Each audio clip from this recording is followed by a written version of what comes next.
Suyu actively orchestrated his fate, reincarnating before the launch of Shunyu. At the outset, he awakened an unparalleled talent, Plunderer Arrow Path. When using archery to slay monsters, one can seize their attributes or skills. Should it be a skill, it transforms into a passive ability. Upon vanquishing a level 99 Titan, he plundered 1,000,000 points of strength. Defeating a level 99 Ice Dragon granted him the skill of Frostbite, causing arrows to inflict an 80 slowing effect. As the game progressed, the Celestial Legion invaded Earth. Abyssal Sovereign. With a mere ordinary arrow, he annihilated my 72 pillars of demons. Holy Light King. Damn it, my attacks cannot breach his defenses. Chapter 1. Unmatched talent. Today at 12 o'clock, Shunyu launches. The veil of this mysterious game is about to be lifted. Game abilities synchronize with reality. A monumental transformation of human civilization. The worldview and class system of Shunyu. Speculation and analysis. This moment, the populace of Deep Blue Star engaged in fervent discussions, the focal point being an enigmatic game named Shunyu. A month prior, a mysterious website dominated the internet. Upon entering, individuals would inexplicably receive a Shunyu crystal. Simultaneously, the site disclosed the foundational information of Shunyu, the most crucial being. Game abilities synchronize with reality. Indeed, attributes, skills, talents, and so forth within Shun, you have a means to synchronize with the real world. This implies humanity has the chance to wield extraordinary power. The revelation left everyone astounded.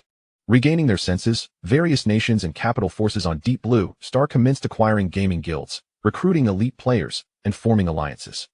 In merely a few days, the gaming landscape underwent a seismic transformation. Naturally, top-tier guilds experienced minimal change, as they were initially established by powerful capital entities. Up to now, the trajectory of world development remains identical to my previous life, which is advantageous for my endeavors. In a villa in Donghai City, a handsome young man gazed at his computer screen, a faint smile playing at the corners of his lips. This young man was named Suyu. He was a reincarnator. Having actively initiated this rebirth in his past life, Suyu stumbled upon the knowledge of a forbidden artifact known as the Heart of Reincarnation. He meticulously planned for decades to acquire it. During a subsequent civilizational war, the Deep Blue Star civilization was defeated, prompting Suyu to utilize the Heart of Reincarnation, reincarnating before the advent of Shunyu. Regrettably, the Heart of Reincarnation was a one-time artifact, vanishing from existence after use. If I awaken a divine-level talent, as I did in my previous life, coupled with the foresight of future memories and battle skills honed through experience. In this life, the limits I can achieve will be immeasurable.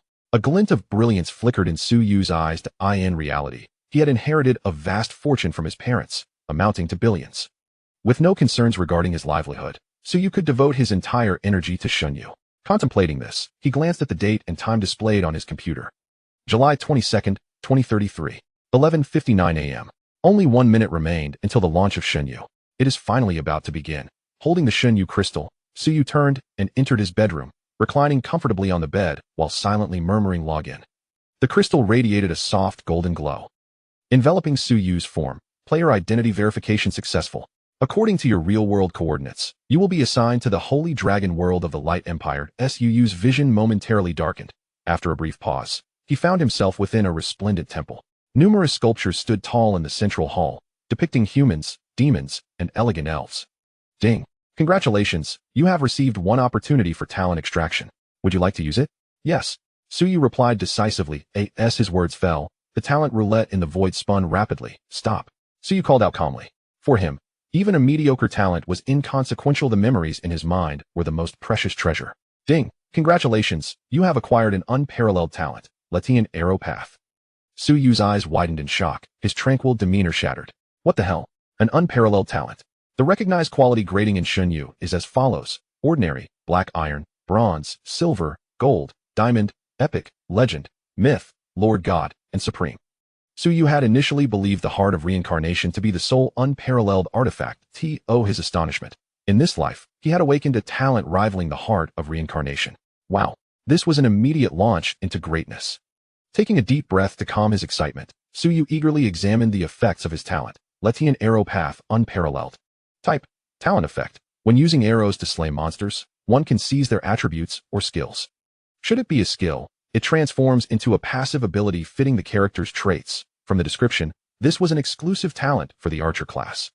The seized skills convert into passive abilities. Wait, Suyu pondered, gasping in realization. If I were to plunder 10,000 types of enhanced attack passive skills, could I not slay gods with a single arrow? What a monstrous talent. As Suyu marveled, the system prompt sounded once more. Ding. Esteemed player, please select a new name for yourself. Eternal Knight. Suyu decisively retained his previous ID. Please select your initial class. Warrior, Knight, Assassin, Archer, Mage, Priest, or Summoner. Archer. Suyu responded. In his past life, he had been an archer, and to avoid wasting his combat skills, he chose the same class. Moreover, his talent must trigger through archery. Suyu could not afford to squander such an advantage. Class name. Archer class quality. Ordinary growth level. 1-star class talent. Keen vision ordinary. Vision range 5. Class skill. Mighty shot LV1. Fires a heavy arrow. Dealing 10 strength x 300 physical damage to enemies. Cooldown. 3 seconds. Cost. 10 mana. A growth level of 1 star indicated that for each level gained, one would receive 1 free attribute point and 1 reward for each of the 4 primary attributes. After selecting his class, Suyu completed the creation of his game character. He opened the character information panel. ID. Eternal Knight class. Apprentice Archer first advancement at level 20 level. 1 health. 220 constitution x 20 mana. 220 spirit x 20 attributes. Strength 11, constitution 11, agility 12, spirit 11 attack speed. 0.76 s attack. 22 strength x 2 luck. Unknown charisma. 92 average 71 physical defense. 11 magic defense. 5. Equipment. Beginner wooden. Bow. Beginner cloth robe. Beginner cloth shoes. Beginner cloth pants. Attributes identical to those of his past life. After a quick glance, Suyu closed the task panel and directly entered the game. Chapter 2. Empty-handed Wolf. Welcome to Kolo Village. This village is located in the northeastern part of the Light Empire, one of the novice villages for Dragon Kingdom. Players. Player Eternal Knight, wishing you a pleasant gaming experience. As the system prompt faded, the starting point mirrored that of his previous life, delineated according to real-world geography. With a flash of light, figures began to descend rapidly, and the novice village's resurrection square soon overflowed with players, drawn irresistibly by the allure of extraordinary powered. The very moment the server opened, players from all around the globe logged into the game. Is this the world of Shinyu? The tactile and visual sensations are indistinguishable from reality. By the way, what talents did you all draw? Talents are hardly worth discussing. Rather admire the NPC ladies. Indeed. Look at the staff in that lady's hand, it's so pristine. What are you looking at, the staff? You're simply coveting her figure.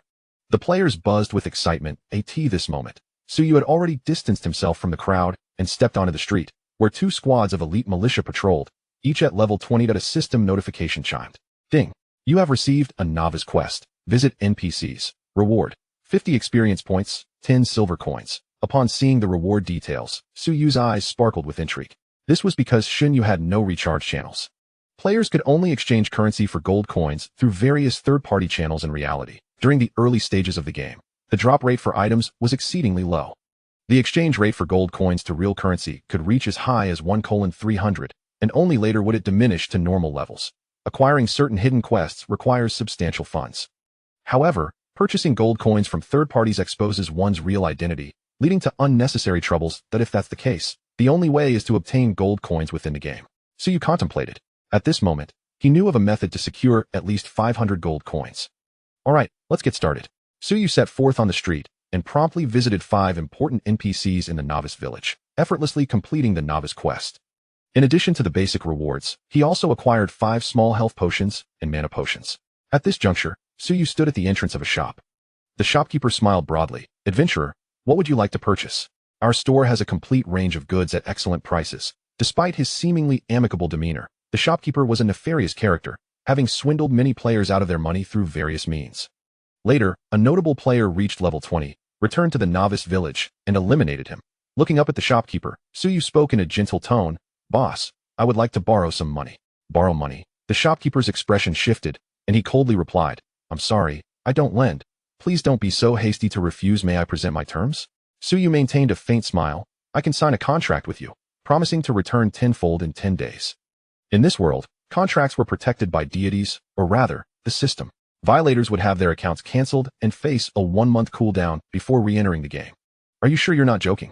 The shopkeeper questioned, skepticism etched on his face. Borrowing 1 and returning 10 was beyond the bounds of high-interest loans. No one would believe such a proposition. Of course, I am not jesting, Suyu replied with a slight smirk. Haha, little brother, how much do you wish to borrow? Just so you know, I can lend a maximum of 1,000 gold coins. With the guarantee of a contract, the shopkeeper had no worries about repayment. In his eyes, Suyu was merely a plump lamb waiting to be slaughtered. Little did he know, Suyu perceived him as the true target. Without hesitation, he responded, "Then I will borrow 1,000 gold coins." "Very well." The shopkeeper agreed, his face breaking into a scheming grin at the thought of receiving 11,000 gold coins in return. The two signed the contract. Ding. "Congratulations, you have received 1,000 gold coins. According to the contract, please return 11,000 gold coins to Pikel within the agreed time frame." Nearby players, witnessing Suyu's audacious transaction, couldn't help but mock. "You dare to borrow tenfold? Isn't that courting disaster? Brother, heed my advice. Borrowing money is treacherous waters, and you may not navigate them well. At the current gold coin purchase price, 10,000 gold coins are worth at least 2.5 million. I bet, 10 days from now, you'll be regretting it deeply." Suyu paid no mind to their words. Repayment? That was utterly out of the question.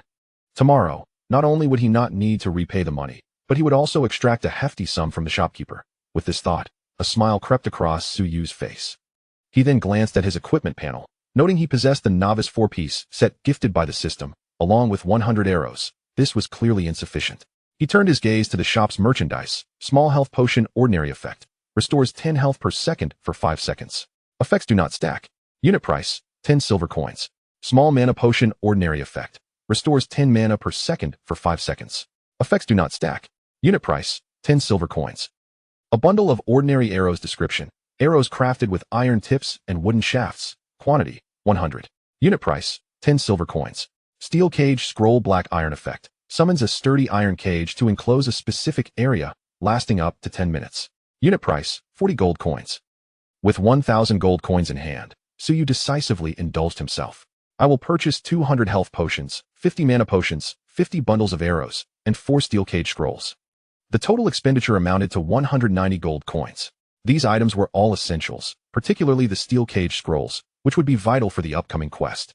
Suyu bid farewell to the beaming shopkeeper. 5 minutes later, Suyu arrived at the village chief's residence. As players were still unfamiliar with the map, only a handful were queued outside the chief's house. Before long, it was his turn.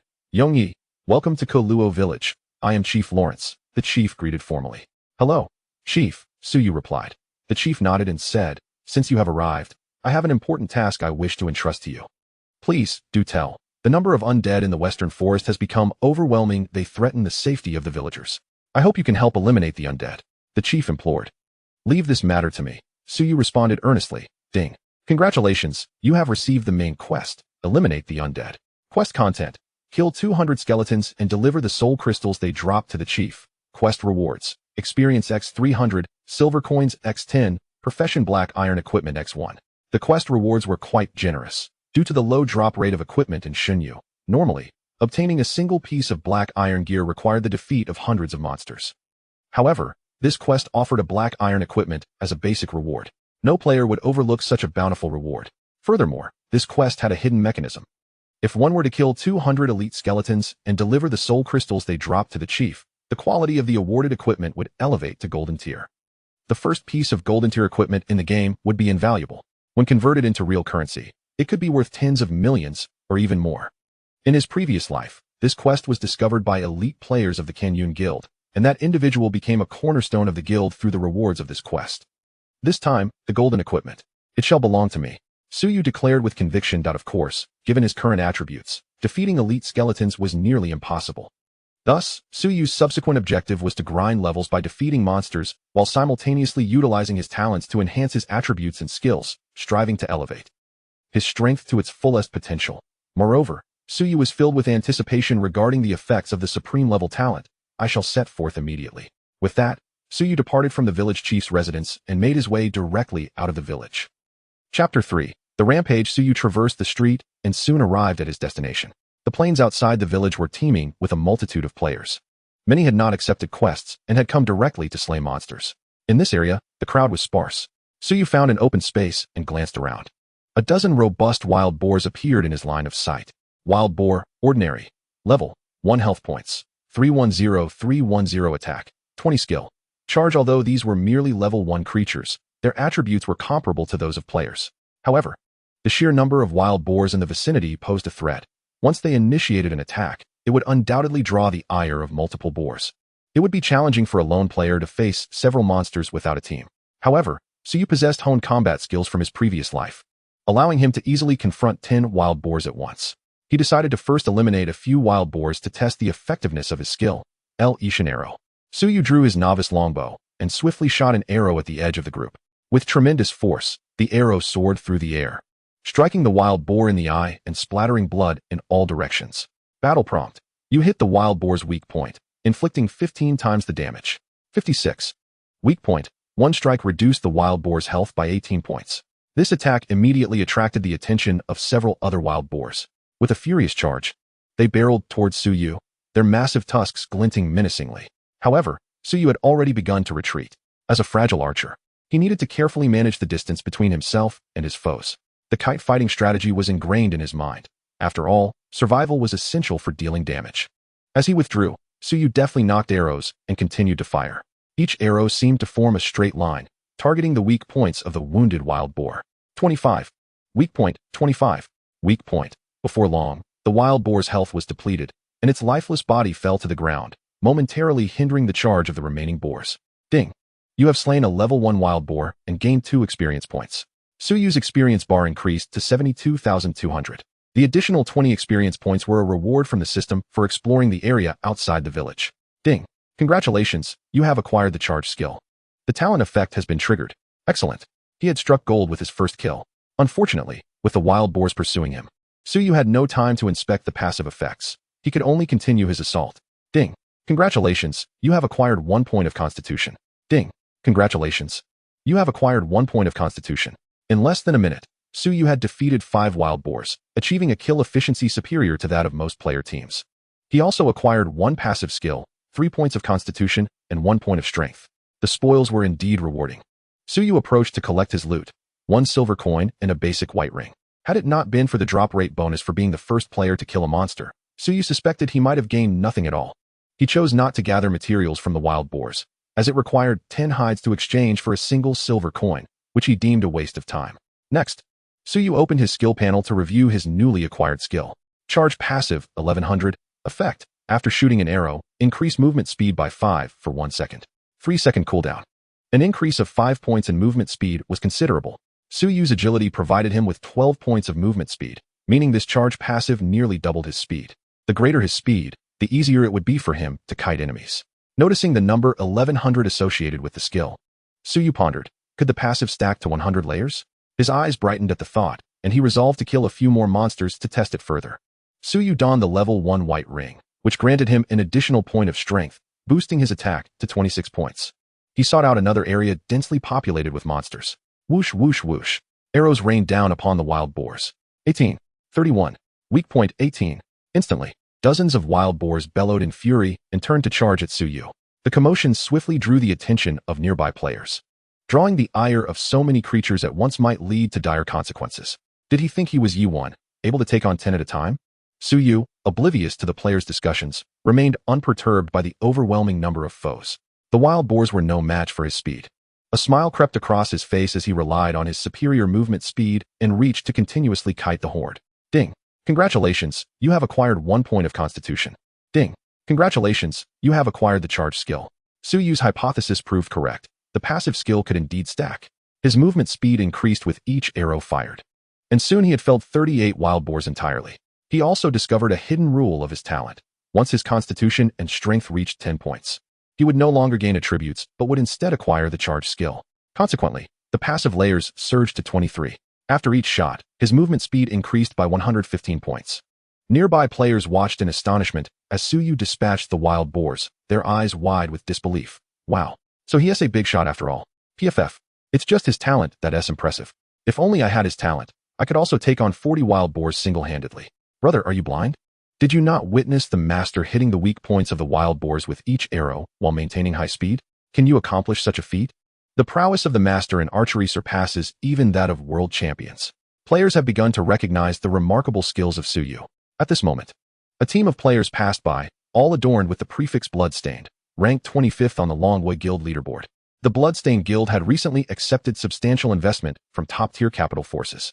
In Suyu's memory, they once breached the top 10 in Longhua, showcasing considerable strength. Unfortunately, their reputation was quite poor, as their methods were often domineering and ruthless. Among the team, a warrior named Shui Zhanhan boisterously exclaimed, "Brother Yongyi, With your exceptional archery skills, would you be interested in joining our Bloodstained Guild's expedition team? I extend an invitation on behalf of the guild for you to serve as the team leader with an annual salary of 10 million. Such a meager sum held no allure for Suyu, for in the real world, he had inherited a fortune of billions from his parents. Furthermore, he had a prior enmity with the Bloodstained Guild, the relationship between them being antagonistic. I'm afraid I must decline your invitation. Suyu replied curtly before turning to leave. What arrogance! Just a flimsy archer. Does he truly believe himself invincible? No matter how skilled, he can only bully low-level monsters. Without a tank for protection, let us see how he dares to tackle monsters of higher levels. Another mage, Shuizhan Feng, retorted fiercely. Enough, the vice president. Shuizhan Han said solemnly. He is merely a lone player. Let us not dwell on him. Our priority is to level up. Once we achieve the milestone of the first player to reach level 10, our guild's reputation will soar, and the rewards will be substantial. Indeed, you are right, Vice President. The team members chuckled. They expelled nearby independent players without hesitation, seizing the area with the densest distribution of monsters. Chapter 4. Emergence. Due to the passive ability of charge on the 23rd level, Suyu felt prepared to challenge more formidable monsters.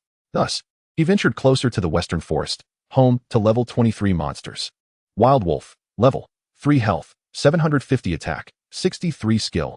Bite description: one of the common beasts in the plains, known for their brutal nature and tendency to hunt in packs, actively attacking other creatures within their sight.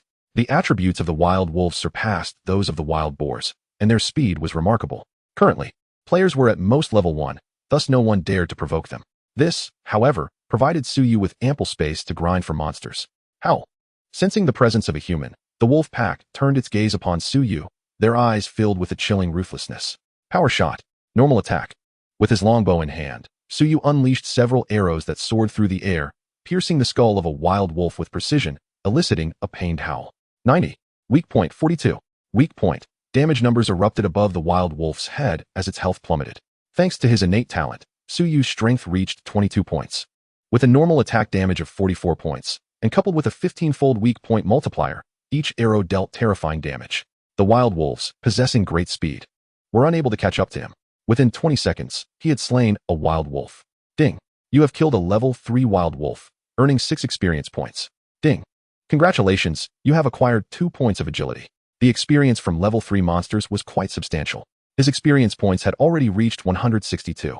After slaying 7 more wild wolves, he would level up, a task that would take merely minutes. Ding. Congratulations, you have reached level 2, earning 1 to all attributes, 1 to free attributes. This free attribute was promptly allocated to strength. Due to his talent, he had gained 16 points of agility from the preceding battles. He lacked for nothing in terms of attribute points, yet he had not acquired the wild wolf skills, leaving him somewhat regretful. Subsequently, he opened his character panel. Yongyi class, apprentice archer level, 2 health, 440 mana, 240 attributes, strength 24, constitution 22, agility 29, spirit 12 attack speed, 204 attack, 48 physical defense, 22 magical defense, 11 with substantial improvements to his attributes. Suyu's attack speed, movement speed, and attack range were all enhanced. It could be said that, except for his spirit value, all of Suyu's attributes surpassed those of his peers. Due to his limited strength, he could not engage formidable monsters, and thus his piercing arrow talent could not exert its full potential. Otherwise, Suyu's power would be even more formidable. Closing the panel, Suyu continued to draw his bow and unleash arrows. The arrows rained down upon the wolf pack, generating a flurry of damage numbers. His speed was astonishing, causing excitement among onlookers. Ahem. Regaining his composure, Suyu focused on hunting, as wild wolves fell one after another beneath his arrows. Ding. Congratulations, you have acquired 2 points of strength. Ding. Congratulations, you have acquired the bite skill. At last, a skill was obtained. After dispatching the remaining monsters, Suyu eagerly examined his new passive ability. Bite passive, 120. Effect. The third arrow shot inflicts 5 points of bleeding damage on the enemy, lasting for 3 seconds. This damage-oriented passive, given Suyu's attack speed, could trigger the bleeding effect twice within 3 seconds. Should the passive layers accumulate, the total bleeding damage could reach 300 points, which was already significant. Seeing this, Suyu's spirits soared as he continued to battle the wild wolves. Ding. Congratulations, you have reached level 3, earning 1 to all attributes, 1 to free attributes. After several dozen minutes, Suyu had attained level 3. He had successfully amassed 20 points of strength, 30 points of agility, and 20 layers of the tier passive ability. At this juncture, Suyu could no longer extract any further benefits from the wild wolves and had lost interest in them. He reflected upon his recent gains, 13 silver coins and 2 pieces of basic warrior equipment. According to the market conditions within the game, even basic gear could fetch a price of over 10 gold coins. The adage scarcity increases value held true, particularly in the realm of Shinyu, where the drop rate for equipment was exceedingly low, leading to inflated prices. Moreover, various guilds vied to claim the title of the first player to reach level 10, resulting in a frenzied demand for equipment and further escalating prices. Having reached level 3, coupled with the damage from the bite passive, Suyu felt sufficiently powerful to undertake the village chief's quest. After some contemplation, he resolved to sell the 2 pieces of basic equipment before heading to the western forest. However, he halted his progress upon encountering a group of level 1 wild boars. Although defeating level 1 monsters yielded no experience points, his charge passive had yet to reach the maximum of 100 layers. As someone with a slight obsessive-compulsive tendency, Suyu felt a twinge of discomfort. He decisively paused, drew his longbow, and engaged in battle. Within a few minutes, he had accumulated the necessary passive layers. Charge passive, 100-100, effect, after firing an arrow. Movement speed is increased by 500 for 1 second, with a cooldown of 3 seconds. Bite passive, 20-20, effect, the third arrow fired inflicts 100 points of bleeding damage on the enemy over 3 seconds. Gazing at the 2 fully stacked passives on his skill panel, Suyu felt a sense of satisfaction. It was time to sell the equipment. At the village entrance, numerous merchants were buying silver coins and gear. Just as he took a step forward, a system notification echoed in the vicinity. Ding! Kurowo village announcement. Players have been excessively damaging the offspring of the Wild Boar King, provoking its wrath. It is about to appear. The Wild Boar King is manifesting? Suyu was somewhat astonished. In his recollection, the Wild Boar King should not have emerged until half an hour later in the plains of Kurowo village. Could my actions have altered the course of history? Suyu murmured to himself. He then lifted his gaze to the center of the plains. Roar! A furious roar reverberated through the air. A colossal black wild boar, towering at 5 meters, materialized in the center of the plains. Its fur stood erect, resembling steel, exuding an aura of ferocity and intimidation. Suyu employed the player's innate investigative ability on it. Wild Boar King. Bronze Lord. Level. 3 health. 9,690 attack. 480 skills. Iron Skin. Defense increased by 20. Health increased by 20. Rampaging Charge. Dashes toward enemies at high speed, inflicting significant physical damage. Roar. Emits a roar that stuns nearby enemies for up to 3 seconds. Indeed, as a bronze-level creature, its health approached 100,000, and its attack power soared to 480. Such attributes were astounding. A single strike could easily eliminate a typical player. However, faced with this terrifying foe, players were not dismayed. Rather, their faces lit up with excitement, as it represented the promise of rare equipment. No one could resist such a lure. Moreover, in the realm of reality, countless disputes had erupted among players over such loot, with instances of real-world altercations occurring. This boar is so dark and massive. I absolutely adore it. While players are free, they should at least maintain decorum. It seems that players from various countries have yet to secure the first kill. This is our long country's opportunity. Hehe. The head must belong to our Tian Dao guild. Get lost. Whoever gets it, gets it. Players' eyes burned with fervor as they fixated on the Wild Boar King. The crowd was brimming with anticipation. Chapter 5. World First Kill Brothers. Charge together, attack. Onward. The captain of a rogue team raised his arm high, and his teammates followed him into the fray against the Wild Boar King. After all, players in the novice period faced no penalties for death. If they could seize the opportunity, it was advantageous. If not, they would merely waste a bit of time, with someone taking the lead. The scattered players on the plains naturally surged forward to engage in battle. Additionally, a few guild members from Kurowo's novice village gradually gathered together, but they refrained from recklessly charging into combat, opting instead to observe the situation from a distance. Everyone, stay put and do not move. Let the scattered players first whittle down the Wild Boar King's health. When the moment is right, we will strike to claim the first kill, Bloodstained Cold instructed solemnly. The team members nodded in agreement. Bloodstained Cold continued. Fengzi, when the time comes, use your talents to suppress its attack and defense to 20. With me here, we will undoubtedly secure the first kill. Bloodstained Maple chuckled. But if a mage's equipment drops, can I have it? Certainly. Bloodstained Cold shook his head and smiled. Rare equipment is primarily reserved for the members of the exploration team. You need not worry about that.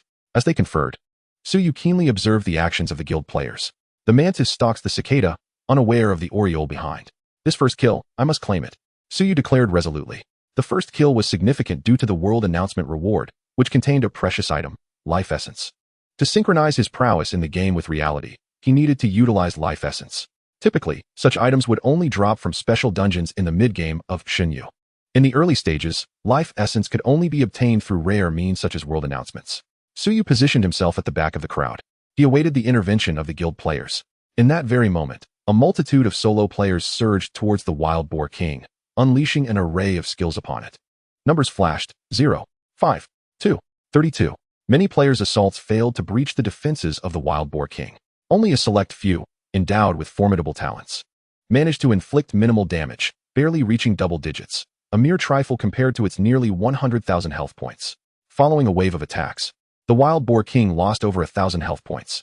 By the heavens, which fool cast that fireball? It's such a large target, and you still managed to miss.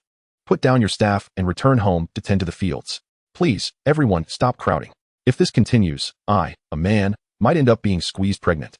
The scene was chaotic. Female players retreated in fright, while some attempted to take advantage of the confusion to flirt with the girls. Suddenly, a bolt of lightning descended, sending them back to their respawn points. With a roar, the Wild Boar King unleashed a tremendous wave of sound that enveloped the surrounding area, stunning the players for 3 seconds. Seizing the opportunity, the Wild Boar King struck back with a ferocious charge, causing the ground to tremble. Players struck by the Wild Boar King instantly vanished in a flash of white light. Damage numbers soared: 958, 963, 962, 959. The area around the Wild Boar King was quickly cleared. In a matter of moments, players filled the void and continued their assault. As time passed, the health of the Wild Boar King gradually diminished. Health points: 95231, 85800, 72362. After approximately half an hour, the Wild Boar King's health dropped below 3,000. The guild's Bloodstained, Heavenly Blade, Radiant Wings, and Remnant Clouds could no longer contain themselves. Moreover, many players were still at the village respawn point and could not arrive in time. Prepare to strike. Blood-Stained Maple shouted, barely able to contain his excitement. At that moment, 3 arrows suddenly shot from the right, aimed at the Wild Boar King's eyes. 122. Weak point: 38. Weak point: 38. Weak point: 2 powerful passive skills were triggered. Suyu's movement speed surged by 500 points. The Wild Boar King began to bleed for 100 damage overhead. He instantly became the highest damage dealer within that time frame, successfully drawing aggro. With a furious roar, the Wild Boar King charged towards Suyu, who immediately retreated, continuing to draw his bow and shoot arrows. The player and the beast moved towards an unoccupied area to the right. The other players were momentarily stunned before reacting in anger. What the hell? That kid dares to lure our prey? Quickly, let us chase him down and slay him. Thousands of players followed closely behind. Is that the archer from before? Does he think he can take it all for himself? Bloodstained Cold frowned and declared, "We must pursue." The players of the Bloodstained Guild immediately set off. The scene in the plains transformed into a solitary figure pursued by thousands. Thanks to his charge passive, providing a 1-second speed boost, Suyu barely maintained a safe distance from the Wild Boar King. His arrows flew back like kites, continuously whittling down its health. Though the Wild Boar King was incredibly resilient, every third arrow triggered bleeding damage, cumulatively inflicting an additional 100 damage per arrow. The Wild Boar King's health quickly fell to a critical state. Finally, Suyu unleashed a powerful shot, ending the Wild Boar King's life. Its massive body crashed to the ground, and a prompt echoed in the ears of players worldwide. Ding!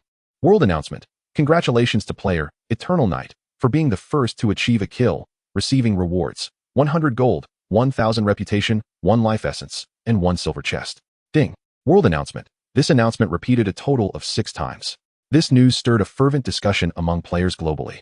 The first kill belonged to the Dahanming Kingdom. Surely, the players of Long Kingdom must be cheating. We must report them. Our Angel Guild from Lighthouse Country is ranked among the top 3 in the world. Why didn't we secure the first kill? Heh, Eternal Knight is amazing. In contrast to the furious foreign players, the players from Long Kingdom were elated. However, the mood among the Bloodstained Guild members was quite the opposite, particularly for Bloodstained Cold, who was seething with rage.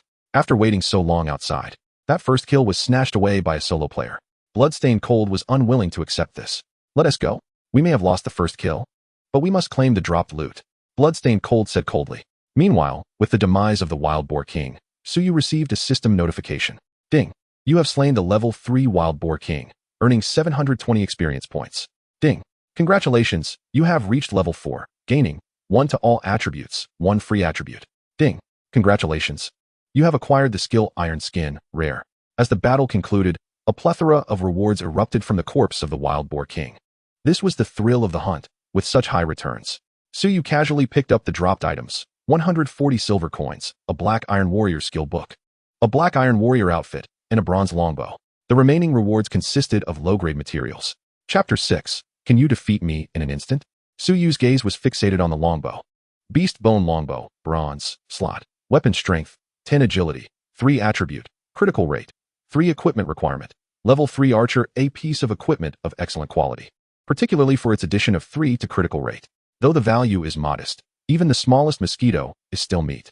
Without hesitation, Suyu equipped the new weapon, raising his strength to 58 points. Moreover, the most significant gain is the skill of Talent Plunder. Steel Skin passive, 11. Effect, permanent increase of 1,000 health points. When attacked, a priority block of 200 points of damage is granted. This is an exceptionally strong passive ability. With a damage block of 200 points, currently, most players are unable to inflict any harm upon oneself. Ding, you have received 358 private messages. While Suyu was browsing through his passive abilities, the system incessantly prompted him about messages from other players. He casually glanced over, noting that most were greetings from ordinary players, while a few were invitations from various guild leaders, as well as requests to purchase the equipment he possessed. Suyu had no interest in joining any other guilds, nor in parting with his Qing Tong Chonggong. He promptly set his preferences to refuse private messages from strangers. Then, as Suyu prepared to check the rewards for the world announcement, the members of Shui Ran Guild approached with unfriendly expressions. Seeing this, Suyu smiled with intrigue and said, Shui Ran Guild leader, you've brought a large crowd to surround me. What are your intentions?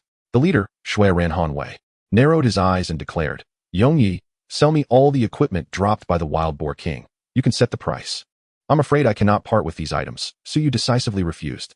Upon hearing this, Shui Ran Han frowned. If they could be the first to reach level 10 and establish the guild's reputation, this move would significantly accelerate the development of Shui Ran Guild. Coupled with a substantial influx of capital, they even had a chance to contend for the title of the world's #1 guild. Therefore, Shui Ran Han had to acquire the bronze equipment. Moreover, the guild's backers had already issued orders to obtain the dropped equipment at any cost, promising them generous rewards for doing so. With this thought, a glimmer of greed surfaced in Shui Ran Han's eyes as he coldly stated, Brother, you need to think clearly. While our Shui Ran Guild may not rank high, we still boast tens of thousands of members nationwide, and our strength is considerable. His words hinted at a subtle threat. Suyu was well aware of the nature of Shui Ran Guild, so he felt no surprise at their statements. With a cheerful demeanor, Suyu remarked, Is it not simply an attempt to seize my equipment? Then let us proceed directly. Spare me the pretense. He raised his longbow and said, Let me see your true capabilities. Ignorant fool. After Suyu exposed his thoughts, Shui Ran Han angrily shouted, Fengzi, weakness curse. Receiving the command, Shui Ran Feng immediately unleashed his talent upon Suyu. Combat prompt. You are afflicted by a curse, reducing your defense and attack by 80 for 1 minute. Hearing the notification, Suyu acknowledged, a commendable talent, but it is you who shall perish today. He remained unfazed, even smiling as he commented. Even if his attack were reduced to 0, he could still wreak havoc with the bleeding damage from his tier passive. Heh, Shui Ran Feng scoffed. With my curse upon you, how much attack power do you have left? In this state, you think you can kill me? Furthermore, I have dozens of teammates. What will you use to defeat me? His expression was filled with disdain. At that moment, Shui Ran Han said in a deep voice, Fengzi, no need to waste words with him. Attack directly. He is merely a fragile archer. Once we close the distance, he is doomed. With that, Shui Ran Han initiated the assault. He rushed towards Suyu, raising his sword to execute the warrior's basic skill, Heavy Slash. The sound of slicing air echoed in his ears. However, Suyu stood his ground, showing no intention of dodging, his lips curling into a smile. Bang! Ding! You have been attacked by the Shui Ran team. Retaliation does not increase evil value. 0. The sword blade struck Suyu, and a damage number appeared. What? Witnessing this, Shui Ran Han's eyes nearly bulged out. He had already reduced Yongye's defense by 80. How could his damage not penetrate? How is this possible? He knew that when attacking the Wild Boar King, he could deal double-digit damage. Could it be that Yongye's defense was even higher? Just as Shui Ran Han was momentarily stunned, Suyu gripped his longbow and unleashed a barrage of arrows towards him. 167. 100. After triggering the bleeding damage from the third arrow, Shui Ran Han's health bar plummeted to 0. Ding! You have slain player, Shui Ran Han. His demise was so sudden that the other members were caught off guard. Damn, this kid killed Han Go. Quickly, take him down and avenge the vice guild leader.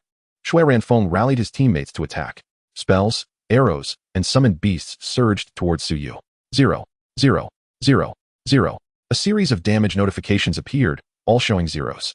Shui Ranfeng incredulously exclaimed. Why is his defense so high? Is my talent a sham? In the minds of the others, archers were fragile characters with low health. Yet Suyu was an anomaly. Meanwhile, Suyu continued to draw his bow and shoot arrows at the enemies. In mere seconds, he could claim a life.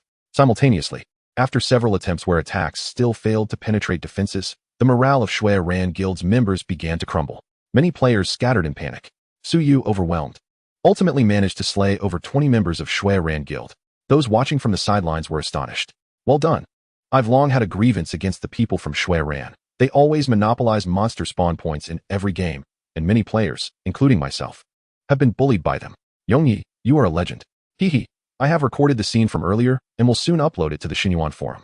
Brothers, be cautious of the lawyer's warning from the Bloodstained Guild. Players are abuzz with discussions. At this moment, Suyu turns and walks towards the entrance of Keilu village.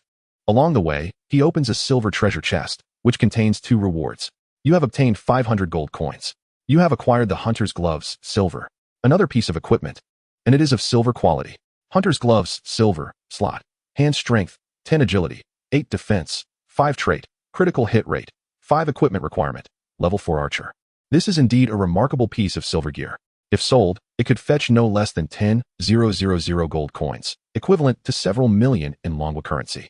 Suyu gleefully dons the Hunter's Gloves, raising his critical hit rate to 8 and significantly enhancing all attributes. Yongyi level, 4 health, 1480 mana, 280 attributes, strength 68, constitution 24, agility 56, spirit 14, attack speed 299. He is quite pleased with his attributes. This strength is sufficient for venturing into the forest to slay skeleton monsters. Chapter 7. Increasing wealth. Subsequently, Suyu gazes at the final reward, which is the most significant acquisition of this venture. Life Essence, special upon use. It synchronizes 5 enhancement attributes from the game to his real body, with a cap of 20 pieces. By consuming 20 pieces of Life Essence, Suyu could possess attributes of 100 in the game. As the first Life Essence in Xinyuan, if auctioned, it would be worth hundreds of billions, even thousands of billions. Of course, Suyu is not lacking in money in reality, so he unhesitatingly consumes the Life Essence. At that moment, several teams approach his position. Suyu glances over and notices other guilds from Keilu village, namely Qingyun, Yueying, and Quangfing. Before the arrival of Xinyuan, Qingyun and Quangfing ranked 12th and 19th respectively on the Longwa Guild list, while Yueying was merely a medium-sized guild composed of casual players, lacking qualification for ranking. However, in Suyu's memory, while other factions were actively recruiting top players, Yueying took a different approach. They accepted investment from the Yuehai group and consolidated numerous casual player guilds, attracting many top-tier lifestyle players.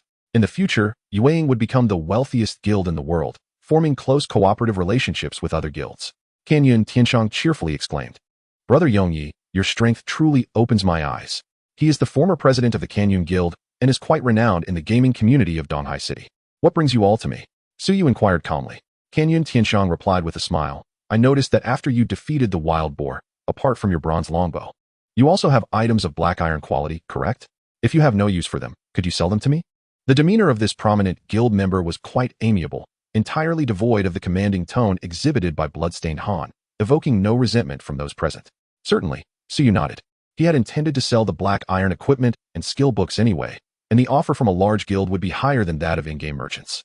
Suyu continued, the highest bidder wins. You 3 may place your offers. Wait, Yueying, she suddenly called out. The crowd turned to look at this beautiful representative of the Yueying Guild. With a gentle smile, Yueying, she stated, I am not interested in the equipment. My goal this time is solely the materials from the Wild Boar King, as well as equipment blueprints or potion formulas. Suyu shook his head. I have no blueprints. But I do possess a potion formula.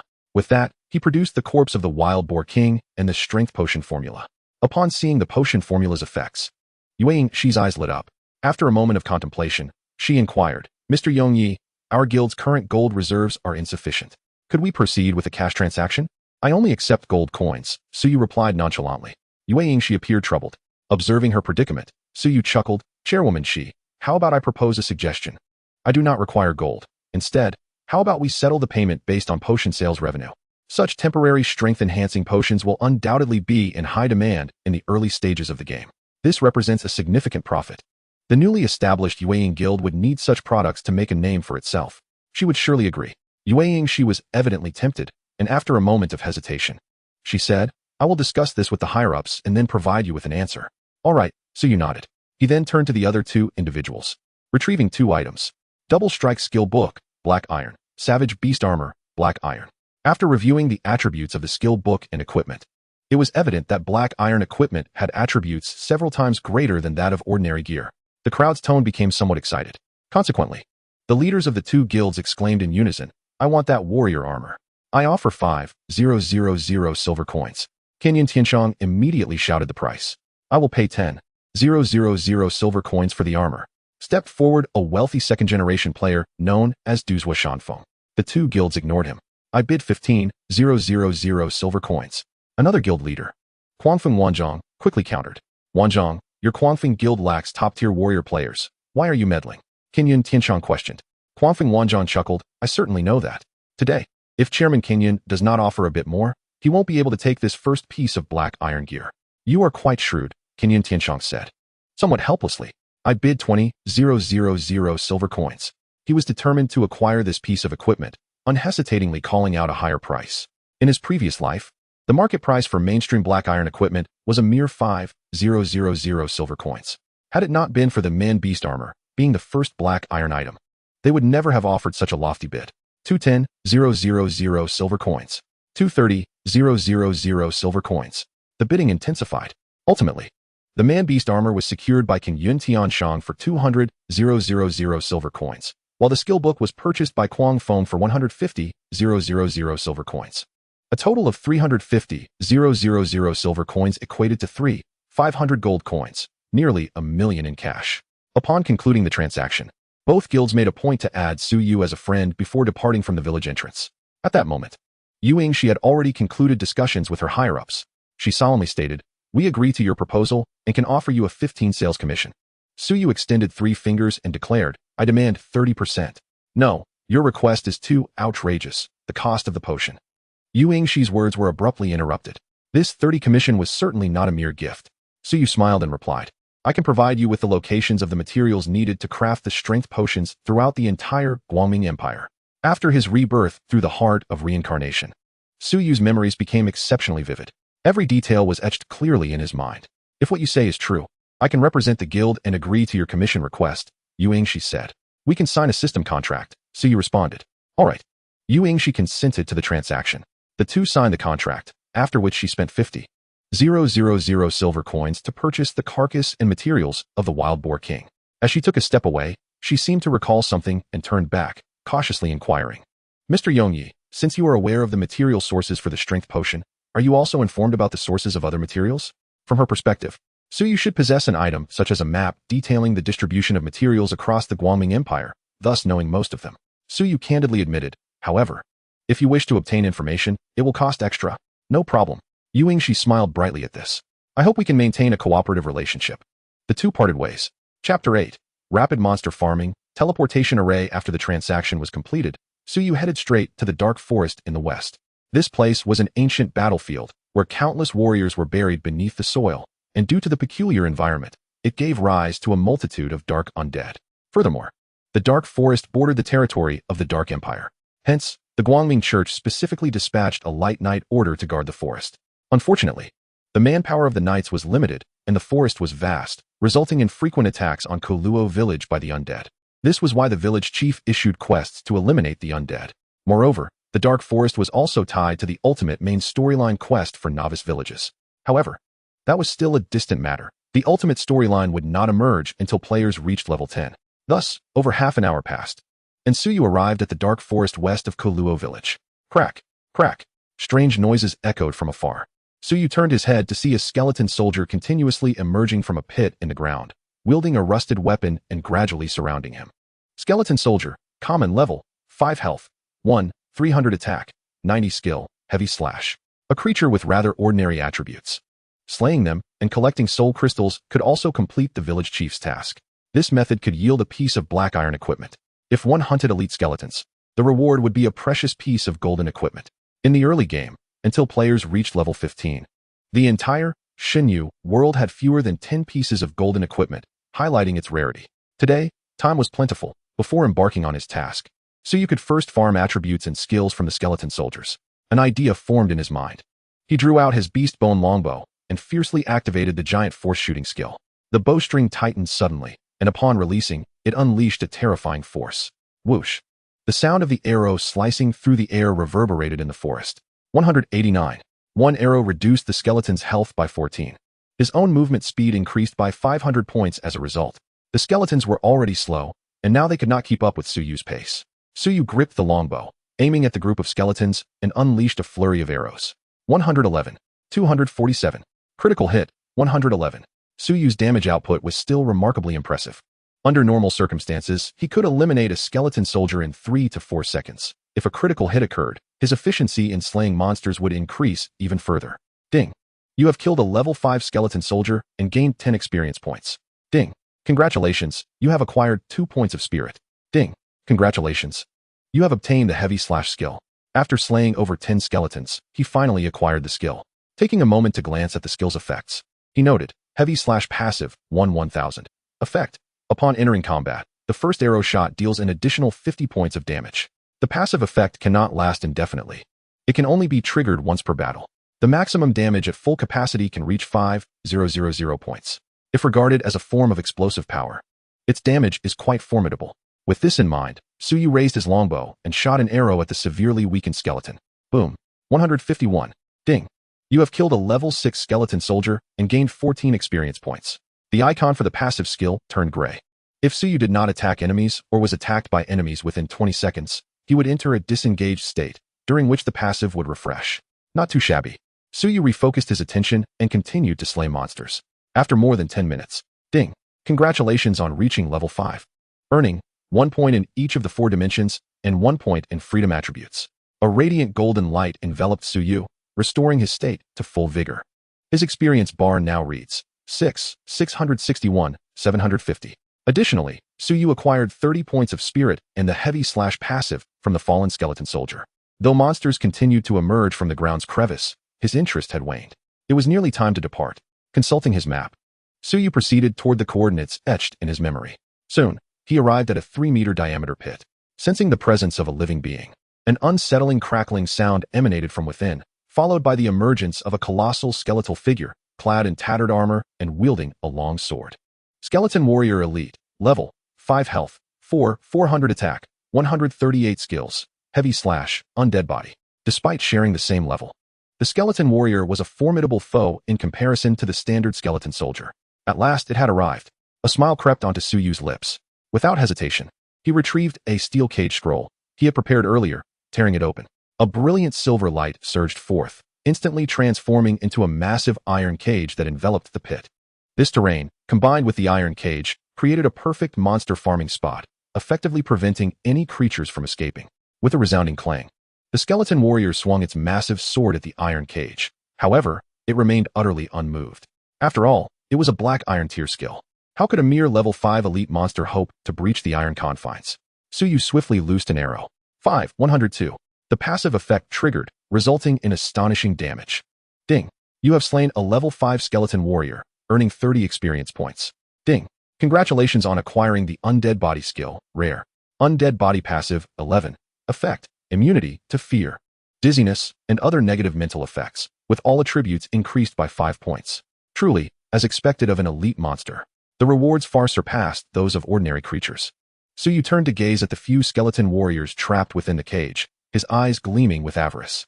Each of them represented experience and attribute points. He would eliminate them all, leaving none behind. With a flurry of arrows, Suyu relentlessly shot at his targets. The group of skeleton warriors could only passively endure the assault. Ding. Congratulations on acquiring 3 points of strength. Ding. Congratulations on acquiring 1 point of constitution. A mere 200 skeletons posed little challenge for him. In less than an hour, Suyu fulfilled the task's requirements. After this round of combat, his level ascended to 6. He garnered a total of 30 points in strength, 10 points in constitution, and 10 points in spirit. All the equipment and items dropped by the monsters scattered within the pit.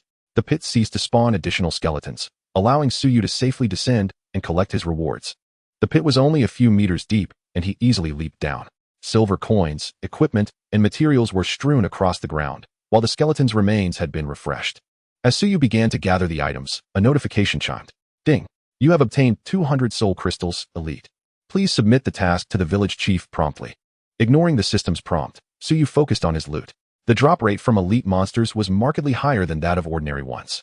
From 200 skeleton warriors, he had astonishingly acquired 4 heavy/skill books. Regrettably, their value was limited, as this was a beginner skill for warriors, known by all. Such basic skill books served only as fodder for synthesizing advanced skill books, enhancing the success rate. Furthermore, he collected 12 pieces of level 5 whiteboard gear, which were worth a decent sum. Ready to return to the village, Suyu stowed his spoils and prepared to leave the skeletons behind. However, just then, an unexpected phenomenon occurred. A surge of black mist erupted from the pit, illuminating the ground with a gray glow that faintly formed a unique circular pattern. Was this a magic formation? As Suyu pondered its purpose, a force materialized from thin air. In an instant, he vanished from the pit. Chapter 9. Top-tier operation within a dark cavern. A flash of light revealed Suyu's figure. The next moment, numerous pale blue crystals embedded in the nearby stone walls suddenly glimmered, illuminating the dim surroundings. It was a teleportation array. But where had I been transported? Utilizing the crystal's glow, Suyu surveyed his cavernous environment, which was rather spacious, measuring several hundred square meters. Apart from himself, no other life forms were present. A glance at his map confirmed that his coordinates had not shifted. He remained at the monster spawning pit. Could it be that I am now beneath the earth? A hypothesis sprang to mind. Suddenly, the air vibrated intensely. The engraved patterns on the ground shone brightly. Moments later, a humanoid skeleton wielding a bone bow appeared 100 meters away. Skeleton Hunter Kaid, Bronze Lord level, 6 health, 1. 515 attack, 800 skills, Hunter's Instinct, chance to predict the enemy's next move. Dark Arrow Rain, condenses dark power into arrows, inflicting significant damage to nearby foes. Nightfall, summons Dark Mist, blinding nearby enemies for 3 seconds. Description: in life, he was a renowned archer of the Light Empire, who willingly sacrificed his soul to save his cursed daughter, becoming a servant of the necromancer Noah. What an unexpected twist. This revelation certainly took Suyu by surprise. Ding! The announcement from Keluo village. A player has been discovered in the dark forest. All players are urged to proceed immediately to eliminate it. Suyu paid no heed to the system announcement. It was evident that other players, despite receiving the notice, would have difficulty locating the target. What truly captivated Suyu was a name mentioned in the description, the undead Archmage Noeus. Was this not the final quest dungeon of Keluo village? Yet, why had he encountered it? Suyu could not help but scrutinize the skeletal hunter before him. In his previous life, this spawn point had been uncovered by players from the Canyon Guild's strategy team. In a future interview, that player revealed the hidden completion method for the village chief's quest in the spawn point. The details of that interview were etched in Suyu's memory. The player had not encountered a teleportation array after slaying 200 skeletal warriors. Was he hiding something, or did he genuinely not encounter it? Suyu was engulfed in doubt. However, the skeletal hunter would not grant him the luxury of contemplation. Intruders shall face death without mercy. A rasping, chilling voice emanated from the skeletal hunter's hollow mouth. It promptly raised its bone bow and launched an attack. An arrow, forged from dark elements, whizzed towards him. Upon witnessing this, Suyu swiftly notched an arrow and activated his passive speed enhancement, deftly maneuvering to narrowly evade the projectile. With a resounding crash, the dark arrow struck the stone wall, creating a large crater. Utilizing his skill, Suyu turned and unleashed a powerful shot while retreating to create distance. The combination of heavy strike passive and the might of his shot propelled the arrow at an astonishing speed. The skeletal hunter, unfortunately, could not match the swiftness of its own thoughts with its physical reflexes. Boom. 5,203. The skeletal hunter's health plummeted. Suyu remained focused, employing decades of honed combat instincts and techniques to discern the hunter's attack trajectory through subtle movements, commencing a series of divine maneuvers. Basic attack. Evasion. Basic attack. Its strikes could not even graze his attire. In contrast, every one of Suyu's arrows found its mark, dealing a consistent 87 points of damage. With his basic attack inflicting a monstrous 261 points per second, even triggering his passive ability, which inflicted a bleed effect lasting 3 seconds. The skeletal hunter possessed no resistance to bleed effects, thus suffering an additional 100 points of damage each second. Naturally, the skeletal hunter's explosive damage potential meant that a few arrows could easily spell doom for him. Suyu had to maintain unwavering focus. He orchestrated the rhythm of his attacks with impeccable precision. This battle, fought with utmost determination, prioritized steadiness over haste. Time slipped away second by second. Thanks to its formidable healing abilities, it took Suyu a grueling 10 minutes to reduce the hunter's health to 50. A powerful move was imminent. Prepare to face the judgment of darkness. The skeletal hunter suddenly unleashed an arrow that fragmented into hundreds of dark projectiles, covering a vast area. It was its skill, rain of dark arrows. This time, Suyu could not evade. 460, 460, 460. He endured 3 successive arrow strikes, reducing his health to 440 out of 1,820 points. His vitality was perilously low. Fortunately, the Iron Skin skill provided a 200-point damage block. Otherwise, he would surely have perished against this attack. Without a complete set of level 5 black iron gear, it would be nearly impossible for an ordinary player to face a bronze-level foe. Suyu relied solely on his skills to compensate for the significant disparity in attributes. A single misstep could lead to his demise. If other players witnessed Suyu soloing a bronze-level opponent, they would undoubtedly be left in shock. His prowess was astounding. After more than half an hour of archery, the skeletal hunter's health finally dipped below 5,000. It was time to strike. He ceased his onslaught and began to circle around. After 20 seconds, he exited combat mode, and heavy strike passive refreshed. Suyu turned and fired an arrow, aiming straight for the heart of the beast. Ding! You have slain the level 6 skeletal hunter Kaid, earning 1680 experience points. Ding! Congratulations on acquiring the hunter's instinct skill, super rare. The skeletal hunter collapsed with a thunderous crash. I am not willing to accept this. The blue soul fire within its eye sockets gradually extinguished, fading into nothingness. Subsequently, its skeletal frame shattered, scattering a plethora of colorful loot across the ground. Suyu, weary from the intense battle, took a moment to rest. Rising, he gathered all the items. Unfortunately, the weapon did not drop. Only a bronze ring emerged. Skeleton ring, bronze, slot, finger strength, 12 defense. For special trait, attack speed, 5 equipment requirement. Level 5 archer. The attributes were exceptional. According to the rules of Shinyu, a player may equip 2 rings, and since Suyu already possessed a basic ring on his left hand, he adorned the new ring on his right hand, increasing his strength to 118 points. As for the talent of Hunter's Instinct, it was a passive skill belonging to archers, hence its effect remained unchanged. Hunter's Instinct passive 11. Effect grants a chance to foresee the enemy's next action. The higher the spirit, the greater the chance. So you could already predict enemy movements. Acquiring this passive skill was akin to receiving a boon. Closing the interface, Suyu began to ponder another dilemma. How would he exit the cavern? He certainly could not resort to self-destruction and return to the novice village to respawn. It is worth noting that within Shinyu, there exists a unique area where players can respawn at their location upon death. Young man, you are quite remarkable. A hoarse voice resonated from behind. Suyu abruptly turned around. A black throne materialized out of thin air, entwined with several serpentine silver chains, upon which sat an ugly old man, confined and unable to move. Necromancer Nua EC. Suyu was taken aback. He never anticipated encountering the mastermind before the main storyline had even commenced. Chapter 10. The Shadow Emperor emerges in his past life. After the main quest in Kaluo Village was activated, task dungeons became accessible to players. Nua EC broke free from his confinement and transformed into a lich, leading an army of the undead to assault the camp of the Light Knights. Kaluo Village nearly faced annihilation. Fortunately, endowed with divine-level talent and formidable strength, Suyu managed to turn the tide at the last moment, personally slaying the lich Nua EC. Now that he had encountered him ahead of time, could he directly eliminate him? A bold thought sparked in Suyu's mind. He could not help but gaze at Nua EC and activate his probing ability. Undead Archmage Nua EC level. Status, sealed well then. It seems I was overly optimistic. Suyu shook his head. Although Nua EC was confined to the throne, his power far surpassed that of a lich. Suyu estimated that his attacks would be insufficient to breach his defenses. Looking around, he discovered a teleportation array. Excellent. He could leave this cavern. Suyu sighed in relief. At that moment, Nua EC, imprisoned upon the throne, revealed a sinister smile. Hee, I never expected that after hundreds of years, someone would still remember my name. Young man, as the first to complete the trial within 2 hours, I am willing to offer you an opportunity. If you shatter the core of the array behind me, I shall bestow upon you unparalleled power. Upon hearing his words, Suyu finally comprehended the reason for his entrance into the cave. It was time. In his previous life, the player from the Kinyun Guild, though not as powerful as he, took several hours to defeat 200 elite monsters, thus failing to meet the activation conditions of the array. Naturally, Suyu would never release Nua EC, who was the most formidable undead archmage from centuries ago, responsible for the slaughter of countless human cities and the summoning of the undead to bring about destruction. Anyone who believed his words would be a fool. In that moment, Suyu's mind raced with thoughts. Was there a way to extract benefits from Nua EC without releasing him? With this in mind, Suyu raised his gaze towards him, rubbing his hands together in inquiry. Hee, what can you bestow upon me? His eyes glimmered with greed. His performance was flawless. After all, he had traversed the realm of Shinyu for decades and had seen all manner of situations. Moreover, players had devised systematic rhetoric to extract rewards from others.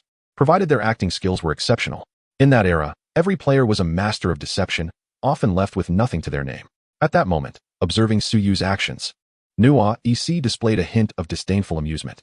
As a man who had lived for centuries, possessing vast experience, he understood well that greedy humans like Su Yu were the most unscrupulous and yet the easiest to manipulate. Nua EC chuckled. I can grant you all the legacies of Kaida. Kaida was the skeleton hunter who had perished outside. In life, he had been a renowned marksman. Very well, I accept your offer. Su Yu replied, exhilarated. He eagerly moved towards the tunnel behind. 10 minutes later, a wave of heat hit him. Before him lay a vast river of molten lava, roiling fiercely, while the core of the array absorbed its energy to maintain the seal's operation. With the enhancement of Heavy Strike passive, Su Yu mused that his attack strength would be sufficient to diminish the core's durability. He had devised a plan. Soon, Su Yu turned back to the chamber where the throne resided. Young man, why have you returned? Nua EC inquired with a benevolent smile. Have you encountered a problem? Yes. Su Yu nodded, feeling frustrated. My strength is too weak to shake the core of the array. What? Nua EC's smile vanished, his voice suddenly rising several octaves. Coughing lightly, as if regaining his composure, he continued. Young man, I witnessed you defeat Kaida. Your strength must be sufficient. At that time, I had the assistance of teammates casting legendary spells, greatly enhancing my power, which is why I could defeat Kaida? Su Yu explained with an awkward smile. Now, the effects of those spells have faded. Upon hearing this, Nua EC nearly spat blood in fury. Why the hell didn't you say so earlier? Unfortunately, due to the constraints of the sealing array, he could not probe Su Yu's true state. After a long pause, Nua EC regained his composure and said, Young man, I shall lend you a weapon. He gestured with his finger, and a ring shimmered with brilliance. With a thud, a longbow gleaming with silver light fell to the ground. So the old fellow possessed a spatial ring. Such items are typically bound to one's soul, and Su Yu could not acquire it. What a pity. Sighing internally, he picked up the weapon from the ground. Demon Hunter's Bow, silver, type, weapon strength, 15 constitution, 5 agility, 9 special trait. Deals 10 damage to demonic beings equipment requirement. Level 5 archer. These attributes are quite impressive. Su Yu promptly equipped the Demon Hunter's Bow. Regarding the original beast bone longbow, once I step outside, I shall seek a buyer to dispose of it. Although it is a level 3 equipment, its quality is bronze, boasting attributes superior to that of a level 5 black iron gear. Very well, I shall attempt once more. Su Yu promptly turned and departed. Chapter 11. Young man, you lack martial virtue this time. Su Yu once again merely went through the motions. Upon reaching the edge of the magma river, he immediately retraced his steps. Inside the throne cave, upon seeing Su Yu's figure, Nua EC appeared somewhat disheartened and exclaimed, Why have you returned again? Su Yu feigned an awkward smile, saying, I am still slightly lacking in strength. As he spoke, he extended his finger, leaving a small gap. Nua EC nearly erupted in anger. Despite having all his powers sealed, he was still a legendary necromancer. Maintaining his dignity as a powerful being was essential. Naturally, the primary reason was that to escape his predicament, he must rely on Su Yu's strength, so he could not afford to provoke him. Suppressing his fury, Nua EC said, I have no magical equipment suitable for you, but I do possess a golden level skill book. I hope this time you will not disappoint me. At these words, Su Yu's eyes brightened. A golden skill book? What a treasure this old fellow possesses.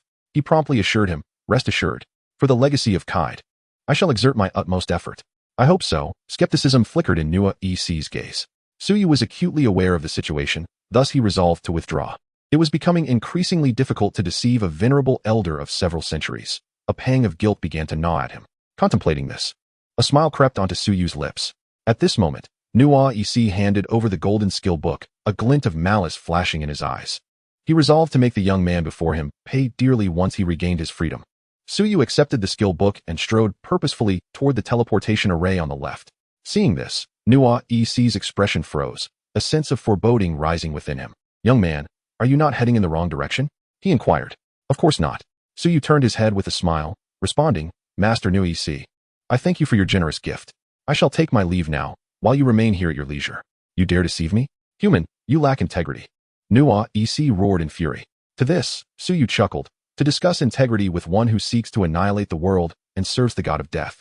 Do you truly believe my intellect is in question? Since you desire my demise, do not blame me for lacking martial virtue.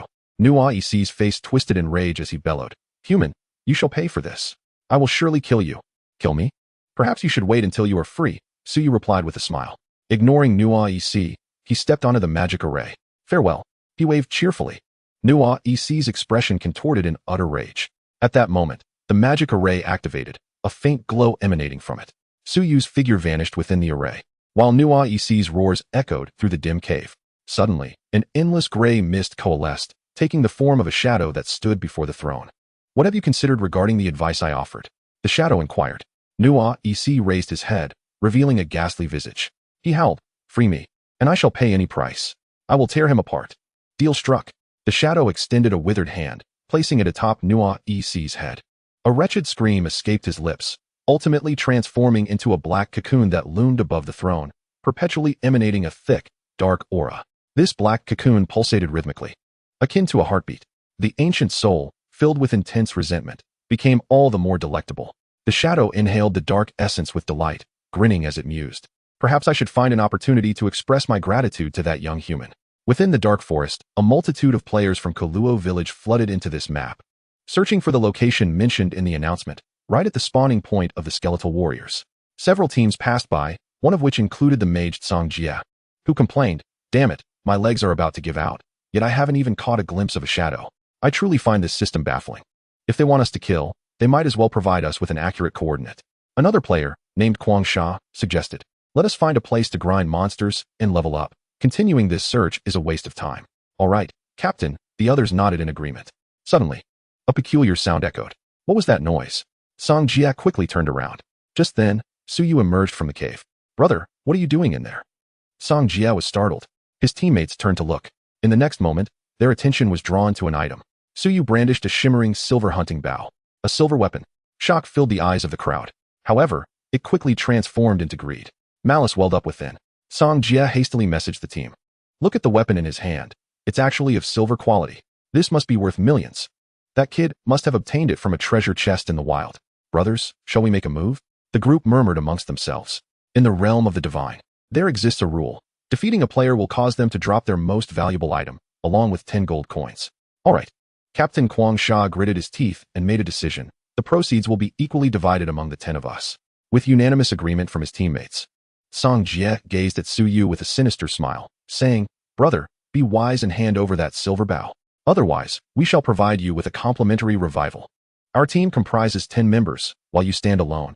It is evident that victory is unattainable for you." A swift arrow tore through Songjie's chest, reducing his health to 0 in an instant. The surrounding sounds abruptly ceased.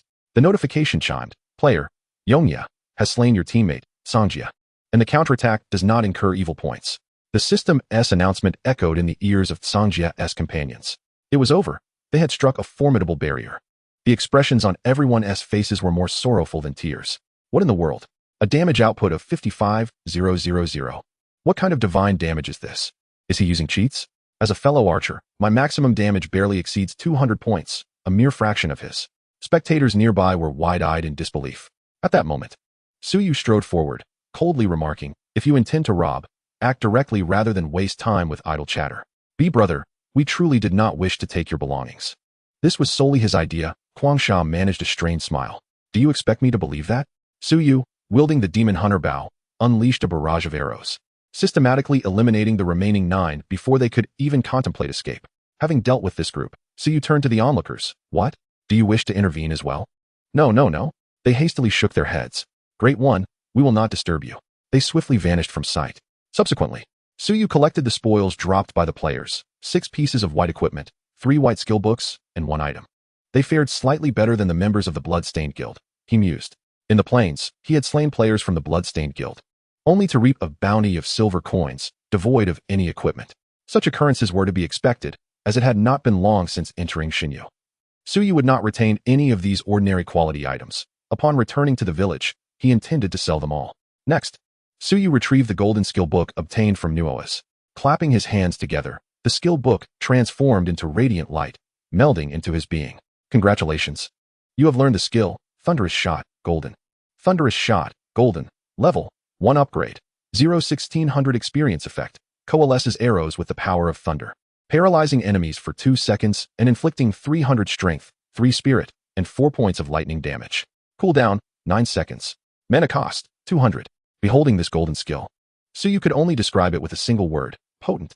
The explosive damage, coupled with a 2-second strong control effect, would prove invaluable against both players and in solo encounters. Furthermore, within Xinyu, Acquiring the first golden skill would activate the skill leaderboard and bestow a system reward. The first golden equipment would receive similar treatment. As anticipated, the system announcement followed suit. Chapter 12. Hidden Task, Golden Leather Armor. Ding. World announcement. Congratulations to player Yongya for becoming the first to acquire a golden skill, earning rewards, 500 gold coins, 2,000 reputation, 1 essence of life, and 1 skill experience token, medium. Yet another round of system announcements echoed 6 times. The rewards had significantly increased. At that moment, players around the globe were left in a state of bewilderment. Once they regained their composure, they flooded various chat channels with frenzied messages. What the heck? Why is this player named Yongya from the Dragon Kingdom on the leaderboard again? Can we block his announcements? What use is a mere golden skill? Talent is the true path. The president of the Angel Guild, Low Fight, boasted of possessing mythical talent. I would wager my future happiness that the Lighthouse Nation will dominate Xinyu. Witnessing the foreign players' remarks, the Dragon Kingdom players launched their counterattack. What nonsense. Your so-called dog guild has been trounced by the Jojo Guild for 2 years. Big shot. Yongya has appeared on the announcements twice. How do you know he lacks mythical talent? I declare that Yongya is my eternal god. A fierce verbal clash ensued, commonly referred to as a war of words. Unbeknownst to Suyu, he remained uninterested in the external turmoil, focusing solely on the system rewards. Without hesitation, he consumed the essence of life, elevating his attribute synchronization to 10. His physical strength in reality became even more formidable. Next, he turned his attention to the skill experience token, medium. Upon use, he gained a staggering 100,000 experience points. Naturally, this experience could only be allocated to upgrading skills, not enhancing player levels. Regular skills did not warrant upgrades. Only golden skills held such value. Ding. You have consumed 1,600 experience points to upgrade Thunderous Shot to level 2. Ding. Suyu swiftly elevated the skill to level 4, expending 57,600 experience points. Thunderous Shot, golden, level 4 upgrade. For 2,432 experience effect, coalesces arrows with the power of thunder, paralyzing enemies for 2 seconds and inflicting 1,200 strength, 33 spirit, and 43 points of lightning damage. Cooldown, 84 seconds. Mana cost, 350. As a golden quality skill, each level gained substantial enhancements. The level 4 Thunderous Shot's damage more than doubled, reaching an impressive 1,871 points. This single arrow was sufficient to obliterate a similarly ranked player clad in full black iron armor. Coupled with the heavy slash passive, the damage could only be described as terrifying. Suyu was exceedingly satisfied with his gains for the day. Not to mention that upon submitting a quest to the village chief, he would also receive a piece of golden quality professional equipment. He believed the expressions on players' faces around the world upon hearing the third announcement would be quite amusing. As the hour grew late, Suyu contemplated that it was time to complete his tasks and log off for some well-deserved rest. He hastened his pace back to Koluo village. Even with his level raised to 6, his speed increased several-fold, yet it still took him over half an hour to reach the village chief's residence. He resolved that acquiring a mount would be essential, as the absence of a teleportation array rendered travel exceedingly time-consuming. At that moment, the village chief spotted Suyu and exclaimed with a smile, "Yongyi, you have finally returned. Have you completed the task I entrusted to you?" "Yes." Suyu nodded in affirmation. He produced 200 elite soul crystals, and the chief's gaze shifted to the task items. Upon seeing them, his eyes nearly bulged in astonishment. "My heavens, these are all soul crystals of skeletal warriors." The chief exclaimed with excitement, "Mr. Yongyi, did you perhaps destroy a necromancer's lair?" "Close enough." Suyu replied vaguely. The chief marveled, "Your strength exceeds my expectations." Seemingly recalling something, his expression turned serious as he said, "Yongyi, I have a challenging task that requires your assistance. If you agree, I am willing to offer a piece of golden equipment as a reward." With that, the chief fixed his gaze on Suyu, anxious that he might decline. Ding. The hidden quest from the village chief has been triggered. Would you like to accept? Note, by accepting, the rewards for the Eliminate the Undead quest will be enhanced. At your service, Suyu replied with a smile. It is my duty to contribute to the village. Upon hearing this, the chief's expression grew increasingly appreciative. Ding. The village chief's favorability towards you has increased by 30. Current total, 70 points. In Xinyu, acquiring 80 points of favorability allows one to receive treasures or hidden quests from characters such as the village chief of Koluo village, who possesses numerous valuable items. By completing this hidden quest, Suyu would be able to purchase rare goods from the chief. After Suyu agreed to the chief's request, the chief retrieved a shimmering golden leather armor from his abode. Suyu's eyes sparkled. This was precisely what he needed for defense. The chief remarked, "This is a treasure bestowed upon me by the Empire, and now it is yours." The system notification chimed. Ding. Congratulations on completing the main quest. Eliminate the Undead. You have received 1,000 experience points, 10 gold coins, and 1 piece of golden equipment. Congratulations on reaching level 7. Gaining 1 attribute point in each of the 4 dimensions and 1 free attribute point. Suyu accepted the leather armor, foregoing an immediate inspection of its attributes. Instead, he inquired of the chief, "Could you provide me with the specifics of the task?" "Certainly," the chief nodded solemnly. "Yesterday, while the village militia was patrolling, they discovered a significant number of undead in the Heya mountain range. We suspect the emergence of a large necromancer's lair. The paladins are occupied guarding the dark forest and have no surplus manpower. Thus, I hope you can assist the village in investigating the situation in the mountains." "Leave this matter to me," Suyu declared. "Ding. Congratulations on accepting the main quest. Explore the Heya mountain range." The emergence of this quest signifies the birth of the first dungeon in Koluo village. Suyu felt a sense of anticipation welling within. He then examined the reward he received. Empire's Glory leather armor, golden. Position, upper body health, 400 defense, 20 constitution, 20 special trait. Health regeneration of 5 points per second equipment requirement. Level 5 archer indeed. It was golden equipment. The attributes were remarkably potent, and the traits were perfectly suited to him. Suyu promptly donned the new leather armor, experiencing a substantial enhancement in health, defense, and sustainability. Simultaneously, upon equipping his first piece of golden quality gear, the equipment leaderboard in Xinyu was officially activated. Chapter 13, Brothers. It's a hack. The system immediately signaled a notification. Ding. World announcement. Congratulations to player Yongyi for becoming the first player to acquire golden equipment. Receiving rewards, 1,000 gold coins, 3,000 reputation points, 1 life essence, and 1 golden treasure chest. Yet another world announcement. All players were taken aback. Brothers, this is ridiculous. It's outrageous. Within less than half a day since the game opened, there have already been 3 world announcements, all awarded to this player named Yongyi from the Dragon Kingdom. Who exactly is Yongyi? Is he a big shot in disguise or a new prodigy? This question flooded the minds of leaders from various factions around the world. Yongyi is impressive. Keep it up, big shot.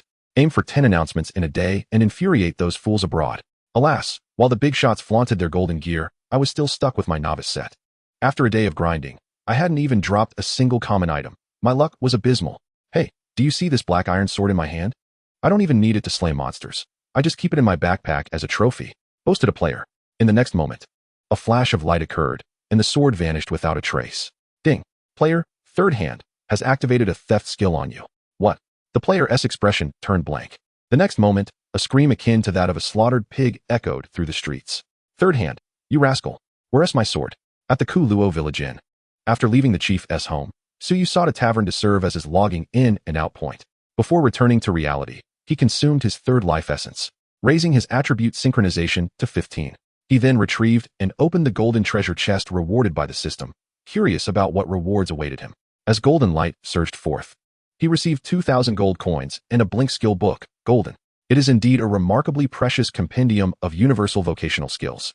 In the early to mid stages of the divine realm, the skill of flash is an indispensable means of mobility for every individual.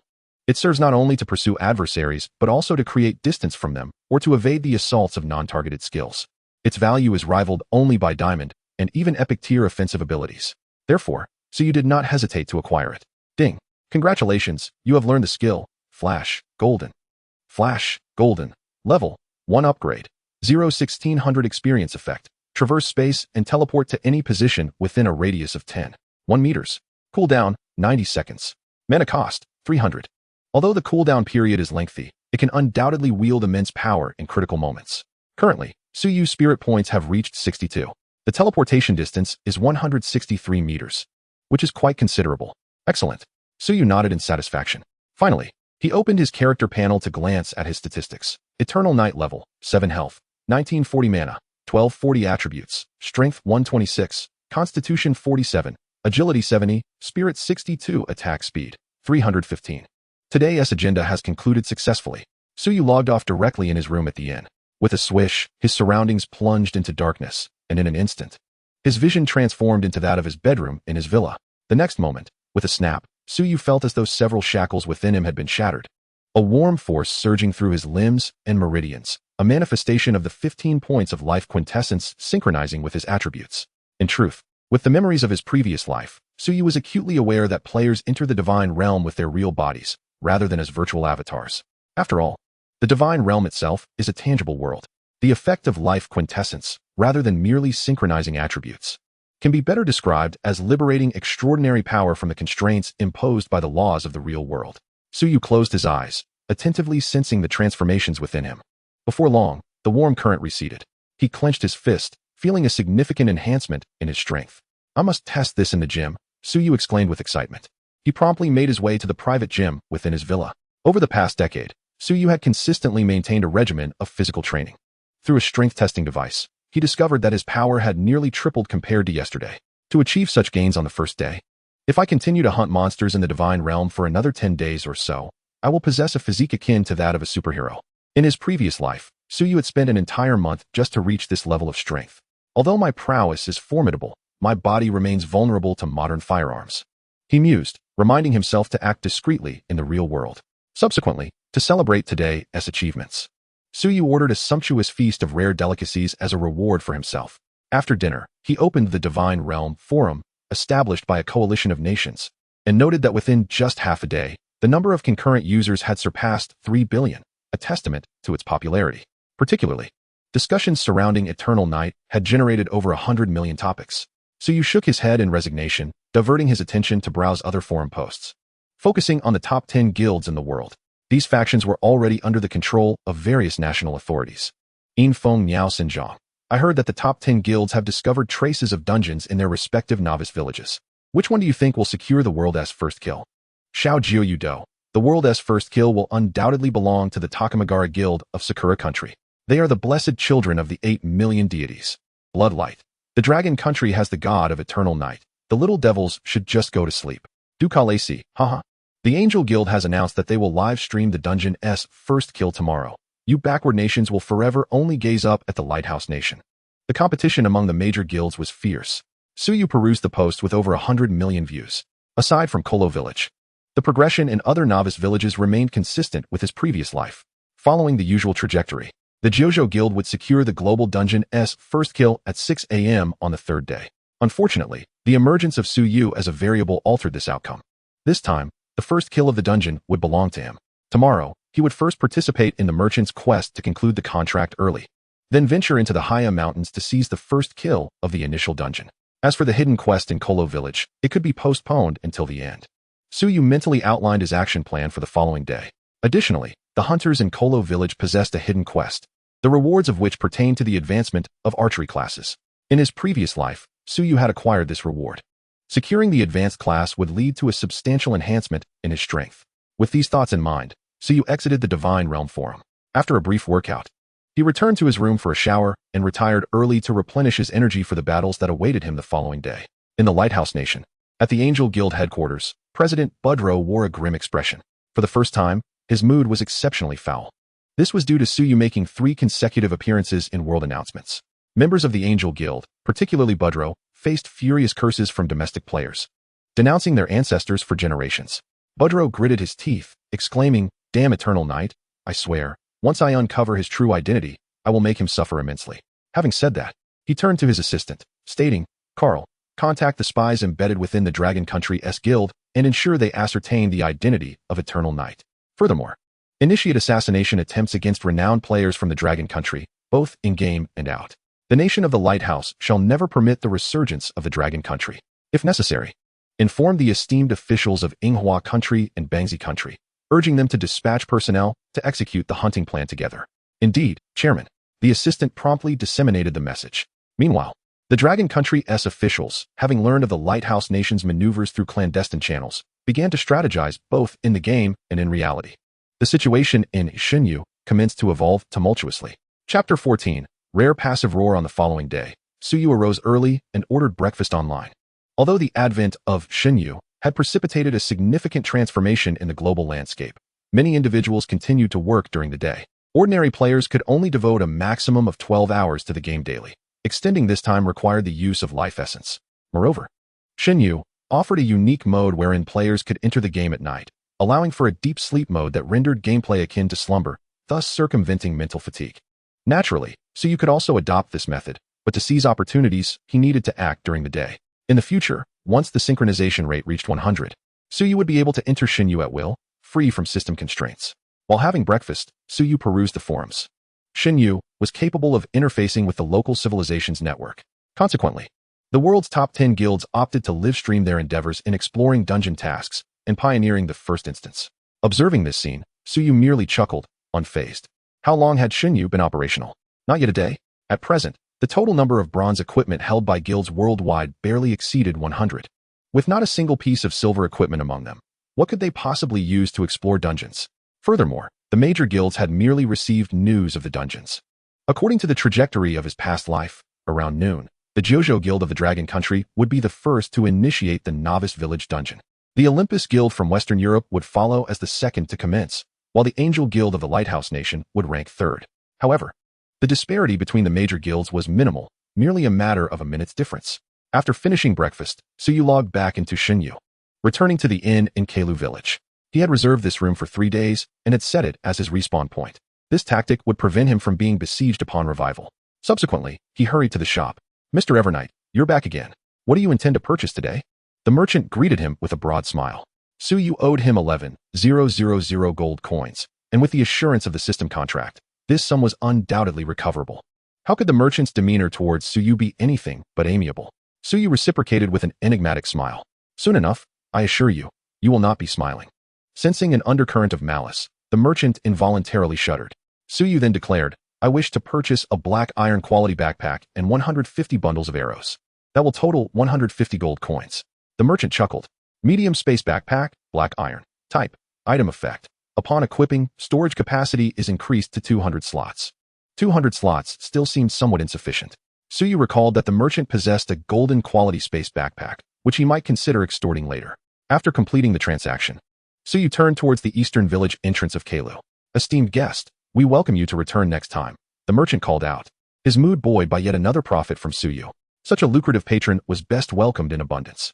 As he observed Suyu's retreating figure, the merchant's eyes glinted with avarice. A few minutes later, Suyu arrived at the eastern village entrance. A group emerged from the Keilu forest, appearing quite wretched, with numerous wounds adorning their bodies, while a dilapidated cart at the center of the group was on the verge of collapse. The merchant's caravan had finally arrived. A smile crept across Suyu's face.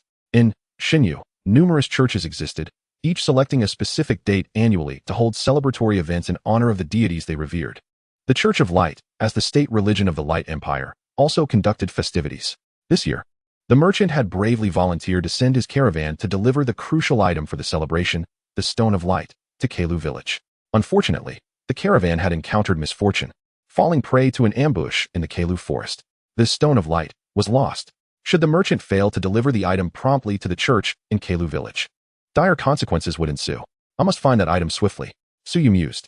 The Keilu forest was a level 10 area, with scant players roaming this region, as the mainstream player level had just reached 56.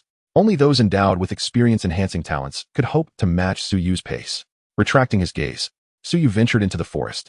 Before long, he was beset by the first wave of monsters, 2 formidable black bears, glaring hungrily at him. Robust black bear, black iron. Level, 10 health, 6,500 attack, 360 skills. Heavy claw, roar as level 10 black iron creatures. Their attributes were far superior to ordinary monsters. With a mighty roar, the 2 large black bears charged at him, gaining a 5-second power boost as they lunged forward, their sharp claws poised to strike. Thunderous shot. Suyu unleashed his new skill for the first time, which required no arrows to execute. A surge of magical energy coursed into his hands, coalescing into a golden energy arrow. Faintly, the sound of thunder echoed in the air. With a resounding crash, the arrow pierced the skull of a nearby black bear. The intense heat of the lightning vaporized its blood. Simultaneously, a current enveloped the black bear, rendering it rigid. 7,723. Weakness, the chime echoed. You have slain a level 10 black bear, earning 72 experience points. Another chime followed. Congratulations, you have acquired 4 points in Constitution. The golden skill complemented the heavy/passive. This strike effortlessly dispatched the level 10 black bear, causing tremendous damage. In the wake of the mother bear's demise, the male bear became increasingly frenzied. However, just as the creature was about to strike Suyu, the blink skill activated suddenly. With a flash of light, Suyu found himself 10 meters behind the black bear, raising his longbow to swiftly shoot at the monster's hindbrain. The arrows flew in a straight line. 278. Weakness, 278. Weakness, 278. Weakness. Each shot was remarkably precise. Within a mere second, Suyu had depleted 13 health points from the black bear. Roaring in rage, The bear spun around and lunged at him. Unfortunately, its bulk worked against it, and Suyu skillfully employed a kite strategy to outmaneuver it. Soon enough, it met its end beneath his arrows. Another chime resounded. Congratulations, you have acquired 4 points in Constitution. Suyu collected the spoils and usable arrows, continuing his battle. He embarked on a hunting expedition through the forest. Each black bear he encountered transformed into experience and attributes for Suyu. Congratulations, you have acquired 4 points in Constitution. Congratulations, you have acquired 2 points in Strength. Congratulations, you have acquired the Roar skill, Rare. After slaying over a dozen black bears, Suyu finally obtained a new passive ability, Roar Passive, 120. Effect, enter combat state, granting 5 points in Strength and 5 points in Defense. Initially, the roar could only last for 5 seconds, but upon being transformed into a passive ability through his talent, it astonishingly lost its time limitation, a most unexpected delight. Closing the panel, Suyu re-engaged in combat, drawing ever closer to the activity zone of the wild beasts. Chapter 15, Mutation, Frostbear King. An hour later, another chime rang. Congratulations, you have acquired the Roar skill, Rare. Congratulations, you have acquired the Heavy Claw skill, Rare. Congratulations, you have reached level 8. Earning 1 point in each attribute and 1 free attribute point. The substantial experience from defeating monsters beyond his level propelled Suyu swiftly to level 8. His health and mana were restored to full capacity. Furthermore, he was merely 2 levels away from reaching level 10. In this lifetime, Suyu felt a 99% certainty of achieving the distinction of being the first player to reach level 10. If he were to claim all 4 world announcements since the game's launch, it would be quite the spectacle. A smile crept onto his face as he cleared the clutter from his mind. During this period of battle, he had amassed 60 points in Constitution, 20 points in Strength, and 2 fully leveled passives. Roar Passive, 2020. Effect, enter combat state, granting 100 points in Strength and 100 points in Defense. Heavy Claw Passive, 2020. Effect, each arrow reduces the enemy's defense by 20 points, with a maximum reduction of 200 points. The 100-point Strength boost nearly doubled Suyu's attack power. The 200-point defense reduction correspondingly elevated his damage output, proving immensely beneficial. At the same time, Suyu had fought his way to the central region of the Keilu forest. From the surrounding environment, he sensed an overwhelmingly heavy and chilling aura, prompting him to exercise caution. This opponent was no ordinary foe, he mused. In his previous life, the hidden opportunities tied to merchants were also discovered by players from the Tsangyun Guild strategy team. Suyu could not help but marvel at the talent within the Tsangyun Guild. Unfortunately, they would later face suppression from guilds secretly supported by the Lighthouse Nation and the Sakura Nation, ultimately leading to their disbandment, with members dispersing into other Dragon Nation guilds. Ironically, this greatly enhanced the strength of their allies. These members became the backbone of their respective guilds, marking an epic chapter in gaming history. However, regarding this hidden opportunity, the Tsangyun Guild had revealed very little information. All Suyu knew was that the creature was a silver-tier bear king. Scanning his surroundings, Suyu resolutely advanced forward. In the next moment, a beastly roar reverberated through the air. A white figure resembling a small mountain burst into view. It was a white bear. Wherever it passed, the ground and trees were blanketed in a layer of pale frost. The air temperature plummeted by several degrees. Suyu cast a system detection spell at it. Frost Bear King Silver Lord, level, 10 health, 50-50 attack, 2,800 skills. Ice Flame, summons frost flames to freeze nearby enemies. Ice Armor, summons ice to form armor, absorbing significant damage. Heavy Claw, swings its sharp claws to tear enemies apart. Ice Pillar Strike, condenses an ice pillar in hand and hurls it at enemies. Description, the overlord of the Keilu forest, a juvenile bear king with the bloodline of frost dragons. Truly, a dragon of the sun and earth. It even dares to confront the mother bear. Moreover, it is no wonder the bear king's attributes exceed those of a typical silver-tier creature. It possesses the bloodline of a dragon. A chime sounded. Keilu village announcement. A player has been discovered in Keilu forest. All players are advised to head there immediately and engage in battle.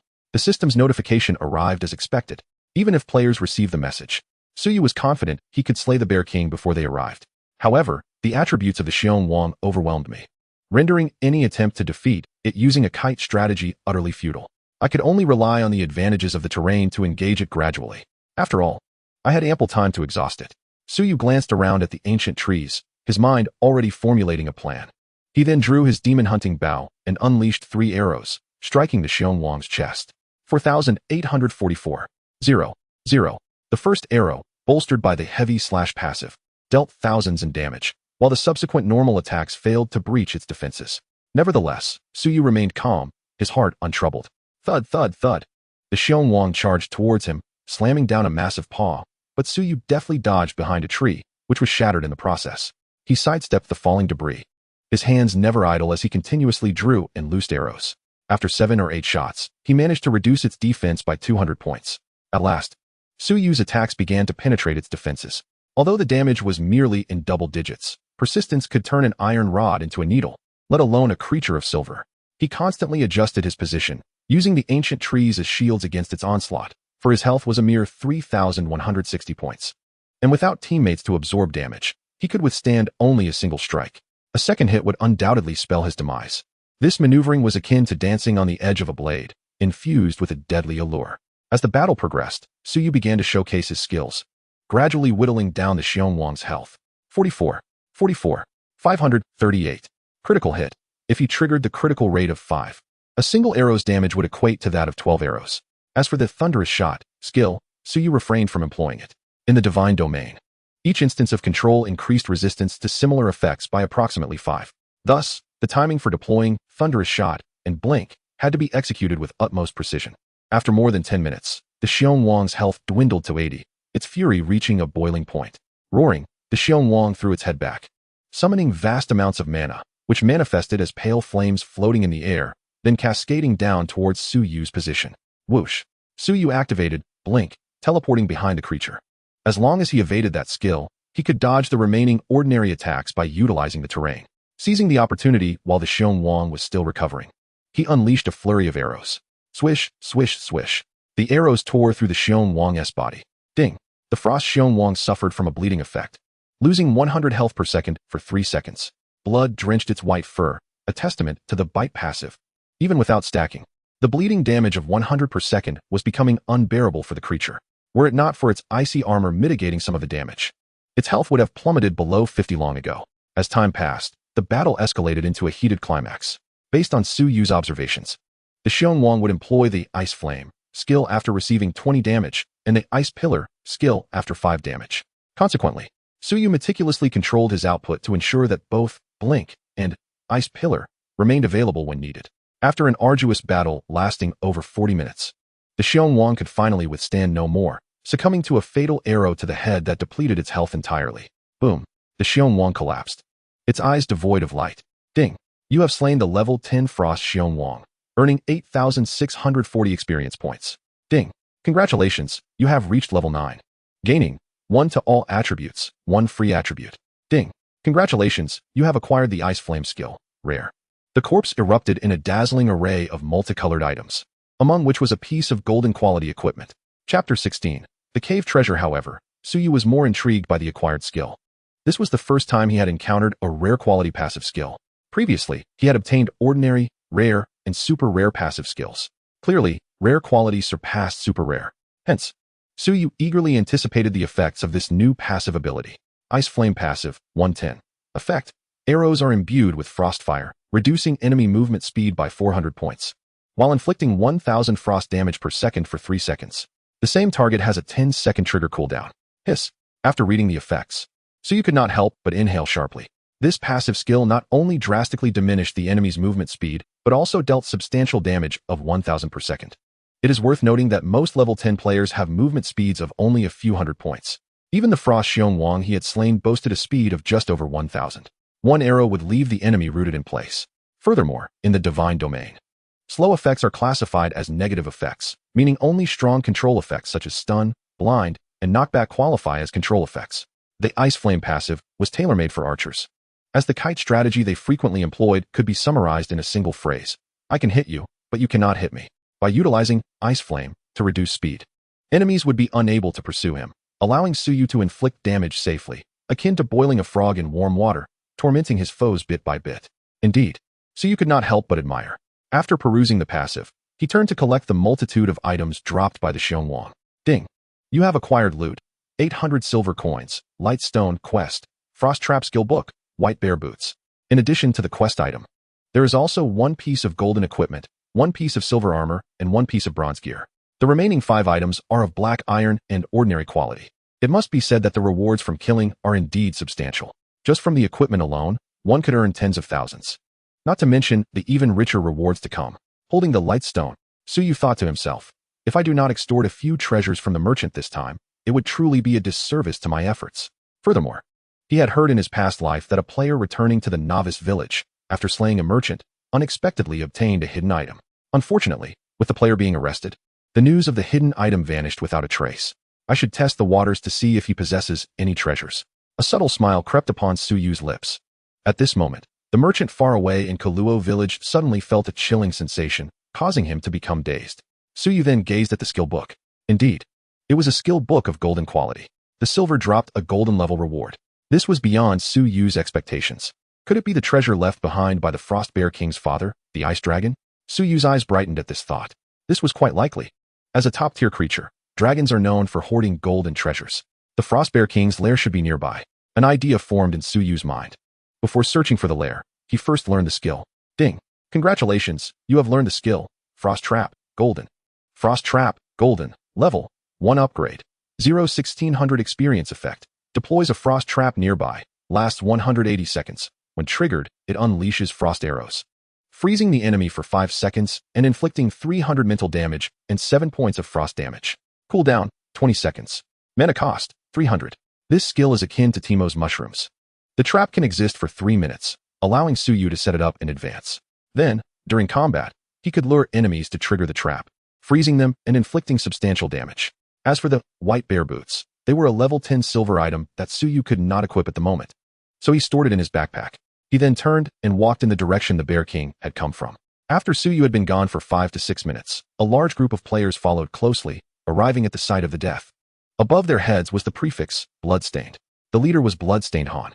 At this moment, Bloodstained Feng in the team gritted his teeth and said, "He has already been killed by Eternal Night. He must be in the forest ahead. If we do not kill him this time, I swear I will not be human." Since yesterday, after the two sides clashed, Bloodstained Han had specifically sent someone to monitor Suyu's movements. Furthermore, he had applied to the main guild for a secret item specifically designed to deal with Eternal Night. The Bloodstained Guild has always acted with such tyranny. When dealing with enemies, they spare no resources to suppress them until they can no longer grow. Moreover, this operation had the endorsement of the powerful forces behind the Bloodstained Guild. Bloodstained Han looked at the blood-red scroll in his hand and said grimly, "With this bloody dual scroll, as long as we eliminate Eternal Night once, he will be utterly crippled. Let us go pursue Eternal Night." With that, the group advanced in the direction Suyu had taken. Suyu searched for over 10 minutes before finally discovering a giant cave. As he approached, a gust of cold wind greeted him. Indeed, this was the lair of the Frost Bear King. Suyu felt a slight joy. Just then, a roar echoed from within the cave. Roar! 7 mother bears charged out. Goodness! Suyu was startled. If he remembered correctly, the Frost Bear King was still a juvenile bear, yet it already had a harem of 3,000 beauties. This bear certainly knew how to attract mates. As a single adult male, Suyu could only concede. However, since these mother bears dared to attack him, he had no choice but to send them to their doom, reuniting them with the Bear King. The Bear King would surely be pleased in the afterlife, as Suyu had ensured a family reunion. Just as the mother bears were about to pounce, Suyu swiftly drew his demon hunter bow and dispatched them one by one. With the monsters no longer blocking his path, he hurried deeper into the cave, where a golden glow caught his eye. So many coins. It seemed the Bear King had inherited the dragon's bloodline and its insatiable love for treasure. Looking around, Suyu did not find any bear cubs. Capturing the first pet would mean a world announcement reward. This was somewhat regrettable. With a sigh, Suyu unceremoniously collected all the treasures. Ding! Congratulations, you have acquired 520 coins. Ding! Congratulations, you have acquired Frost Dragon Blood Crystal, Epic. What? An epic quality item. Suyu stared in astonishment at the Dragon Blood Crystal. Frost Dragon Blood Crystal, Epic. Type. Item effect. If one possesses a trace of Frost Giant Dragon bloodline, consuming it can enhance the bloodline and improve qualifications. Otherwise, it will increase mana and mental attributes, permanently granting 20 frost resistance. What a splendid item. Suyu decisively consumed it. His mental attribute increased by 30 points, and his mana surged by a full 10,000 points. Previously burdened by 2 golden skills, Suyu was severely lacking in mana, forcing him to continuously consume mana potions to recover. Now, he had finally resolved his mana deficiency. As for the 20 frost resistance, it meant that the frost damage he received would be reduced by 20. Ying level, 9 health, 3180 mana, 11880 attributes, strength 150, constitution 109, agility 72, spirit 94. Currently, SY's attributes overwhelmingly surpass those of players at the same level.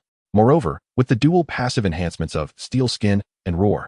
The majority of players' attacks are incapable of breaching SY's formidable defenses. With a contented expression, SY contemplated his attributes before deciding to return to K-Lu village. Ding. You have received a friend request. The system notification echoed in his ears. Who could possibly be messaging me at this moment? Since the launch of SHNY, he had only added 3 friends. Ku NGF Ing, C New York N, and UY Ing, the leaders of 3 guilds in K-Lu village. With this thought, SY opened the message panel. C New York NTNSH Ing, Y Ing E. I've received news that Su or NHN is leading a group to KL Forest to hunt you down. They reportedly requested a powerful item from the main guild. Brother, do you need our assistance? Surprised by the message, SY never expected C New York NTNSH Ing to regard him with such importance, personally alerting him to Su or NHN's movements. It must be said that the higher-ups of the C New York N guild are quite adept at maintaining relationships, a reason why they are poised to become the 10th guild in the world. Unfortunately, if it weren't for a betrayal during a guild war by the Lungu Guild, which resulted in significant losses for C New York N, they might have had the potential to be among the top 3 guilds. Regrettably, the defeat in the guild war marked the beginning of C New York N's decline, leading to their eventual disappearance from the global stage. After a moment's contemplation, SY replied, "Thank you for the warning. I can handle the matter with Su or N guild on my own. All right then, brother, take care." C New York NTNSH Ing no longer pressed the issue. Closing the panel, SY turned back towards the tunnel. The space was confined and unsuitable for combat. He resolved to engage outside. As he stepped away from the Bear King's lair, a cacophony of rustling sounds emerged from the forest. "They are coming." SY's gaze sharpened as Su or NHN and several dozen individuals swiftly approached, cornering him in a small clearing within the woods. "Wyangi, we meet again." Su or NHN's expression was frigid. Beside him, Su or NF Ing gritted his teeth, declaring, "You cannot escape. We shall avenge last time's humiliation." SY coolly surveyed the group, noting that each member was clad in complete sets of black iron armor. A smirk graced his lips. The brothers of Su or N have come to deliver goods once again? At this remark, Su or NHN paused, bewildered by SY's words. Only when he caught SY's gaze did realization dawn upon him, igniting a surge of uncontrollable fury within. "You are exceedingly arrogant," Su or NHN retorted harshly. "I am aware of your high damage output, but only your first arrow can instantly kill.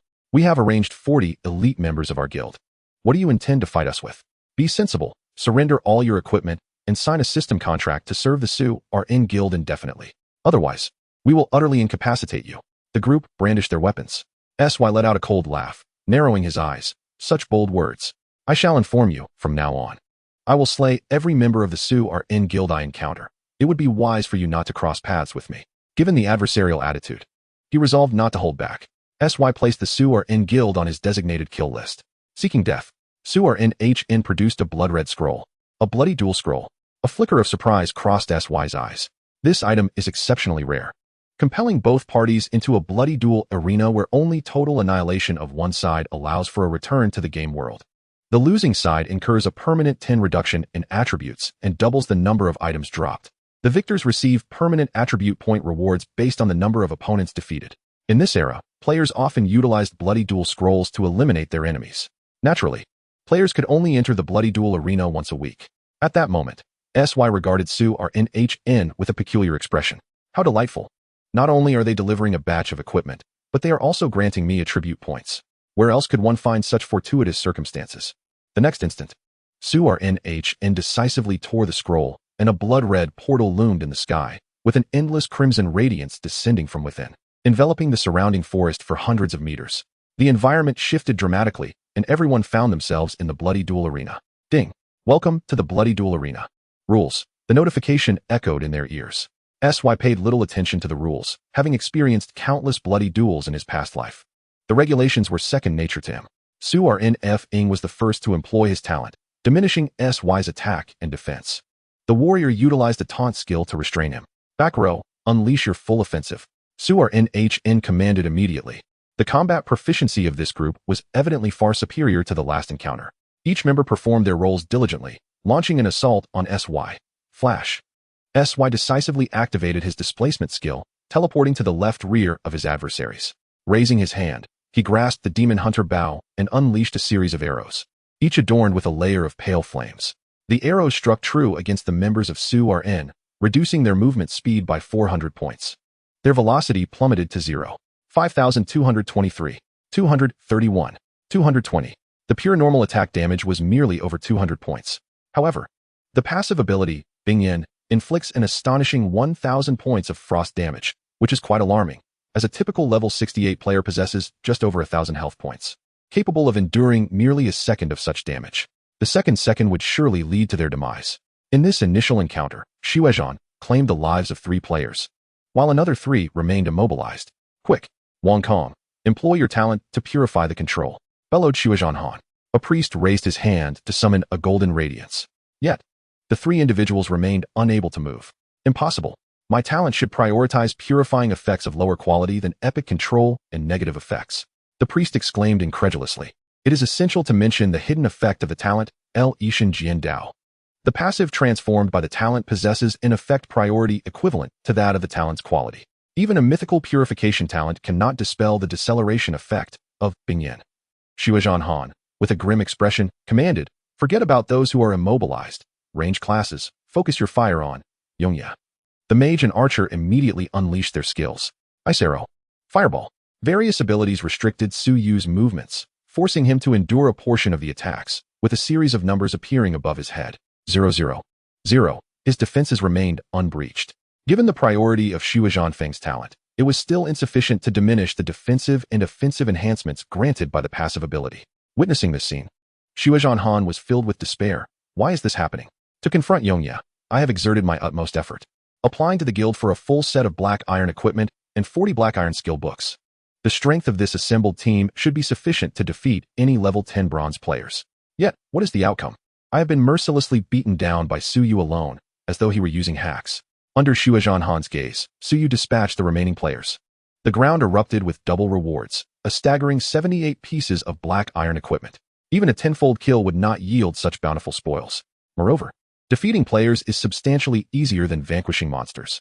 Su Yu turned to Xuezhan Han and calmly remarked, remember to bring more people to ambush me next time. Oh, and ensure your gear is adequate.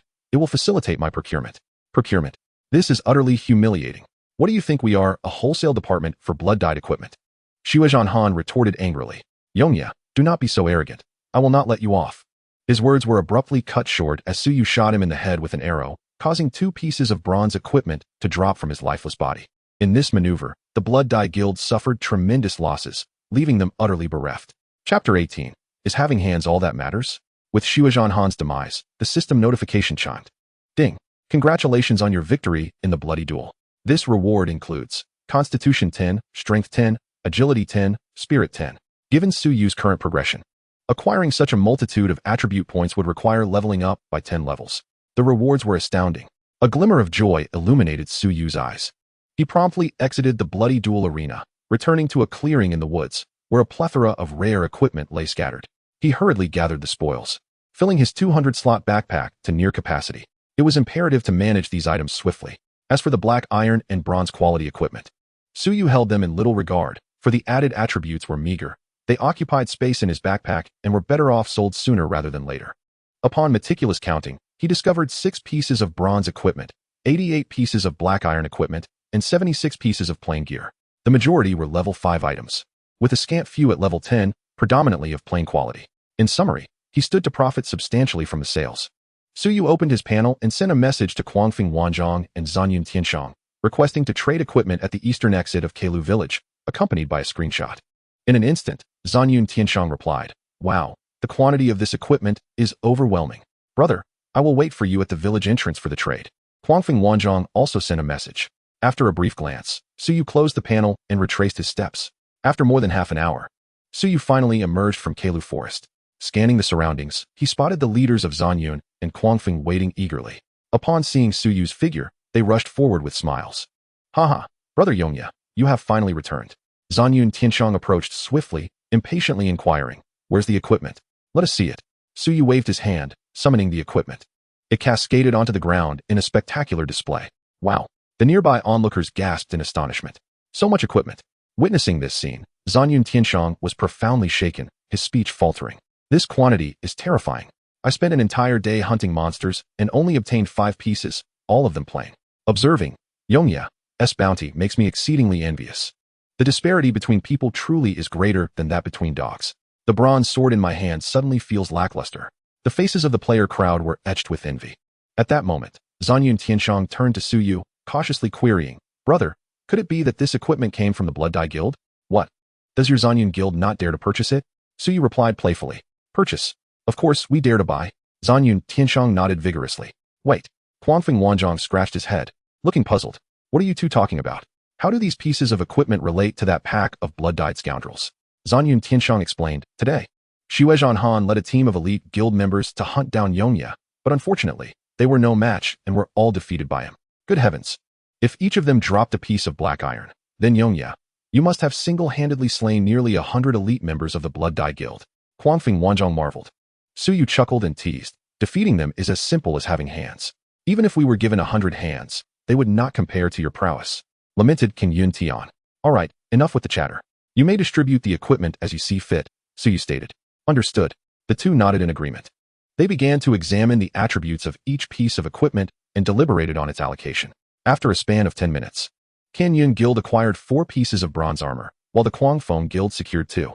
The remaining equipment of other qualities was evenly divided between the two guilds. In this transaction, Suyu garnered a profit of 15,256 gold coins, bringing his total gold reserves to over 30,000. At that moment, Qin Yun Tian smiled and remarked, "Yongyi, you have certainly reaped great rewards these past few days. Aside from the equipment, your collaboration with Yu Ying regarding the strength potions has been a nationwide sensation." "It's merely a trifle," Suyu replied nonchalantly, fully aware of the situation. He had been closely monitoring the Xinyu Forum, where various guilds were investing heavily in strength potions to enhance their monster-slaying speed and vie for the title of the first level 10 player. The Yu Ying Guild was profiting immensely. According to their contract, Suyu was entitled to 30% of the profits, settled monthly. Should he require funds, he could approach Yu Yingxi at any time. Of course, Suyu was also a billionaire in the real world. Were it not for the concern that cash transactions might expose his true identity, he would have unhesitatingly spent 1 billion to acquire gold coins within Xinyu. Subsequently, the three exchanged a few words before parting ways. Suyu made his way directly to the Ku Luo village shop. Upon arrival, he observed the same merchant caravan from before, with the members bowing their heads, their faces etched with shame. "Incompetent fools. A bunch of useless wretches. We cannot recover the light stone needed for the ceremony, and the Church of Light will undoubtedly execute us all for sacrilege. Do you understand?" The merchant bellowed at the group. After venting his frustration, he leaned against the door, a look of utter despair upon his face. "It's all over." Witnessing this, Suyu revealed a mysterious smile. He approached slowly and said, "Mr. Merchant, it seems you are in quite a predicament." "You?" The merchant turned to see Suyu and gritted his teeth, saying, "Yongyi, do not think that just because I am doomed, you can evade repayment. The contract is protected by the rules. If you cannot repay, you will surely perish." Suyu chuckled lightly. That may not be the case. He casually opened his backpack, and with a resounding thud, the corpse of the Frost Bear King appeared on the ground. The caravan members gasped in shock and exclaimed, "This is the Bear King that attacked us and stole the light stone." "What?" The merchant sprang to his feet, gazing at Suyu with caution. "Could it be that the light stone is in your possession?" "Indeed," Suyu nodded. "Wonderful." The merchant exclaimed with elation. "I wish to make a trade. Hand it over, and I will release you from the contract." Suyu replied playfully, "Mr. Merchant, is your life worth only 10,000 gold coins? If you cannot repay, you will still meet your demise. Even if you hand the item to the church, they will not reward you generously." The merchant desperately pleaded, "Please. What terms must I meet to retrieve the light stone?" The situation was now entirely in Suyu's control. A slight smile graced his lips. Chapter 19. The world's sacred object and the death angel. Suyu extended 3 fingers and said, "I have 3 conditions. If you agree, I shall return the light stone to you." "Very well." The merchant hastily acquiesced, fearing further demands. A devilish grin spread across Suyu's face as he slowly articulated, "First, cancel the loan contract. Second, I require 100,000 gold coins." With each condition uttered, the merchant's complexion grew paler, yet he refrained from voicing any objections, as the first 2 conditions remained within his means. "Third," Suyu paused, smiling, "I wish to select 3 treasures of my choice from your collection as compensation." "Wait, the last item is equivalent to 3 conditions." The merchant protested. However, a mere glance from Suyu silenced him instantly. His life was of utmost importance. 3 treasures would suffice. "I agree to your terms, but we must sign a transaction contract with the system," the merchant requested. "No problem," Suyu replied with a smile. They proceeded to establish a new temporary contract. Afterward, the merchant produced 100,000 gold coins, which represented nearly a quarter of his cash reserves, and reluctantly handed it over to Suyu. "These items are the culmination of my decades of collecting. You may choose 3, the merchant added. No sooner had he spoken than a virtual panel appeared before them. Ding. You have accessed the hidden shop of Merchant Pikel. Life Crystal Potion, Gold Effect. Restores 50 HP instantly with 33 charges. Recharges once daily. Usable at level 15. Price, 250,000 gold coins. Adventure Expert Backpack, Gold Effect. Expands player backpack space to 800 slots and increases rare drop rate by 1. Price, 380,000 gold coins. Glory Ring, Gold Description. Equipment for level 15 archers, no level requirement. Unit price, 190,000 gold coins. So you cast a cursory glance around. The quantity of good items was rather limited, as Pyko Air was merely a merchant from a novice village. However, there were rumors in his past life that he possessed an exceedingly precious artifact, yet Suyu could not discern any items surpassing the golden quality. Could he be deliberately concealing them? Suyu's scrutinizing gaze swept across the merchant. After a moment of contemplation, a thought emerged in his mind. He feigned a stern demeanor and said, Mr. Merchant, you are not being honest. We had an agreement to select 3 treasures from your entire collection. But, are the items displayed before me truly all that you possess? The merchant stammered in response. Observing this, Suyu's gaze grew increasingly frigid. I hope you contemplate carefully whether your life or your treasures hold greater importance. I do indeed have one artifact that I have not displayed. After considerable hesitation, the merchant, his face filled with despair, revealed the hidden treasure. A palm-sized black angel sculpture? A flicker of familiarity surged within Suyu. Could this be a world-sacred relic? He was taken aback. Hastily, Suyu examined the attributes of the sculpture. World-sacred relic, death angel, sealed, level, intermediate effect, unknown unsealing method, absorb 10,000 strands of death energy, equivalent to slaying 10,000 monsters. Indeed, it was a world-sacred relic. This was a treasure born alongside the world, possessing unfathomable abilities. And the quantity of sacred relics in each world is fixed. The players of Lanxing in the Holy Dragon world total 49 world sacred relics. Among them, 60 belong to the indigenous population. The remaining relics are still unclaimed. Additionally, the quality of sacred relics differs from that of equipment. They are categorized solely into 4 grades: primary, intermediate, advanced, and ultimate. The capabilities of intermediate sacred relics are generally comparable to those of epic treasures. The specific abilities of the Death Angel remain unknown, and Suyu was immensely curious. As for the condition of slaying 10,000 monsters to unseal it, that was quite easily achievable. Within a week at most, he could possess an intermediate world sacred relic. At that moment, the merchant ingratiatingly stated, Mr. Yongyi, although this is a world sacred relic, it is in a sealed state, and without knowledge of the unsealing conditions, it would be of no use to you. Perhaps you should consider exchanging it for another treasure. Lacking visibility of the panel, he was unaware of the unsealing conditions. No need.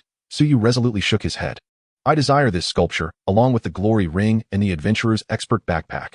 The total value of the 3 items was at least 10 million gold coins. Subsequently, the transaction was completed. The loan contract between Suyu and the merchant was also dissolved. All right, here is the Stone of Light, back to you. Our dealings are now settled, Suyu said with a smile. Yes, yes, the merchant replied, his expression grim. The golden backpack, golden armor, and even a world-sacred relic were all gone. His heart bled at the thought. As for any intentions of retaliating against Suyu, the merchant had no such thoughts. They could barely contend with the Frostbear King, let alone defeat Suyu. The merchant could only swallow this immense loss. From this day forth, he resolved to be more ruthless in exploiting those adventurers to mitigate his losses. At this moment, Suyu turned his attention to his new golden equipment. Glory Ring, golden, slot, finger health, 800 strength, 25 constitution, 35 spirit, 20 characteristics, critical hit rate, 8 equipment level, 15 equipment requirement, archer. Such equipment, devoid of level restrictions, could be utilized by players of level 1, thus making it exceedingly valuable. Its market price was at least 3 times that of ordinary golden equipment.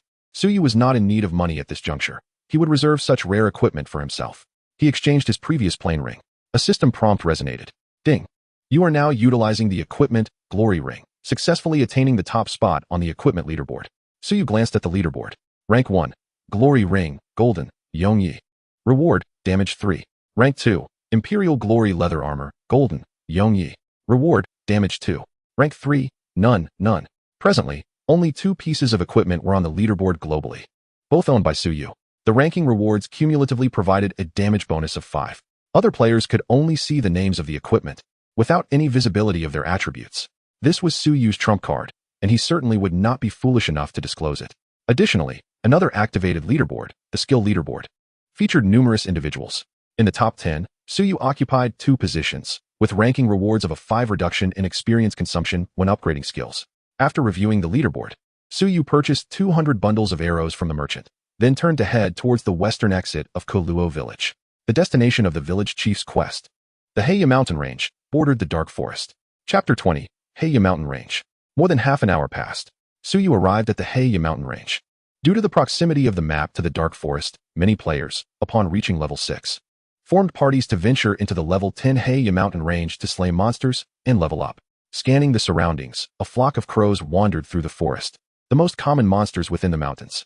At this moment, the crows were enveloped in a thick, dark aura. Normal Heya crow, level 10 health, 3,000 attack, 170 skills, dark arrow. Their attributes were rather ordinary. With the passive damage from Ice Flame, so you could dispatch a Heya crow with a single arrow. The crows attacked by pecking at enemies with their sharp beaks and by condensing dark energy into arrows to shoot at foes. Faced with the flying monstrosities, the melee professions such as warriors and knights find themselves at a distinct disadvantage. In the early stages of the game, they lack ranged abilities, leading players to predominantly form parties with mages and archers. Suyu glanced briefly at the scene before withdrawing his gaze, refraining from engaging. The number of players in the peripheral area was overwhelmingly high, rendering monster resources insufficient. Thus, Suyu set forth, advancing deeper into the mountains. Not long after, he passed by a group of players. One knight from their party spotted Suyu and his longbow, his face lighting up as he exclaimed, "Brother, would you like to team up to hunt the black crows? We are still short one ranged player." "No, thank you," Suyu replied, shaking his head. "I prefer to go solo." "Solo? Are you certain?" the knight asked, astonished. "Brother, even the most skilled archer is still vulnerable. You will definitely need melee support to absorb damage." "Please hold your tongue for a moment," interjected a female player from the group, known as Qing Yuan, who had noticed the golden leather armor Suyu wore. She swiftly interrupted the knight. In the realm of Shunyu, Suyu was the only player possessing golden quality equipment. This leather armor was synonymous with his status. Thinking of this, Qing Yuan felt a surge of excitement. Her cheeks flushed with a rosy hue as she asked, "Are you the great god of eternal night?" "Indeed, that is I," Suyu acknowledged with a smile. "At last, I meet you in person, great brother of eternal night. I am a devoted fan," Qing Yuan exclaimed, her face alight with enthusiasm. "Greetings," Suyu replied with a gentle smile, taking in her appearance. Qing Yuan's attire clung to her graceful figure, with her long legs, boasting perfect curves, drawing considerable attention. Most remarkably, she wielded a longbow, a rarity among female players, as most women favored summoners, mages, or priests due to the high skill requirement of archery. Soon after, Suyu recognized the name of this female admirer. "Qing Yuan?" he mused, a flicker of surprise crossing his eyes. In the future, this player, known as Qing Yuan, would gain considerable fame. Her archery skills would rank her among the top 100 in Blue Star. However, much of her renown stemmed from her pet, a legendary quality black dragon, earning her the title of the Black Dragon Arrow God. It was said that the black dragon was her innate companion. Upon closer inspection, Suyu confirmed his suspicions as he noticed a slender black lizard perched on her left shoulder. Naturally, regardless of Qing Yuan's future prowess, it held little relevance to him. Could she surpass him? Furthermore, she had yet to mature into her full potential, remaining merely a competent archer at present. Contemplating this, Suyu nodded in acknowledgement and prepared to leave. "Wait," Qing Yuan called out eagerly. "Great brother of eternal night, may I add you as a friend?" "Friend?" Suyu pondered for a moment before agreeing. After exchanging friend requests, he departed, fading from sight. Watching his younger sister idolize another man, the knight, Jian Ge, felt a pang of jealousy. "Xiao Yuan, while the great brother of eternal night is indeed formidable, you are a disciple of the master of archery. With your exceptional skills, your future achievements will surely surpass his." "That is impossible," Qing Yuan shook her head. "The archery level of great brother of eternal night exceeds mine by 1,000-fold. Even my teacher admitted inferiority after viewing his battle videos." "What?" Jian Ge exclaimed in disbelief. "Master Wu was a 5-time champion of the world archery competition. He is undoubtedly the world's #1. Great brother of eternal night surpasses Master Wu. My teacher also found it hard to believe, yet it is the truth." Qing Yuan replied with a wry smile. Jian Ge gazed in the direction Suyu had departed, murmuring, "Had I known he was the great brother of eternal night, I should have invited him to join our party. How delightful it would be to ride on the coattails of such a powerhouse." At this, Qing Yuan shot him a disapproving glance, exclaiming, "Brother, can you not possess a shred of dignity? You aspire to be a mere bystander, completely squandering your epic talent." "I have no choice. My talent lies in clinging to my teammates' strengths," Jian Gu replied with a cheeky grin. Sighing, Qing Yuan turned her gaze to the lizard on her shoulder. Xiaohei, you are my most reliable companion. It seems I must cultivate your abilities swiftly and distance myself from my slacker brother. Several minutes later, Suyu arrived in a sparsely populated area. A raspy cry echoed through the sky. Turning around, he saw a multitude of black crows soaring downward toward him like arrows, descending at great speed. Gripping his demon-hunting bow, Suyu unleashed a flurry of arrows at the flock. Whoosh! 5,563. 563. 563. The arrows, imbued with pale flames, struck the black crows with precision, triggering the ice flame, passive, drastically reducing their speed by 400 points while inflicting 1,000 points of frost damage per second. The black crows' velocity plummeted to 0, their bodies stiffening as they plummeted to the ground like rain. Within 3 seconds, a series of notifications rang out. Ding! You have slain a level 10 black crow, gaining 36 experience points. Ding! Congratulations, you have looted 3 points of agility. Ding! Congratulations, you have acquired the dark arrow skill, rare. Suyu basked in the bounty of experience, continuously seizing agility attributes and skills thanks to his talents. He glanced at his skill panel. Dark arrow passive, 1100. Effect, arrows imbued with dark energy, dealing an additional 10 points of dark damage. Now, each arrow Suyu released carried both dark and frost damage, significantly amplifying his assault, rendering his foes incapable of withstanding the onslaught. Subsequently, he advanced while vanquishing monsters, the system panel persistently refreshing with notifications. Ding! Congratulations, you have looted 2 points of agility. Ultimately, Suyu garnered 60 points of agility and 100 layers of passives from the black crows. The experience bar has risen to 902, bringing him ever closer to the 10th level goal. At that moment, Suyu abruptly halted his steps, surveying his surroundings. A faint gray mist lingered in the environment. Suddenly, a chilling wind swept through, dispersing the fog and revealing dozens of gray-white figures within his line of sight. Ding! Congratulations on discovering the first anomalous area in the Heya mountain range. Task progress, 10. At last, he had found it. According to the memories of his past life, to complete the village chief's exploration task, he must locate 5 anomalous areas and 3 anomalous objects, as well as uncover the mastermind behind the disturbances. Suyu recalled the precise coordinates of these entities with clarity. Chapter 21. The first level 10 player, a ghastly sound emanated from the gray-white figures. It was a horde of walking corpses. Walking corpse black iron elite. Level, 10 health points, 20,000 attack, 350 skills, corpse poison, undead physique. This group of black iron elite monsters possessed attributes far superior to those of the Heya. Their health reached an impressive 20,000 points. However, Suyu's expression remained unchanged. To him, these creatures were merely walking experience bags. Additionally, defeating monsters in anomalous areas had a minuscule chance of dropping a rare item known as the Black Soul Stone, which served as the entry ticket to the first dungeon in Koluo Village. The limited drop was capped at 1,000 pieces. This meant that only 1,000 players from Koluo Village could participate in the dungeon event. First, he would eliminate this batch of monsters. Regaining his focus, Suyu's gaze fell upon the walking corpses, and he drew his bow, unleashing a flurry of arrows. 5,486. 506. 1,000. With the passive effect of Heavy Claw activating, each arrow pierced through the monster's defenses by 20 points, additionally inflicting 1,000 points of dark damage. Due to the effects of Ice Flame, their movement speed was reduced by 400 points. The walking corpses were inherently resilient, yet sluggish creatures. With this arrow, they were effectively immobilized. With Suyu's remarkable attack speed of 422, his damage per second reached an astonishing 7,000 points, swiftly depleting 35 health points from the walking corpse. In merely 3 seconds, he dispatched 1 walking corpse. Ding! You have slain a level 10 walking corpse, earning 216 experience points. Ding! Congratulations, you have acquired the undead physique skill, rare. Having slain the first monster, he obtained a passive skill. It seems Suyu's luck was indeed on the upswing. Undead physique passive, 110. Effect, permanently increases health points by 500. Fully leveling this passive would enhance health by 500 points, equivalent to the bonus provided by 250 points of constitution.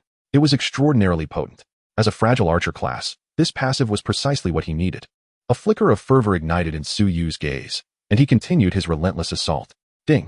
Congratulations, you have gained 4 points of constitution. Ding! Congratulations, you have gained 3 points of constitution. With each walking corpse he vanquished, not only did he reap attribute points, but the experience bar also surged by approximately 23 points. Thus, upon defeating the 5th walking corpse, his experience bar surged past the 100 mark. Ding! Congratulations, you have reached level 10, earning one in all 4 dimensions, and one in free attributes. Since the launch of the Divine Realm, in less than a day's time, Suyu ascended to level 10, a pace 2 hours faster than in his previous life. He once again achieved a world milestone. Ding! World announcement. Congratulations to player Eternal Knight for becoming the first player to reach level 10, receiving rewards: 2,000 gold coins, 3,000 reputation, 1 essence of life, and 1 golden treasure chest. The announcement echoed 6 times, and players around the globe received this news. Wow! Is Eternal Knight preparing to dominate the world announcements? For announcements in 2 days, this is quite the blow to the prestige of other guilds. Grinding throughout the night, I only managed to reach level 7. Compared to Eternal Knight, I feel utterly inadequate. If you, at level 7, feel like trash, then what does that make me? A mere level 5? Incredible! Another deity is about to emerge from the Dragon Kingdom, in Wuwa Village. The new player village for the main members of the Jiuzhou Guild in the Dragon Kingdom, the pioneering team, led by the guild leader, Jiuzhou Tianyun, successfully completed their task, unlocking the village's first novice dungeon, Blood Duke Castle. Perhaps inspired by Su Yu's achievements, they managed to complete their task an entire hour ahead of schedule. Ding! World announcement. Congratulations to player Eternal Knight. Just as the system announcement sounded, the excited expressions of the crowd suddenly froze. The vice president, Tianya, incredulously remarked, "How can Eternal Knight's leveling speed be so rapid? Our guild's leveling team is composed of elite members dispatched by the officials. Their monster grinding speed is widely acknowledged, yet they cannot compete with a solitary player?" Eternal Knight's prowess seemed almost akin to cheating. The guild members buzzed with discussions. Indeed, the first achievement of reaching level 10 had eluded them. Guild leader Tianyun sighed, his expression largely unchanged. He had long anticipated such a situation. He resolved to find an opportunity to reach out to Eternal Knight, hoping to extend an invitation for him to join, as this would undoubtedly bolster their guild with a top-tier deity. With this thought, Tianyun turned to the members of the pioneering team and stated, "Everyone need not concern yourselves too much with the announcement. Though Eternal Knight has received rewards from the announcement, it only serves to enhance his individual strength. The novice dungeon we have discovered will elevate the overall strength of our guild. Should we secure the first kill of the dungeon, we too will receive announcement rewards." Upon hearing this, the members nodded in agreement, regaining their fighting spirit. The guild leader was right. No matter how strong Eternal Knight is, can he surpass the collective prowess of our entire guild's elite? We, Jiuzhou, were the first to discover the dungeon. The first kill shall undoubtedly belong to us. They were eager to enter the dungeon. Subsequently, Tianyun solemnly stated, "Tianya, inform the leader of the leveling team about the dungeon details and gather them for the strategy meeting." Understood, guild leader. Vice guild leader Tianya nodded in agreement. Once prepared, the exploration team from Jiuzhou was the first to step into the dungeon, Haya Mountain Range. After receiving the system's rewards, Suyu did not rush to examine them, as the batch of monsters in the abnormal area had yet to be subdued. He continued to engage in battle, and after a few minutes, Suyu had vanquished the undead hordes. Thanks to his innate talent, he had plundered 50 points in Constitution and fully stacked the passive ability of Undead Resilience, resulting in a substantial increase of 6,000 health points, pushing his health past the 10,000 mark. Following this, Suyu collected all the items dropped by the undead. Ding! Congratulations! You have obtained the loot, 160 silver coins, 8 black soul stones, 3 venomous claws, and several materials. Remarkably, his luck had surged, as dozens of black iron elite monsters had dropped 11 rare black iron quality items. It was evident that the rare drop rate attribute of the exploration expert's backpack had played a significant role. Normally, the maximum number of rare items would be 35.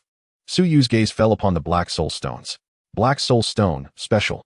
Type, subquest item effect. This item allows entry into the novice dungeon. Current quantity, 81,000. Due to the incomplete exploration quest, players could not yet see the name of the novice dungeon. He stowed the black soul stones and decisively opened a golden treasure chest from the system. You have obtained 2,000 gold coins. You have acquired the frenzied pants, golden. Another piece of golden quality equipment was now in his possession. Frenzied pants, golden. Part, legs health, 600 defense, 40 constitution, 30 agility, 20 attribute, attack speed 5 after each attack, maximum of 25. Equipment requirement. Level 10 archer Suyu immediately equipped the new gear. By the way, having slain the Frostbear King, I also acquired a pair of level 10 silver boots, which I can now equip. Suyu opened his backpack to retrieve the gear. White bear boots, silver. Part, feet health, 300 defense, 20 agility, 40 attribute, movement speed 10 equipment requirement. Level 10 universal profession. He swiftly donned the white bear boots and consumed the 4th life essence, raising his attribute synchronization to 20, thus enhancing his overall strength. He then opened his character panel to review his attributes. Eternal Night level, 10 health, 1, 281, 280 mana, 1, 251, 250 attributes, Strength 185, Constitution 235, Agility 203, Spirit 125 attack speed, 456 physical defense, 324 magical defense, 206. Suyu's level 10 attributes significantly surpassed those of an average level 20 player, especially one equipped with gear. One word to describe it: formidable. A satisfied expression graced Suyu's face. At that moment, a new wave of undead emerged from the gray mist. He refrained from engaging, as he had already collected all that he could. His priority was to complete the exploration task assigned by the village chief as soon as possible. After organizing his battle loot, Suyu headed towards the next abnormal area. Suyu moved swiftly, and the distance between the various abnormal regions was not far apart. In less than an hour, he had circled around, with his task progress increasing to 40.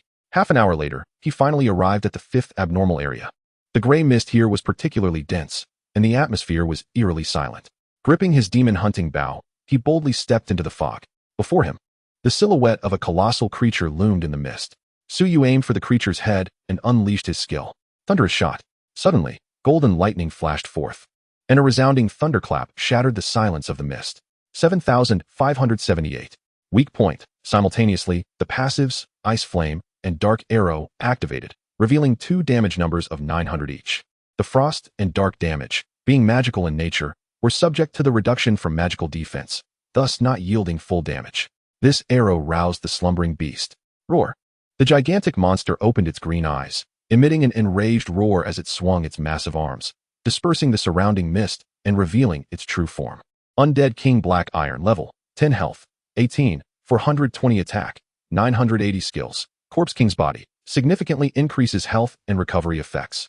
Corpse Fog exhales a large amount of poisonous mist, dealing toxin damage to nearby enemies. Heavy Leap leaps towards enemies, crushing them with its body. The legs of the Corpse King bent slightly, and then, like a spring, it sprang up with astonishing force, launching itself towards Suyu. Boom. A spiderweb-like crack formed at the point of impact.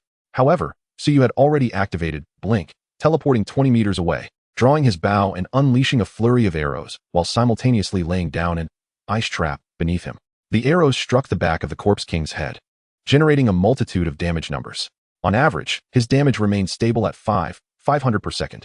As Suyu attacked, he retreated, maintaining a safe distance while skillfully managing the output range and rhythm of his attacks, crucial aspects for any archer. Suyu had honed these 2 techniques to perfection. 3 seconds later, the slow effect of Bing Yin has entered cooldown. The Corpse King immediately charged forward, but after just 20 meters, he stepped onto an invisible frost trap on the ground. With a loud bang, he transformed into an ice sculpture.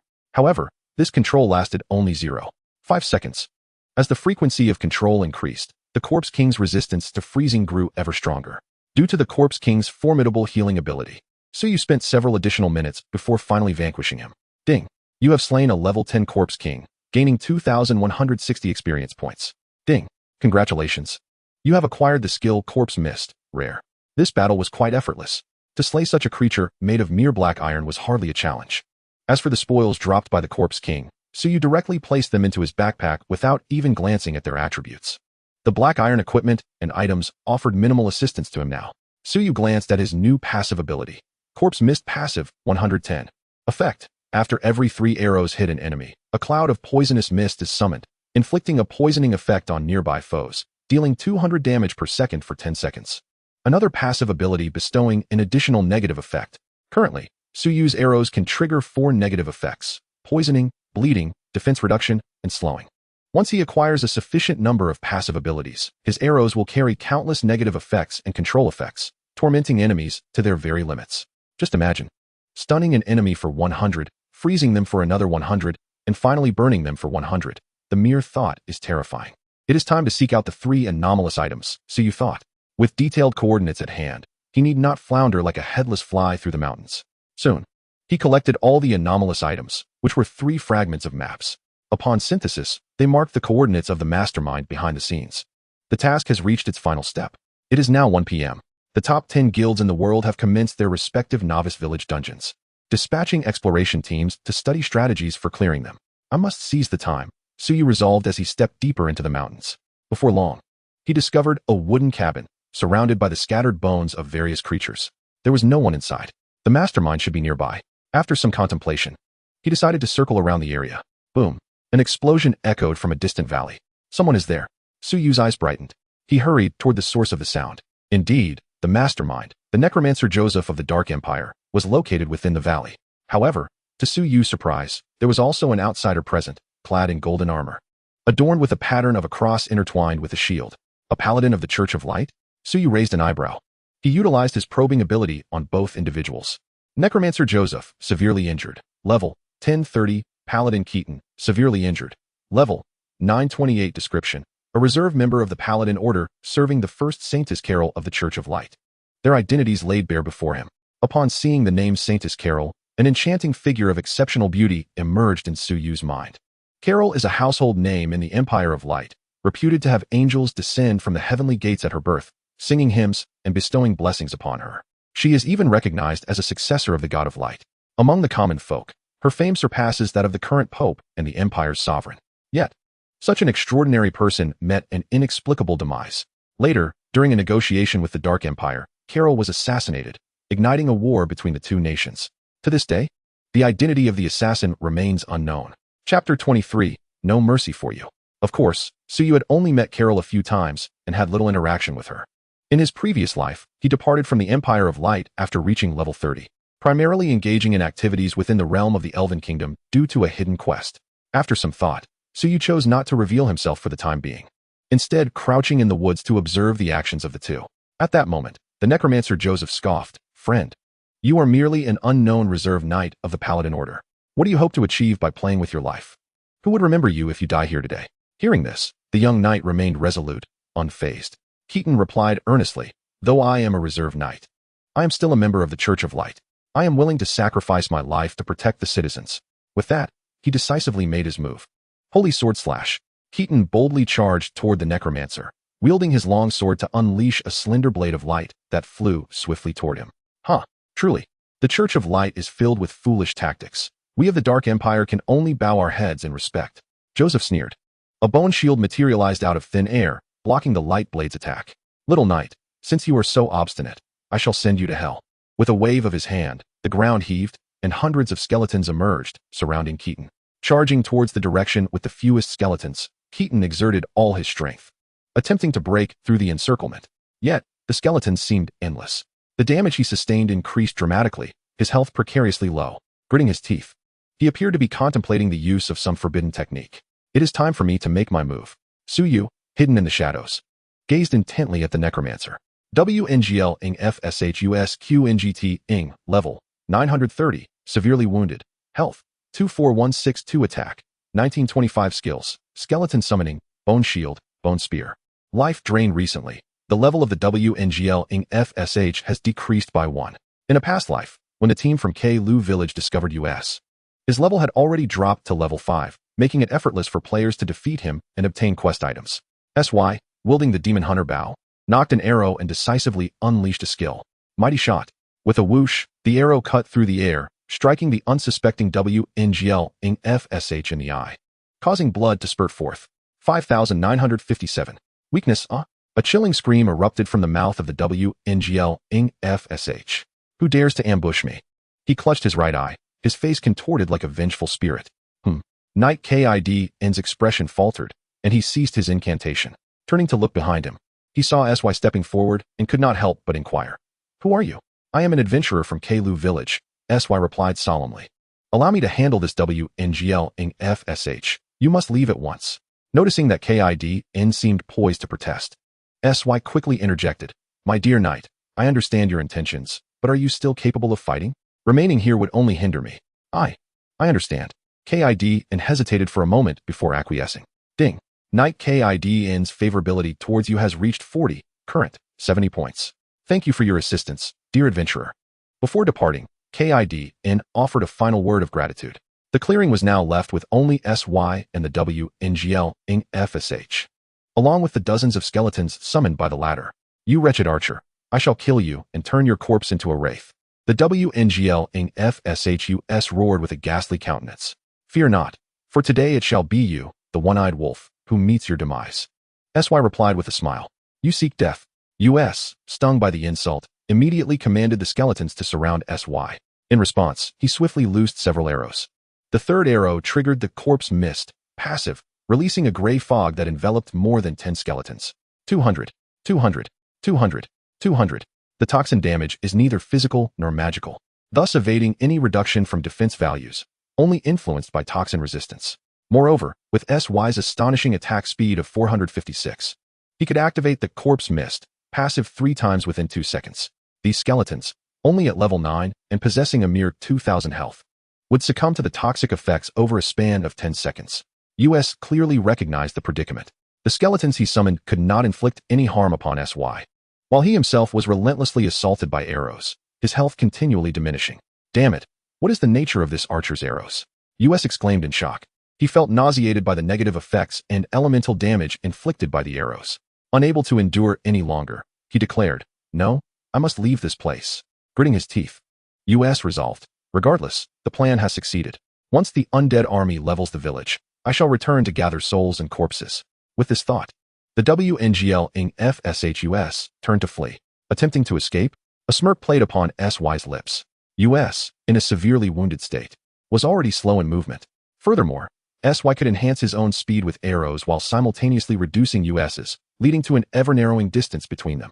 US's health had dwindled to below 3,000 points. Fear gripped him. "Esteemed archer, I am willing to offer all my treasures. Please spare my life." US fell to his knees in a plea. "Heh," SY scoffed. "Killing you would not prevent me from claiming your treasures, would it?" Trembling, US replied, "You may demand any condition. I shall comply if it is within my power." "Very well. Tell me the coordinates of the undead lair," SY stated coldly. "Why yes." Instinctively conceding, US added, "But you must swear an oath to the rules that you will not kill me after I reveal the coordinates." Upon hearing this, SY fell into contemplation. Allow the WNGL-FSH to leave? That is out of the question. A severely injured level 30 bronze represents immense profit. Today, SY would not let him escape. What course of action would allow him to kill US while still acquiring the coordinates of the undead lair? A spark of inspiration ignited in SY's mind. He turned to the WNGL-FSH, a mysterious smile gracing his face, and said, "Allow me to ponder for a moment before providing you with an answer." All right. US swallowed hard, silently praying that SY would acquiesce to his request. Subsequently, SY feigned contemplation, gradually approaching US from behind. Every 20 seconds, he placed an ice trap on the ground. As a magical trap, it remained invisible. Due to his fear, US dared not look back and was oblivious to SY's actions. After 2 minutes, SY had set 7 ice traps. US felt an involuntary shiver run through his body. At that moment, SY returned to the front and said with a smile, "I accept your terms." Swearing to the rules is, in fact, a system contract. SY proclaimed, "I, WNG, swear to the rules that as long as the WNGL-FSHUS reveals the coordinates of the undead lair, I shall not initiate any further attacks against him." Ding. The contract has been established. The system prompt resonated. This oath, upon closer inspection, posed no issues. US released a deep sigh of relief. "Excellent. I have survived." Chapter 24. Dead, but not completely dead. Cursed human, once I recover, I shall return to exact my revenge. US muttered, keeping his head lowered. A flicker of fierce intent flashed across his eyes. Gazing at him, Suyu's lips curled into a cold smirk. The other party must be seething with hatred towards him, yet Suyu remained indifferent. After all, this necromancer could not possibly leave the valley alive. In a calm tone, Suyu declared, "I have already sworn an oath to the rules. Now it is your turn to reveal the coordinates of the necromancer's lair." "Very well," Joseph quickly acquiesced. He continued, "Your Excellency, do you possess a map of the Black Crow mountain range? I can point out the coordinates for you." Upon hearing this, Suyu produced the map he had previously collected. "The necromancer's lair is located here." Joseph took the map and marked a position with his own blood. "Ding. Congratulations. You have obtained a quest item. Quest progress has reached 100. Please submit the quest to the village chief promptly." The system notification sounded. Then, Joseph lifted his head, a sycophantic smile on his face, and said, "Respected Your Excellency, I have disclosed the location of the lair. May I now take my leave?" "Certainly, you may go." Suyu nodded in acknowledgement.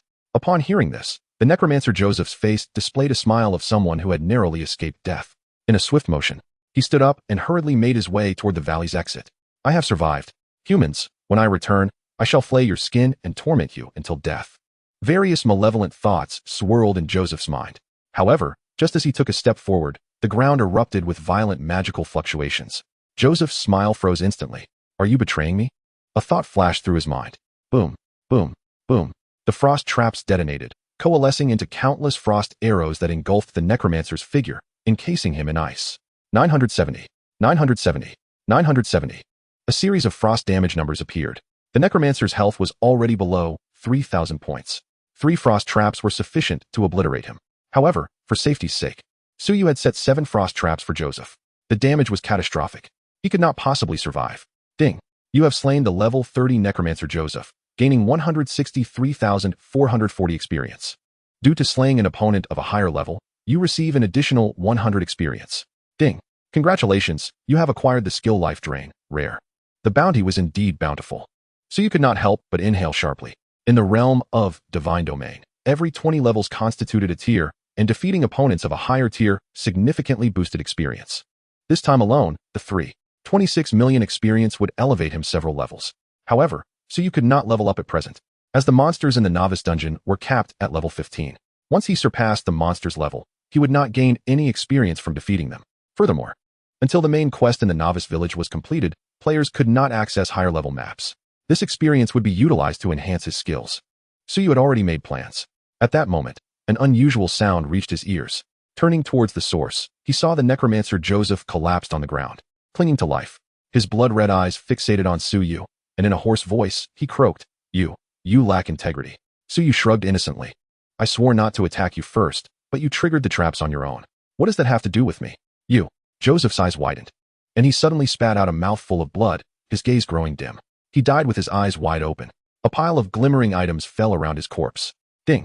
Congratulations, you have obtained loot. 580 gold coins, bone staff, black soul crystal, white evil robe. The equipment consisted of level 30 gear for magic-oriented classes, which Suyu could not use or sell at present. Continuing to examine the loot, one particular item caught his attention. Black soul crystal, gold. Type, soul item effect. Contains the essence of the necromancer Joseph's soul. Through the Dark Church's secret arts, this item can facilitate his rebirth. Goodness. Suyu had thought Joseph was dead, yet he had not completely perished and still had a chance of resurrection. How should this item be handled? After some contemplation, Suyu decided to temporarily store the black soul crystal in his spatial backpack for future consideration. Subsequently, Suyu opened his skill panel. He intended to elevate his skill levels. He possessed 3 skills of golden quality. Among them, Thunder Shot had sufficient damage for current use. As for Frost Trap, due to his low mental attributes, upgrading this skill held little significance. Therefore, Suyu invested 360,000 experience to upgrade Blink. Ding. You have consumed 1520 points of experience to upgrade Blink to level 2. Ding.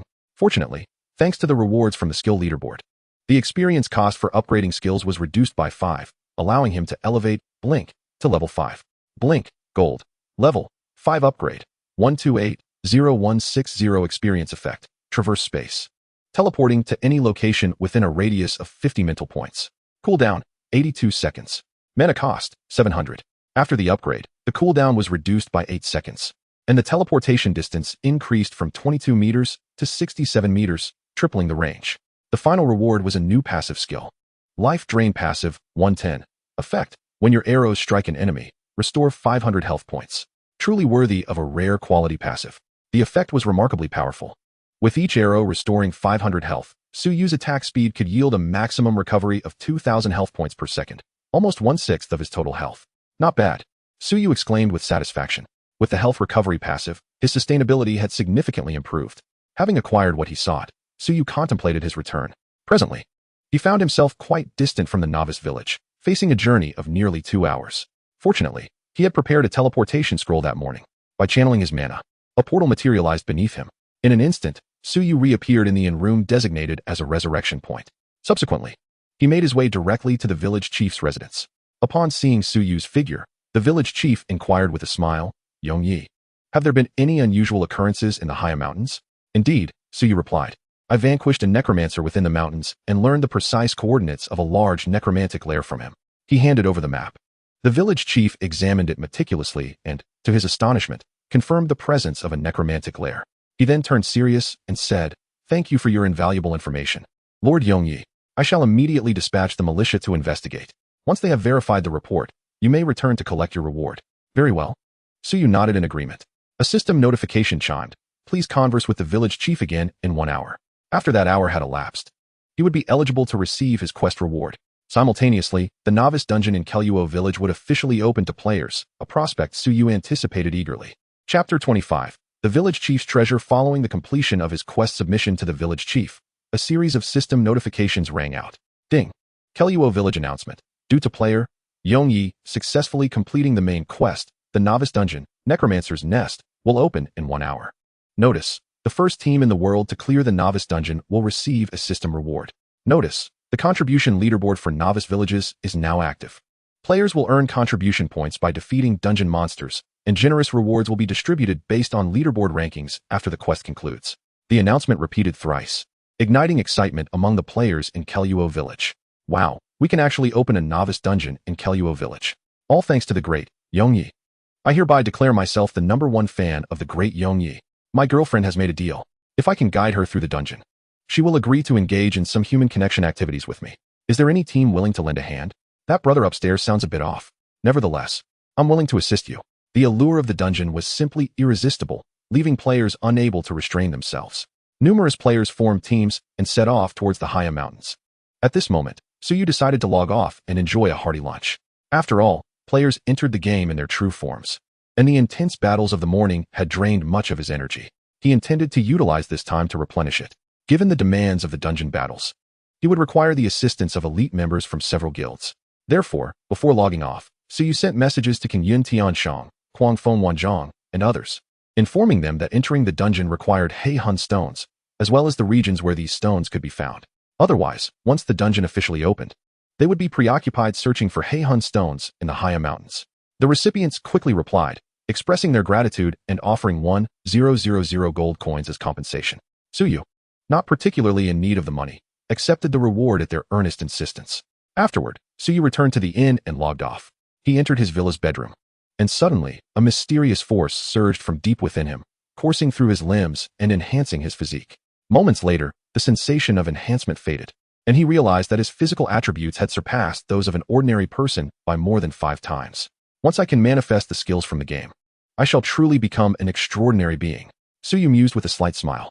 The manifestation of life essence attributes was achievable, while the manifestation of skills and equipment required knowledge essence and nature essence, which could be obtained through special dungeons and activities. As for talents, a synchronization rate of 100 would naturally grant them. Rising from the bedroom, Suyu ordered lunch from the hotel, took a refreshing shower, and reclined on the sofa, waiting for his meal to arrive. During this time, he opened the forum to browse trending news. Major world guilds had commenced live streams on the forum, with elite teams attempting to conquer dungeons. Unfortunately, Blue Star players were struggling to clear the Divine Domain dungeon on their first attempt, compounded by the novice dungeon's challenging difficulty. Guilds such as Jojo Guild, Angel Guild, Olympus Guild, and War God Guild were all stuck at the first stage for over 3 hours without success. Meanwhile, news of the Keluo village dungeon opening gradually ascended the trending topics on the forum. Which guild do you think will achieve the first kill in the dungeon? That's obvious. It will undoubtedly be our country's Universe Guild.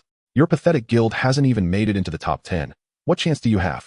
The Angel Guild has already whittled down 65 of the health, leading the world. The first kill will be theirs. Get lost. Our country's Divine Elephant Guild is the top contender. Fans from various guilds engaged in a heated argument. As for the Keluo village dungeon, it garnered little attention. After all, if hundreds of top players from world guilds could not conquer the dungeon, how could Keluo village's sole champion, Yongyi, who was 3 hours behind, possibly secure the first kill? In response to this situation, Suyu merely smiled. Today, he was destined to make an unforgettable impression. After finishing lunch and resting for an hour at home, Suyu logged back into the Divine Domain and headed straight to the village chief's abode. The chief had been waiting for him. Yongyi, we have verified the existence of a necromantic lair in the Haya Mountains. Your invaluable information has allowed the village to prepare in advance.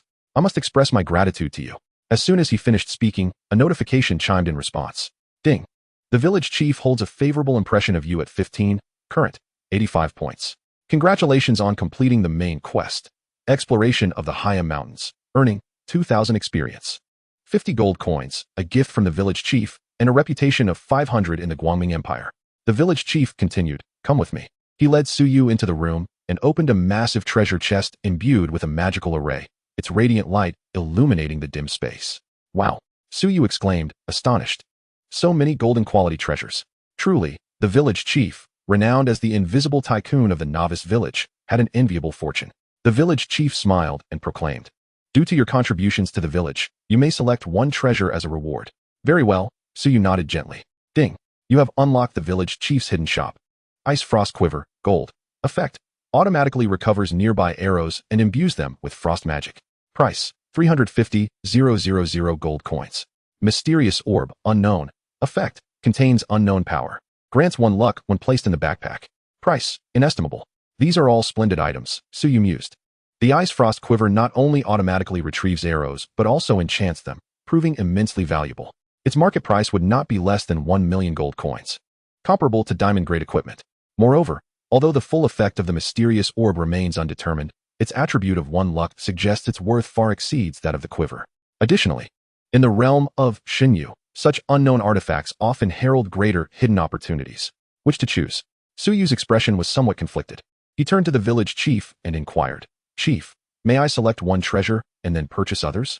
"Certainly," the village chief replied with a smile. "But I have a better proposal. Pray tell me." The village chief explained, "I intend to enlist your help to obliterate the undead nest. Upon completion, you may select another treasure as a reward." "I accept your terms," Suyu responded without hesitation. The main quest was mandatory, and now, with the prospect of additional generous rewards, why not seize the opportunity? Ding. Congratulations on accepting the main quest. Destroy the undead nest. Quest details: clear the challenging dungeon, undead magic nest, and defeat the final boss alone. Suyu accepted the quest and chose the Ice Frost Quiver as a reward for the previous task. This item would aid him in the battles to come, while the mysterious orb would remain in the village chief's possession for the time being. Chapter 26, The Undead Magic Nest. After acquiring the quiver, Suyu examined its attributes. Ice Frost Quiver, Gold. Type, Special Equipment. Effect 1. Consumes a certain amount of mana to automatically retrieve undamaged arrows within 100 meters. Effect 2. Consumes mana to enchant arrows, reducing enemy movement and attack speed by 15 upon impact. Capacity, 0.20,000 arrows. Suyu slung the quiver over his shoulder and transferred all his arrows into it. As a piece of special equipment, it would not occupy space in his gear slots. He tested both effects of the Ice Frost Quiver. The mana consumption for retrieving arrows was minimal. However, enchanting an arrow required 10 mana points. Even with his mana having surpassed 10,000 due to consuming Frost Dragon blood, he could not imbue all arrows with frost magic. Thus, he enchanted only 1,000 arrows as a contingency. Next, it was time to venture to the Haya Mountains. A thought flickered in Suyu's mind as he waved goodbye to the village chief. Time passed swiftly. Half an hour later, Suyu arrived at the entrance of the Haya Mountains, where a multitude of players had gathered. The system had established a dungeon teleportation array at the entrance, allowing players to enter the Undead Magic Nest dungeon using the Heiyuan stones. Alas, this dungeon is exceedingly challenging. Players from guilds such as Kenyun, Guangfeng, and Yu Ying had banded together to delve into the dungeon, yet had not even found the first level. Players gathered at the entrance discussed among themselves. As Kenyun Tian had commenced a live stream, many players from Keilu village, though unable to enter the dungeon, were aware of the situation within. Kenyun Tian's intention was to leverage the collective wisdom of all players to devise a strategy for clearing the dungeon. After all, until the novice dungeon was cleared, no one could leave the novice village. Moreover, several guilds had jointly issued a statement declaring that any player who could formulate a strategy would receive appropriate rewards. At that moment, players in the rear noticed Suyu's silhouette. They exclaimed in delight, "The great eternal night has arrived." As the sound echoed, suddenly, the gaze of everyone converged on Suyu. His recent announcements had made him a well-known figure among most players in Keilu village. Unfazed by the attention, Suyu remained composed. This was merely a small gathering. He had personally participated in the Civil War, a spectacle involving billions of participants. Wow! The Great One has finally arrived. This is wonderful. As long as the great eternal night is here, we will surely clear the dungeon. Cheers erupted from the crowd. Players eagerly parted to create a path for Suyu to reach the dungeon teleportation array. Observing this, a smile graced Suyu's face as he said, "Thank you, everyone." He strode forward confidently. At that moment, the teleportation array shimmered with light as Kenyun Tian, Guangfeng, and Yu Ying returned with their team to the mountain entrance. "Brother, you finally arrived," Guangfeng exclaimed cheerfully. "Long time no see, Mr. Eternal Knight," Yu Ying added with a subtle smile. Suyu inquired, "What progress have you made in the dungeon?" Kenyun Tian replied with a wry smile, "No progress whatsoever. We haven't even glimpsed the first level. However, we do have some ideas, and perhaps after a few more attempts, we will find a way." Suyu nodded slightly. In his previous life, the Kenyun Guild had expended considerable effort to discover the first level. Suyu stated directly, "I know how to conquer the dungeon. Let us proceed together." Very well. The three responded without hesitation. They believed that since Su Yu had initiated the dungeon, he must possess some knowledge regarding its intricacies. After walking a few steps, Su Yu suddenly recalled something and inquired, "By the way, are the members of the Shui Ran Guild present in the dungeon?" Yong Yi, a brother from King Yun, could not suppress a chuckle and remarked, "Every time you mention this, it brings a smile to my face. What did you do to the Shui Ran members this morning?" "I invited them to explore the dungeon, but Shui Ran Han asked if I would join. I replied affirmatively, and he immediately declined the collaboration. Now, the members of Shui Ran have all retreated to other maps to grind for levels." Su Yu waved his hand dismissively. "I merely informed him that if I see a member of Shui Ran, I shall eliminate them." Upon hearing this, the three exchanged glances. King Yun Tianshang furrowed his brow and said, with those words, "It seems your enmity with Shui Ran is irreparable." Yuing she could not help but ask, "Do you require assistance?" As a partner of Yuing, she naturally wished for Su Yu's safety. Moreover, the influence behind the Yuing Guild was not inferior to that of the Shui Ran Guild. "Fear not," Su Yu replied with a carefree smile. "I can handle matters with Shui Ran myself. If one does not offend me, I shall not offend them. However, should one offend me, I shall retaliate." This is the principle by which Su Yu conducts himself. Once enmity is established, he would exert all efforts to suppress his enemies until they are utterly defeated. After all, the Shui Ran Guild is not virtuous. In the impending civilizational war, the upper echelons of the Shui Ran Guild even colluded with hostile civilizations, betraying Longhua and turning against their own kin, leading to a catastrophic defeat for Longhua. Su Yu would show no mercy to traitorous guilds. Kan Yun Tianshang regarded him thoughtfully and said, "Should you need assistance, we at King Yun are willing to lend our support. Enough of such matters. Let us prepare to enter the dungeon." Su Yu gestured. Kan Yun Tianshang pulled Su Yu into the team and transferred the leadership to him. Subsequently, the group approached the magic circle. A virtual panel appeared before them. Dungeon, undead lair type, team difficulty options, hard completion requirement, defeat the final boss, the Skeleton King. Within the realm of Shunyu, dungeon difficulties are categorized into 6 levels: easy, medium, hard, nightmare, hell, and abyss. The higher the difficulty, the more formidable the dungeon monsters become. Ding, do you wish to enter the undead lair dungeon? Yes. After Su Yu consented, his figure vanished from the spot. The group found themselves within the dungeon. Countless bones comprised this vast undead lair, with wisps of pale blue flames floating in the air, their faint glow coalescing to illuminate the dim cavern. The sound of cracking echoed in their ears. Looking around, players found themselves surrounded by a horde of undead. The monsters were primarily divided into 2 types: skeleton spearmen and ghouls. Skeleton spearmen, black iron elite, hard, level, 10 health, 2, 300, 000 attack, 680 skills, throw. Pierce. All monsters within the dungeon were black iron elites, with attributes that were largely similar. However, due to the enhancements of the hard difficulty, the attributes of the skeleton spearmen were at least 30% superior to those of monsters of the same level. At this moment, King Yun Tianshang reminded them, "Yong Yi, these skeleton spearmen are particularly troublesome. A volley of bone spears can easily eliminate players of the same level." "I am aware," Su Yu nodded. "Brother, do you know where the dungeon's objectives are?" Kuang Feng, filled with anticipation, inquired. Su Yu smiled and replied, "To trigger the first level of the dungeon, we must defeat 4 undead leaders within 30 seconds. "I see," King Yun Tianshang said, enlightened. "In our previous attempts to enter the dungeon, we discovered a stone pillar behind the left side of the undead horde. Shattering it summons the boss monster. According to the esteemed Yong Yi, the remaining 3 boss monsters should be positioned in the front, back, and right directions." The members of the exploration team brightened at this revelation. "Indeed," Su Yu responded with a smile. The Kan Yun Guild's exploration team was indeed of world-class caliber, with exceptionally skilled members. In his previous life, major guilds across the country frequently invited members of King Yun's exploration team to assist in conquering dungeons. If not for the overall weakness of King Yun's strength and the lack of substantial resources from their backing, they would surely have secured the first kill of the dungeon ahead of the Jiuzhou Guild. King Yun Tianshang remarked, "Yong Yi, you should assign the tasks. We will fully cooperate with your strategy. You will handle the monsters on the left, right, and back. They are the weakest. I shall confront the monsters in front." Su Yu stated, "Wait until the health of the boss monsters is nearly depleted, then we shall strike them down simultaneously." "No problem. We shall proceed as you suggest." The 3 agreed to the plan. They led the guild members and independent players toward the 3 directions.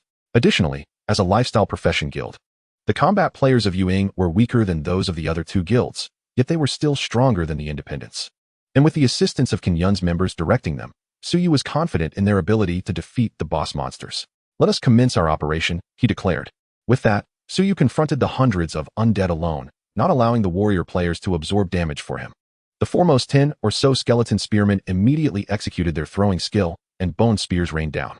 396, 396, 396. The surrounding space was quite confined.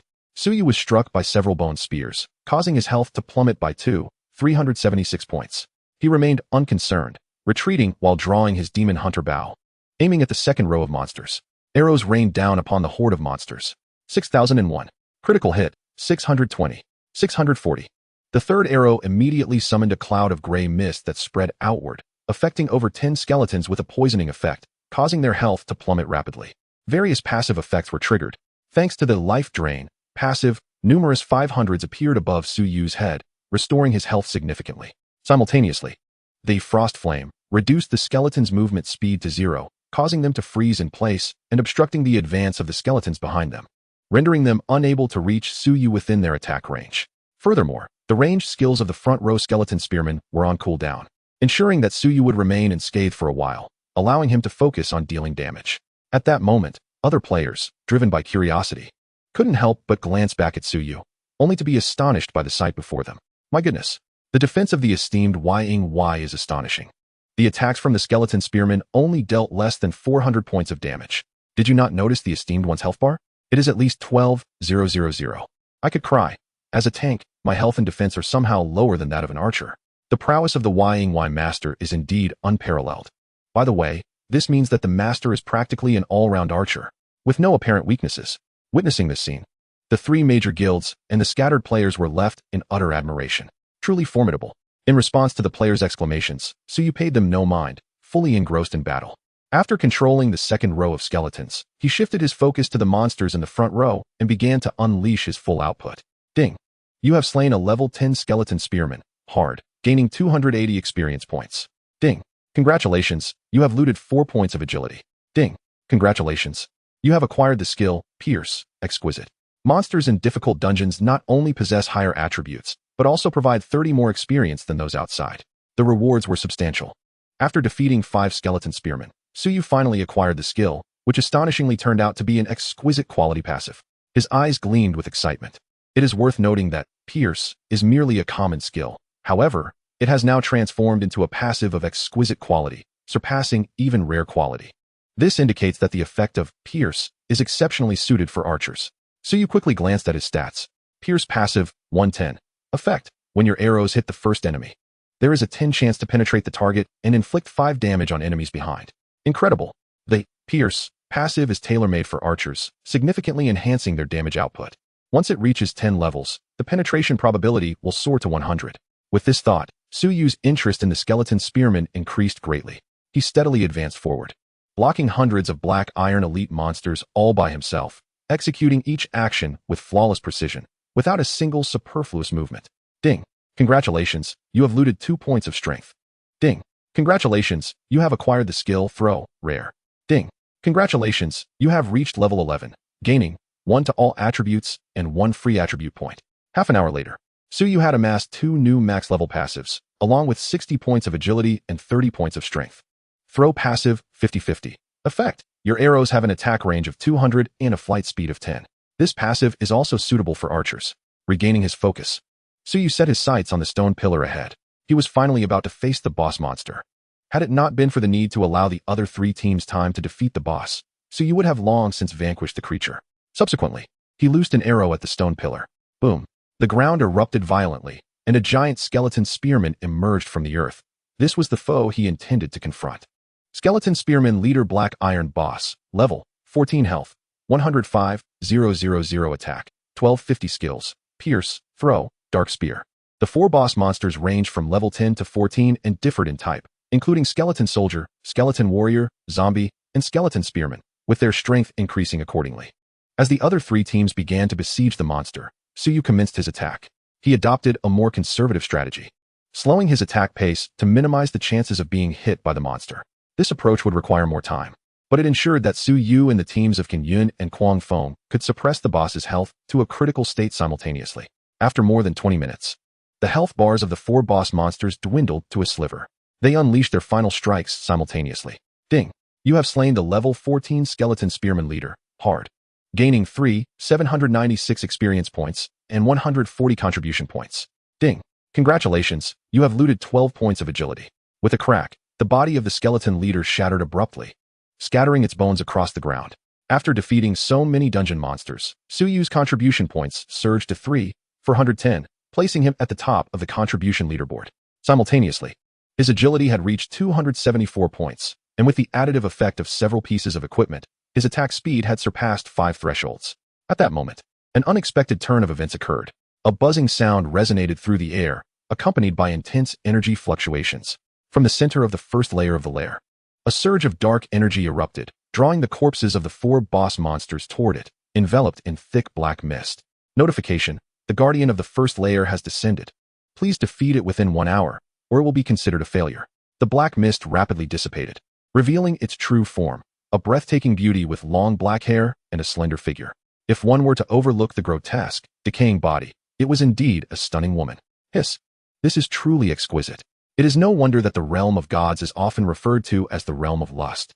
For the scant fabric adorning their bodies is indeed thrilling. The surrounding players widened their eyes, eagerly discussing the spectacle. Corrupted Queen Xing Tong. Difficulty: hard. Level: 14 health points. 4949 attack. 2550 skills. Corpse summon. Summons 100 corpses to assist in battle. Corrupting Fog. Summons a magical mist that erodes enemies within the area. Devour. Consumes corpses, restoring 20 of maximum health. Dark Impact. Strikes enemies with dark energy. After reviewing the attributes, Kan Yun Tian inquired, Eternal Night, how do we strategize against this foe? Suyu replied solemnly, we shall follow the standard procedure, which I trust you are all familiar with. The only point of caution is to refrain from using control skills indiscriminately. It is imperative that you heed my commands. I will take the lead in this battle, while you focus on eliminating the minor foes. Understood. The trio nodded, promptly organizing their ranks. The support class initiated the attack, inflicting various debuffs to reduce defense, attack, slow movement, and suppress health regeneration on the corrupted queen. Others provided Suyu with enhancements to damage and attack speed. Once the buffs were applied, Suyu launched the offensive. Thunderous shot. A booming thunder reverberated throughout the cave as Suyu unleashed a lightning arrow, striking true into the corrupted queen's heart. 3936. Weak point: 544. Dark damage. In a single strike, Suyu diminished nearly one of the corrupted queen's health. The damage was astonishing. For other players, the maximum damage dealt would scarcely reach double digits, or even single digits. Suyu had firmly drawn the aggro. Minions, eliminate this human, commanded the corrupted queen, brandishing her skeletal staff, as a dense black mist enveloped the ground, and 100 corpses emerged from the earth, attempting to breach the ranks and assault Suyu. However, the other players quickly intervened to contain the minor foes, allowing Suyu to concentrate entirely on the battle. He switched to frost-enchanted arrows and unleashed a flurry of shots at the corrupted queen. 876. Critical hit: 250. Each arrow bore dark damage, and the third arrow inflicted bleeding and poison effects, yielding a minimum output of 5,000 points per second. Cursed human, the corrupted queen screeched, channeling a torrent of dark energy towards Suyu, unleashing her skill. Dark Impact. A trivial matter. In the face of the assault, Suyu wore a calm smile, promptly activating Blink and reappearing 60 meters to the right. The ground erupted with a massive crater. The group continued their concentrated fire. Before long, the corrupted queen's health plummeted to 80. She seized a corpse from the ground and, with a few savage bites, fully restored her health. While her attacks were not particularly potent, her life and healing capabilities were formidable, prolonging the battle. For every 5 decrease in her health, she would unleash Dark Impact. Alas, aside from the initial successful release, subsequent attempts were thwarted by the player's control skills under Suyu's guidance. Of course, the ultimate skill, Corrupting Fog, could not be interrupted. It was a blow Suyu had to endure. However, with over 100 dedicated priests providing healing, coupled with the passive Life Drain, Suyu's health bar remained at full capacity. This was truly absurd. After more than 10 minutes had passed, a system notification chimed. Ding! You have slain the level 14 corrupted queen, achieving a 56 contribution to damage, and earned 754 experience points and 235 contribution points. Ding! Congratulations. You have looted 25 points of constitution. Suyu's output alone matched that of hundreds of players. With a resounding crash, the corrupted queen collapsed to the ground, dissolving into the earth, leaving behind over a dozen pieces of equipment, including 4 bronze items and 1 silver item. Suyu could not help but marvel at his fortuitous luck. The reason for the superior quality of the dropped items derived from the mechanics of high-difficulty dungeons. which offered a chance to drop loot of a higher tier upon defeat.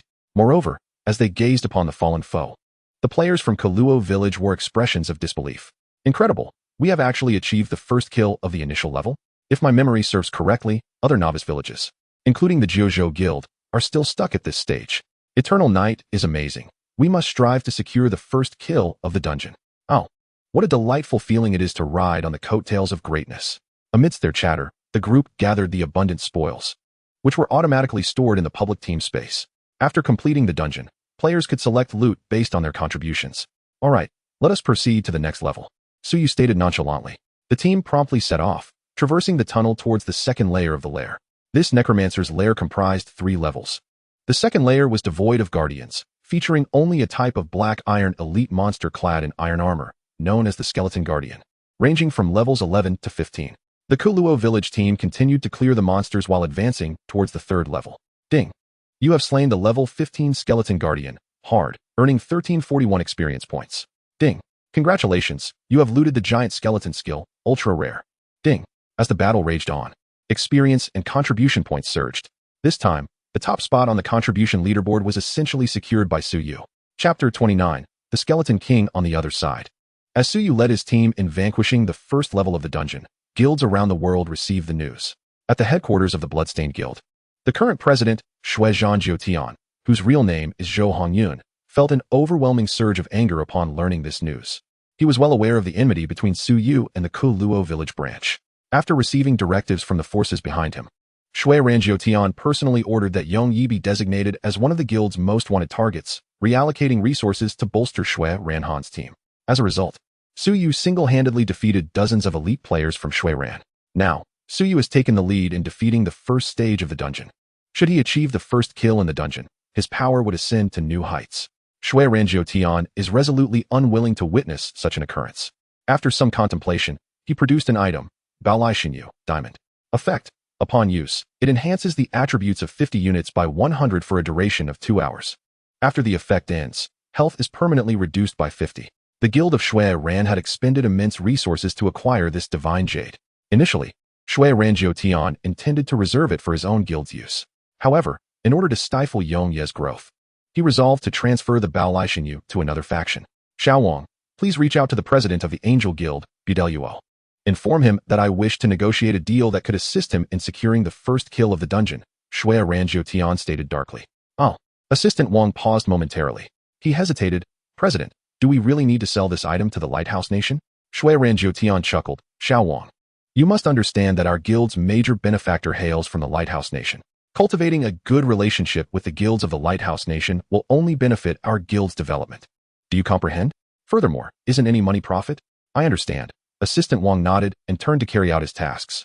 Observing his retreating figure, Shuizhan Jiutian narrowed his eyes, reflecting, in the past, out of respect for Xiao Wang's father, I allowed him to serve as my assistant. It appears he is still unreliable. It would be prudent to find a trustworthy successor from my own family to replace him. After careful consideration, Shuizhan Jiutian decisively opted to appoint a new assistant. Before long, he established contact with Bideluo. Following their discussion, the Angel Guild acquired the Baolai Xinyu for $100 million. Yongyi, you will never have the opportunity to achieve the first kill of the dungeon. The mere thought of Yongyi missing out on the first kill brought Shuizhan Jiutian considerable satisfaction. He summoned his new assistant, instructing the guild's decision-making team to commence the collection of all information regarding Yongyi, analyze his characteristics, and devise a hunting plan. Once the plan is formulated, the report should be presented to me. Upon the successful execution of this task, each member will receive a substantial bonus. Shuizhan Jiutian declared with a stern expression. Understood. The new assistant promptly set to work. In the novice dungeon of Kaluo village, a notification chimed. Congratulations, you have reached level 12, earning 1 attribute point in each of the 4 dimensions and 1 free attribute point. Another notification followed. Congratulations, you have reached level 13, earning 1 attribute point in each of the 4 dimensions and 1 free attribute point. The second level of the Undead Nest is a narrow tunnel connecting the first and third levels of the dungeon. After spending over an hour, Suyu finally led his team to the entrance of the third level. By vanquishing a multitude of skeletal guardians, he amassed a wealth of experience and contribution points, leveling up twice. Simultaneously, he acquired 60 points in Constitution, 40 points in Strength, and a fully maxed passive skill. Giant Skeleton passive, 50-50. Effect, increases health by 10. 000 points and defense by 1000 points. This passive significantly enhances his strength. Subsequently, after allocating his free attribute points to strength, he opened his personal panel. Yongyi. Level 13, 233. Health 24, 560. Mana 12, 560. Attributes: Strength 262, Constitution 323, Agility 276, Spirit 128, Attack Speed 503, Physical Defense 1, 512, Magic Defense 1, 350. Gazing at his attributes, a satisfied expression graced Suyu's face. Among players of the same level, his health, defense, attack, and speed are of the highest caliber. With my strength, I am more than capable of challenging silver-level opponents. Suyu remained cognizant of the mission's demands. He must confront the final challenge alone, without assistance from others. At that moment, Kingyun Tian stated heavily, "I have received unfortunate news. The Angel Guild from the Lighthouse Nation has reached the third stage of the dungeon." "What?" Suyu replied, somewhat astonished. The Angel Guild's novice dungeon mechanism is quite unique. In his previous life, they entered the third stage at 1 o'clock in the morning, not completing the novice dungeon until around 6:30 the following morning. It was unexpected for the Angel Guild's progress to have accelerated by several hours this time. What transpired? After a moment of contemplation, Suyu inquired, "Do you know the reason behind the Angel Guild's significant advancement?" According to information provided by the Jojo Guild, it is said that the Angel Guild acquired an item named Baolai Xinyu from the Shui Ran Guild. Kingyun Tian explained, "Damn it. Those dogs from Shui Ran are truly inhuman to support the enemy." Guangfeng Wanzhong could not restrain his anger. Shui Ran is indeed willing to part with significant resources, Suyu remarked with a cold smile. At that moment, Yu Yingxi expressed her concern. "Yongyi, do you still have a chance to secure the first kill?" "Do not worry," Suyu replied nonchalantly. "I have already secured the first kill of the novice dungeon. The Angel Guild cannot take it from me." With that, he was the first to enter the third level of the dungeon. He turned back to say, "You need not follow. I have a task that requires me to defeat it alone." The group exchanged glances. They were already lagging behind the Angel Guild, and now Yongyi intended to face the challenge solo, which could potentially relinquish the first kill to others.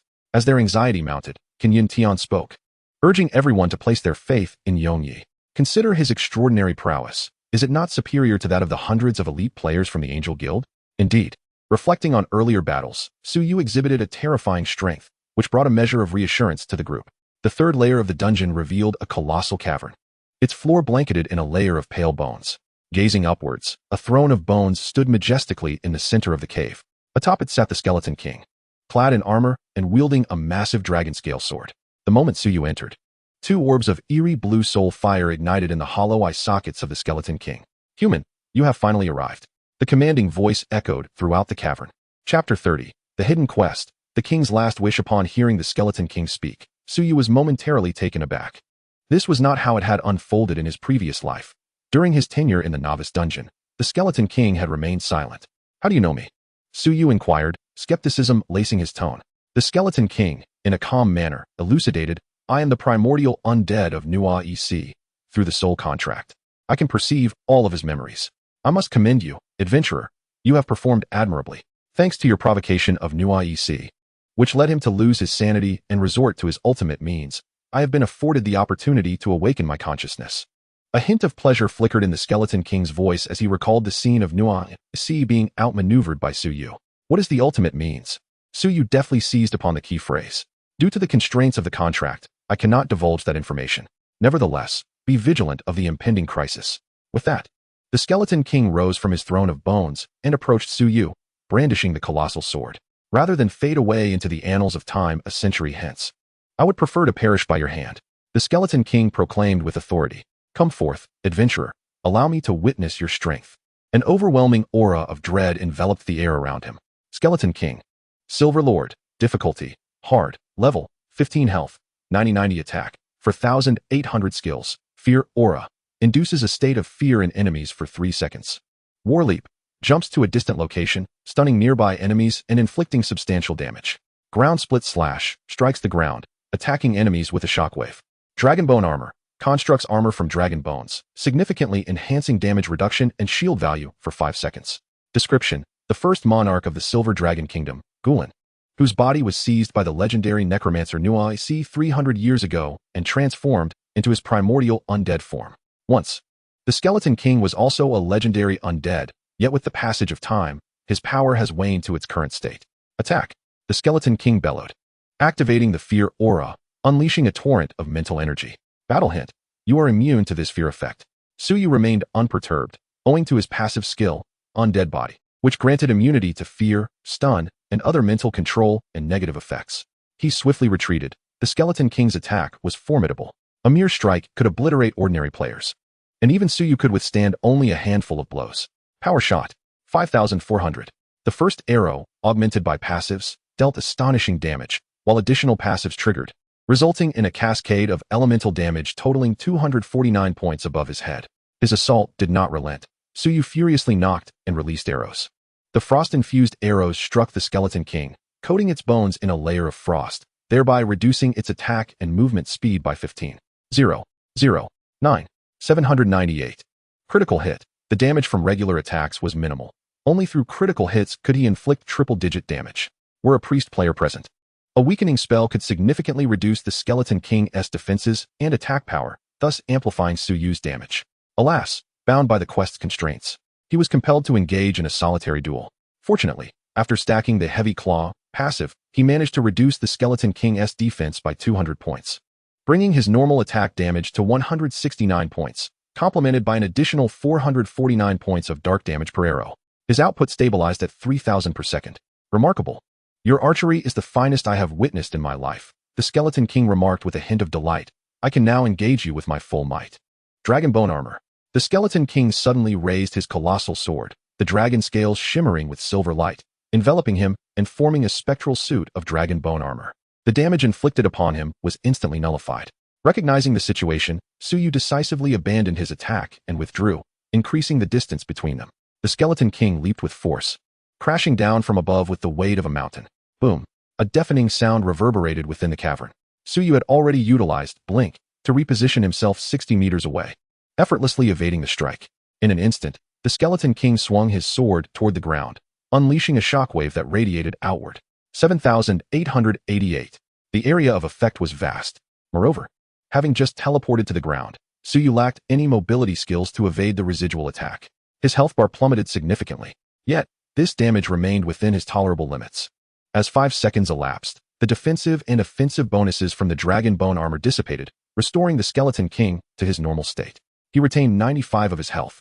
Once his health dipped to 85, he would unleash 3 skills, during which the Skeleton King would engage him solely with normal attacks. Through the first round of attacks, Suyu discerned the rhythm of combat. In the next exchange, he would not suffer further damage. He was adept at predicting the initial movements of the enemy, utilizing the control from Lei Ming's shot and frost trap to forcibly interrupt the abilities of Shattering Slash and Dragon's Bone Armor. However, the skill War Trample could not be interrupted, as the Skeleton King was in a state of invincibility while casting his abilities. Thus, Suyu had to ensure that every time the Skeleton King lost 10 health points, his Blink skill was off cooldown. During the 82 seconds of skill cooldown, he must adeptly evade normal attacks through precise positioning.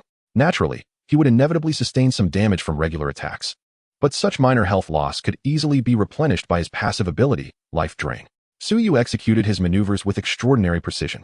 Any players witnessing this scene would likely be left in awe. After all, Suyu was merely level 13, attempting to conquer a level 15 opponent. Bolstered by the Instance S enhancements, without such exquisite skill would be utterly impossible. Throughout the encounter, Suyu maintained an air of calmness. Under his relentless assault, the Skeleton King's health dwindled further, reaching a critical point of below 1,000. In that moment, the Skeleton King surrendered, uttering, "I have lost. This village, under your protection, shall not be destroyed by Noias. Do you have any final words?" Suyu gazed steadily at the Skeleton King. "If possible, could you ensure that my remains are transported to Yinlong Island and interred beside my queen's tomb?" The Skeleton King implored. "Ding. Congratulations.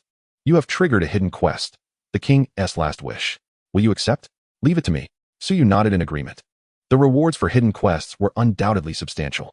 "Thank you." The Skeleton King expressed his gratitude. He gripped his massive sword, propping it against the ground, standing tall and resolute. "Adventurer, strike. To die by your arrow would be an honor. Farewell." With that, Suyu loosed an arrow, bringing the skeletal monarch's life to a close. Chapter 31.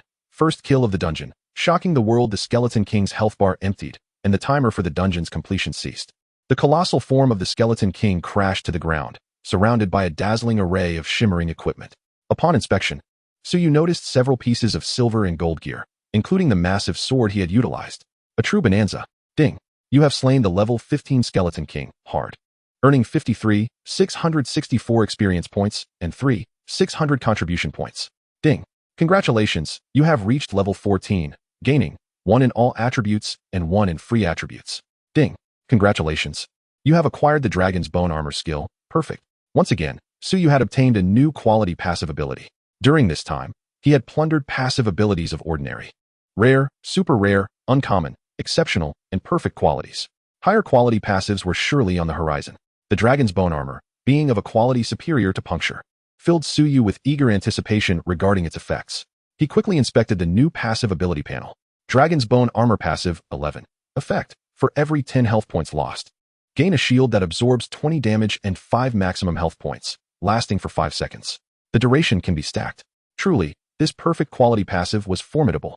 Suyu's survivability had significantly increased. Moreover, according to the passive's description, if his health decreased by 20, the damage reduction and shield would not amplify. But the duration could stack, extending to 10 seconds. When Suyu's health was sufficiently high, he could withstand attacks with this passive. This dungeon run had proven worthwhile. Suyu nodded in satisfaction. He hastily gathered the equipment strewn about the ground. Ding. Congratulations, you have obtained 150 gold coins, Dragon Scale Sword, Dragon's Bone Ring, Skeleton Summon Skill Book. The loot has been deposited into the public team space. After a brief assessment, he found 2 pieces of gold gear, 3 pieces of silver gear, a silver skill book, and a total of 14 pieces of various quality equipment, along with several material items. The allure of dungeon raiding for players lay in such bountiful rewards. At this moment, the players engaged in dungeon exploration received a notification and rushed into the 3rd layer of the cave. You are incredible. You actually soloed the silver, exclaimed one player. That group from the Angel Guild will probably take another 5 minutes to defeat the final boss of the dungeon. Haha, you truly are remarkable. Players excitedly discussed the feat. Just a minor accomplishment, Suyu replied with a calm smile. Let us depart from the dungeon. With that, he opened the dungeon panel and clicked to exit. Ding. Dungeon settlement in progress. Completion time, 2 hours, 32 minutes, 19 seconds. Contribution points, 19,238. Final evaluation, perfect. You have received 1 golden dungeon treasure chest and 10 medium skill experience tokens. Upon completion of the settlement, Suyu and his companions were instantly transported back to the entrance of the Black Crow Mountains dungeon. Simultaneously, a system notification resonated. Ding. World announcement. Congratulations to player, Eternal Knight, for leading the Kolo Village team to complete the dungeon, Necromancer's Lair, becoming the first team in the world to conquer this dungeon.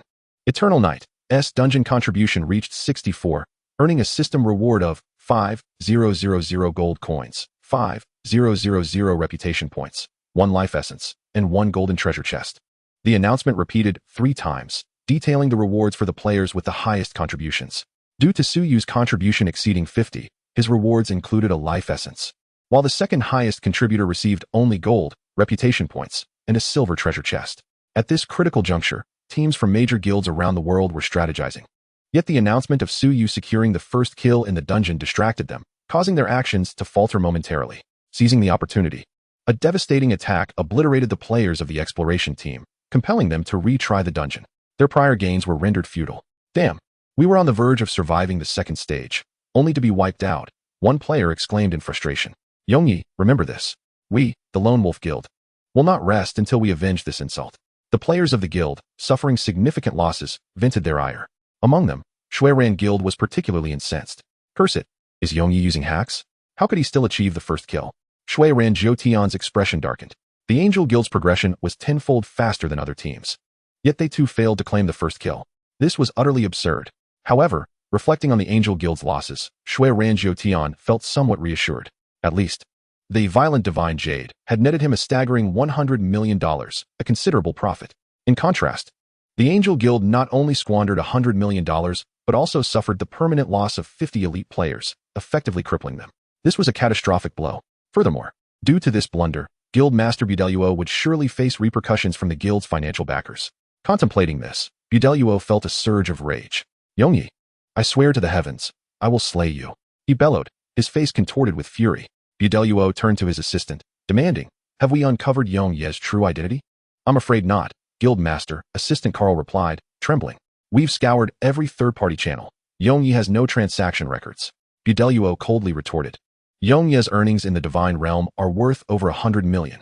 If he has no external transactions, It implies his real-world assets must be no less than that figure. From now on, deploy all resources to investigate young individuals in Longhua with assets exceeding 100 million. We must uncover Yong Ye's true identity.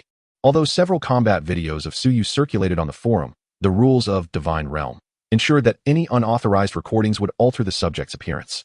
The Lighthouse Nation was also unaware of Suyu's true visage. Understood, Guild Master. The assistant nodded quickly, preparing to depart.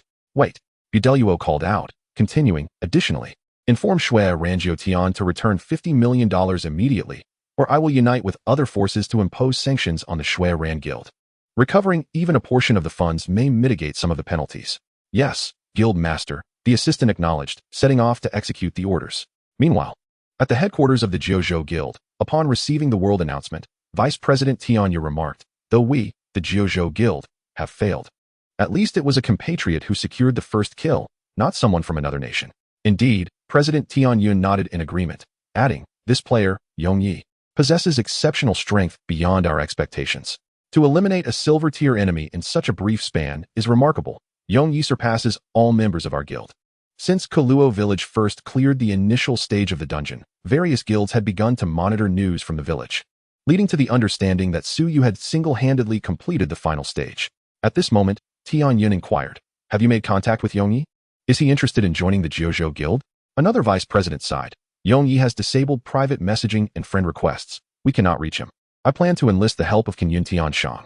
You've done well, President Tianyun remarked, if Yong Yi joins us. Our Jiuzhou Guild's standing in the world will be further solidified. After their conversation, the Jiuzhou Guild resumed their efforts in the novice dungeon. Chapter 32. A bold idea at the entrance of the Heya mountain range, numerous players congregated. Ding. Announcement from Kuluo village. The novice dungeon has concluded. All players receive basic rewards, 10 gold coins, 100 reputation points, and 1 piece of black iron gear. As you ranked first on the contribution leaderboard, you receive 500 gold coins, 1,000 reputation points, and black wing bow. After exiting the dungeon, Suyu received additional rewards based on his contribution ranking, including a piece of golden quality equipment. He was not in a hurry to check the equipment's attributes, as the spoils from the dungeon had yet to be distributed. According to the dungeon rules, the player with the highest contribution value selects first, and each selection consumes corresponding contribution points. The higher the quality, the greater the contribution cost. However, with his 238 contribution points, Suyu could claim all rare quality items.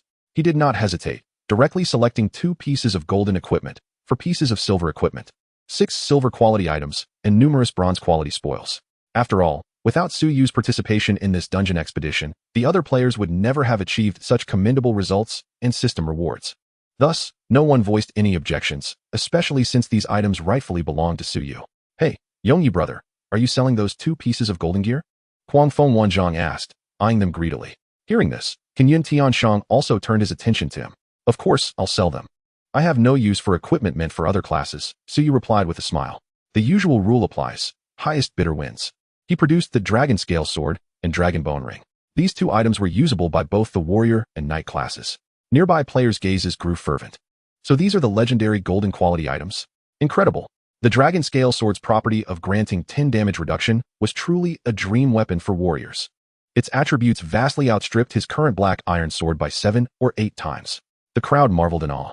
I shall take both of these pieces of equipment. CNYNTNSH Ing exclaimed, I am willing to offer 250,000 gold coins. Cooing effing WNZH Ing could not help but interject, Brother TNSH Ing, you are being rather unfair. Last time, I relinquished a piece of armor to you. This time, you must allow me to take one for myself. No way. CNYNTNSH Ing shook his head, firmly stating, this time, I truly cannot concede. You are aware that our guild boasts some of the world's top warrior players, and these 2 pieces of golden armor will significantly enhance their strength. Therefore, let us forego this matter. The next time we encounter golden armor, I shall certainly grant it to you. Cooing F Ing WNH Ing raised an eyebrow. Then we shall rely on our own abilities.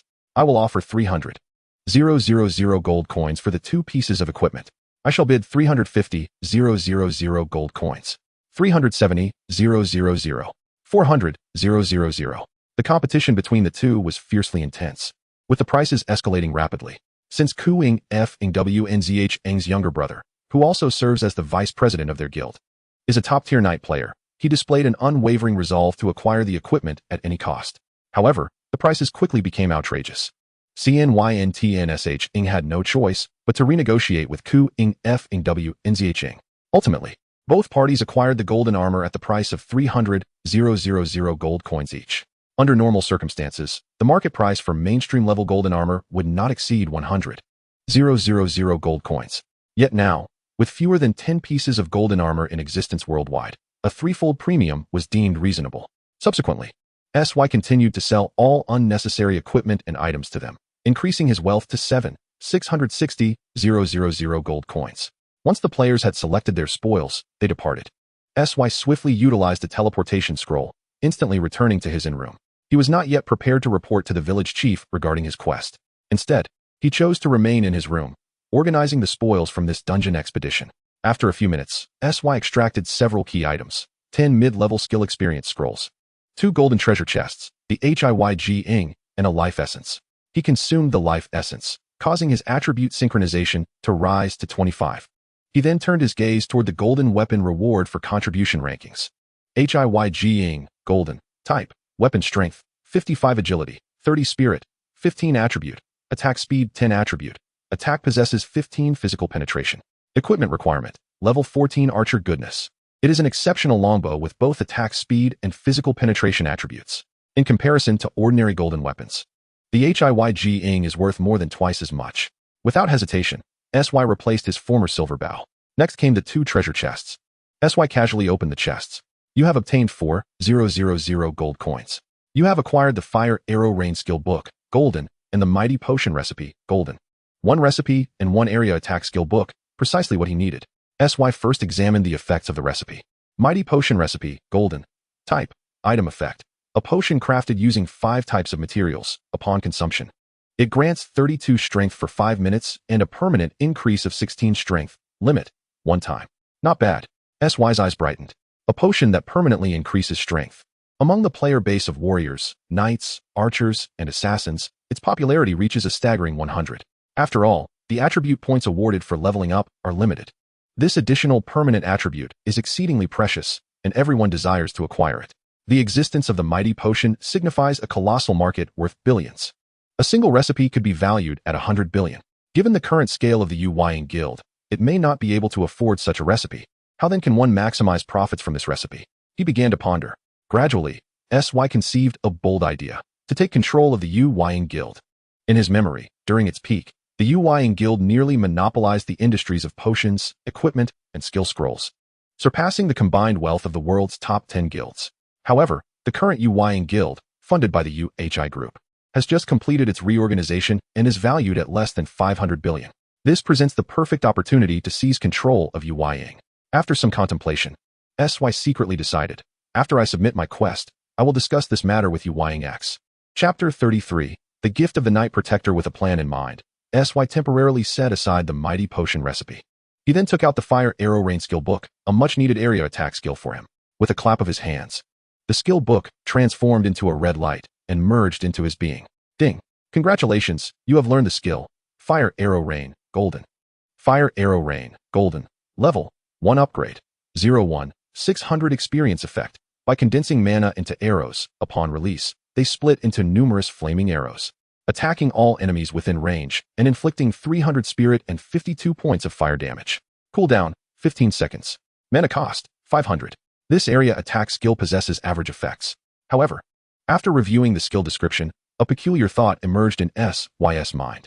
Based on previous battles, he had discovered that the arrows released by skills could also trigger his talents and passive effects. For instance, the Heavy Strike, passive. Upon entering combat, the first arrow inflicts 5,000 points of damage. If he were to initiate with the Fire Arrow Rain skill, would the flaming arrows split from the first arrow carry the passive effect? SY was quite curious. If they did, the damage from Fire Arrow Rain would become extraordinarily terrifying, and it could synergize with the Ice Flame, passive, transforming into a crowd control skill. Unfortunately, it was too late to experiment with the new skill. SY sighed, gathering his thoughts. He decisively utilized 4 medium skill experience tokens, subsequently allocating a staggering 400,000 skill experience towards a new skill. Ding! You have consumed 504 experience points to upgrade Flame Arrow Rain to level 2. Ding! Suyu possesses 3 skills that rank among the top 10 on the skill leaderboard, earning him a special reward, A 6 reduction in experience consumption when upgrading skills. The skill ascends directly to level 5. Flame Arrow Rain, Golden. Level 5 upgrade. 37, 160 experience effect. Conjures arrows from mana, which upon release, split into numerous fiery arrows, attacking all enemies within range and inflicting 506 points of fire damage. Cooldown, 13 seconds. Mana cost, 900. The skill has been upgraded 4 levels, significantly reducing the cooldown time and greatly enhancing its damage output. The rewards from the dungeon have finally been tallied. Suyu left the inn and hastened to the village chief's residence. However, he encountered an unexpected individual. Esteemed Mr. Yongya, I am grateful for your assistance, and I thank you for destroying the undead nest and saving the villagers. The speaker was none other than the aspiring Knight Protector, Kaidan. Ding. Knight Protector Kaidan's affection for you has reached 15, current, 85 points, respect. My lord, how have you returned? And how did you come to know my name? Suyu inquired, somewhat astonished. Kaidan had yet to respond when the village chief interjected. It was I who informed him. Kaidan is the son of the village blacksmith, and he happened to return home during the holiday, not expecting to encounter such peril along the way. Thankfully, Mr. Yongya extended his hand. Suyu replied nonchalantly. It was merely a small matter, no need to thank me. No, Kaidan asserted solemnly. To you, it may seem a trivial act, but to me, you have saved my life. Please, accept my token of gratitude. He produced a vial of potion, emanating a golden aura. Suyu regarded the knight intently and said, Since you insist, I shall accept the potion. He reached out to take the vial. Ding. Congratulations. You have received a gift from Knight Protector Kaidan. Holy Light Baptism Potion, Epic. Upon hearing the notification, Suyu was taken aback. This was indeed a potion exclusively supplied within the Church of Light. It was said that only those with a reputation of 100,000 points within the church could exchange for the Holy Light Baptism Potion, which held immense value. This token of gratitude is exceedingly precious. Thank you for your gift. Suyu stated earnestly.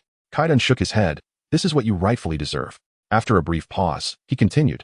Mr. Yongya, should you have any inquiries in the future, feel free to utilize the command token to find me in Beifeng City. My holiday is limited, and I must return to the church promptly. Understood, Suyu nodded. Kaidan then bowed to Suyu before mounting his steed and departing the village.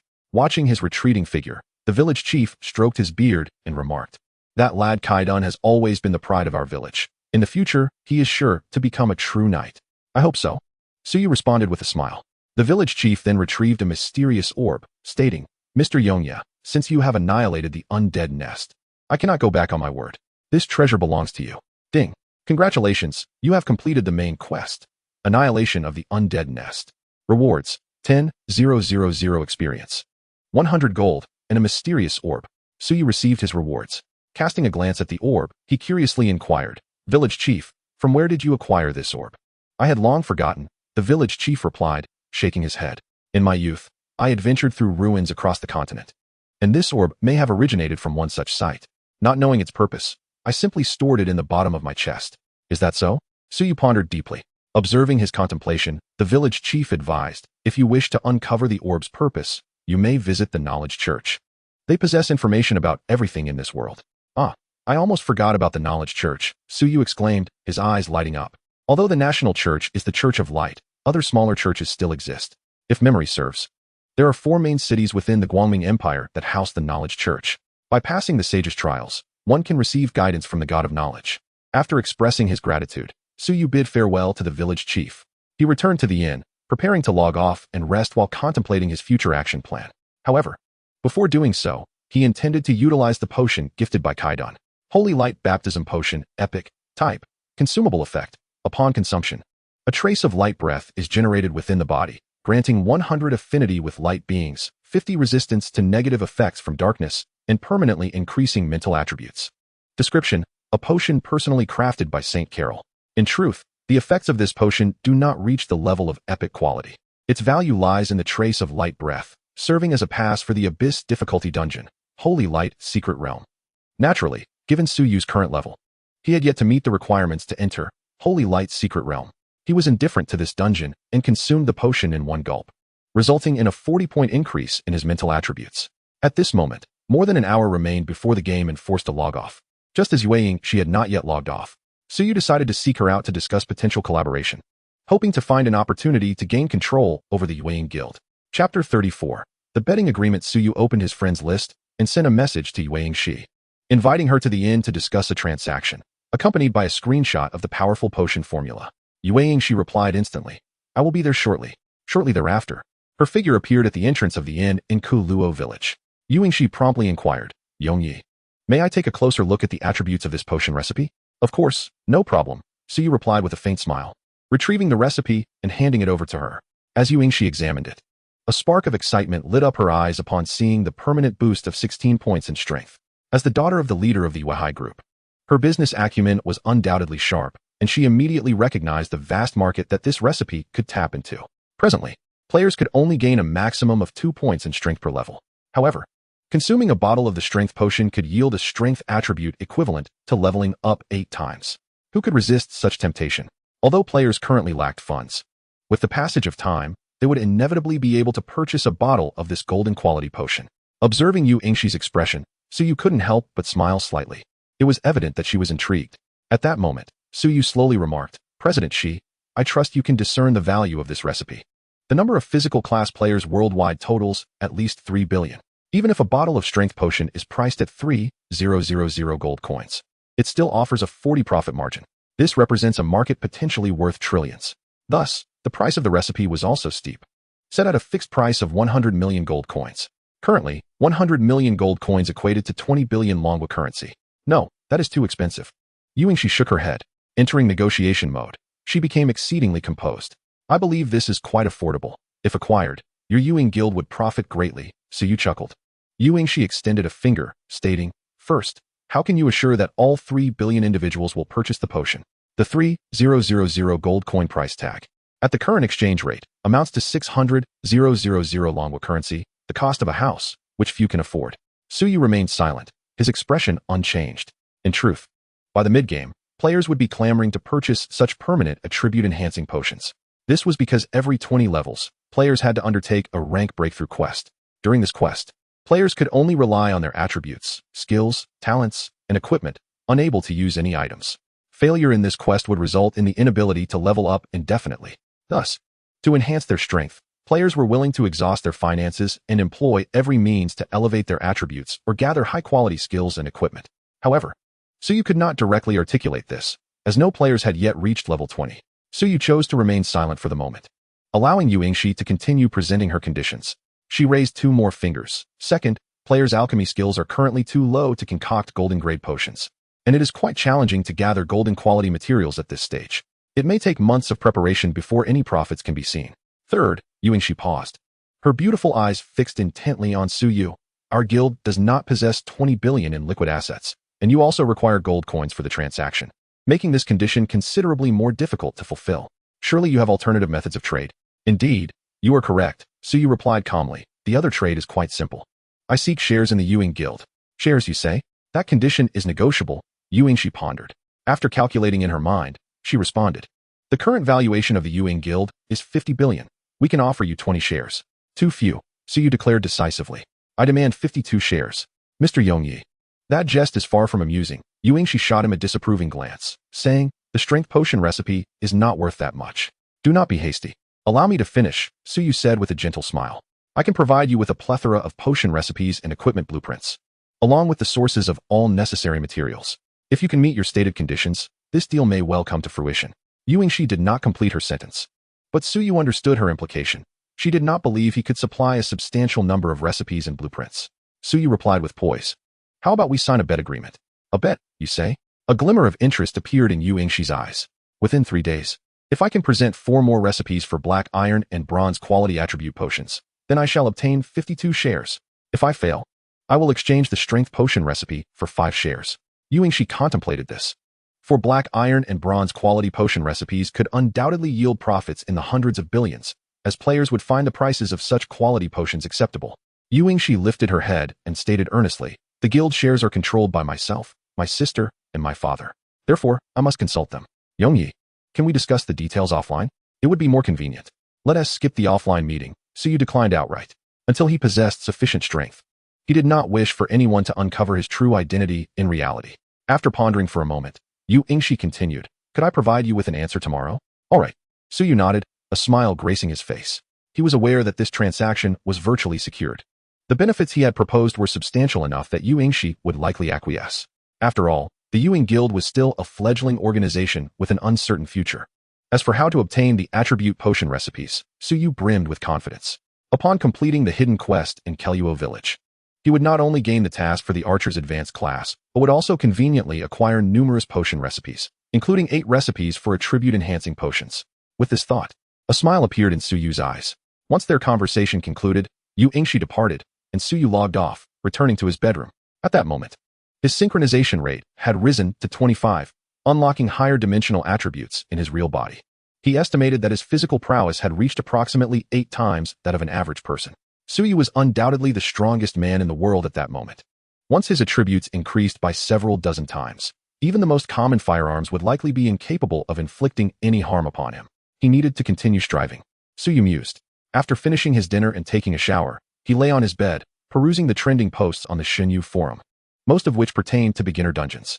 After surveying the posts, he noted that aside from the dungeon progression in Keluo village and the Angel Guild's beginner village, the advancement of other guilds remained consistent with his past life. Upon concluding his observations, Suyu withdrew his gaze and began contemplating his profession advancement task. His task required him to teleport to a map near the beginner village of the Takamagara Guild. If memory served him correctly, the Takamagara Guild would clear the beginner dungeon around 2 o'clock the following afternoon. Suddenly, a bold idea sparked in his mind. Why not seize it from them? In his previous life, after completing a task, Suyu would teleport back to Keluo village. Then, being relatively naive, he had never entertained the thought of usurping others. Now, however, he was curious about the consequences of such an act. The next morning, after finishing breakfast, Suyu logged into Shinyu and returned to the inn in Keluo village. A notification chimed, indicating he had received a private message from Yu Ingshi, sent over 10 minutes prior, asking him to meet at the village entrance. The deal was on. Suyu smiled and promptly replied before setting off. Upon arriving at the village entrance, he found Yu Ingshi waiting with the guild members. Yongyi, I represent the Ewing Guild and Yuhai Group, and we have accepted your wager agreement. Yu Ingshi declared solemnly. Suyu replied, let us sign the system contract.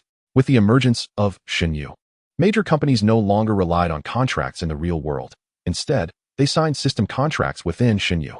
After all, real-world contracts could be violated, whereas system contracts directly affected the souls of both parties, with severe consequences for breach. Yu Ingshi nodded in agreement. All right. After confirming the details, the two signed the system contract without hesitation. Hearing the notification tone, Yu Ingshi beamed. Yongyi, I hope you fulfill the wager. It seemed President Shi believed he would acquire the 52 original shares. Suyu teased, when that time comes, don't forget to call me boss. Having already planned the future management of the Ewing Guild, Suyu intended to only provide formulas, blueprints, and information about material sources, while leaving the management to Yu Ingshi and her sister, Yu Ingwei. Upon hearing this, Yu Ingshi smiled and nodded. Then I wish you good luck. With that, she and her team departed. Suyu stood in contemplation. Next, he would venture into the blood-red wilderness to obtain the hidden tasks from the hunters. As for the final mainline task of the beginner village, it was not feasible at the moment, as it required all players to reach level 10. Recalling the action plan he had devised the previous night, Suyu set off immediately. The blood-red wilderness was a level 10 to 20 map located to the south of Keluo village and was known for its considerable difficulty. The monsters were powerful and numerous, making it perilous for players who ventured alone. However, Suyu felt no apprehension. Rather, he was eager to test the effects of his new skills. He spent some currency to utilize the teleportation array, arriving instantly at the militia camp in the blood-red wilderness. Due to the terrifying number of magical beasts inhabiting this area, the village chief had dispatched a militia team to garrison the location. After a few minutes of traversing the wilderness, Suyu finally encountered a horde of monsters. A sharp, discordant noise echoed from ahead. Upon closer inspection, dozens of blood-red giant rats emerged from a burrow, their mouths filled with sharp teeth and their eyes glinting with a bloodthirsty gleam. Utilizing the system's investigation ability, he assessed the monsters' levels ranging from 10 to 15. Blood rat, black iron, common level, 15 health, 8500 attack, 530 skill, blood fawn. These black iron monsters had attack power lower than his defense. Perfect for practice. Suyu drew his black wing bow and unleashed the skill, Rain of Fire Arrows. A surge of mana coursed through his fingers, coalescing into a crimson energy arrow.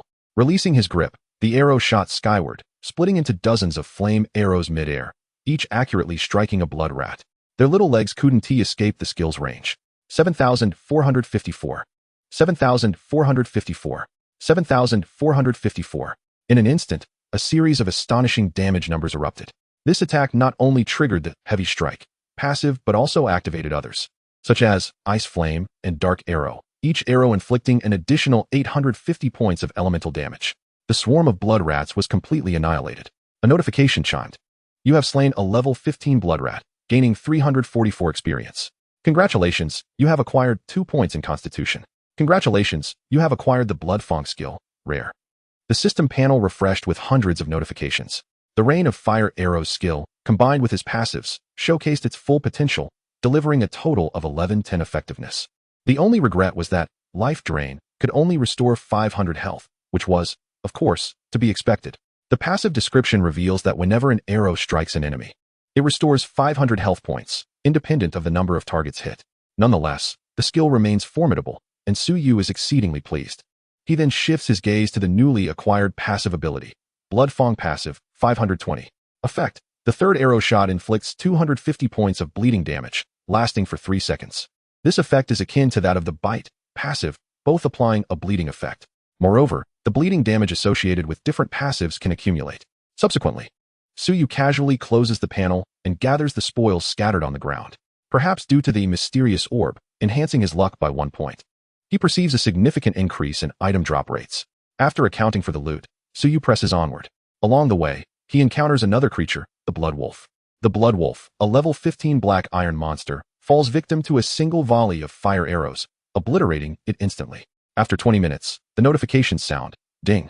You have slain a level 15 creature, gaining 344 experience. Ding. Congratulations, you have acquired the Blood Claw skill, rare. His experience bar rises to 916, nearing the next level. Concurrently, Su Yu loots 50 points of Constitution, 36 points of Strength, and 50 points of Agility from the Blood Rats and Blood Wolves, along with fully stacked Blood Fong and Blood Claw passives. Although these two passives bear different names, their effects are entirely identical. Blood Fong Blood Claw passive, 2020, grants the third arrow shot to inflict 1,000 points of bleeding damage, lasting for 3 seconds. The 3 bleeding passives stack, resulting in 2,100 points of bleeding damage per second, an amount even the strongest would struggle to endure. Players, however, lack the qualification to receive the bleeding damage from the third arrow. In the face of Su Yu's might, players of the same level cannot survive beyond the second arrow. This game is astonishingly realistic. Regaining his focus, Su Yu opens the map and reflects. According to his memories from his past life, the hunter should be active in the nearby area. He surveys his surroundings. A tremendous wolf howl echoes from afar. It is the Wolf King. A glimmer of excitement illuminates Su Yu's expression as he turns to a small hill several hundred meters away, spotting his target. Thus, he hastens toward it. Upon reaching the hillside, he observes the Blood Wolf King leading over 100 blood wolves in pursuit of a human clad in brown leather armor and wielding a bow. At last, I have found you, dear hunter. A broad smile spreads across Su Yu's face. The hunter suddenly feels an inexplicable chill creeping up his spine as the howls draw nearer, plunging his heart into despair. Injured and unsure of how far he could flee, he fervently resolves, no, I must return. My daughter and wife are still waiting for me at home. In his heart, the hunter screams. He lifts his head to scan the surroundings and suddenly notices a figure on the right hillside. Excellent, someone has come. The hunter's spirits lift, and he intends to rush over. Wait, if that individual is weak, drawing near may put him in danger. He abandons the thought of seeking Su Yu's assistance and grits his teeth, continuing to run forward. At that moment, Su Yu draws the Blackwing bow and boldly launches an attack. Flame Arrow Rain. An arrow whizzes into the air, and due to the dense formation of the wolf pack within the attack range, it instantly splits into hundreds of fiery arrows. The arrows rain down like a tempest, crashing into the wolf pack and erupting into fiery explosions, creating a breathtaking spectacle. In the blink of an eye, the blood wolves are annihilated, leaving only the Blood Wolf King alive. Ding, you have slain a level 15 blood wolf, gaining 344 experience. Ding, congratulations, you have reached level 15. Receiving 1 point to all attributes, 1 point to free attributes, as the looting of attributes and skills from the blood wolves has already reached its limits. Only experience rewards are granted. The experience bar surpasses 100, and Su Yu levels up. What a powerful archer. Hearing the explosions, the hunter turns to look back, utterly astounded. Su Yu strides confidently toward the Blood Wolf King, bow in hand. The Blood Wolf King growls deeply, fixating its gaze on Su Yu, filled with rage yet remaining vigilant. Refraining from launching an attack while observing him, Su Yu employs his system's detection ability to glean the attributes of the Blood Wolf King. Blood Wolf King, bronze level, 15 health, 38439 attack, 2030 skills, Blood Fong, bites the enemy with its fangs, applying a bleeding effect. Blood Rage, Consumes health to greatly enhance speed and attack. Blood Arrow. Launches a blood arrow at an enemy. Wolf King's Roar. Emits a piercing howl, stunning nearby enemies. With the announcement of the Blood Wolf King's coordinates echoing throughout Koluo village, Suyu remains unfazed. You may be cautious, beast, but today, encountering me, you shall be compelled to attack, whether you desire it or not. Suyu raises his longbow and casually looses a few arrows. The arrows soar through the air, prompting the Blood Wolf King to leap aside. One arrow misses its mark, yet the subsequent arrows strike true against its form. 318. 1264. Critical hit. 358. With the hunter's intuition, passive, Suyu easily predicts the Wolf King's next move. Therefore, the first arrow serves merely as bait, while the subsequent attacks are the true lethal strikes. Roar. The Blood Wolf King feels humiliated. How dare you play with me, human? It is enraged. The Blood Wolf King opened its gaping maw, and a crimson radiance coalesced into a blood arrow that swiftly traversed several dozen meters. Merely a trivial matter. Suyu maintained a calm demeanor. Long before the attack commenced, he had anticipated the Blood Wolf King's movements, stepping aside slightly to adjust his position. With a swift whoosh, the blood arrow whizzed past him, merely 10 centimeters away. Following this, Suyu exhibited an array of impressive maneuvers, skillfully dodging attacks and rendering the Blood Wolf King utterly bewildered. This battle could be deemed a striking demonstration of superiority. The creature's health plummeted dramatically, and before long, its vitality dipped below 30. With a ferocious roar, it surged with a blood-red glow, signaling the activation of Blood Fury Rampage. Combat notification. The Blood Wolf King has entered a rampaging state, losing 1 health point per second, with a movement speed of 100 and an attack power of 50. The Blood Wolf King lunged ferociously towards Suyu, who retreated a few steps. Boom. Upon landing, it triggered a frost trap laid on the ground. Sharp ice arrows suddenly shot forth, striking precisely between its hind legs. A chilling howl escaped the Blood Wolf King's mouth, just as it attempted to move. The power of frost immobilized it for 5 seconds. Once freed, its eyes glowed crimson with rage as it stepped forward, only to trigger yet another prearranged trap. For the next 10 seconds, it was as if it were stepping into one pit after another. Seizing the opportunity presented by the continuous control, Suyu unleashed a torrent of damage. Ultimately, the Blood Wolf King, filled with resentment and fury, collapsed before Suyu, yielding an array of rare rewards. Ding. You have slain the level 15 Blood Wolf King, gaining 640 experience points. Ding. Congratulations, you have acquired the Blood Fury Rampage skill. Perfect. The ease with which the battle unfolded stemmed from Suyu's familiarity with this task from his previous life. He knew the Blood Wolf King all too well, and moreover, his strength far surpassed that of his former self. Casting a glance at the carcass, Suyu stooped to collect the items scattered on the ground. Ding. Congratulations. You have obtained loot, 180 gold coins, Blood Wolf gauntlets, Blood Wolf dagger, and various materials. What a stroke of luck. Among these items were 2 pieces of bronze gear. One of the pieces was suitable for his use. Blood Wolf gauntlets, bronze. Location, Hand's health, 200 strength, 30 agility, 18 defense, 12 trait, critical hit rate, 5 requirement, level 15 archer. The attributes were quite commendable. Suyu promptly replaced his level 4 hunter's gloves. At this moment, he turned to face the hunter, only to find a mix of fear and gratitude reflected in the man's eyes. After some contemplation, Suyu considered that perhaps his ruthless tactics against the Blood Wolf King had been too brutal. The subsequent ice traps, each delivering critical strikes, might indeed chill the hearts of men witnessing such a scene. However, Suyu was no demon. The Blood Wolf King's grim fate was merely a consequence of its ill fortune. Clearing his throat, he spoke earnestly. Mr. Hunter, are your wounds serious? Upon hearing this, the hunter forced a smile. Adventurer, thank you for your timely assistance. As for the wounds, he lowered his gaze to his chest, where blackened blood spread like a web from the center of the wound. With a resigned expression, he continued, I have fallen victim to the blood curse. I fear I may have only a few days left. Although Suyu already knew the remedy, he followed the protocol and inquired, is there a way to dispel the curse? Yes, the heart of the blood eagle can dispel the blood curse. But that creature is immensely powerful and resides within the blood chasm, the hunter explained, his face etched with bitterness. Ding. Congratulations. You have triggered a hidden quest. Dispel the curse. Quest objective. Bring the heart of the blood eagle to the hunter of Koluo village. Leave this matter to me. Suyu declared resolutely. He accepted the quest.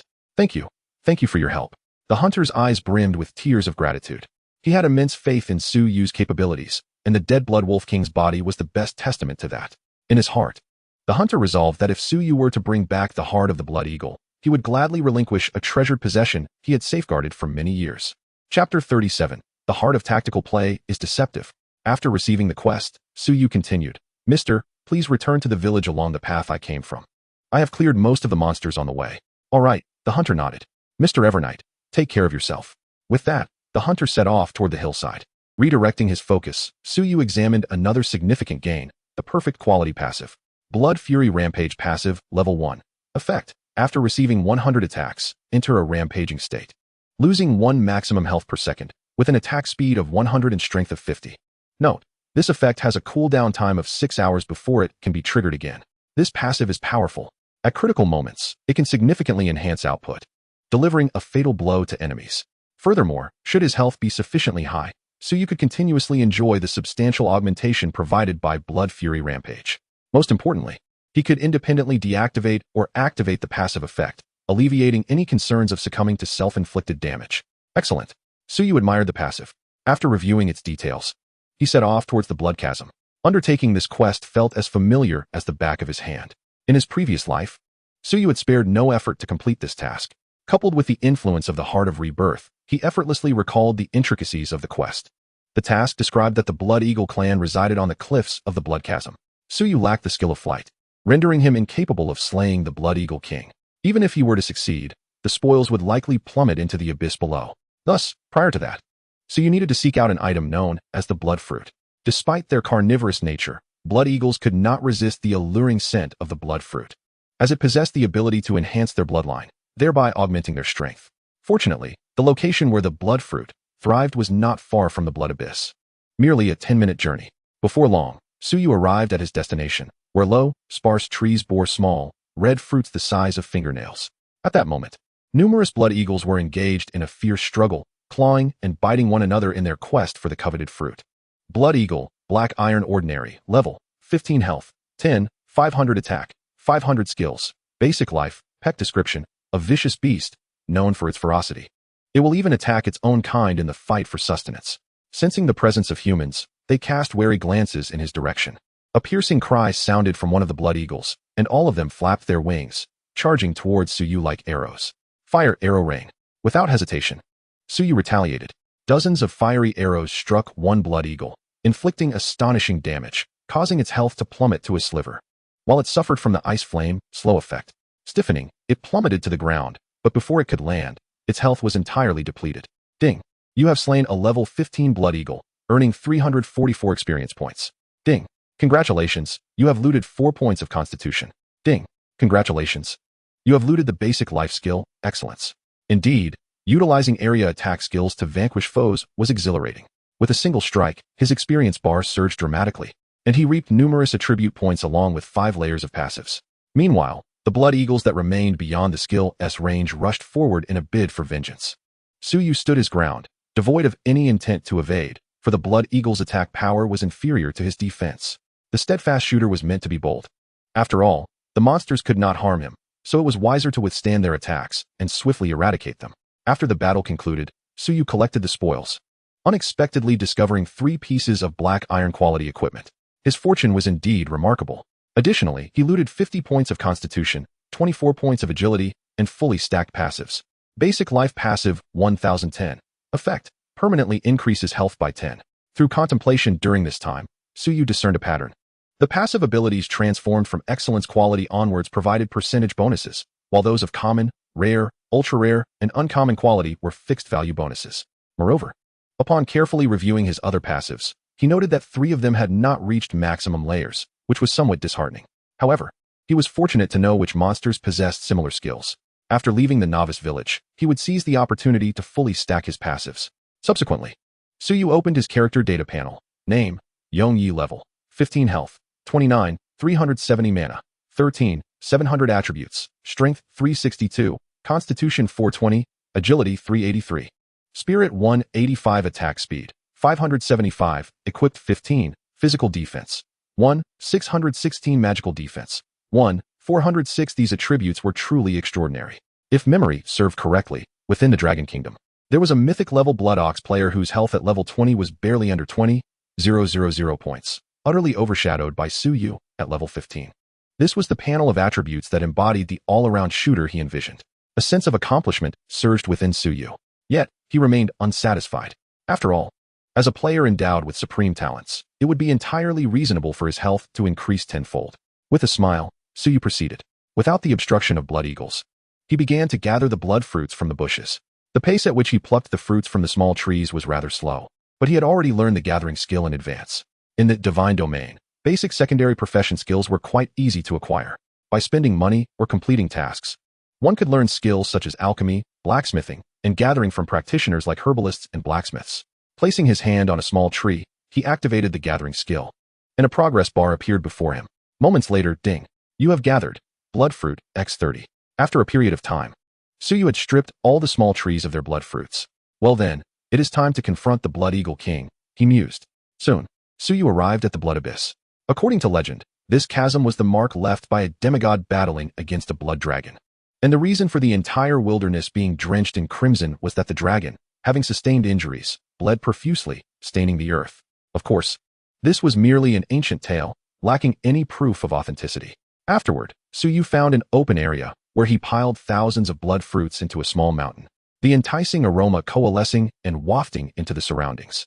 His human presence was masked. At this moment, the flock of blood eagles within the chasm erupted into a frenzy.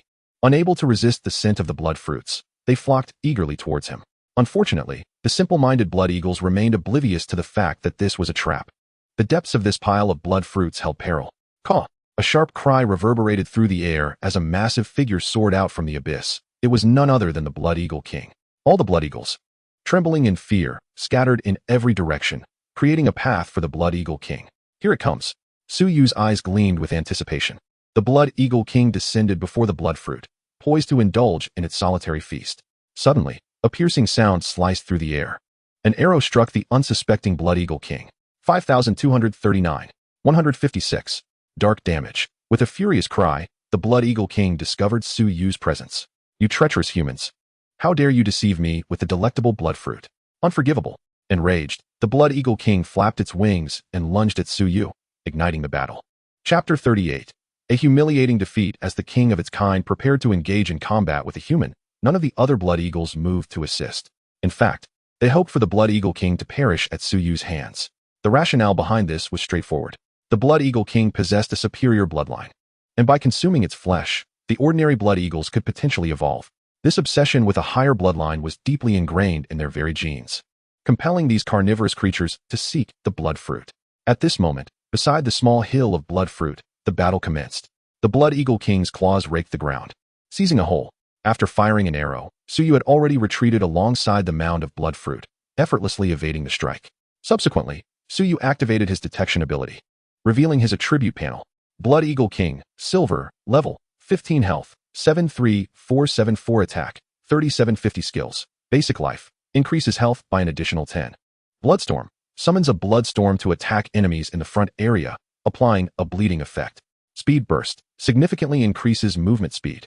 Eagle's Cry, emits a sharp cry to enhance its own attack and intimidate enemies for 3 seconds.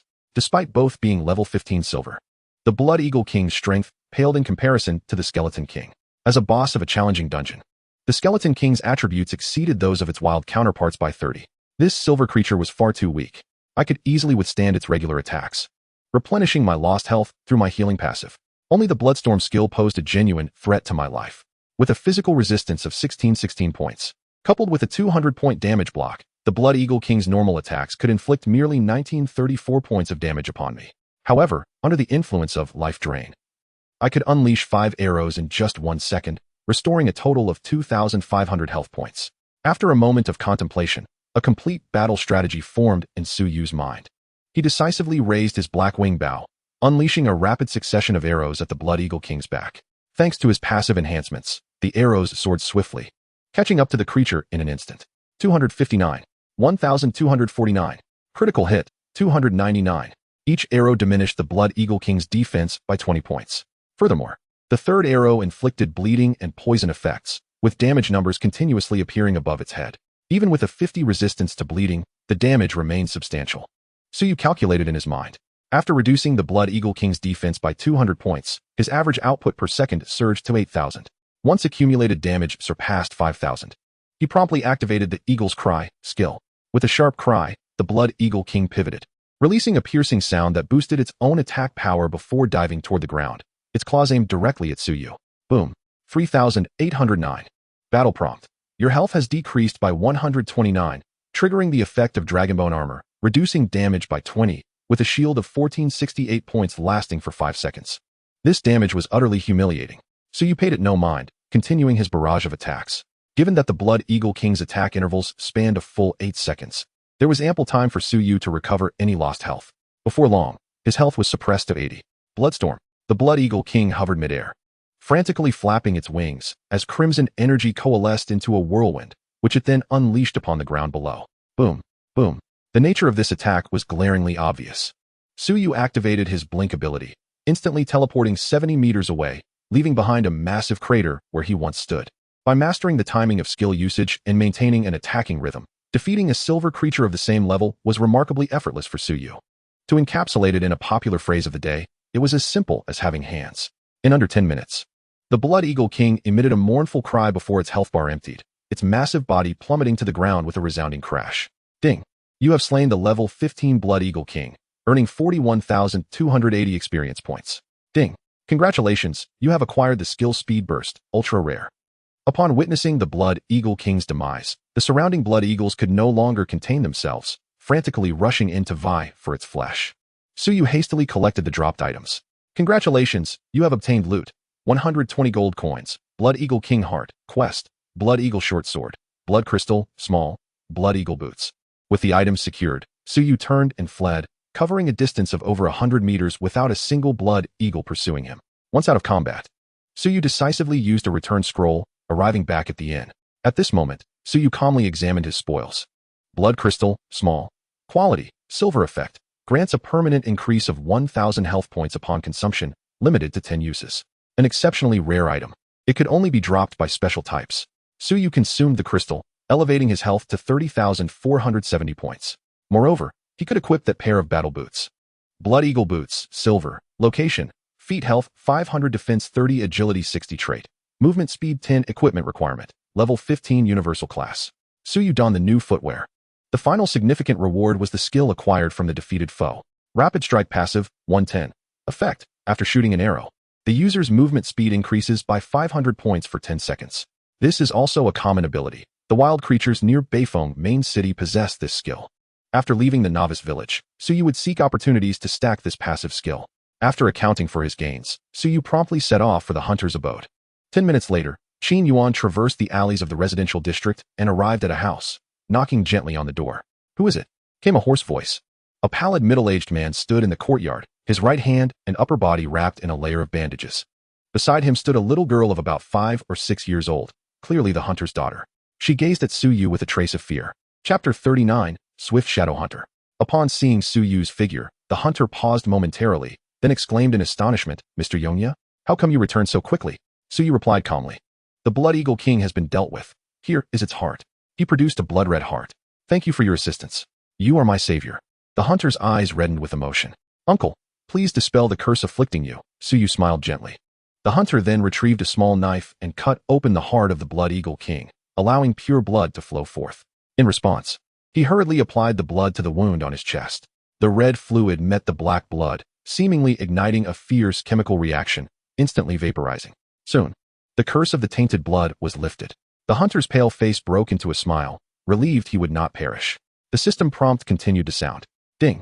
Congratulations on completing the hidden task, dispelling the curse. You have gained 5,000 experience, 30 gold, and the hunter's gift. The hunter's affinity for you is now 35. Current, 90, respect. Anna's affinity for you is now 40, current, 85, respect. The affection between the father and daughter surged significantly. "Mr. Yonya, please wait a moment," the hunter said earnestly. "I have some treasures to bestow upon you in gratitude for saving my life." The hunter entered the house, leaving his daughter standing in the courtyard. At this moment, the little girl no longer felt fear towards Suyu. Instead, she spoke in a soft voice. "Brother, thank you for saving Anna's father." With that, she bent her small frame in a bow towards Suyu, then looked up and wiped her eyes, which had become moist from worry for her father. "No need for thanks," Suyu replied warmly, gently ruffling Anna's hair. "Brother, Anna also has a gift for you." The little girl scampered into the house. Soon after, the hunter emerged holding a treasure chest. "This is a treasured possession of mine for many years. Please accept it," he said with a respectful demeanor. "Very well." Suyu accepted with delight. He opened the chest to reveal its contents. Ding. Congratulations, you have obtained Swift Shadow Hunter Class Transfer Manual, Potion Compendium, Intermediate, Windstorm Ring, and various materials. Aside from a heap of materials, the other items were all of golden quality, with the Class Transfer Manual and Potion Compendium being the most valuable. Suyu's gaze swept over the panels of the two items. Swift Shadow Hunter Class Transfer Manual Quality, Gold Effect, After Use. You will be transported to Shadowwind Valley to receive a class inheritance quest. If the quest is successful or fails, using it again will return you to your original location. Potion Compendium, Intermediate, Quality, Gold Effect, contains 8 black iron, 8 bronze, 3 silver, and 1 gold quality formulae. This compendium includes the 4 black iron and 4 bronze quality attribute potion formulae required for the gambling agreement. Currently, the victor of the wager is none other than Suyu. However, he did not intend to inform Yu Ingshi just yet. He would consider this matter after obtaining his class inheritance. Finally, the other item, Windstorm Ring, was also an exceptional piece of equipment. Windstorm Ring, Gold, Location, Finger Strength 20 Agility 50 Spirit 30 Trait, Movement Speed 15 Equipment Requirement, Level 15 Archer. Suyu replaced the previous Level 5 Skeleton Ring with the new ring, resulting in a slight increase in his 3 attributes. The rewards from this endeavor were astounding. Suyu mused. At that moment, the hunter's daughter bounced over, her small hands cradling a dazzling diamond-like gemstone. Upon seeing it, Suyu's eyes brightened. The quality of this magical gem was likely quite high. Brother, this is a gift for you, she said with anticipation. Thank you, little Anna. Suyu replied with a smile as he accepted her gift. Nodding to the father and daughter, he departed the courtyard. In the alley, he examined the detailed attributes of the gemstone. Exquisite radiant gem, quality, gold effect. When embedded in a weapon, it adds 50 points of true damage to each attack. Durability, 1010 requirement. Can only be embedded in weapons of gold quality or higher. This rare gem that increases true damage was a delightful surprise. In his previous life, Suyu had completed the task without encountering the hunter's daughter, thus missing out on this gem. It was a serendipitous windfall. What a marvelous treasure, Suyu thought, contentedly stowing away the gemstone. After careful consideration, he resolved to visit the blacksmith first, spending 100 gold coins to create a socket in the Hei Gong, and subsequently embedding a gem into the weapon. The gem possesses a durability of 1 point. The gems from Shinyu can be reused. However, each time they are embedded into a new piece of equipment, their durability decreases by 1 point. Having completed these tasks, Suyu returned to the inn. He glanced at the level leaderboard of Koluo Village, and there was no doubt that he held the top position. Players must reach level 10 to be listed, and currently, there are 236 players above level 10, with an additional 764 players yet to make the leaderboard. Naturally, these players are very close to level 10. Suyu estimated that by this afternoon or evening, all players would reach level 10, at which point the main quest of the second phase of the Novice Village would be unlocked for everyone. I still have ample time to venture into the Yingfeng Valley of the Delay Kingdom to obtain my class inheritance, Suyu mused. The Delay Kingdom is the game region where the players of Yinghuaguo reside. In Shinyu, players equipped with teleportation items can access the game areas of other real-world countries, unlike the virtual games produced by companies in the real world, which initially restrict access to different national regions. As long as players possess the capability, they can even swim across oceans to reach other nations.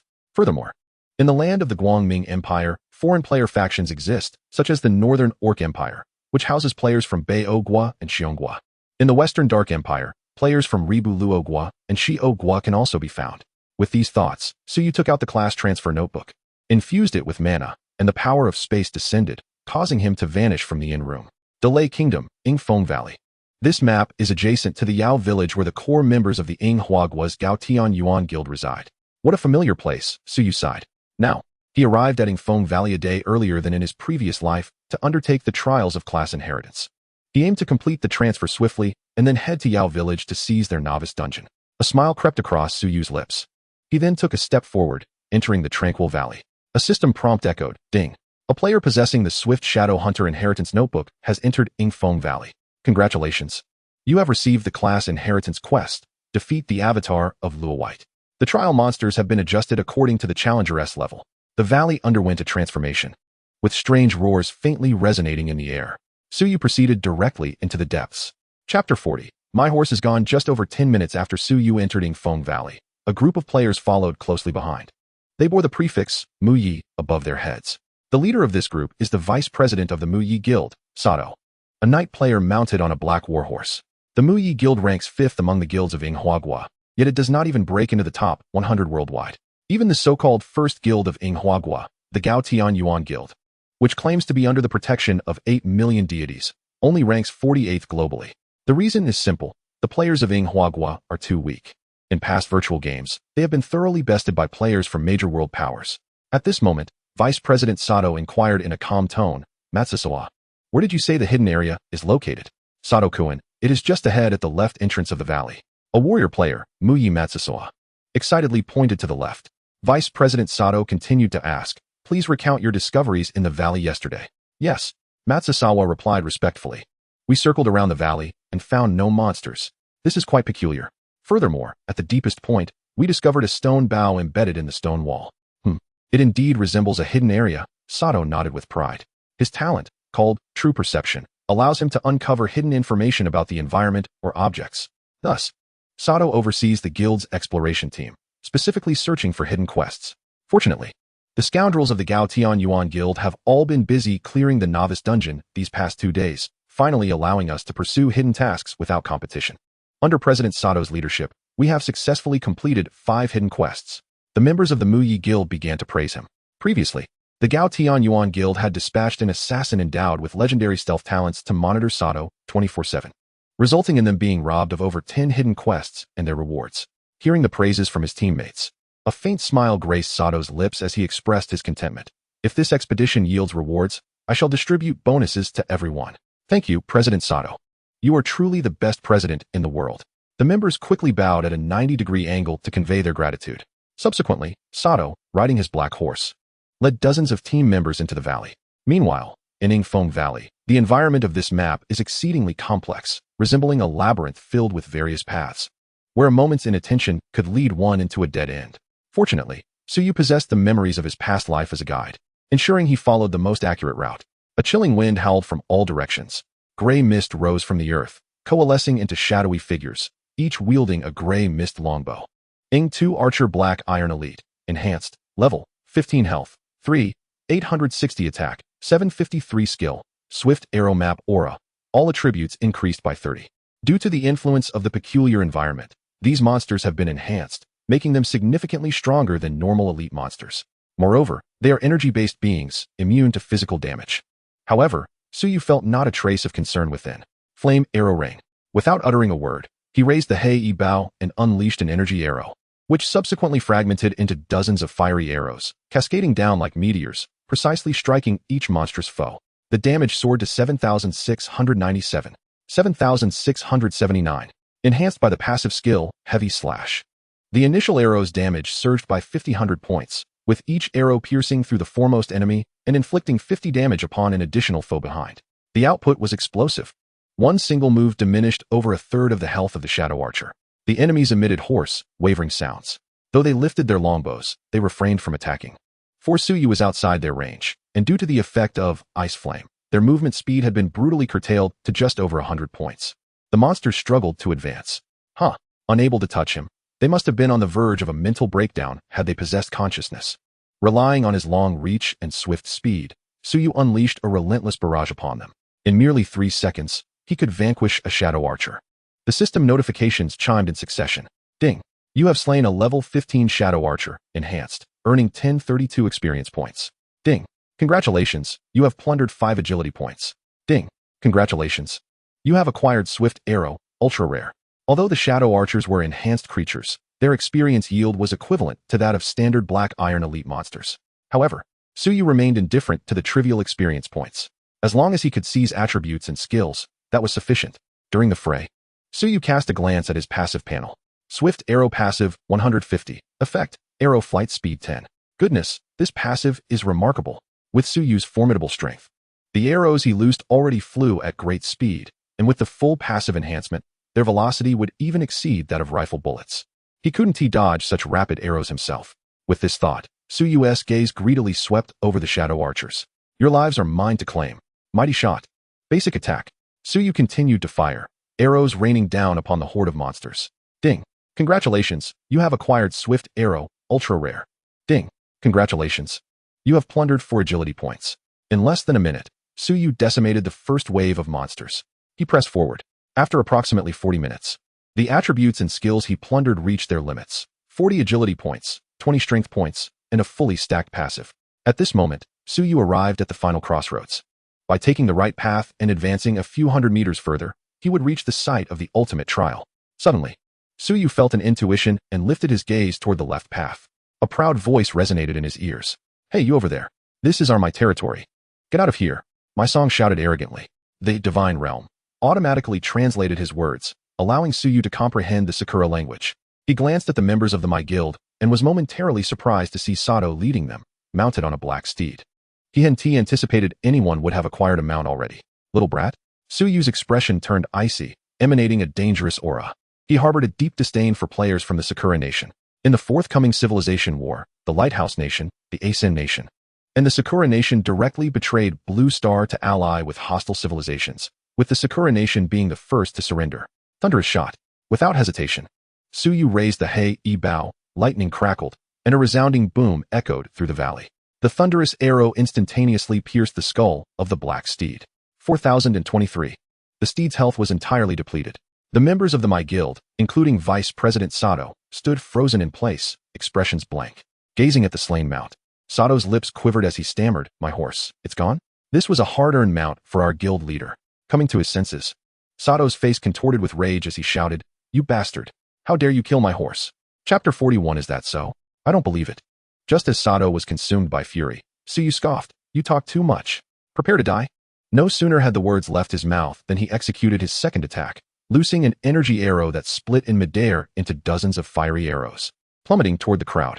It was his skill, rain of fire arrows. Swish.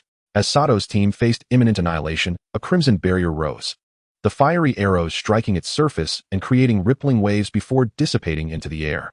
The Red Jade Barrier? It seemed this My Guild possessed some fine treasures. Suyu was pleasantly surprised as he observed them. Before Sato lay a shattered skill scroll, a passive triggered scroll crafted from the mage skill Red Jade Barrier. Judging by the aura emanating from the scroll, it appeared to be of bronze quality, capable of negating a single attack from a skill dealing less than 5,000 points of damage. "You dare kill my guild leader's beloved mount. You will pay for this." Sato spoke with a fierce tone. "Is that so?" "I don't believe it," Suyu replied nonchalantly. Enraged, Sato snapped, "Everyone, attack together. Let us kill this bastard." As for the enormous damage dealt by Suyu's initial strike, he regarded it with indifference. At this stage, how strong could players truly be? Suyu's first attack undoubtedly had special enhancements. Subsequent strikes would not be as formidable. Moreover, they boasted a numerical advantage of 35 to Suyu's solitary presence. Surely, victory was assured. In the land of Sakura, Sato had yet to encounter a player capable of single-handedly challenging dozens of opponents. He continued to shout, "Matsu-san, it's your turn to take action." "Yes, President Sato." Muki no Matsu responded loudly. He then turned his gaze towards Suyu, with a sinister grin, saying, "You, come here obediently." Muki no Matsu boldly activated his special ability, Void Chain. A phantom azure chain emerged from the ether, forcibly binding Suyu for 5 seconds, reducing his defense by 50 points and dragging him closer. Observing this, Suyu's expression was rather peculiar. "I wasn't even coming to find you, yet you draw me in. Is this not an invitation to death?" At that moment, Sato growled menacingly, "Let us see how arrogant you can be now. Eliminate this scoundrel." The members of Muki Guild brandished their weapons, surrounding Suyu. A warrior charged in with his sword. Bang. 0. The blade struck Suyu, and a number appeared above his head. Why did my attack fail to penetrate his defense? The warrior was baffled. "Kazumi-kun, did you skip breakfast? Your attack is so feeble." Others mocked. The warrior, agitated, replied, "This isn't my fault. If you don't believe me, all of you attack him together. Let us see what we can do." They unleashed a variety of skills, all striking Suyu. 0, 0, 0, 0. Without a doubt, none of the attacks breached his defense, but the group felt utterly defeated. "Nanny, why is this guy's defense so extraordinarily high? Didn't Team Matsu use his ability on him?" They exchanged glances in confusion. Suyu's defense exceeded 1,600 points, with 1,100 points derived from Giant Skeleton and the passive ability, Roar. Muki no Matsu's ability could not possibly affect the passive effects. 3 seconds remained on the binding. Gritting his teeth, Sato drew a scroll, declaring, "I grant you an additional 500 points of damage for your attacks. Continue to assault him." He tore the scroll. A golden light cascaded over the group, bestowing them with a temporary attack boost. They resumed their assault. 1, 4, 8. This time, the attacks penetrated his defense. However, their eyes widened in disbelief as they observed no change in Suyu's health bar. "Is this a joke?" Isn't this scoundrel supposed to be a fragile archer? Why is his health so absurdly high, as if he were cheating? At that moment, a voice, cold as death, echoed in their ears. Are you ready to meet your demise? Suyu had finally broken free. A chilling smile graced his face. Subsequently, Suyu decisively loosed an arrow at the player who ensnared him. This arrow was the third, summoning a cloud of poisonous mist that inflicted poison on nearby players, draining 200 health points per second. Ding. You have slain player, Muki no Matsu. Killing a player from a non-Light Empire faction does not increase your sin value. The enemies received the notification. Eternal Night? That name seems familiar. A thought flashed through Sato's mind, but Suyu provided him no time to ponder. Under Suyu's assault, every member of the Muki Guild's exploration team fell to his hand. The ground was littered with a plethora of loot, 26 pieces of black iron gear, 8 pieces of bronze gear, and 1 golden quality item, blue dragon crystal, 1 piece. Quality, gold. Effect, refines the soul with the essence of the blue dragon, permanently enhancing mental attributes, and grants a blue dragon mark. Usage requirement, mental attribute greater than 100 points. What a treasure. Suyu's eyes sparkled. The player's mental attribute had failed to meet the requirement, leaving it unused, thus benefiting him. Without hesitation, he activated the crystal. Instantly, he felt a heavy pressure in his mind. Moments later, the oppressive weight transformed into a refreshing sensation. His mental attribute increased by 10 points. Blue Dragon Mark, gold. Bestowed with the Blue Dragon's favor, skill damage permanently increased by 5. Not bad, Suyu marveled. After examining the mark's attributes, his gaze shifted towards the passageway behind him. It was time to face the final challenge. He walked straight ahead, at the resurrection point of Yarrow Village. A flash of light revealed Sato and his team. During the novice period, at level 20. Death did not result in a loss of level, but did cause the loss of the most valuable item. Thus, Sato quickly checked his inventory, discovering that his blue dragon crystal had been lost, causing him immense sorrow. That was a golden item, worth hundreds of thousands of gold coins. Moreover, during this operation, he had also lost a horse and wasted 2 rare scrolls. It was a significant loss. At that moment, the members of the Muki Guild exchanged glances and quickly bowed at a 90-degree angle, saying in unison, "We are sorry. Our lack of strength led to President Sato losing precious items." Sato waved his hand, stating, "Enough with the bowing. It is far more important to ascertain that scoundrel's identity." "Yes, President." The group nodded in agreement. Sato looked at the system panel, pondering, "Eternal Night. That name is so familiar. Could it be someone I know?" They frowned, deep in thought. "President, I know who he is." One player suddenly exclaimed. Hearing this, everyone turned their attention to him. The player continued. "Eternal Night is that Dragon Country player you despise the most. Isn't Nanny, Eternal Night. That cheater from the Dragon Country?" They were left astounded. Chapter 42. The Swift Arrow. Yongye is a player from the Guangming Empire faction. How did he arrive in our camp? He must possess some sort of spatial artifact, speculated the players of the My Guild. Sato murmured to himself. Indeed, Yongye's strength is as formidable as portrayed in the videos. He recalled the scene where Suyu single-handedly subdued them with a bow, sending shivers down his spine.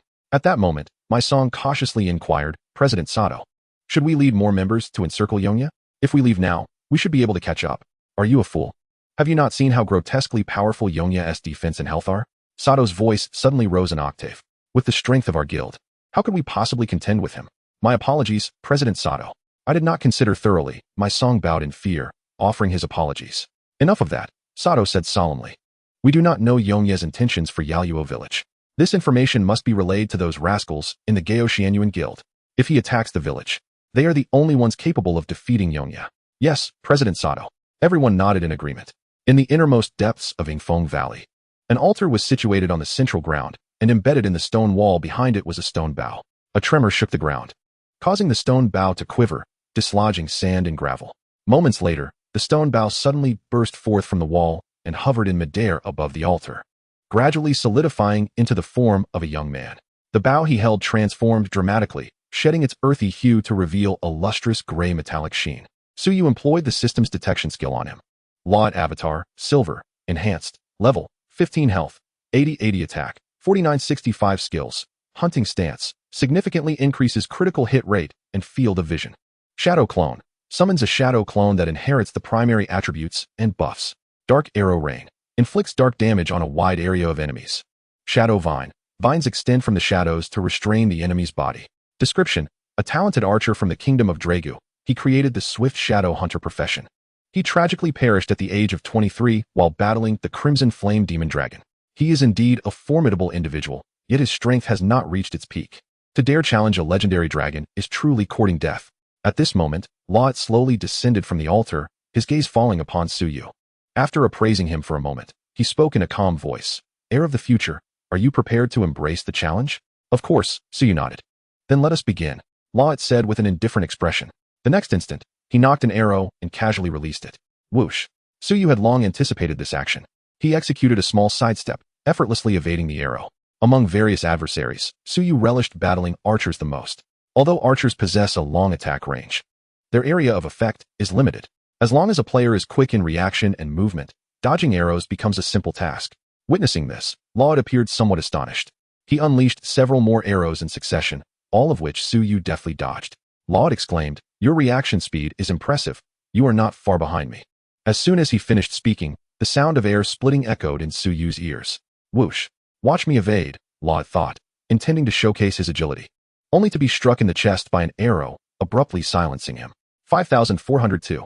The damage was astonishing.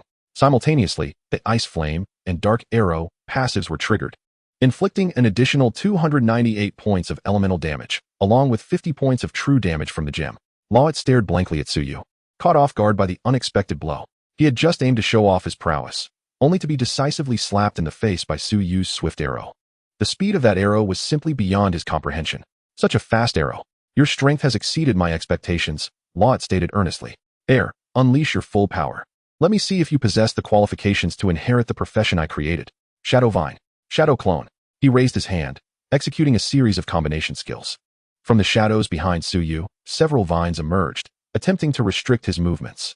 In response, Suyu immediately activated his teleportation skill, displacing himself 80 meters away. The moment he landed, Lot and the Shadow Clone simultaneously released 6 arrows, crossing in from the front and left. Piece of cake, Suyu smirked. Utilizing the high movement speed provided by his passive, he swiftly maneuvered through the 6 arrows. This display of agility resembled a dance upon the edge of a blade. Suyu calmly counterattacked, disregarding the Shadow Clone, and focused his full assault on Lot. 1,409. Critical, 442. 462. Damage numbers erupted above Lot's head, faster than bullets. He could not evade. Realizing this, Lot gritted his teeth and braced himself, engaging in combat with Suyu. Unlike his previous encounters, Lot's attacks were unpredictable. He could unleash skills at any time once their cooldowns expired. However, Suyu only needed to be wary of the Shadow Vine skill. For all other skills, even the ultimate abilities, he could withstand as long as he was not ensnared by the Shadow Vine. After all, Suyu's healing capability was extraordinarily formidable. The ultimate skill's damage was around 8,000. Suyu could recover the lost health in just 4 seconds. Thus, this battle was purely a contest of archery skills. Basic attacks. Movement. Powerful shots. Movement. Suyu's arrows struck true, with an average damage of 9,786 points per second, while Lovett's attacks, aside from the Dark Arrow Rain ultimate, were deftly evaded by Suyu's agile movements. If the combat scene in the valley were to reach the outside world, players would undoubtedly exclaim in horror. Moreover, archer players might even venerate Suyu as the god of archery. However, to Lovett's utter dismay, Suyu's archery skills surpassed his own. As a prodigy, he found this hard to accept.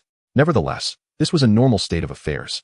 No matter how gifted Lovett was, he had only trained until the age of 23, with his power peaking at no more than level 60. In contrast, Suyu had relied on his archery prowess to ascend to the realm of deities above level 100 in his previous life. Among players of the Blue Star, Suyu's operational skills were unmatched. Eventually, glancing at Lovett's health bar, Suyu thought to himself, it is time to conclude this battle swiftly. He accelerated his attack pace. Within a mere few minutes, the battle reached its conclusion. Lovett's clone's health plummeted to 0. Ding. You have slain level 15 Lovett's clone, enhanced, and gained 41,280 experience points. Ding. Congratulations, you have reached level 16, gaining 1 attribute point in each of the 4 dimensions and 1 free attribute point. Ding. Congratulations. You have acquired the skill, Hunting Stance, Perfect. Chapter 43. The first golden profession. Though Lovett's clone's health had reached 0, it did not dissipate immediately. At this moment, Lovett stared blankly at Suyu, and after a while, he sighed. Although I do not understand why your archery surpasses mine, you have ultimately defeated me. Perhaps the swift shadow hunter can thrive in your hands. Upon hearing this, Suyu smiled faintly and remained silent. Lovett was overthinking. For him, the swift shadow hunter was merely a transitional profession. Had it not been for his low level, Suyu would have already sought to acquire legendary or even mythical advanced professions. Of course, such thoughts were best kept to oneself, as voicing them would be hurtful. Lovett continued, Adventurer, accept my legacy. Very well, Suyu nodded, accepting the gray longbow from his hands. In the next moment, the longbow gradually became ethereal, transforming into a stream of energy that merged into Suyu's body. The system prompt sounded, ding. Your profession has advanced to Swift Shadow Hunter, Golden. You have inherited the core skill of the profession, Shadow Clone, Golden. Player attributes have been recalibrated according to the profession's advancement, current. 4-dimensional attributes, 75, free attribute points, 75. In the Divine Realm, players only receive core skills upon advancing their profession. Other professional skills must be comprehended by the player. Moreover, professions of epic quality or lower lack exclusive equipment and talents aside from advancement and professional skills. Profession name, Archer Swift Shadow Hunter, Advanced, Profession Quality, Golden Advancement Rating, 5 stars Profession Talent, Keen Vision Profession Skills, Mighty Shot 1, Shadow Clone 1. Summons a Shadow Clone inheriting 50 attributes and all enhancements. Lasting 10 seconds. Cooldown 35 seconds. Consumes 10 mana. A 5-star advancement rating. This signifies that Suyu will receive a generous reward of 5 free attribute points and 5 4-dimensional attribute points with each level gained. 5 times higher than that of ordinary players. Additionally, the first golden profession in the Divine Realm will trigger a global announcement. Ding. World announcement. Congratulations to player, Eternal Knight, for becoming the first player to obtain a golden profession, receiving rewards, 2,000 gold coins, 3,000 reputation, 1 life essence, and 1 golden chest. On the 3rd day of the Divine Realm's opening, the world announcement arrived as expected. The recipient was once again Eternal Knight. Could it be? Eternal Knight has actually obtained a golden profession. Oh, I am so envious that I could cry. For 3 whole days, I have been scurrying about for a piece of black iron equipment, while the great Eternal Knight has already begun advancing professions. Alas, it is all tears. Players from the Dragon Kingdom were filled with envy. Meanwhile, the Bloodstained Guild was making preparations for their plan to eliminate Suyu. At this moment, they were tackling a hidden quest with a reward of a silver-level profession. Bloodstained 9 Heavens intended to use this to enhance the guild's prowess. However, Suyu's acquisition of a golden profession directly shattered their plans. Their initial investments were in vain. Guild leader, shall we continue with the quest? A player inquired. Bloodstained 9 Heavens' expression darkened, and he gritted his teeth, saying, yes. Why would we not continue? However, the exploration team should keep searching for higher quality advanced professions. We have invested considerable time and resources to deal with Eternal Knight. We cannot abandon it midway. Moreover, the consortium backing Bloodstained issued a notice last night to increase investment to deal with Eternal Knight. The Bloodstained Guild currently lacks for funds. Understood. The players replied with glum expressions. In Shadow Wind Valley, after the legacy concluded, the energy within could no longer sustain Lovett's clone. He smiled and said, Heir, are you interested in hearing my story? Please do. Suyu replied earnestly, as he regarded him with the respect due for having accepted his benefits. Lovett then began recounting his tale. From the moment of my birth, I exhibited an astonishing talent for archery. A hint of nostalgia graced his face as he continued. At that time, my father often boasted to others, my son possesses the gifts of the god of arrows. Upon reaching adulthood, I was hailed as the foremost master of archery in the kingdom of Deligu. I too was ensnared by the allure of ephemeral fame. In a moment of reckless bravado, I dared to challenge the Chien Malong, and the outcome, as one might surmise, was not to my advantage. Surely, the annals of history shall record my folly with great emphasis. Lovett chuckled at his own expense.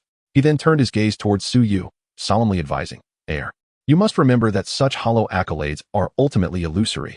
Do not allow them to blind you.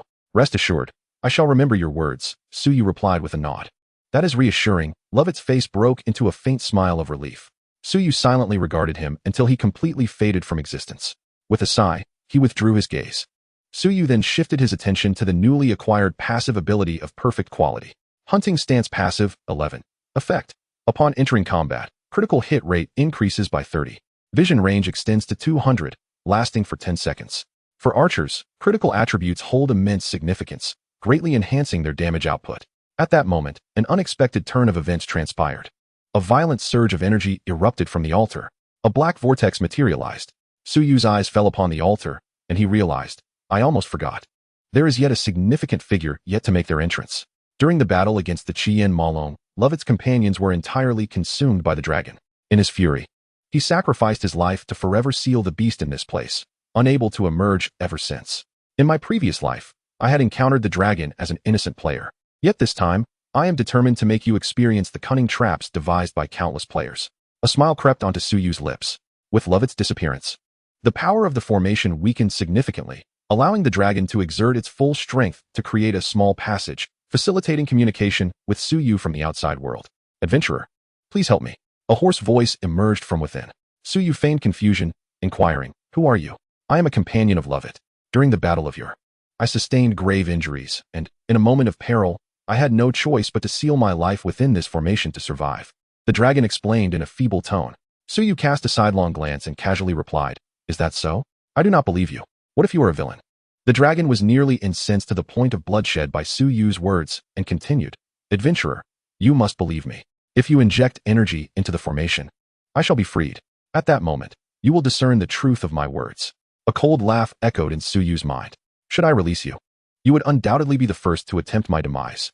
After a moment's contemplation, he responded, according to historical records, the valiant team led by Lovett crafted several renowned artifacts and equipment specifically to slay the dragon prior to the confrontation.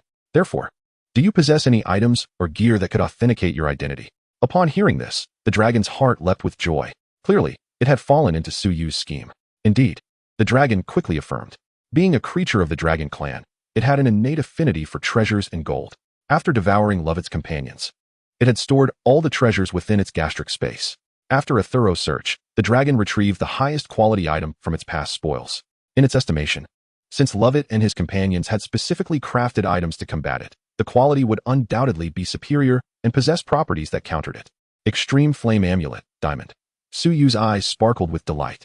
It was, in fact, a diamond-quality artifact. Chapter 44. Relentlessly reaping the rewards from the dragon, the amulet fundamentally belongs to the category of items. However, players commonly refer to it as a special equipment, as it can function when stored in a backpack without occupying an equipment slot. Players are limited to a maximum of 3 amulets at a time, so you could not help but glance at the amulet's interface. Extreme Flame Amulet, Diamond. Effect: Constitution 50, Fire Resistance 50, Diamond Priority. As long as this amulet is carried, the fire damage sustained by the player will be reduced by 50. To be honest, acquiring this amulet already constitutes a considerable profit. Nevertheless, considering the dragon's demeanor, there remained an opportunity to extract further benefits. Suppressing his inner excitement, Suyu shook his head and stated, historical documents make no mention of this amulet. It cannot serve as proof of your identity. I have other items. The dragon nearly cursed aloud. However, recognizing that Suyu was the first living being it had encountered in centuries, it could not afford to squander this rare chance for liberation. Therefore, the dragon continued to rummage through its spoils, soon discovering a pale long spear. Its eyes lit up, and it eagerly presented the spear from the vortex. Adventurer, this was my weapon from back in the day. It can surely validate my identity. Ice Shadow Spear, Diamond. Although it was a rare weapon of diamond quality, the issue lay in the fact that this weapon required a level of 50 to equip. Suyu was unable to use it and could not sell it either. It was utterly useless. Contemplating this, Suyu shook his head once more. The dragon, sealed within its space, was on the verge of fury upon witnessing this scene. Subsequently, Suyu spoke with suspicion. Are you certain you are a companion of Mr. Lovett? I doubt your authenticity. Which of Lovett's allies wielded a spear? I am undoubtedly genuine. Very much so. Please, believe me. The dragon grew increasingly anxious. In its past, it had devoured Lovett's feeble companions without paying attention to what weapons they wielded. Thus, it was uncertain of the veracity of Suyu's words. Moreover, the treasures amassed by the dragon came not solely from Lovett's group of heroes, but also from other teams that had sought to vanquish it. After some contemplation, the dragon diligently continued to search through its collection of spoils. Before long, it unearthed a golden emblem, inscribed with delay on the front, and the words Glorious Warrior etched on the reverse. Adventurer, this is it. Surely, you recognize it. The Dragon King has once again bestowed the badge. Badge of Honor, Gold. Type: Limited item effect. Wearing it grants 2 charm, 10 in all attributes, and 10 experience points for monster slaying. Description: A reward conferred by the Kingdom of Delii to the champion of each adventurer's tournament. Upon reviewing the effects, a flicker of disappointment crossed Suyu's eyes. Given that the Dragon King had unearthed such an item, if he were to claim that its identity was false, the dragon would undoubtedly perceive that Suyu had previously been toying with it. What a pity. He had only managed to acquire 2 diamonds and 1 golden quality treasure from the dragon. Far too little. With a resigned shake of his head, Suyu was about to respond. At that moment, the dragon eagerly inquired, Adventurer, now you must surely know who I am? Of course. Suyu replied with an enigmatic smile. He stowed the items in his backpack and donned the badge. Although his charm value soared to 92 points, who would refuse an additional 2 points of charm? Moreover, this badge also enhanced his attributes by 10 and granted 10 experience points for monster slaying. After putting on the badge, Suyu looked up at the swirling vortex and cheerfully said, "Your Majesty Dragon, I am quite fond of these 3 treasures, so I shall accept them directly. I trust you do not mind." The dragon was momentarily taken aback. The next instant, it bellowed in fury. "You dare to know my identity? How dare you deceive the great dragon?" Deep within, the dragon felt an inexplicable sense of grievance. Here it was, a majestic dragon that had roamed the kingdom of Delii for centuries, being outwitted by a mere human. The dragon could not accept this. However, Suyu paid it no heed. "Your Majesty Dragon, thank you for your hospitality. I shall take my leave now. You may wait here for the next fateful visitor." As he spoke, he calmly adjusted his attire. Having said that, Suyu turned and made his way toward the valley's exit. "Human, come back to me. Return," roared the dragon. "You cursed insect. Once I escape, I shall ensure your demise." As Suyu quickened his pace, the dragon's roars grew fainter. At the entrance of Ingfeng Valley, Suyu emerged, gazing at the map of Yaluo village and pondering, "It is now 11 a.m. at my current speed. I should arrive at the novice dungeon in Yaluo village around 1 p.m. He followed the map's directions toward the dungeon's coordinates. Along the way, Suyu began to assess his gains. First, he had obtained life essence. In just 3 short days, he had collected 6 essences, a pace unimaginable in his previous life. It was astonishingly high. In his past existence, while Suyu possessed godly talent, he was merely a free-spirited player, overshadowed by guilds with abundant resources. World achievements were nearly monopolized by major guilds. Now, however, Suyu's unparalleled talent afforded him the means to surpass everyone else, a singular force to claim all achievements. Truly invincible. After some contemplation, Suyu consumed 1 life essence, raising his attribute synchronization to 30, rendering his physical form even more formidable. Then, he opened a treasure chest. "You have received 2,000 gold coins. You have obtained the Nightshade Pursuit Gloves, gold." Finally, an item he could utilize had arrived. Nightshade Pursuit Gloves, gold. Location, hand strength, 40 agility, 40 defense, 30 spirit, 15 trait, critical hit rate, 8 equipment requirement, level 15 archer. Should he don this new gear, Suyu's base critical hit rate would stand at 16, and if he entered combat within the first 10 seconds, due to the effect of hunting stance, his critical hit rate would soar to an astounding 46. This figure was frightfully impressive. Satisfied, Suyu replaced his old gloves. Chapter 45. The heist. After equipping his new gear, Suyu opened his character panel, revealing 75 unallocated free attribute points. Thanks to his talents, he was not lacking in attributes such as vitality or agility. Thus, without hesitation, Suyu allocated all his free points to strength. Name, Yongyi. Level, 16. Profession, Apprentice Shadow Hunter, eligible for level breakthrough trial at level 20. Life, 33132. Mana, 16220. Attributes, Strength 512, Vitality 541, Agility 546. Spirit 311. Attack speed, 616. Physical defense, 1761. Magic defense, 1490. Skills, Thunderous Shot 4, Flame Arrow Rain 5, Blink 5. Click to view details. Among the billions of players in Blue Star, Suyu's attributes could only be described as invincible. After a thorough review, Suyu's gaze finally settled on Shadow Clone. This skill, which could inherit both self and attributes, was exceptionally suited to him. The passive effects provided by his talent, such as Bite, Giant Skeleton, and Hunting Stance, were all augmentative in nature. Regrettably, golden quality clone skills could only inherit attributes. If they were of legendary quality, the summoned clones could also master the player's other skills, truly formidable. Alas, with Suyu's current strength, he could not attain higher quality clone skills. In any case, my attributes are quite satisfactory, Suyu mused with a satisfied smile. If other players were to hear his words, they would likely be incensed. After tallying the spoils of this venture, Suyu hastened to the entrance of the Yaluo village dungeon. In the midst of his journey, he took a detour to another location to slay monsters and acquire a dungeon certificate. Simultaneously, Sato from the My Guild, upon receiving the world announcement of Suyu obtaining a golden profession, once again led his team to the Shadow Wind Valley, hoping to explore further for the chance to attain a golden profession. Time swiftly passed. Within less than 2 hours, Suyu arrived at the dungeon entrance, where few players lingered, as the Takamagara Guild was nearing the final stages of their dungeon exploration. He stepped onto the teleportation array. A virtual panel materialized before him. Dungeon, Blood Red Mine type, team difficulty, hard current team, 120 current players, 856-1000 completion condition, defeat the final boss, Blood-Eyed Rat King. Ding. Do you wish to enter the Blood Red Mine dungeon? Yes. Suyu resolutely agreed, and his form was transported to the subterranean mine. As he surveyed his surroundings, he found the tunnels branching in all directions, littered with the remains of slain monsters. The highest level of the novice dungeon monsters was 15. He lacked experience in slaying monsters. However, for Suyu, experience was trivial. What mattered was securing entry into the dungeon. His objective was crystal clear. At this moment, on the third level of the dungeon, the leader of the Takamagara Guild, Takahashi, was directing his team in battle. We are the blessed children of the 8 million deities. This terrifying and repulsive rat shall soon face our retribution. Everyone, keep up the great work. Takahashi shouted with fervor. Yes, President Takahashi. The guild members fighting responded in unison.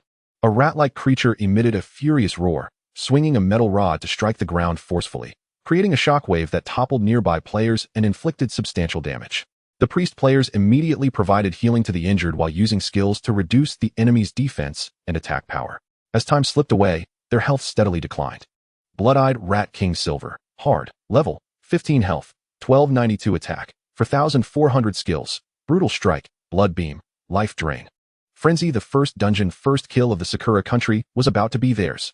Truly, my guild is remarkable, Takahashi thought with satisfaction. He glanced around and suddenly noticed a player with a bow and arrow standing at the back of the crowd. Jealousy surged within him as he observed the extraordinary handsomeness of this individual. Takahashi promptly scolded. Hey, you over there? What are you doing? Everyone is battling hard. And you're just slacking off in the back? If this continues, I will certainly expel you.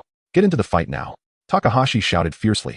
Well, since you insist, I shall make my move, Suyu replied with a gentle smile. The timing was ripe. Shadow clone. Rain of fire arrows. Just as Takahashi turned to look, a dark silhouette appeared beside Suyu, and together they drew their bows to unleash arrows. Hundreds of flaming arrows enveloped the Rat King and the players. 8,432. 8,426. Ding. You have slain player, Takamagara Teruya. Due to the slaying of a non-Light Empire faction player, no evil points are accrued. Ding. You have slain a player. The system panel refreshes, and your enhancements are substantial. Takahashi received a notification as well. Eternal Night? He stood frozen in place. Memories of the My Guild's earlier notification surfacing in his mind. The Dragon Country's Eternal Night has come to Yalu Village. Takahashi had previously thought the My Guild was jesting. He never anticipated the truth of it. However, just as they stood bewildered, the arrows shot by the Shadow Clone soared over the players' heads, striking the Rat King. 6,108. Critical hit. The Shadow Clone also bore the Heavy Slash passive, enhancing the first arrow's damage by an additional 5,000 points, completely depleting its health. Ding. You have slain the 15-level Blood-Eyed Rat King, earning 0 experience. As you are not a Yalu Village player, you cannot receive contribution points. Ding, congratulations. You have acquired the Life Drain skill, rare. The corpse of the Rat King collapsed with a thud, dropping several pieces of golden quality loot. Observing this, Suyu swiftly blinked over, sweeping his hand to collect all the spoils into his possession. Since he was not part of the Takamagara Guild, all items picked up were stored in Suyu's backpack. Farewell, he uttered succinctly before clicking to exit the dungeon. His actions were remarkably smooth and fluid. However, lacking contribution points, Suyu only received a skill experience token, medium, after the dungeon settlement. Damn it, you despicable Dragon Country scoundrel, dare to seize from my Takamagara Guild. Takahashi's words were cut short. An arrow shot from Suyu's Shadow Clone pierced through his mouth, rendering him speechless and causing him to writhe in pain. His eyes rolling back. The damage was overwhelming, and the insult was profound. Takahashi's health plummeted to a thread. The Ice Flame effect was still active, and he hastily consumed a rare health potion to restore his health. Clutching his chin in fury, Takahashi bellowed, "What are you all doing? Quickly settle the dungeon and pursue Eternal Night. We must reclaim the loot." Yes, President Takahashi. The surviving players were similarly ignited with rage. They proceeded to settle the dungeon. As they were ultimately not the Yalu Village team that secured the kill, it was deemed a failure. This meant they would have to challenge the Blood Red Mine once more. Furthermore, the rewards for the second kill would be significantly diminished. All their previous efforts were in vain. Damn it. I swear as president, I will kill you. Takahashi roared. Chapter 46. The Dragon Demon breaks free, disaster descends. However, Takahashi was overthinking. When he returned to the entrance of the dungeon with his companions, Suyu had already utilized his notebook to teleport to the inn in Kelluo Village. Damn the Eternal Night, you shall wait. The Gao Tian Yuan Guild will inevitably obliterate everything belonging to your Dragon Kingdom. Gao Chang's face twisted into a sinister expression reminiscent of a demon. He then coldly addressed a player, Ueda-kun. Did not the Lighthouse Nation contact us earlier to confront the Dragon Kingdom's formidable players? Reply to them now, expressing our willingness to collaborate. Additionally, inform the guilds we support in the Dragon Kingdom to gather all information regarding the Eternal Night. Understood, President Gao Chang. The player nodded earnestly. After issuing his orders, Gao Chang turned to the other guild members and said, Let us proceed to continue exploring the dungeon.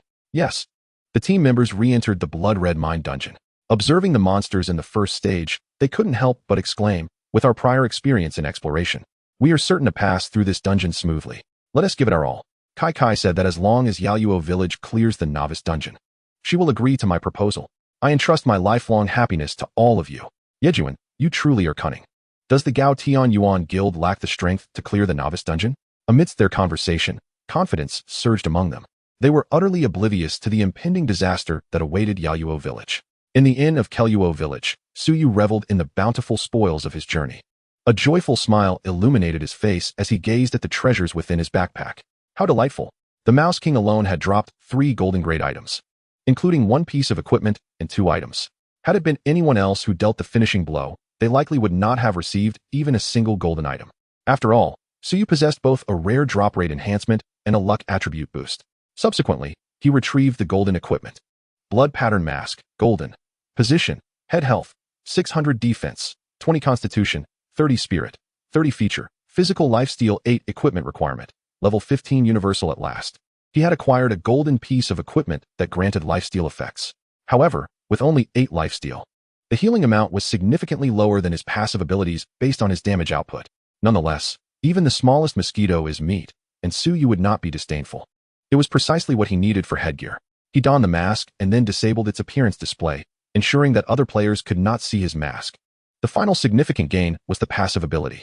Lifesteal passive, 210. Effect. When your arrows strike an enemy, restore 1,000 health. Recovering 1,000 health per arrow. With Suyu's attack speed, he could restore as much as 6,000 health per second, nearly 1/5 of his maximum health. Most players' health did not match Suyu's recovery rate. Furthermore, if he recalled correctly, while in Blood Fury mode, he would lose 1 maximum health per second, a figure far lower than his recovery amount. Thus, during combat, Suyu could sustain his Blood Fury state indefinitely, enjoying a 100 attack speed and a 50 strength boost. Truly formidable.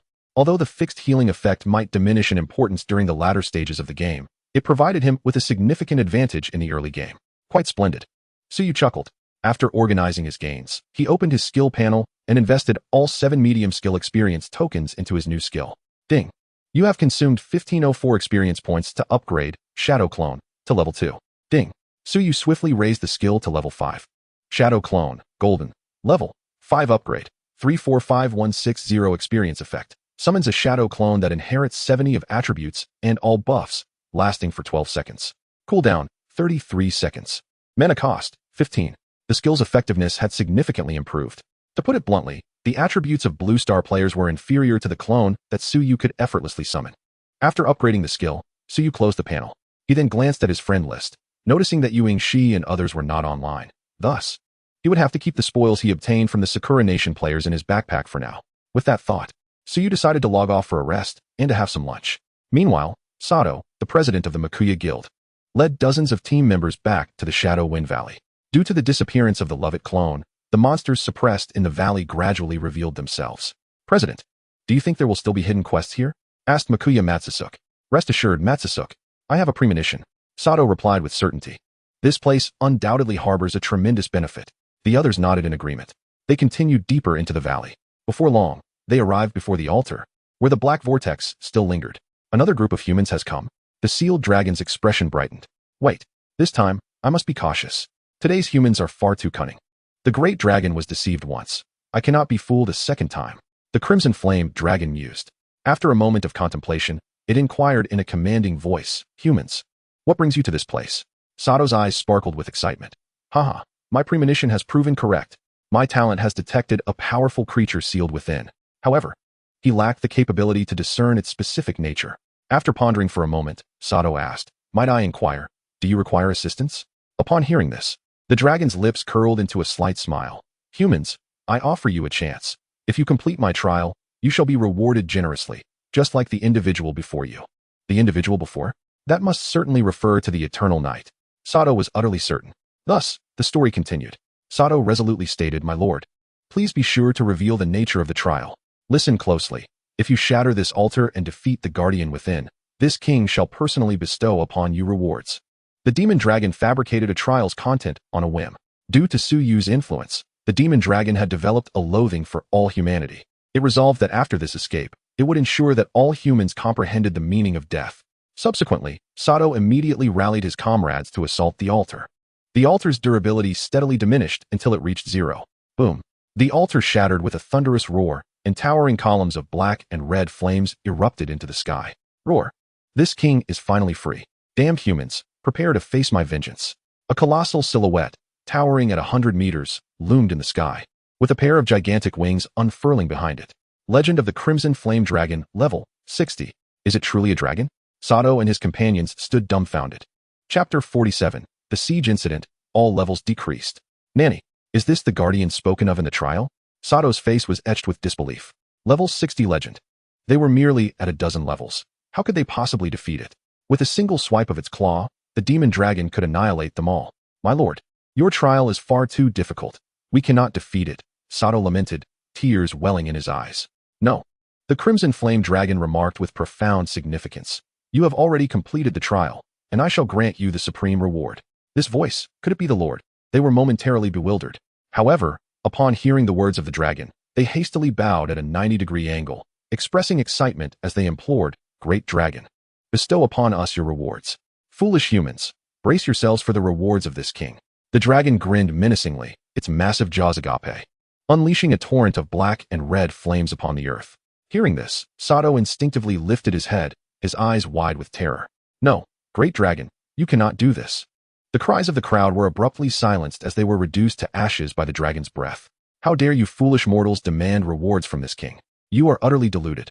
The dragon felt slightly better, but this was insufficient to quell the entirety of its rage. The Crimson Flame Dragon gazed towards Yaluo village, sensing a multitude of human presences in that direction. That accursed individual must be there. With this thought, a surge of black mist enveloped the dragon, its form swelling to 300 meters.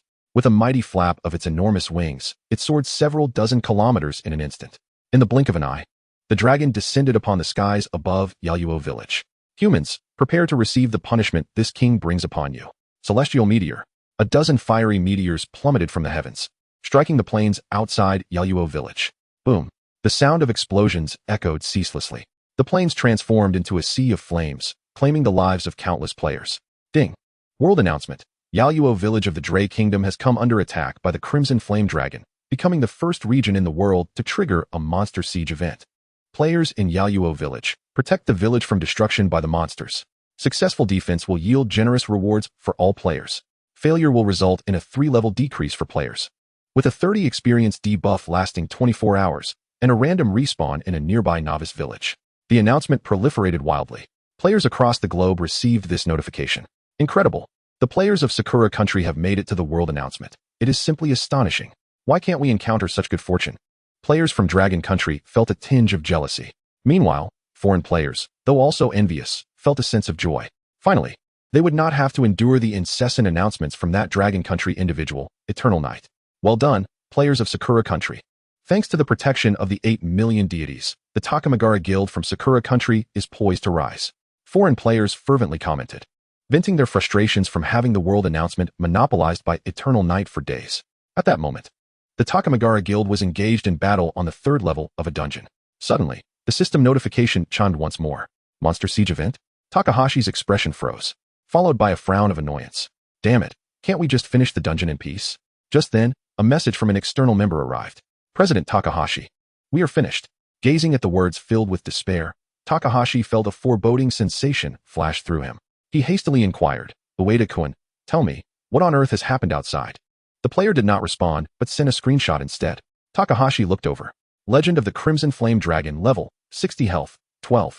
5 billion attack, unknown skills, unknown. Although the attack and skill information remained unseen, the staggering health points were sufficient to attest to the dragon's formidable strength. How could this be? Takahashi muttered. The next moment, his face contorted with disbelief, and he exclaimed, No, this cannot be. We are merely novice players. How could we encounter a legendary creature? Unfortunately, no one was there to provide him with an answer. Divine Realm is not a virtual game designed by humans. It is, in itself, a data-driven reality where anything is possible. At that moment, the system notification sounded again. The dragon has destroyed the core of Yaluo village. The players of this village have experienced a 3-level decrease and were then teleported to a nearby novice village. The pride of Sakura country, the Takamagara Guild, has been utterly vanquished. Gasp. Takahashi spat out a mouthful of blood, his eyes rolling back as he collapsed at the resurrection point of the adjacent novice village. Ding. Abnormal changes detected in the player's body, forcibly logging out of the game. Oh no, the president is in trouble. The guild members panicked.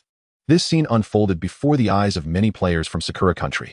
In the real world, after finishing his lunch, Tsuyu opened the Shinyu forum to browse through important news. A post with an astonishing popularity of 5 billion caught his eye. Its content was a video of a press conference held by the Gaotian Yuan Guild.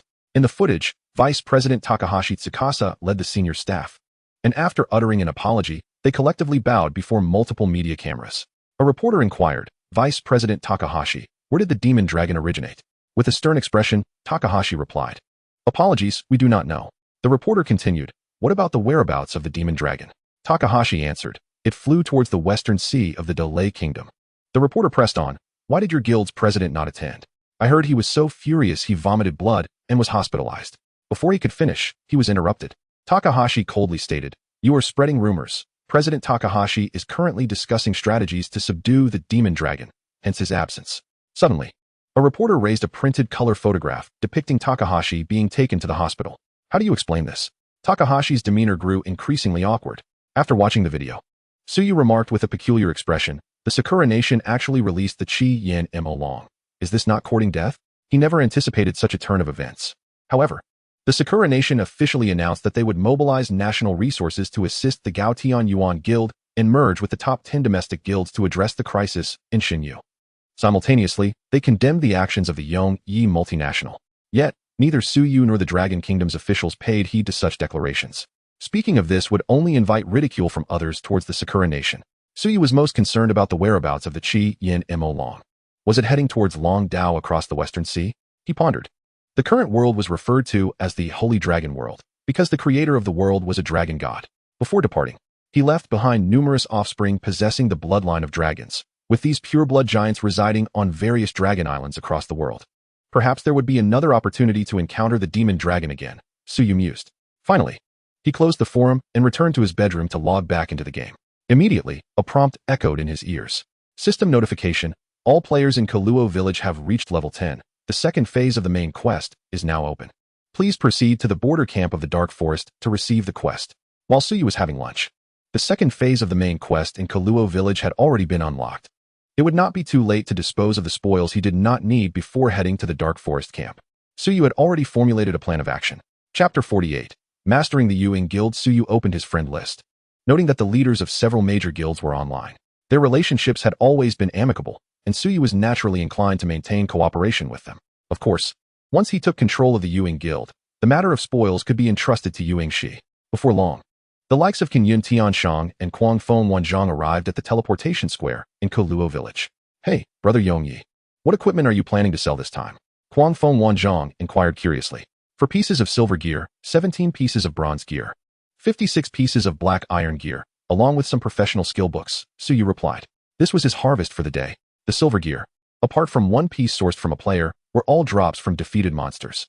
As for the black iron gear, he had slain nearly 1,000 black iron level monsters to acquire over a dozen pieces, with the drop rate still being quite low. In Shinyu, only by defeating monsters could one ensure drops of equipment not exceeding the quality.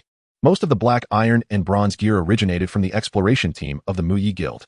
Soon after, Tsuyu laid out all the equipment before him. Qinyun Tianshang glanced over, his expression somewhat peculiar as he remarked, it's challenging to obtain so much equipment from monster kills. Did you really venture into the Sakura Nation's territory? Indeed, Tsuyu readily admitted with a calm smile.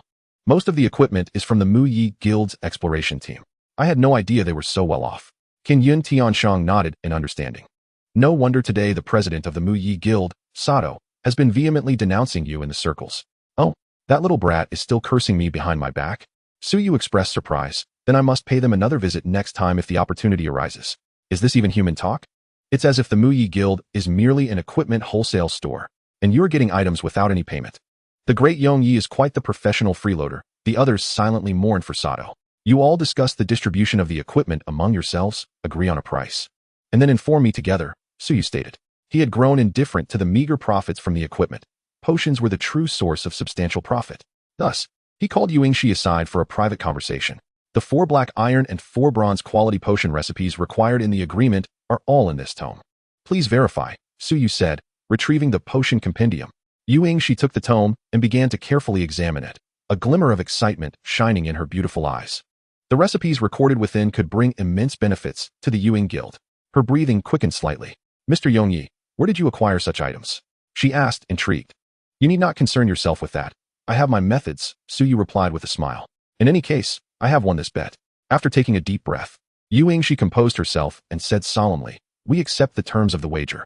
My sister, father, and I will, according to the agreed proportion, transfer 52 of the original shares to you. Mr. Yongyi, congratulations on becoming the controlling entity of the Yuing Guild. You will also assume the role of president. Ding, the parties have reached a contractual agreement.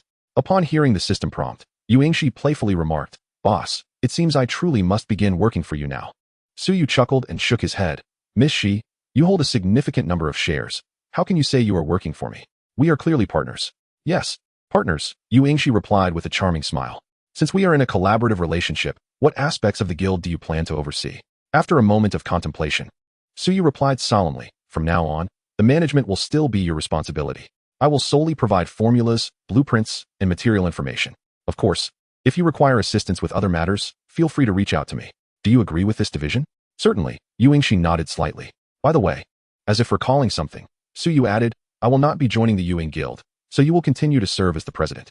Shi raised an eyebrow in surprise. Mr. Yongyi, are you planning to be a hands-off manager? In terms of management, you are the true elite. I shall refrain from interfering, Suyu responded candidly. In his previous life, the Yuing Guild had become the wealthiest guild in the world, largely thanks to the Li sisters, who possessed exceptional management skills that should not be squandered. After delineating their respective responsibilities, the two began discussing the future development plans of the guild. Drawing from memory, Suyu offered her a few suggestions, which left Shi astounded. Simultaneously, he informed her of several hidden tasks related to potions. For instance, bribing the apprentice of an alchemist to impart alchemical knowledge could directly elevate a player's alchemy skill level to intermediate, enabling the crafting of bronze-grade potions. Meanwhile, Kan Yun Tian and Kwang Feng Wanzhong had finished allocating their equipment, totaling 35,000 gold coins. After purchasing the gear, they departed with their team. At that moment, Suyu remarked, it is getting late. Let us discuss this further another day. All right, Shi nodded, inquiring. The total sales of strength potions over the past few days have reached 5 million gold coins. Would you like to withdraw your share of the profits? The profit-sharing ratio had increased from 30% to 52%. After considering it, Suyu replied, there is no rush on this matter. After leaving the novice village, there is a hidden task that requires raising 10 million gold coins, but I do not need that sum at the moment. Having said that, Suyu stepped onto the teleportation array, heading towards the camp in the dark forest. Shi, eager to log off, intended to inform her sister and father of Suyu's news. At the border camp of the dark forest, an elite imperial force was stationed. Suyu's objective was the Light Knight Order, stationed deeper within the forest, as the main quest could only be obtained from Knight Commander Balti. Additionally, there was a hidden task awaiting him in the depths of the dark forest, the reward of which was as precious as the inheritance of a golden profession. Suyu was greatly intrigued and quickened his pace. Along the way, he encountered attacks from level 10 and level 15 skeleton soldiers and skeleton warriors. Their levels were simply too low, yielding no experience rewards upon defeat. Suyu had little interest in slaying them. However, to activate the world's sacred object, Death Angel, he had no choice but to engage. With a volley of fire arrows, he swiftly annihilated all the monsters. After 7 or 8 minutes, Suyu arrived at the circular area of the forest, where he finally encountered a new type of monster. Ahead, in the woods, numerous azure phantoms floated. These were spirit monsters known as ghosts, ranging from level 15 to 20. Examining the monster's attribute panel, he noted, Ghost, common level, 20 health, 9,000 attack, 300 skill, Dark Strike. This was an ordinary monster with modest strength. Even a level 20 ghost did not exceed 10,000 health points, its only advantage being immunity to physical attacks. As the swarm of ghosts approached, Suyu raised his longbow and unleashed an energy arrow that split into dozens of fire arrows mid-air, enveloping the ghosts, with damage figures of 8,623 each. The innate power of his skill, enhanced by the Reckless Strike, passive, was already formidable, coupled with the frost and dark damage from the arrows. The monster's health bars were swiftly depleted. Ding! You have slain a level 20 ghost, gaining 367 experience points. 10. Ding! Congratulations, you have plundered 3 points of spirit. Ding! Congratulations. You have acquired the Dark Strike skill, rare. Having eradicated over 30 monsters, Suyu amassed a considerable amount of experience at an astonishing speed. Collecting the spoils, He continued along the man-made path through the forest. In due course, wave after wave of ghosts presented themselves, and Suyu welcomed them all, dispatching each one without hesitation. Within mere minutes, he had plundered 50 points of spirit and reached the maximum level of his passive skill. Dark Strike passive, 100-100. Effect: arrows imbued with dark energy inflict an additional 1,500 points of dark damage. This passive ability was akin to that of Dark Arrow, both enhancing arrows with additional damage. However, the maximum damage was 500 points higher. Now, with each arrow he shot, purely relying on the passive effect, he could inflict 2,500 points of dark damage against his foes. Given his attack speed, unless players possess defenses or high health attributes, Suyu could eliminate opponents of the same level in an instant. Not bad, Suyu remarked with a smile. Just then, an explosion of flames erupted from the left side of the woods. I found it. Suyu's eyes lit up as he turned and approached. Halt. After walking a few hundred meters, two resolute knights clad in armor approached, blocking Suyu's path. Who are you? What brings you to the dark forest? One of the knights inquired with an intense gaze. Suyu replied with a calm smile. I am the adventurer Yongyi. I heard that Knight Commander Balti is seeking the assistance of adventurers, so I have come. The knights looked at each other in astonishment. You are the adventurer Yongyi who annihilated the colossal undead nest. Indeed, Suyu acknowledged without hesitation. With a reputation of 500 prestige points in the Empire of Light, Suyu's exploits were well known in the region of Koluo Village. Welcome, Your Excellency Yongyi. Allow me to escort you to Lord Balti, the knight respectfully offered. Suyu followed the knight into the forest. As he surveyed the surroundings, he noticed the ground littered with corpses, seemingly belonging to the enemies of the Dark Empire. Meanwhile, over 100 Knights of Light formed a circle around a towering figure. The leader of the Knights of Light, Balti, a formidable level 45 warrior. At that moment, Balti seized a cloaked enemy, sneering. The assassins sent by the Dark Empire are a pitiful lot. With such feeble strength, how do they expect to survive? He demanded, tell me your purpose. His voice boomed like thunder, causing a ringing in the ears of those present. The cloaked figure retorted disdainfully, humph. You, a lackey of the church, will soon meet your end at the hands of my comrades. Seeking death, are we? Balti raised an eyebrow, unleashing a torrent of holy flames that incinerated the cloaked figure into ashes. Although Suyu had anticipated such brutality, he was still taken aback. To an outsider unaware of the Knights of Light's identity, it might seem as though Balti was the true villain. Your Excellency Yongyi. They are enemies of the Dark Empire, executing some nefarious plan in the Dark Forest. For the safety of the nearby villagers, Lord Balti must be informed of their intentions. The knight beside him clarified, fearing Suyu might misconstrue their actions. Rest assured, I am well aware that Knight Commander Balti is not a villain, Suyu nodded. With the memories from his past life, he understood that Balti was indeed one of the few good individuals within the mid-level ranks of the Church of Light. Shortly thereafter, the knight approached Balti to relay Suyu's information. Balti turned his gaze towards Suyu. Ding.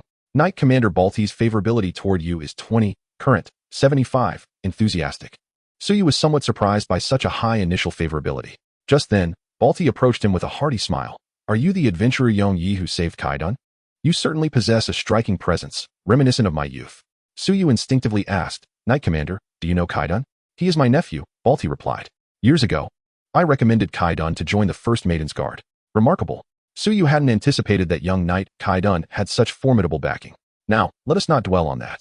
Balti waved his hand and continued, I have a task that requires your assistance, Yongyi. Will you help us? Of course, Suyu agreed. Balti elaborated, since yesterday, the enemies of the Dark Empire have been summoning numerous corrupted creatures through an altar and releasing them into the Dark Forest. The Knights of Light are occupied dealing with the Dark Empire's assassins and lack additional manpower. Thus, we hope you can eliminate these corrupted beings. Leave this task to me. Suyu confidently responded. Ding. Congratulations, you have accepted the main quest, eliminate corrupted beings. Quest details, defeat at least 200 corrupted creatures.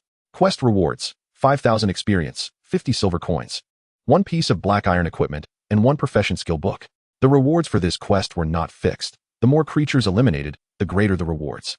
If Suyu could destroy the altar producing the corrupted beings, he might even receive a special reward from Knight Commander Balti. Finally, Balti handed him an item, saying, This is a pass. Keep it safe. With it, you may operate within the restricted area. Understood. Suyu nodded slightly and turned to venture deeper into the forest. The hidden quests within the Dark Forest resided in this restricted area. Watching Suyu's retreating figure, Balti mused, in my youth, I aspired to be an adventurer like Yongyi. Who would have thought I would pass the trial of light and become a knight commander of the Church of Light?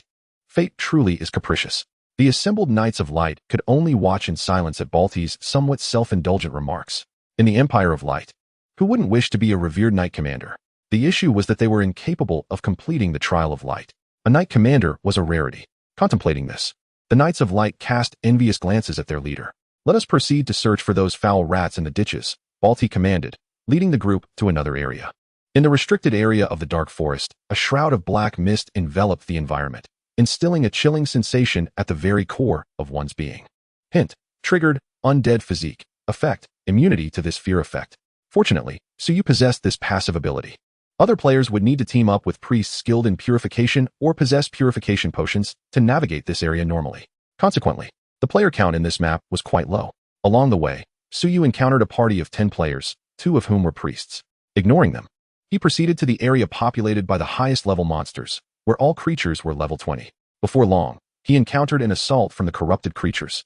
These were massive tigers, exuding a dark aura, with eyes that reflected a maniacal and cruel gaze.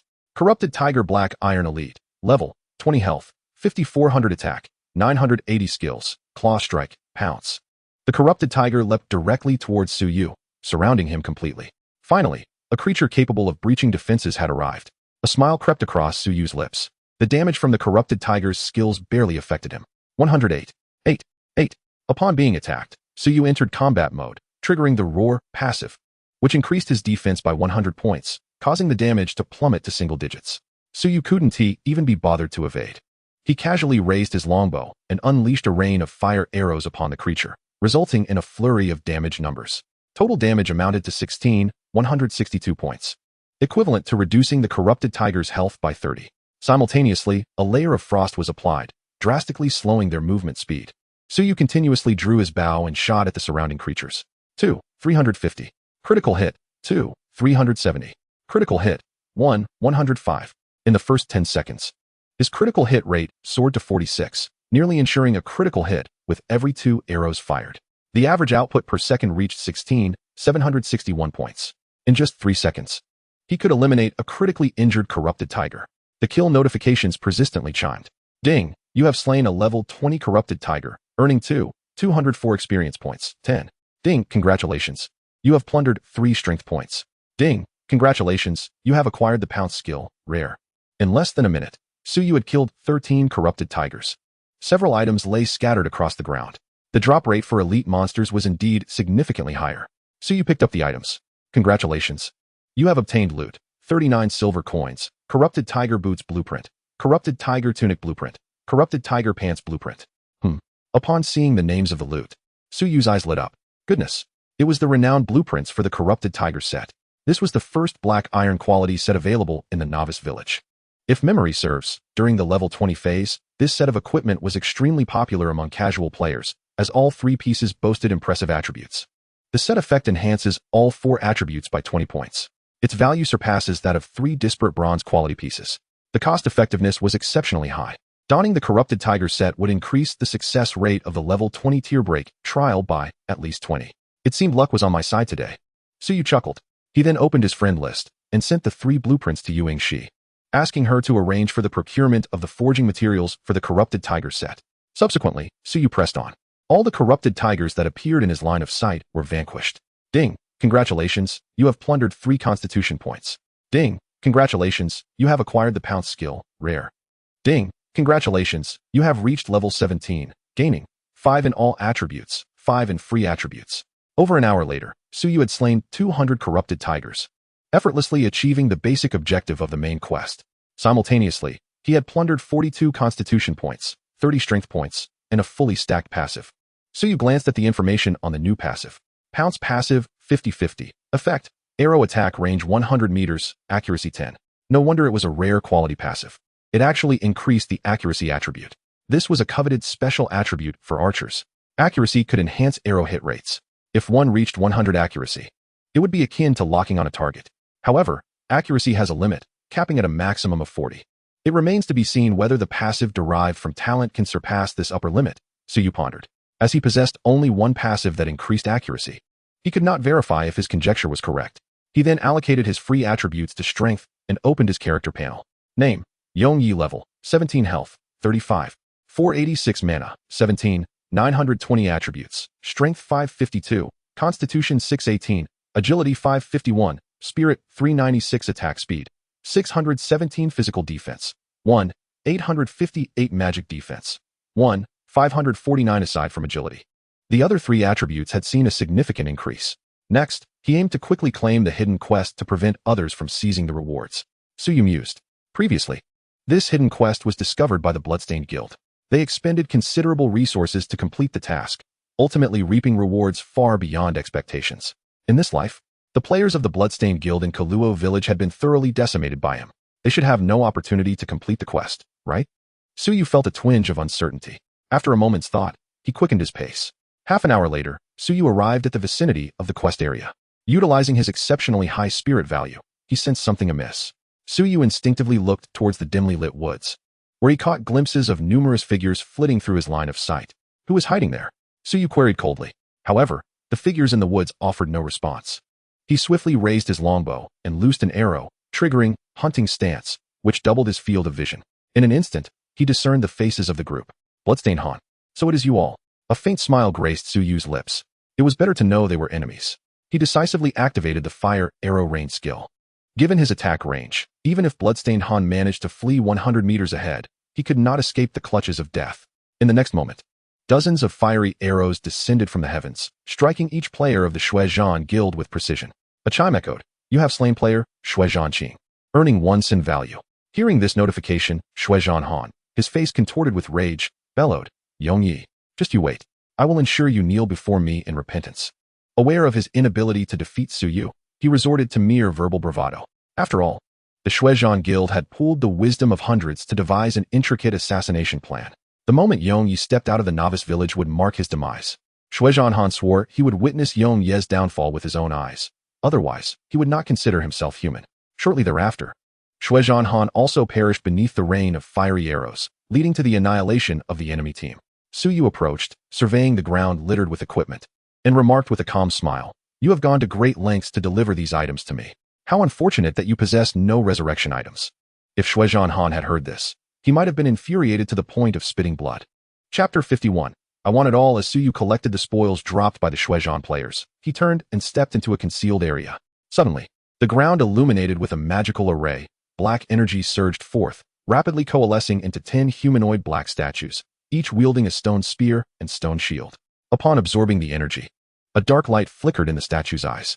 They were the guardians summoned by the magical array. Defeating these creatures yielded no experience points.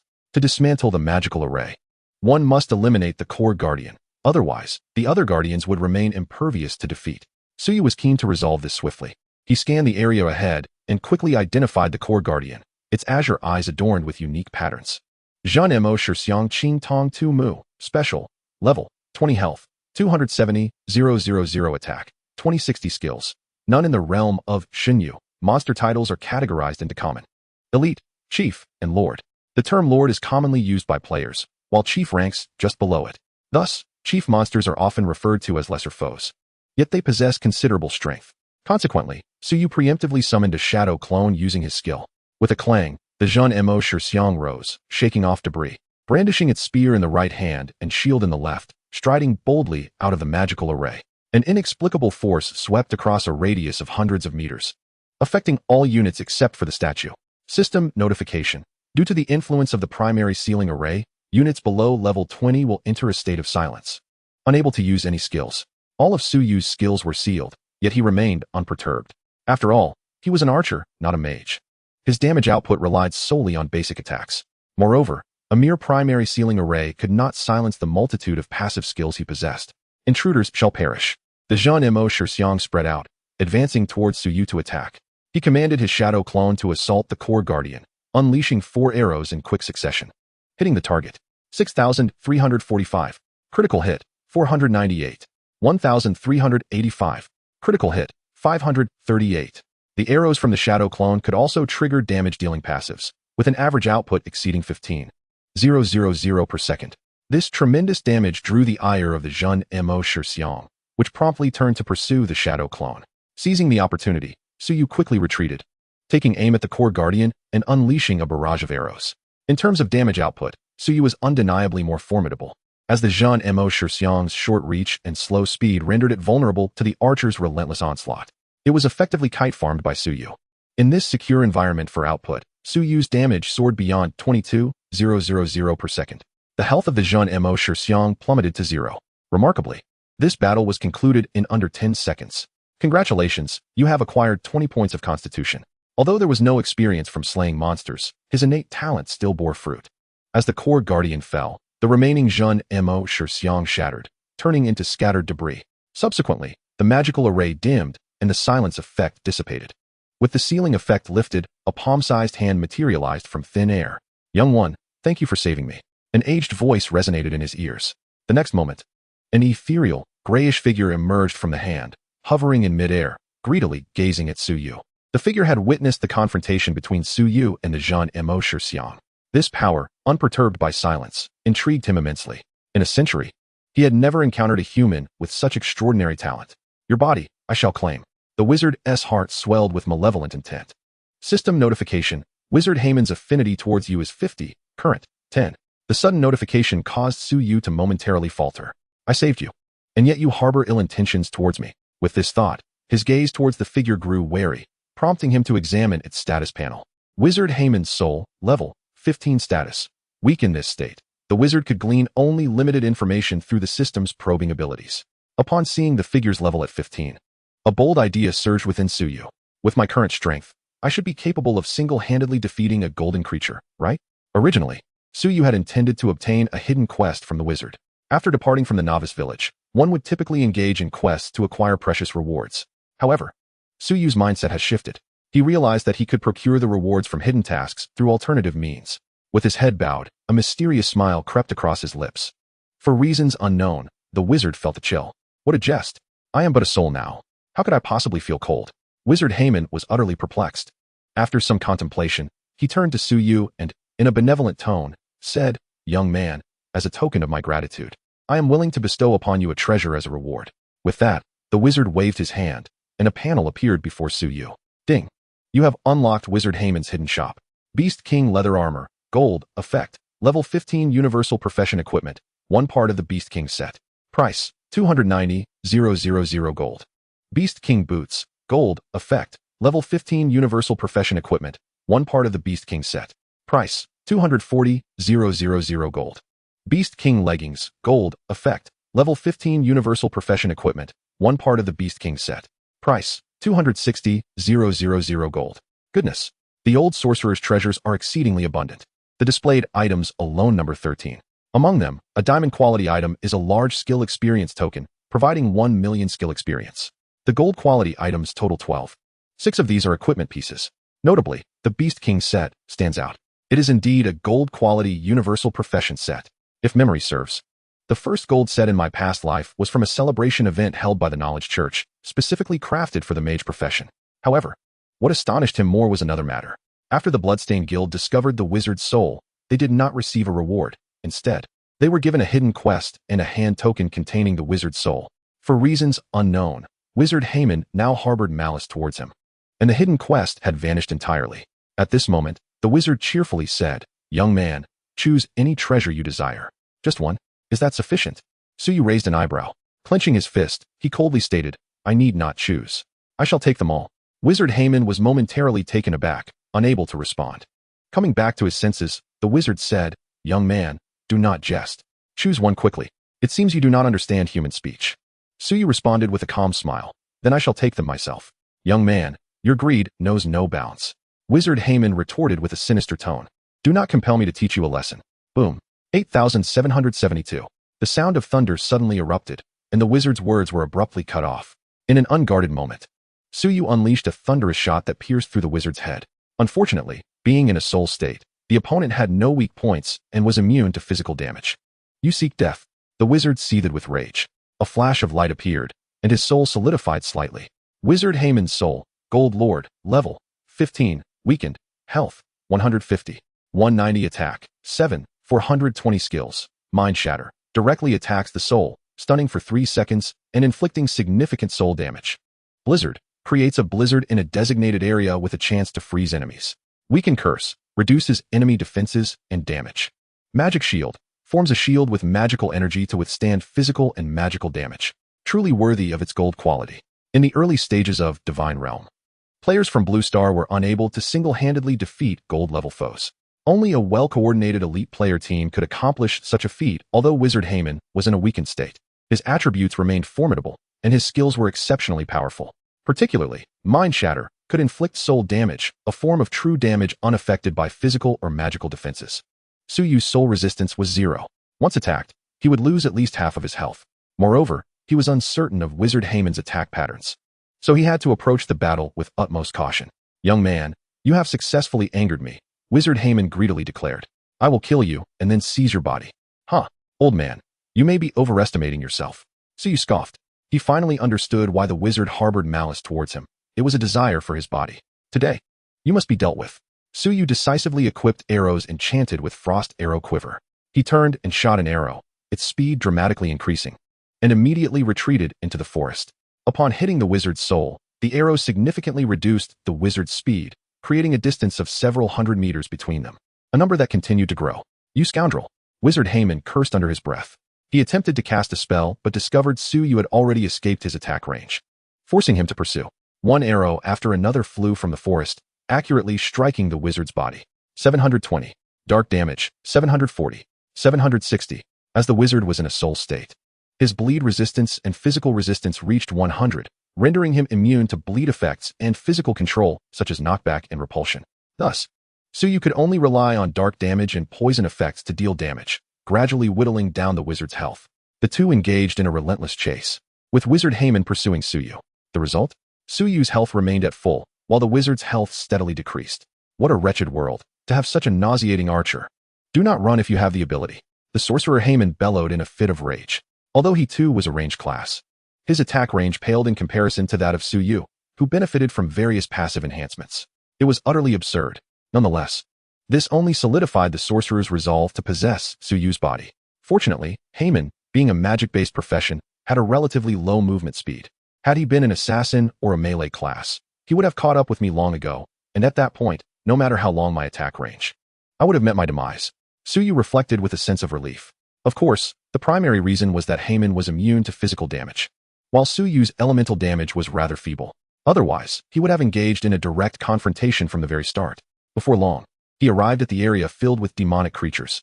Utilizing the attacks of the demonic tiger, Su Yu triggered his passive ability. Combat prompt. You have received 100 attacks, triggering the effect of Blood Rage, increasing attack speed by 100, strength by 50, and deducting 1 from maximum health per second. 359. 359. 359.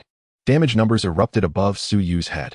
His attack speed surged to 1178, solely relying on arrows to inflict 900 points of dark damage. His maximum output exceeded 10,000 per second, and his health regeneration skyrocketed to 11,000 points per second. Such figures could only be described as utterly insane. The moment had come. A glimmer of determination flashed in Su Yu's eyes. He decisively turned around. Sorcerer Heyman's expression faltered for a moment before he sneered. "Young man, weren't you quite the runner? Why have you stopped?" He cackled. "Prepare to face the punishment I bestow upon you." Mind Shatter. An invisible force surged towards a radius of 100 meters. 24,000. Su Yu felt a heavy weight in his heart as his health plummeted significantly. Yet he remained unfazed, raising his longbow and unleashing a barrage of arrows. 1,000. 1,000. 1,000. A flurry of green numbers emerged above him, and his health quickly replenished. Once his rage was unleashed, Su Yu's mind was consumed by a singular thought. A true man does not cower. Charge forward. In less than a minute, Heyman's health had dropped by 10. He panicked. "Damn it. Once I find a corporeal form and regain most of my strength, I will come back to kill you." Heyman resolved to flee. Want to escape? Too late. Su Yu's gaze turned icy as he pursued him. At that moment, the sorcerer recalled that his speed did not match Su Yu's, and a flicker of despair crossed his eyes. Whoosh. An arrow flew and depleted Heyman's health bar. "I will not spare you." With those words, Heyman's soul was obliterated, and a myriad of colorful loot rained down, scattering across the ground. "Your soul has dissipated. How can you trouble me now?" Su Yu chuckled nonchalantly, disregarding Heyman's final words. Ding. You have slain the level 15 sorcerer Heyman's soul, gaining 0 experience. Ding. Congratulations. You have acquired the skill Weakening Curse. Perfect. Due to Heyman's level being lower than Su Yu's, he received no experience from the kill. However, this was of little consequence, as another reward awaited him. Players who slay their first golden or diamond quality creature and achieve over 50 of the damage will trigger a world announcement. As expected, the system prompt soon followed. Ding! World announcement. Congratulations to player Eternal Knight for being the first to slay a golden creature, receiving rewards 5,000 gold, 5,000 reputation, 1 life essence, and 1 diamond chest. Chapter 53. The Fruit of the Tree of Life. As the announcement echoed, players were left stunned. Good heavens! As expected of the so-called god of cheats, Eternal Knight, while we are still battling Black Iron, this powerhouse is already slaying golden foes. I feel like Eternal Knight treats the announcements as his personal playground, coming and going as he pleases. Wah! Can the great Eternal Knight take me under his wing? I tell you, women only slowed down the great Eternal Knight's archery speed. So, all you cross-dressing gentlemen should be mindful. Players from Longwa flooded the world channel with their chatter, while foreign players fell silent, fearful of facing humiliation akin to the Sakura Nation's siege incident. Meanwhile, the Bloodstained Guild mobilized all its members nationwide to hunt for rare items and golden profession tasks to execute a plan to eliminate Suyu. Simultaneously, the official authorities of the Lighthouse Nation covertly provided substantial support. Notably, after the siege incident, the Sakura Nation contacted Bloodstained Jyotian, expressing their willingness to assist, with the sole aim of eradicating Eternal Knight and preventing Longwa from producing an extraordinary powerhouse. After all, Eternal Knight's power in the divine realm was akin to that of a cheat. Should such power synchronize with reality, it would be a force comparable to nuclear weapons. Certainly, while players from various nations were aware that the power within divine realm could synchronize with reality, they were oblivious to the specific means of doing so. At the outset, the only way to obtain life essence was through world announcements. Damn it! Damn it! Bloodstained Jyotian gritted his teeth in frustration. Why does his strength grow so rapidly? Can't he take a breather and let other players catch up? Each time an announcement sounded, his anxiety heightened. Now, he was on the verge of a mental breakdown, even contemplating abandoning the plan to hunt Eternal Knight. Alas, there was no turning back once the bow was drawn. This matter had long since spiraled beyond his control. The shadowy consortium revealed their true identities to Bloodstained Jyotian. They were officials of the Lighthouse Nation, having learned the identity of the mastermind behind the scenes. This plan was no longer a matter of choice for Bloodstained Jyotian. Otherwise, the spies lurking nearby would undoubtedly eliminate him and appoint a new leader in his stead. If it weren't for you, Eternal Knight, I would not have found myself in such a predicament. Bloodstained Jyotian's resentment towards Suyu deepened significantly. He then summoned his new assistant and coldly inquired, "How goes the collection of props?" The assistant replied, "With the assistance of several other guilds. We have located over 100 items of at least bronze quality, which include effects such as silence, stun, and enhancements for allies." Good, well done. Bloodstained Jyotian finally heard some good news. As long as they could control enough, could Eternal Knight not be at their mercy? He envisioned the scene of Eternal Knight being controlled to death. Bloodstained Jyotian coldly declared, "At that time, we will broadcast the assassination of Eternal Knight globally, allowing everyone to witness his downfall. Only by doing so can I alleviate the fury within me." Upon this thought, a trace of a pleased smile appeared on his face. Hearing this, the new assistant, a junior member of Bloodstained Jyotian's family, lowered his head, a flicker of hesitation crossing his features. Deep within the dark forest, Suyu remained indifferent to the world announcement, as he had grown accustomed to it. After the death of Wizard Heyman, Suyu deactivated Blood Rage, which placed his passive skill into a cooldown of 6 hours. He hurriedly ran outside to collect the scattered items. Congratulations, you have obtained loot, 1,250 gold coins, Wizard's Command.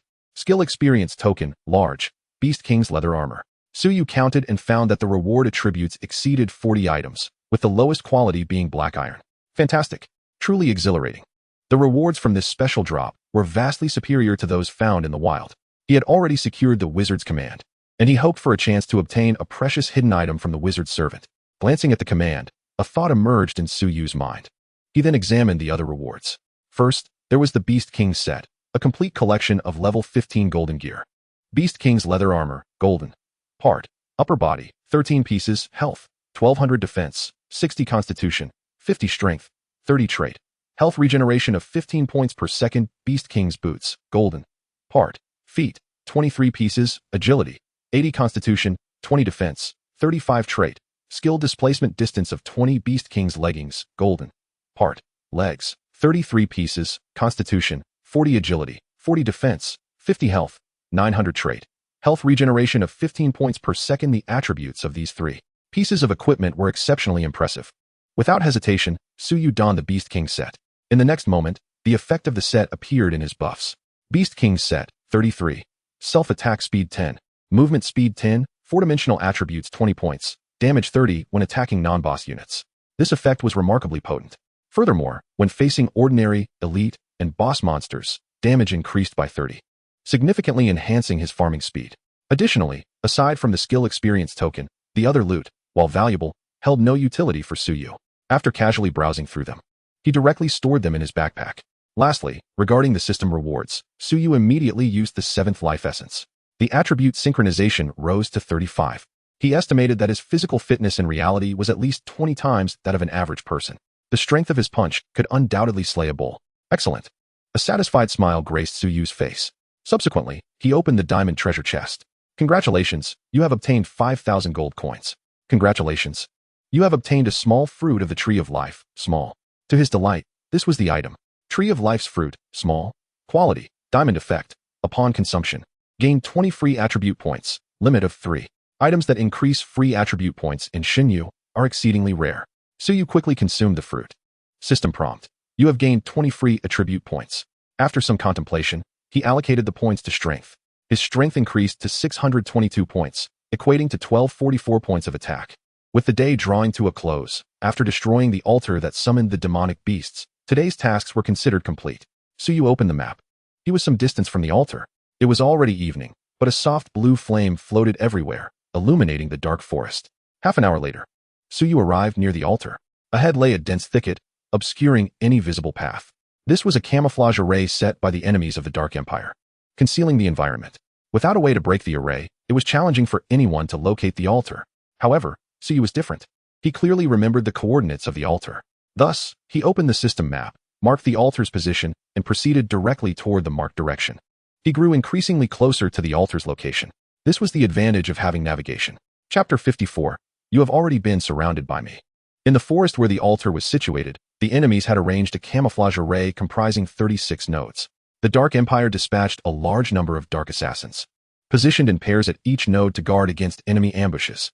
At node 16, 2 assassins hid amidst the surrounding bushes. One of them glanced ahead and hesitantly said, "Brother, I can't shake the feeling that something is off. Could someone have infiltrated?" "Don't worry, this array was set up by Lord Priest Lorne. Outsiders will never discover it. Moreover, even if someone inadvertently enters the array's domain, I have 100 ways to trample them." The other replied confidently, "Is that so? Then I feel rather ashamed that I could only devise one method to eliminate you." At that moment, a voice echoed from the distance behind him. You should know." The assassin reacted swiftly, his expression shifting as he shouted, "An enemy has flanked us." As he spoke, 2 foes had already drawn their weapons, quickly turning to face the dimly lit forest. "Who are you?" They barked sharply. In an instant, Suyu materialized to the right of the 2. Wielding the Hei bow, aimed at one of the adversaries, his tone icy as he declared, "I am the one who will end your lives." Thunderous shot. Suyu released the bowstring, sending forth an arrow crackling with lightning that struck with a resounding thud, piercing through the enemy's chest. It went straight through, a lethal blow that would have dispatched a mere mortal in the real world. Yet, Xinyu was a digital realm. Unless health was entirely depleted, a shot to the head would not result in death. 12,342.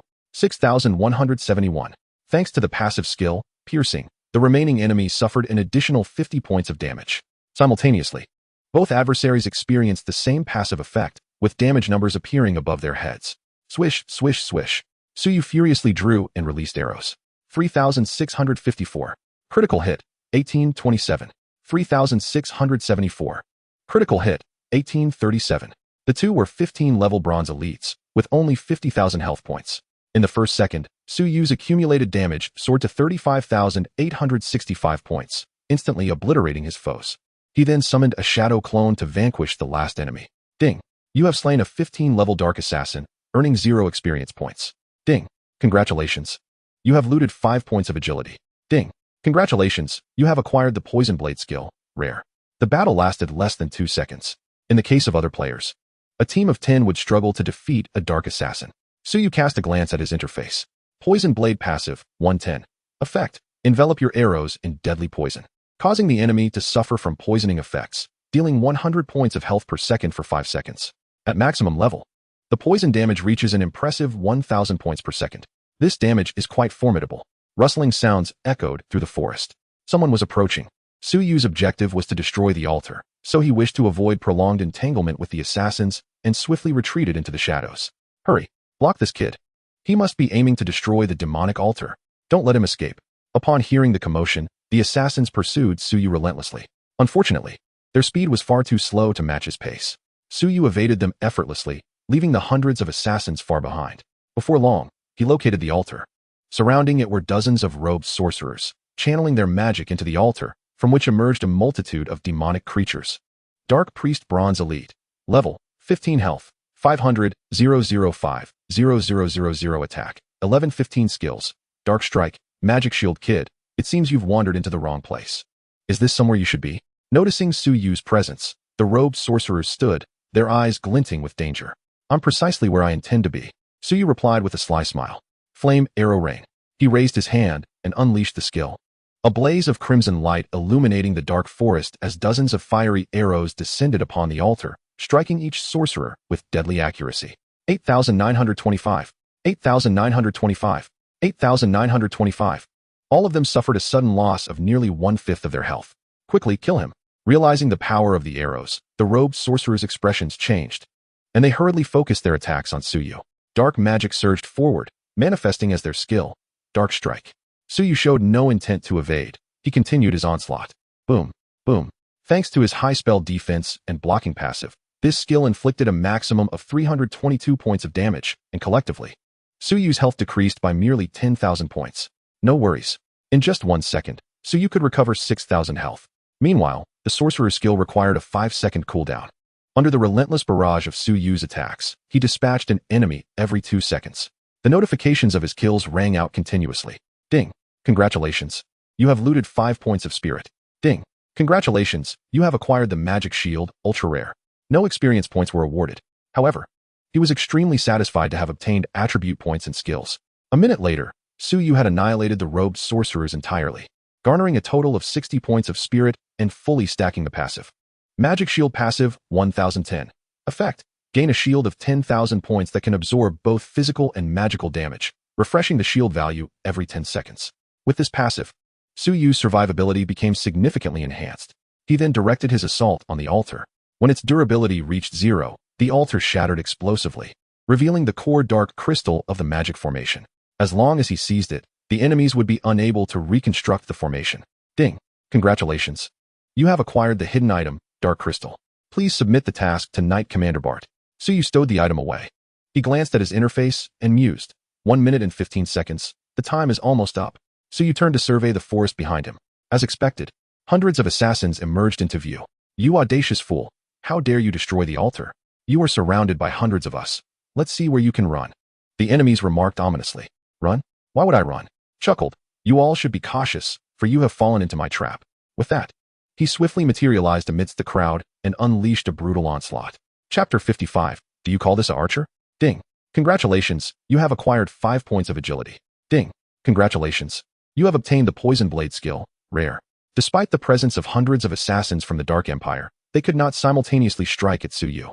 Only those nearby could inflict harm. However, due to the passive effect of Weaken Curse, their damage was diminished by 20. Normal attacks could not breach Suyu's defenses. Only skills could inflict meager double-digit damage. Had it not been for the Poison Blade skill, which could apply a toxic effect, Suyu's health would not have diminished at all. Ultimately, Suyu eradicated the assassins, plundering 60 points of agility and 10 layers of the Poison Blade passive from them. Suyu glanced at his newly acquired passive. Poison Blade passive, 1010. Quality, rare effect. Infuses your arrows with poison, causing enemies to suffer a poisoning effect that inflicts 1,000 points of damage per second for 5 seconds. Weaken Curse passive, 11. Quality, perfect effect. Upon hitting an enemy, reduces their defense and damage by 20, lasting for 10 seconds with a cooldown of 15 seconds. By continuously attacking a single target, Suyu could refresh the duration of the poisoning effect, effectively inflicting an additional 1,000 points of toxic damage every second. Moreover, the Poison Blade could accumulate with other passive toxic damage. As for Weaken Curse, it was a passive ability plundered from the wizard Haman.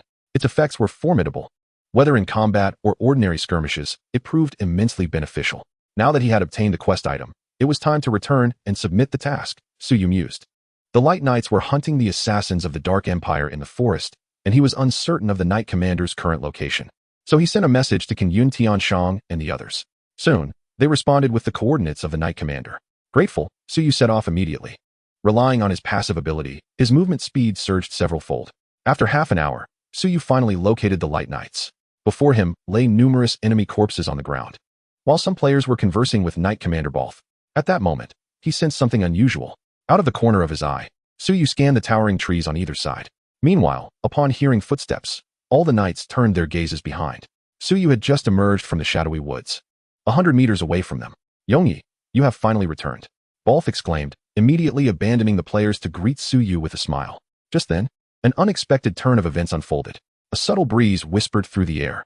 Balth's eyes narrowed, and he shouted, "Be careful." The space around them warped slightly.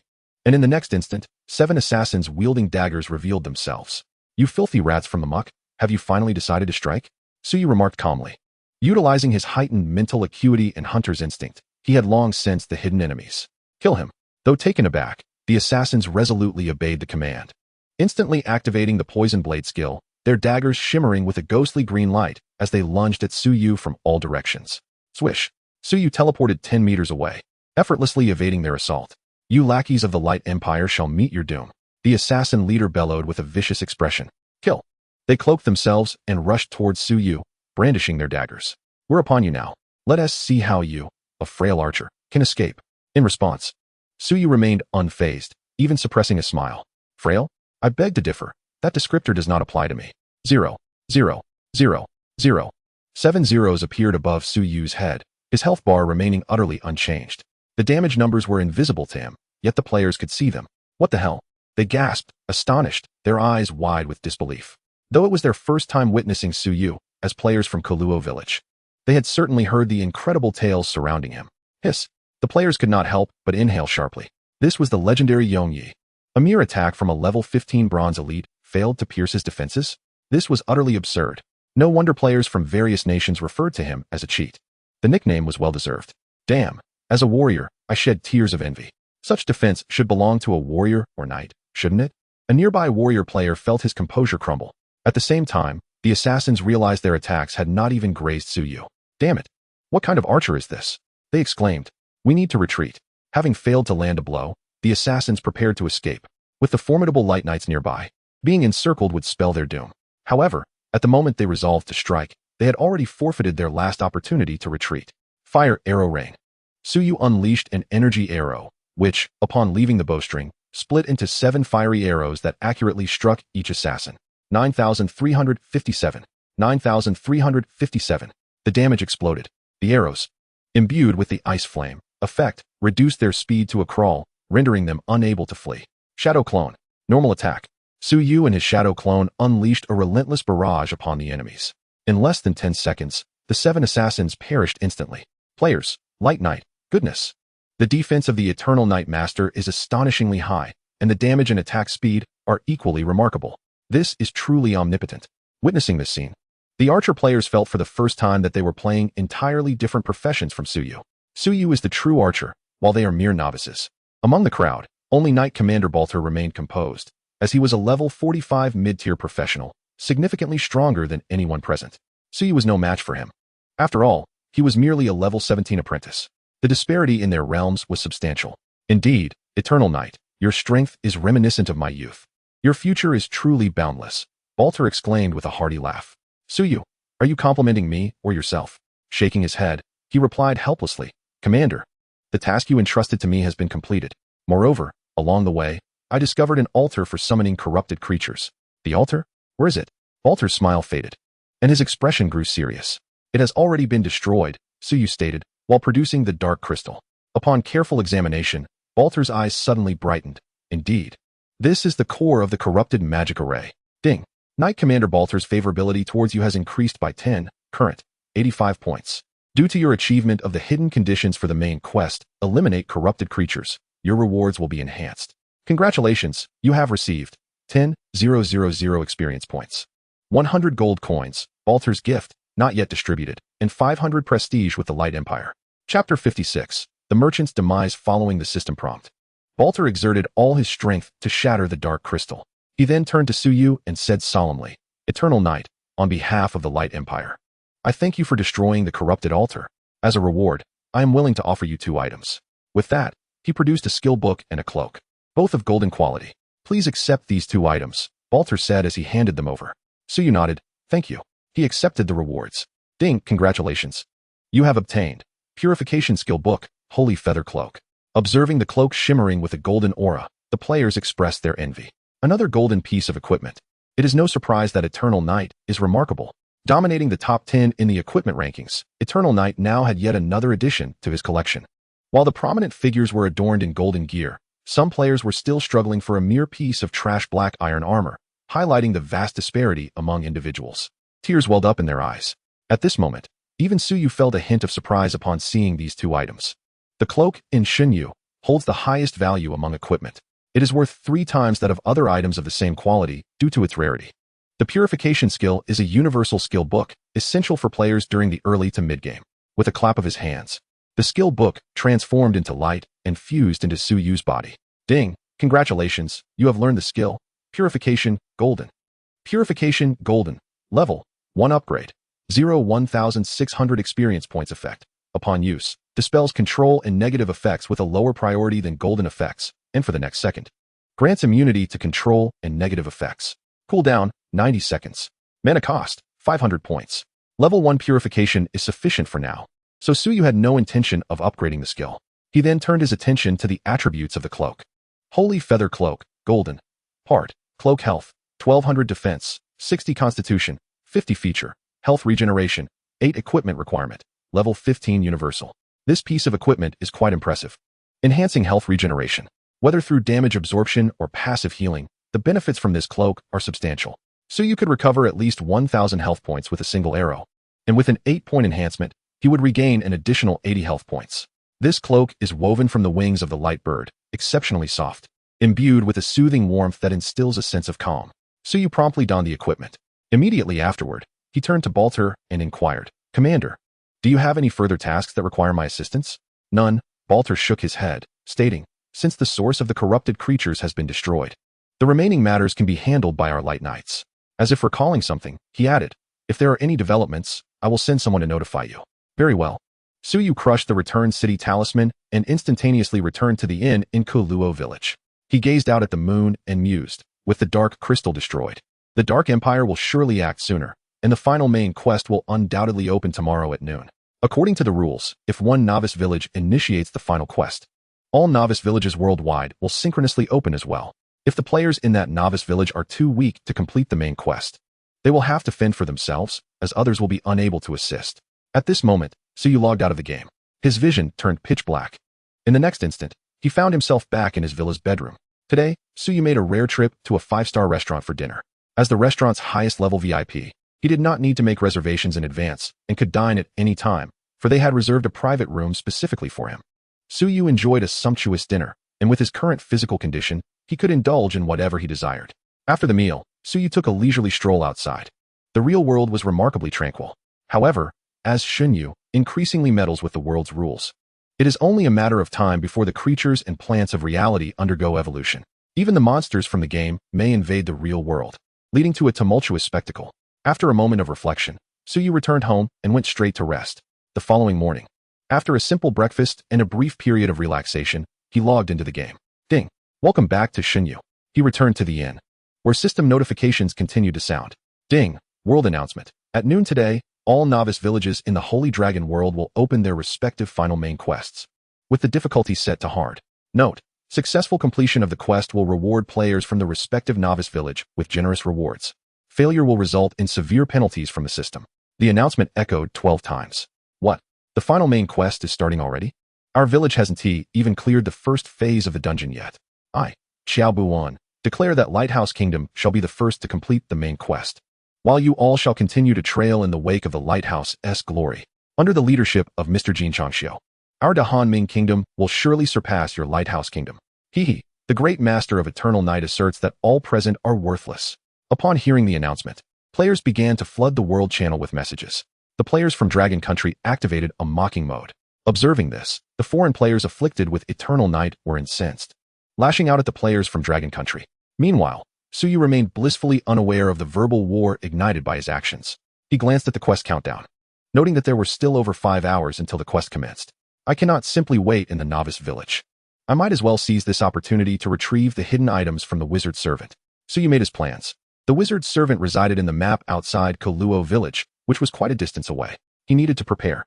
Upon arriving at the Kuluo village shop, he discovered, to his surprise, that it was closed. Why is the merchant absent? Suyu pondered. Looking around, he found a player named Yu Yi-san and inquired, "Brother, do you know why the shop is closed?" Player Yu Yi-san replied in astonishment, "Haven't you checked the forum? Last night, an elder brother killed the merchant. The merchant is dead." Suyu was taken aback. In his previous life, merchants being killed was a matter that occurred only after reaching level 20. You wouldn't believe it. Yu Yi-san couldn't help but scoff. The merchant suddenly doubled the prices of goods and was notorious for selling inferior products as if they were of high quality. Consequently, one player was scammed so severely that, in a fit of rage, he killed the merchant. Now, that individual is imprisoned, and everyone is discussing ways to rescue him. I see now, Suyu thought, feeling both amused and exasperated. Could it be that my actions drove the merchant to scam players even more? He speculated subconsciously. With no other option, Suyu asked Yuingshi to assist him in purchasing a few town return scrolls and speed scrolls. After obtaining the items, Suyu activated a speed scroll. Coupled with his passive skill, his movement speed surged to 2,590 points, which translates to a maximum speed of 729 in real-world units, faster than the average car. Of course, this was his peak speed. Traveling at this rate would exhaust his stamina rapidly, only sustaining him for about 3 minutes. Under normal circumstances, as long as his movement speed did not exceed his constitution, which was 738 points, Suyu could last at least an hour. Even at a movement speed of 738, he would still achieve a speed of 28 in reality, which is quite respectable. Thus, Suyu hastened towards the Moonlight Mountain Range in the northern part of Kuluo village. He opened the system map to check the coordinates of the wizard servant. At the entrance, an assassin player inadvertently caught sight of Suyu. As his gaze swept over Suyu's equipment, his eyes widened in disbelief. What the heck? This person has 9 pieces of golden gear. Could he be the legendary master of Eternal Night who dominates the equipment rankings? The assassin player swallowed hard. His name was D. Senji Sho, and he was quite renowned within Kuluo village, though infamously so, much like the merchant. He possessed a diamond-level thieving talent, allowing him to see the items carried by other units and enhance his stealing skills. He could select a specific item to steal, provided his agility attribute exceeded that of the target by 300 points. Over the past few days, D. Senji Sho had pilfered numerous valuables from players, and no one could catch him due to his incredible speed. What a lucky dog, D. Senji Sho thought enviously, gazing at Suyu. Realizing that his own gear was only of bronze quality, he felt a surge of jealousy. Gradually, dark thoughts began to form in his mind. Although Eternal Night had golden quality professions and equipment, he was only 4 levels higher than me, and his agility attribute could not possibly exceed mine by 300 points. Besides, I have an item that temporarily increases agility by 50 points. Furthermore, everyone on the forum claims that Eternal Night is a high-damage tank-type archer, so speed must be his weak point. With this in mind, the light in D. Senji Sho's eyes grew brighter. He then entered a stealth state and swiftly approached Suyu from behind. Suyu withdrew his gaze from the map, sensing an intrusion into his mental perception zone. Ding, player, D. Senji Sho is attempting to use a stealing skill on you. Your agility stands at 671, surpassing your opponents by 473 points. The attempt to steal has failed. In the realm of Shinyu, a failed theft incurs a penalty of 10 points of evil value. The opponent appears, their aura shifting to a crimson hue.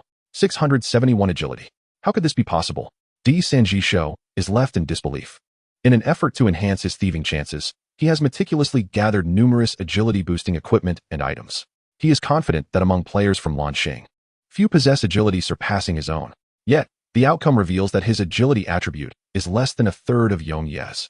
At this moment, Suyu turns, his expression indifferent as he gazes at D. Senji Sho and coldly remarks, "Brother, it seems you have chosen the wrong target." D. Senji Sho feels as though his throat has been seized. Fear wells up within him to the point of tears. However, Suyu swiftly strikes, unleashing a thunderous shot. Boom. 10,995. Accompanied by the roar of thunder, it obliterates the assassin's health, leaving him with less than 2,000 points. The opponent now bears 10 points of evil value, with each point imposing a death penalty of 10. Consequently, D. Senji Sho drops double the coins and items upon death.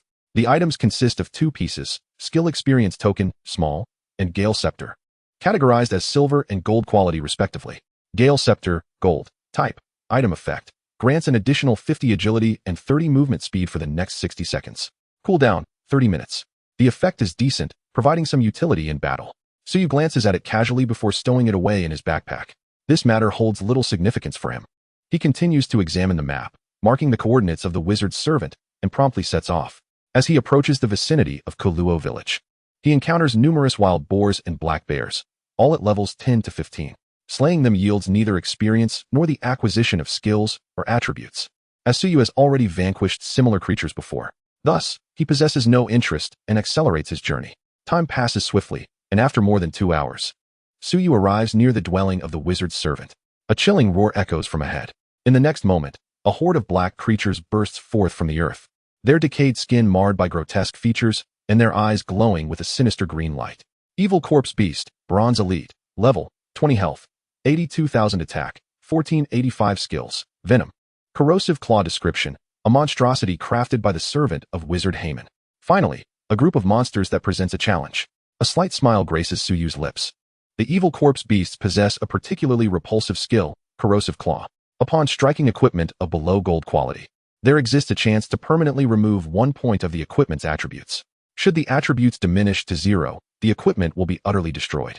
With a roar, the horde of Evil Corpse Beasts charges towards Suyu. Rain of Fire Arrows. Suyu raises his longbow, launching an energy arrow into the sky, which then splits into hundreds of fiery arrows that rain down upon the heads of the monsters. 9,213. 9,213. 9,213. All the creatures become afflicted by various passive effects, their movements slowing significantly. While retreating to create distance, Suyu enchants his arrows with frost power and launches a torrential barrage of attacks. 2,780. Critical hit. 2,210. Dark damage. The damage is astonishing. Each arrow can penetrate the first target, inflicting an equivalent 50 damage to the enemies behind. In the span of a mere second, Suyu reduces the health of the 39th Corpse Beast. It takes only 3 seconds to dispatch a single creature. Moreover, against such melee monsters, Suyu's advantage in attack range is fully realized. The monsters cannot even graze the hem of his garment, enduring relentless punishment. Ding. You have slain a level 20 Evil Corpse Beast, gaining 4,408 experience. 10. Ding. Congratulations, you have acquired 5 points of Constitution. After consecutively defeating several Corpse Beasts, he has yet to acquire any skills. It seems today's luck is rather poor. Nevertheless, Suyu remains undeterred. With over 100 monsters in sight, he is certain he will obtain the Corrosive Claw skill. He continues the battle, wielding the Blackwing Bow, slaying one Evil Corpse Beast after another. Chapter 58. Will your conscience not ache? The system notifications persist. Ding. Congratulations, you have reached level 18, gaining 5 to all attributes, 5 free attributes. Ding. Congratulations. You have acquired the Corrosive Claw skill. Perfect. In 5 minutes, Suyu has dispatched more than 50 Evil Corpse Beasts, finally obtaining the Corrosive Claw. Prior to this, he had already amassed 48 points of Constitution and 22 points of Spirit attributes. Corrosive Claw passive, 11. Quality. Perfect effect. Arrows striking equipment have a 30 chance to permanently remove 1 point of the equipment's attributes. Hiss. Suyu cannot help but gasp in astonishment. The skill's transformation into a passive ability has removed the quality limitation. Even artifacts struck by Suyu's arrows face the risk of losing 1 attribute point. This is immensely powerful. Such an effect will undoubtedly prove invaluable in the level 20 breakthrough trials. A satisfied expression graces Suyu's face as his gaze shifts back to the Evil Corpse Beasts. Bang! A dull thud reverberates through the forest. The Evil Corpse Beast suddenly halts, its gaze gradually dimming. Here it comes. A thought flashes through Suyu's mind as he turns to follow the sound. Before him stood a gaunt old man, shrouded in the shadows of a tree, wielding an elongated staff crafted from beast bone, his green eyes fixed intently upon Suyu. Corpse Slave Mu, level 60, attributes, unknown. Due to the opponent's level exceeding Suyu's by 10, the system's probing capability could not unveil further details. Young man, you have slain many of my pets. Should you fail to provide a satisfactory reason today, this forest shall become your final resting place, the old man rasped. Mr. Mu, there's no need for haste. Suyu replied with a serene smile. I have come at the behest of a great wizard, seeking your assistance. A wizard? The old man's eyes widened in astonishment. Perceiving something significant, he exclaimed with excitement. Pray tell, what is the name of this great wizard? Haman, Suyu responded, pondering how to procure the hidden artifact from Mu. Excellent. Truly, it is Lord Haman. Your most devoted servant has been awaiting your return. The old man was overwhelmed with joy, tears glistening in his eyes. In the next instant, he teleported before Suyu, grasping his shoulder with urgency. Respected adventurer, reveal to me the whereabouts of Lord Haman. In a sealed magic array within the dark forest, This cannot be. You lie, the old man retorted, agitated. Decades ago, I scoured every corner of the vicinity, including the dark forest, and sensed neither my master's presence nor discovered any sealing array. To be honest, Suyu was equally perplexed. He waved his hand and concocted a reason. I encountered Wizard Haman because he, with his remaining power, influenced the operation of the array, thus revealing his essence. Ah, I see. The old man seemed enlightened. Then where does my master currently reside? Suyu produced the token that once housed the wizard's soul. The soul of Wizard Haman resides within this token. Previously, he promised me that if I delivered this token to you, I could select 3 treasures from his hoard. Suyu refrained from elaborating further, anxious that the old man might doubt his words. Instead, he revealed a number corresponding to the rewards he had received from his past life's bloodstained guild upon completing a hidden quest. At that moment, the old man took the token and, after a moment of sensing, remarked, "Indeed, there is the essence of my master. Yet I do not perceive his soul within the token." His expression turned perplexed. Mr. Mu, if this token does not shield against external perception, how could Wizard Haman have survived against his enemies back then? Moreover, consider this. You have searched for decades without finding him. Surely the token must possess some means of concealment. Suyu deftly persuaded him with words. Mu pondered deeply, increasingly convinced of Suyu's assertions. Did the master instruct you on what I should do? Mu inquired cautiously. Indeed, Suyu replied with conviction. Lord Haman requires you to continuously infuse the token with magical energy until it reaches a certain threshold, enabling him to resurrect. Should the energy be insufficient, it may lead to the demise of his soul. I have expended all my magical energy along the way to sustain his essence. Upon hearing this, Mu turned his gaze to Suyu, realizing that the latter's magical energy was nearly depleted. A wave of gratitude surged within him. Ding. Corpse slave Mu's favorability towards you has increased to 90, reverence. Hearing this notification, Suyu sighed in relief. Through his fervent performance, this old man finally placed his complete trust in him. Young man, I thank you for all you have done for Lord Haman. Here, accept this arcane soul fruit. Very well, Suyu nodded, extending his hand to receive the gray fruit. He glanced at the fruit's panel. Arcane soul fruit, quality, diamond. Effect, restores 100 magical energy and permanently increases maximum magical energy by 500 points. Effect limited to 1 use. Usage requirement, below level 60. This item is quite remarkable. Suyu mused inwardly. He decisively consumed the soul fruit, his magical energy surging to 25,060 points. Then he looked up at Mu, pondering how enraged the old man would be if he knew that his magical energy had been depleted due to enchanted arrows. Subsequently, Mu attempted to infuse the token with magical energy. A spark of realization lit his eyes. Indeed, the token actively absorbed magic.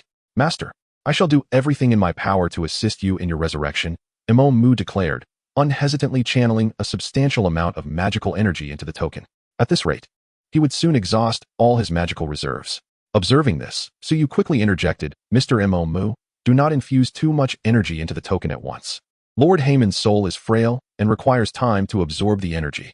My apologies, I was too hasty, Mu replied, retracting his energy and tenderly cradling the token.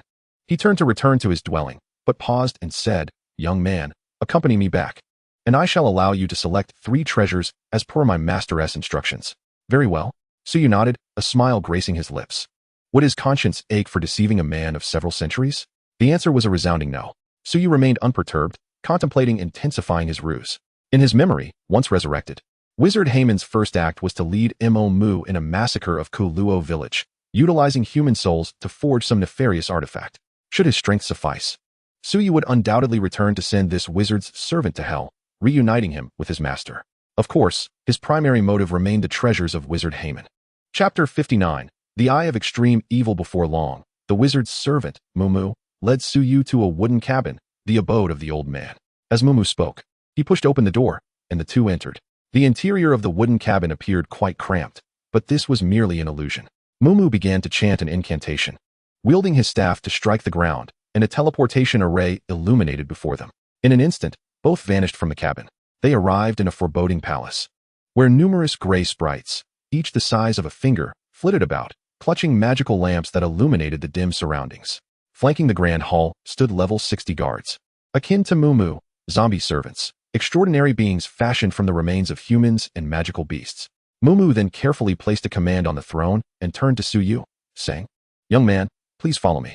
With that, Mumu guided him through the corridors of the palace to the treasure chamber. Suyu's gaze was immediately drawn to an item of immense value, rivaling that of a golden profession. However, Mumu showed no intention of pausing. Confused, Suyu inquired, Mr. Mumu, isn't the treasure here? Mumu shook his head, replying, what lies here is not the master's treasure, but rather my collection amassed over decades.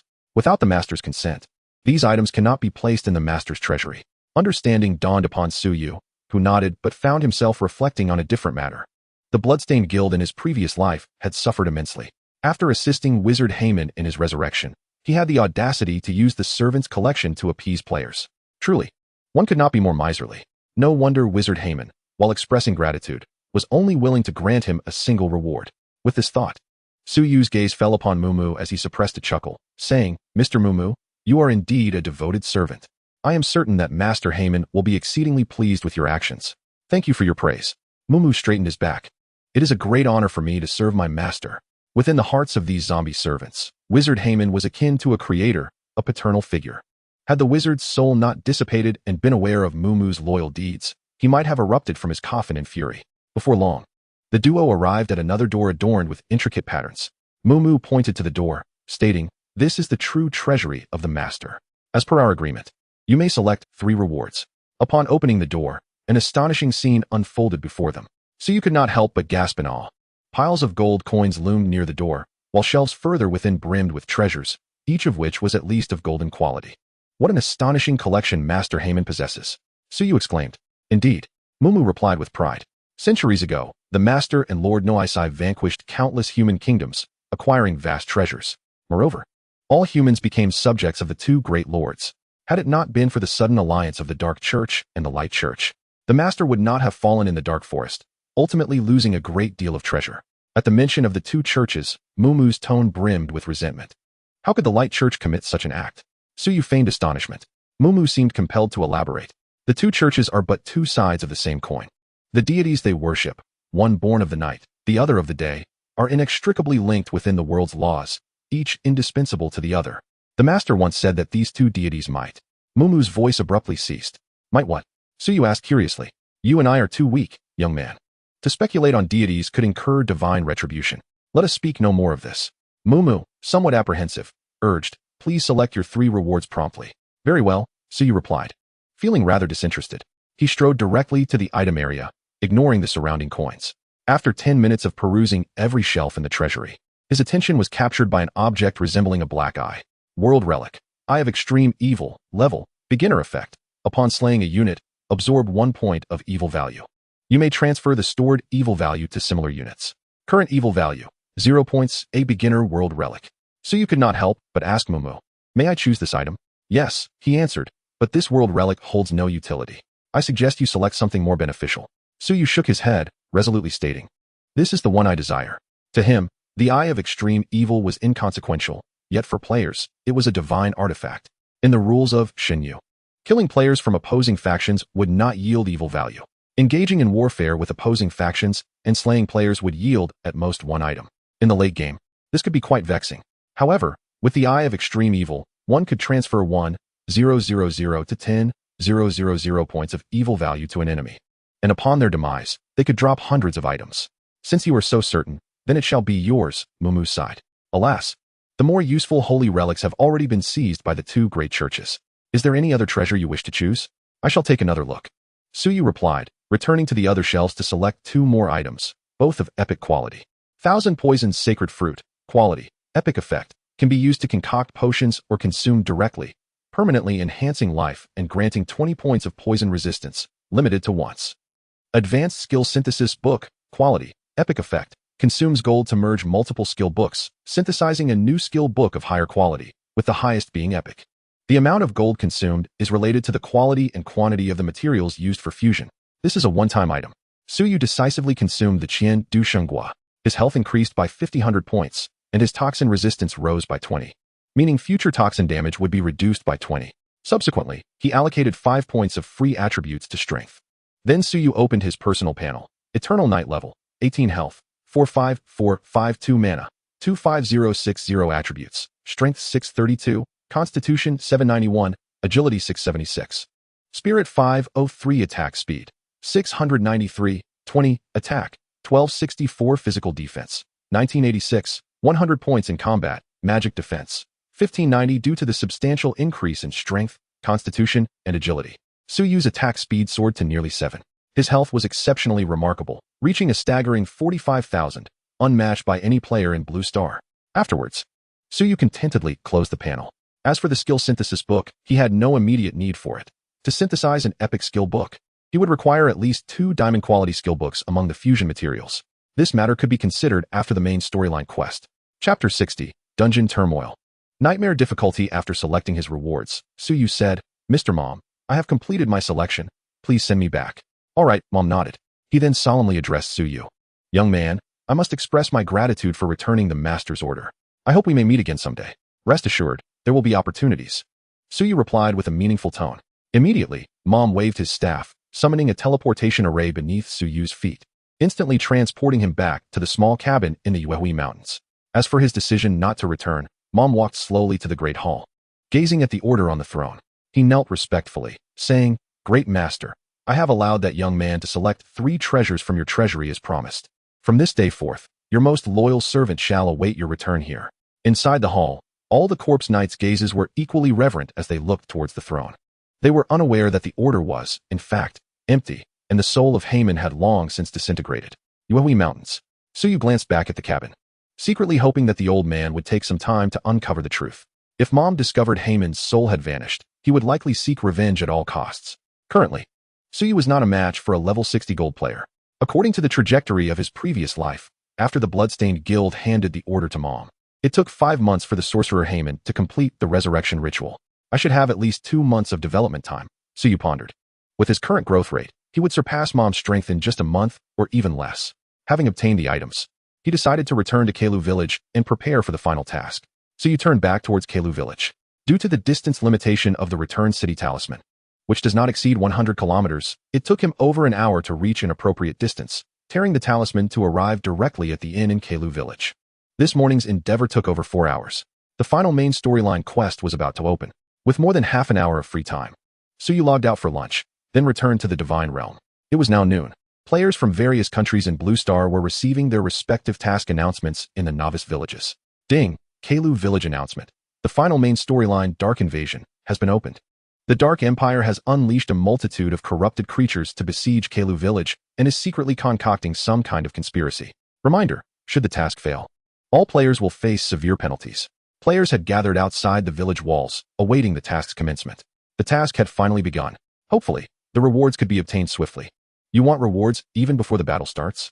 Of course. With the presence of the Great Eternal Night, how could we possibly lose? Players in Keilu Village were brimming with confidence. Meanwhile, players from other countries appeared extremely anxious, especially those from smaller nations, whose faces were filled with despair. After receiving the announcement, Suyu headed straight for the village outskirts. Players, the Radiant Knights and militia, stood at the ready. Looking out, he saw a vast legion of corrupted creatures at the junction of the western plains and forests, flanked by soldiers from the Dark Empire commanding the battle. Suyu found the Knight Commander Bart. Many players were conversing with him. Upon spotting Suyu, Bart turned and approached.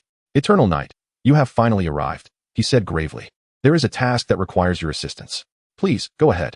Following the Knightly Order's investigation, we discovered that the legendary necromancer Noah, sealed beneath the dark forest, has escaped and transformed into a powerful lich. I need you to eliminate him. Knight Commander Bart earnestly requested. "Leave this task to me," Suyu nodded. Ding. Congratulations on accepting the main storyline task. Eliminate the source of danger. Task content. Proceed to the dark forest, complete the dungeon, Undead Camp, and slay the final lich Noah. Task difficulty, Nightmare. Task requirement. Complete within 12 hours. Upon seeing the difficulty, Suyu gasped, "Nightmare? How has the difficulty escalated by an entire level? In my previous life, the Wangling Camp was merely a challenging dungeon, with the Lich Noahs being a level 20 silver boss, now elevated to Nightmare difficulty. The minions within the dungeon could easily overpower ordinary players. Moreover, Noahs would transform into a level 20 gold boss. In the early stages of the game, even players endowed with divine talents would struggle against the Nightmare difficulty, not to mention, bolstered by the enhancements of the Nightmare dungeon. Noah's attributes would be at least 50 points higher than those found in the wild, and a single strike could reduce Suyu's health to a mere sliver. Could this be because of my presence? Suyu felt a tinge of helplessness. At this moment, upon learning of the dungeon's difficulty, a cacophony erupted among the players. What the heck? It's a Nightmare difficulty dungeon. Did the morning announcement not state that the global main quest difficulties were all set to challenging levels? I asked brothers from other villages, and their difficulties were all challenging. How is it possible that our Koluo village is fortunate enough to experience this unique treatment? The players were left bewildered. Yongyi, can we even tackle this dungeon? The question arose from Qinyun Tian. Upon hearing this, all eyes turned towards Suyu. We can. Suyu replied with unwavering confidence. This dungeon presents not only a challenge, but also a significant opportunity. Defeating a gold-level nightmare will undoubtedly yield diamond equipment. Achieving the first clear of a nightmare dungeon, coupled with the first diamond item, would result in 2 world announcements. Who could resist such bountiful rewards? We must conquer this dungeon. The players collectively exhaled in relief. Suyu then approached the dungeon portal. Dungeon, Wangling Camp type, public optional difficulty, nightmare number of players, 0 to 5,000 entry requirement, level 15 completion condition, defeat the final boss, Lich Noas. This is a public dungeon. Upon entry, players would automatically join the team from Koluo village. Ding, do you wish to enter the Wangling Camp dungeon? Yes. Suyu readily agreed. And in an instant, he vanished from his location. Simultaneously, news of Koluo village's dungeon difficulty spread across the world. Major guilds received the news, met with a mix of apprehension and elation. Among them, the most delighted were the Bloodstained Guild, the Lighthouse Kingdom, and the Sakura Kingdom. Ha ha, Yongyi, you have finally faced the system's retribution. This is truly satisfying. Bloodstained Jotian, who had been feeling suppressed for so long, burst into laughter. A nightmare-level dungeon. I wonder how this bastard will manage to clear it. Inform the raid team to give their all in the dungeon and strive for the first clear of the main quest dungeon. Bloodstained Jotian instructed his assistant. Across the ocean, the current president of the Angel Guild, Budro, wore a broad smile. Excellent. That damned Yongyi has finally fallen under the system's scrutiny. This time, our Lighthouse Kingdom shall be the first to clear the dungeon.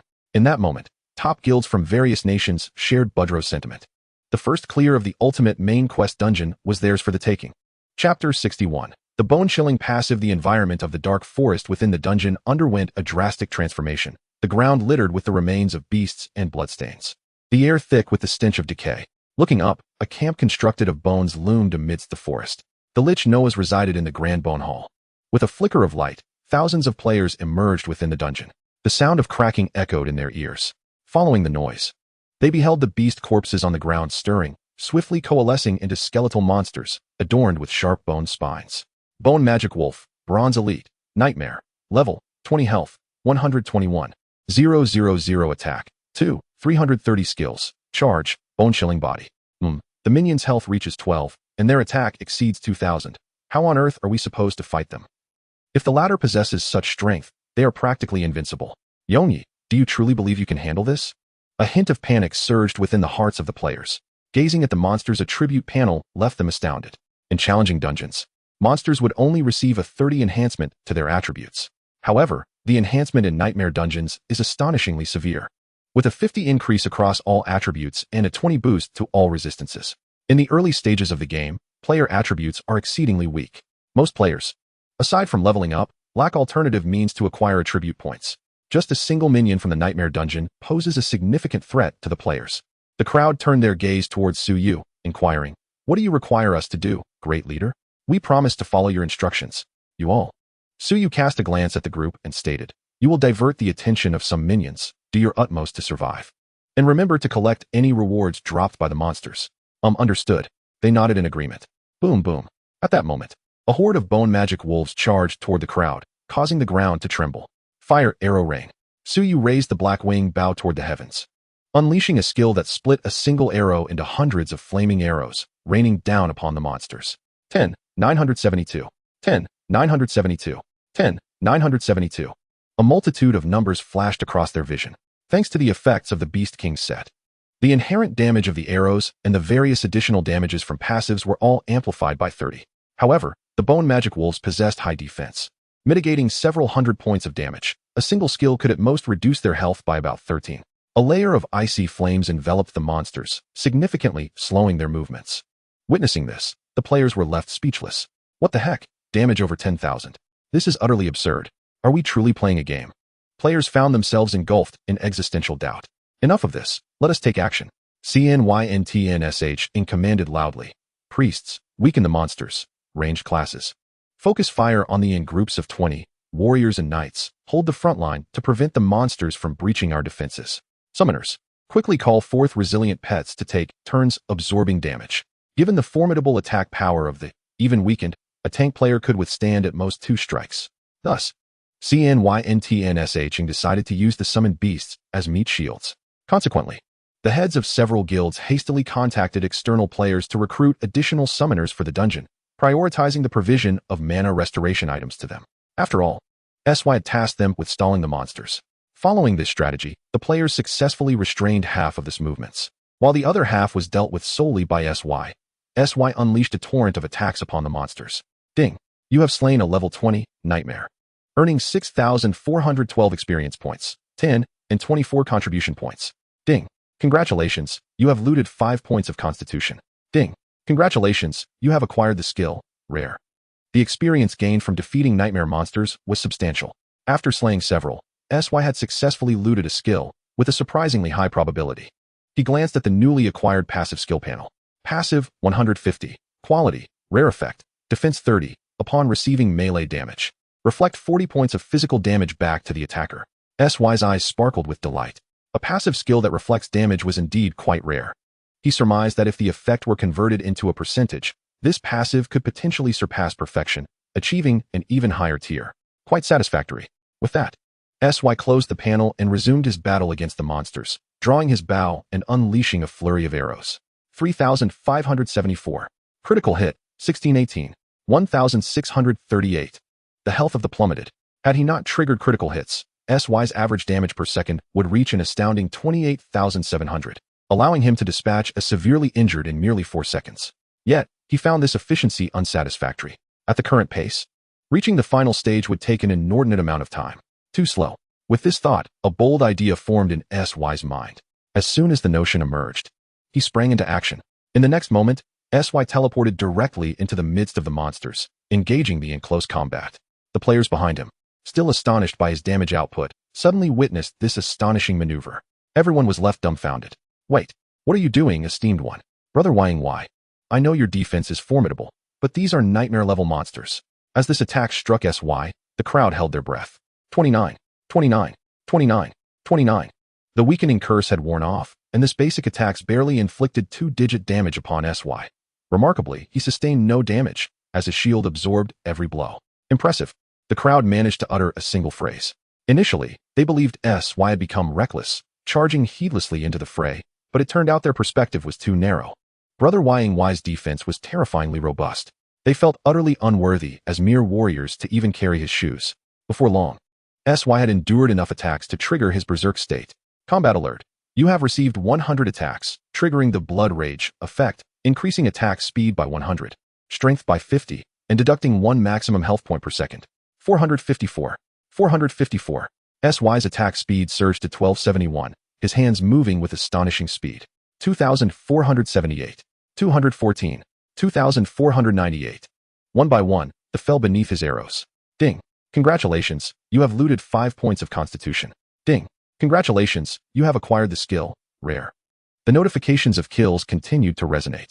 Simultaneously, more monsters joined the fray from both sides of the camp. Fortunately, SY bore the brunt of the burden. Otherwise, ordinary players would struggle to even breach the camp's gates. Nightmare difficulty dungeons were not meant to appear in the early stages of the game. It can only be said that SY's prior actions had a tremendous impact on the realm of. Chapter 62. I will steal its horse at this very moment. Players from various nations on Blue Star were fully engaged in clearing dungeons, striving to be the first to conquer the ultimate main storyline dungeon. Moreover, this dungeon event differed from the previous one. The contribution leaderboard synchronized with the global novice villages, ranking teams based on the proportion of accumulated contributions to the total contribution of the dungeon. Players could gauge the real-time progress of other novice villages through these rankings. First place, Kalu Village, contribution ratio 906. Second place, DW Village, contribution ratio 614. Third place, TID Village, contribution ratio 603. Fourth place, DW Village is the novice village where the main members of the GZHU Guild reside. TID Village is the novice village of the TNSH Guild. The progress of both was remarkably close. Originally, there was a significant disparity in overall strength between the two guilds. However, the TNSH Guild had inexplicably found a unique player with an epic talent, thereby enhancing their dungeon clearing team's capabilities. This player's talent effect increased fixed attributes based on level, while it would become lackluster in the later stages. Its early game power surpassed even that of divine talent players. In his previous life, the TNSH Guild had achieved numerous world accomplishments thanks to him. Yet at this moment, the current president, Luo, wore an expression of deep anger. Why is it always Yongyi? How much longer must this persist? Isn't the difficulty level of the Keluo village dungeon supposed to be nightmarish? Why are they progressing at such an astonishing speed compared to us? Who can provide me with the answer? Luo bellowed in rage, his face contorted. The crowd exchanged glances, unsure how to respond. To be honest, they were equally perplexed. Yongyi was indeed powerful, yet the overall strength of Keluo village was inferior to theirs, and the dungeon's difficulty considerably exceeded their capabilities. Yet here they were, lagging behind in progress. Gazing at the rapidly rising contribution data, their hearts and minds ached slightly, and they wished to ask if there were any potions available. Feeling as if they might falter. At that moment, Luo, suppressing his fury, declared, "In reality, we are the foremost nation, the beacon of human civilization. How can we descend to such a position in the divine realm? The assembly has already issued an order. This time, we must secure the first clear. Do you understand?"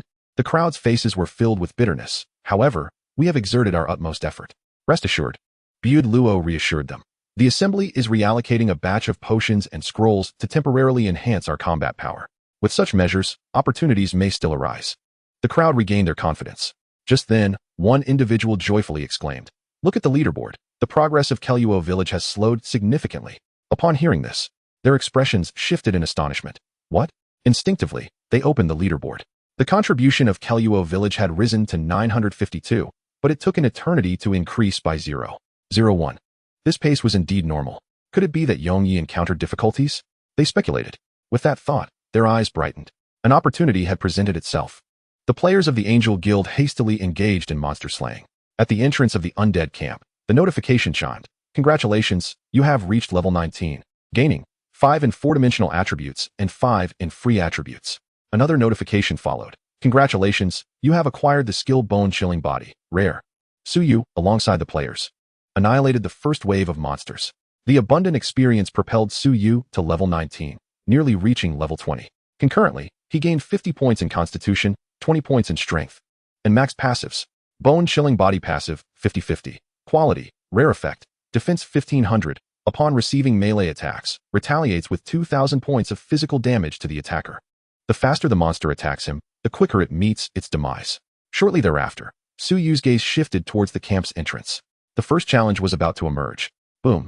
A beam of black light erupted from the central bone hall of the camp, descending into the pile of bones on the ground, drawn by some inexplicable force, causing the bones to levitate. Before their eyes, a 5-meter-tall skeletal knight took form, riding a bone wolf and wielding a spiked club. Wolf Bone Knight Silver Lord, Nightmare, level, 20 health, 205 attack, 8000 skills, Frenzied Charge, commands the mount to charge at enemies, knocking them back and stunning them for 3 seconds. Bone Spike Storm, summons 100 bone spikes to attack enemies within range. Rage Smash, swings the spiked club to strike enemies, dealing significant damage and inflicting bleeding effects. Wolf Howl, emits a shrill sound that terrifies all nearby units. Description: once, he was the wolf demon commander under the legendary necromancer Nuoas. Now, he has been resurrected and transformed into a wolf-bone knight by Nuoas. The Nightmare Dungeon truly exhibits formidable prowess. With such attributes, it eclipses even the Wild's Gold. A mere normal attack could obliterate an ordinary player. How ruthless. That weapon is both large and sturdy, with so many spikes. I like it. Xiao Wang, you're simply revolting. Damn, what kind of eyes do you have? I'm referring to the spiked club in its hand. The players jested. After witnessing Su Yu's battle prowess, they felt reassured. At that moment, Kan Yun Tianshang noticed the mount and brightened, saying to a teammate, "Ma Fei, it's time to utilize your talent." "All right, President." The player known as Ma Fei chuckled. "I'll go steal its mount." Su Yu was somewhat puzzled. Kan Yun Tianshang explained with a smile. His talent can disable non-player units' mounts, which will reduce their attributes, making combat more manageable for you. That is indeed a peculiar and remarkable talent. Su Yu regarded the scene ahead with an odd expression. As Ma Fei approached within 100 meters, he decisively activated his talent. In the next moment, the bone wolf beneath the wolf bone knight vanished, its health reduced by 300,000, attack power diminished by 500, and the frenzied charge skill was sealed. This unconventional talent, in certain unique scenarios, rivaled even epic talents. Wolf Bone Knight. Where is my beloved mount? It glared at the crowd and roared in fury. Upon witnessing this, Su Yu addressed the group. "Apply debuffs on it. You all retreat and leave it to me." "All right." The crowd nodded. Their attacks could not breach its defenses, and remaining stationary would only hinder progress. Despite possessing a full 20 in all resistances, their attributes were still considerably weakened under the influence of various skills and debuffs. Their attack power had dropped to 6,000. The Wolf-Bone Knight charged forward. Swinging its spiked club, Suyu raised his longbow, and the battle was about to commence. Chapter 63. Can you endure this move of mine? Boom, boom. The ground trembled as the Wolf-Bone Knight lunged at Suyu, its mind consumed with a singular thought. Thief of the Mount, you shall perish. Though it cannot articulate words, the rapid clatter of its upper and lower jaws produces a cacophonous sound, a testament to its inner fury. However, without a steed, its speed is markedly reduced, yet it remains swifter than Suyu. Suyu equips enchanted arrows and persistently fires at the Wolf Skeleton Knight. Each arrow, imbued with various passive effects, strikes its body one after another. 1304, 1664, 1684. Due to Suyu's continuous state of blood rage, he remains engaged in combat, unable to trigger the damage bonus from Heavy Strike. Nevertheless, after the first arrow hits, the Wolf Skeleton Knight is afflicted by a weakening curse, causing its defense to plummet by 20, consequently amplifying Suyu's damage output. A green numeral of 143-1080 hovers above Suyu's head, indicating a near 15,000 points of health regeneration per second. In an instant, his health bar is fully restored. In contrast, the Wolf Skeleton Knight is now coated in a layer of white frost, its speed significantly diminished, unable to keep pace with Suyu. From hundreds of meters away, Suyu continues to kite the creature. Roar! A piercing sound emanates from the Wolf Skeleton Knight, instilling fear within a radius of several hundred meters, affecting all units. However, this mental manipulation has no effect on Suyu, who continues his relentless assault. The combination of arrow damage and passive effects yields an average output of 49,000 per second. After 3 seconds, the Frost Flame effect enters cooldown, and the Wolf Skeleton Knight regains a slight increase in speed. Yet, as it dashes a mere 10 meters past Suyu's previous position, a frost trap triggers beneath it. Crash. 3,348. An ice arrow, imbued with chilling energy, erupts from the ground and strikes the Wolf Skeleton Knight beneath. Fortunately, being a skeleton, it feels no pain, yet it is still frozen for 0. For seconds, the distance between them widens further. The Wolf Skeleton Knight endures a continuous barrage. Suyu's range and mobility are utterly absurd, exemplifying the classic long-range versus short-range combat. Regardless of the attack power, if one cannot land a hit, all efforts are in vain. Of course, this battle owes much to the player named Ma Fei, who had stolen the knight's mount, rendering it incapable of unleashing its full potential, allowing Suyu to toy with it using kite tactics. Roar. The Wolf Skeleton Knight feels an overwhelming sense of frustration. How can there be such an unreasonable archer? Disgusting. It is utterly repulsive, enough to drive it to the brink of madness. Players watching the battle from hundreds of meters away cannot help but feel pity for the Skeletal Knight. How tragic it is for a formidable nightmare to be so thoroughly defeated by a player. Truly, it is a disgrace for nightmares. Lord Yeyue, increase your efforts. Do not let it escape. At this moment, as its health drops below 50, the Wolf Skeleton Knight's fury reaches its zenith, and it fiercely unleashes its ultimate move. This is its only ranged attack skill, Bone Spike Storm. The bones of the ground, drawn by magical forces, shatter with a thunderous crash, transforming into glimmering bone spikes that hurtle towards Suyu. This attack condenses all of the leader's power. Can you withstand it? Internally, the knight bellows. And through the power of spirit, this message penetrates Suyu's mind. Observing this, a smile graces Suyu's lips. My apologies, but I can withstand it. This attack is target-locked, making it impossible to evade even with a blink. However, Suyu has already calculated the timing of his release. It is the 10th second, and the next moment marks the refresh of his magical shield. This tactic is known as double shield timing. Moreover, the weakening curse on the Wolf Skeleton Knight still has 8 seconds remaining. A flawless moment. Whoosh, whoosh, whoosh. The bone spikes pierce through the air, striking Suyu in succession. 959, 959, 959. After absorbing 20,000 points of damage, the shield begins to diminish, until, combat notification, your health has decreased by 10, triggering the effect of Dragon Skeleton Armor, reducing damage by 20, with a shield of 2,333 points lasting for 5 seconds. In the Divine Realm, damage calculation sequences include damage mitigation, damage blocking, and defense. Thus, after calculating the damage from the bone spikes with mitigations and blocks, the resulting value falls just below Suyu's defense.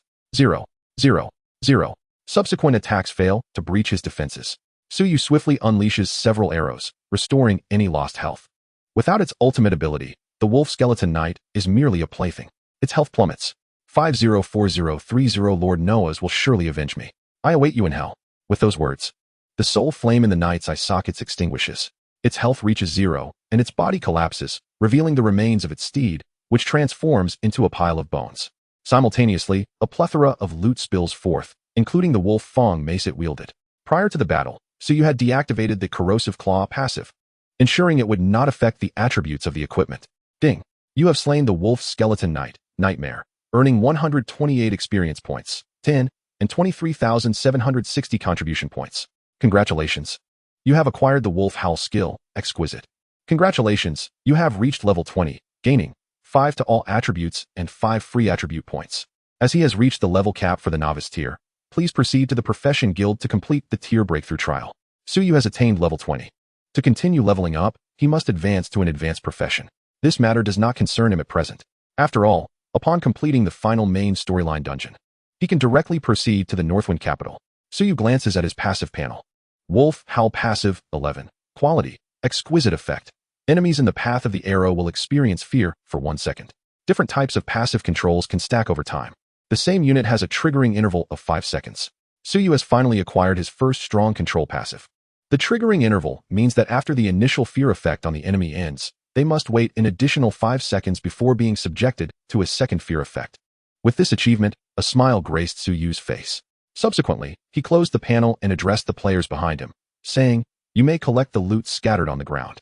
I will venture into the camp to slay monsters. Rest assured, great leader, we shall handle these trivial matters." The players responded eagerly. Suyu quickly entered the depths of the undead camp, and with the enhancement from his rage, he dispatched monsters at an astonishing speed. Meanwhile, the players from Kaluo village began to gather the spoils of battle. The team channel was inundated with numerous notifications. Ding! Your teammate has picked up Wolf Fang Hammer. Now stored in team space. Ding! Your teammate has picked up Steelbone Shield. Indeed, being of nightmare grade, they had dropped 2 pieces of golden equipment, both suited for warriors. Upon seeing the attributes of the weapon and shield, the warrior players could hardly contain their drool. Wow! This golden club has impressive attributes. It must feel exhilarating to wield. They exclaimed, growing increasingly enamored. President, when you purchase the equipment, might I be allowed to have a look? The players chimed in. Song Yuntian, with a hint of exasperation, urged, enough chatter. Quickly gather the loot. We need to join in the slaying. Understood, President. The players nodded in agreement. Chapter 64. The limits of human ability. Even as Suyu defeated the Wolf Skeleton Knight, players from various nations engaged in raid progression received a notification. Ding! System announcement. The team from Kaluo village has defeated the first stage, contributing a score of 10, ranking first. What? Is the nightmare so easily vanquished? Exclaimed one player. Siete? With Yongye's strength, how could we possibly claim the first clear from him? Why does Longwa have such an absurd player? The players from various nations felt a surge of despair. Budro from the Angel Guild, suppressing his anger, inquired with his assistant. Have we received any news from the players we bought in Kaluo village? The assistant hesitated before nodding. Yes, he reported that Yongyi single-handedly defeated the Silver Grade Nightmare, and a video of the event has been sent. What? Alone? Budro's face paled, muttering to himself, how can this be? Is it truly impossible for our lighthouse nation to achieve the first clear? His unwillingness was palpable. Alas, reality was merciless. Budro had to accept the situation. His expression grim as he stated, it seems the first place is beyond reach. I will inform the members of Congress regarding the situation. But we must at least surpass the Jojo Guild and secure second place. Yes, the guild members nodded in affirmation. In the undead camp, thousands of monsters roamed the vicinity. Suyu, bow in hand, dispatched a skeletal wolf after another.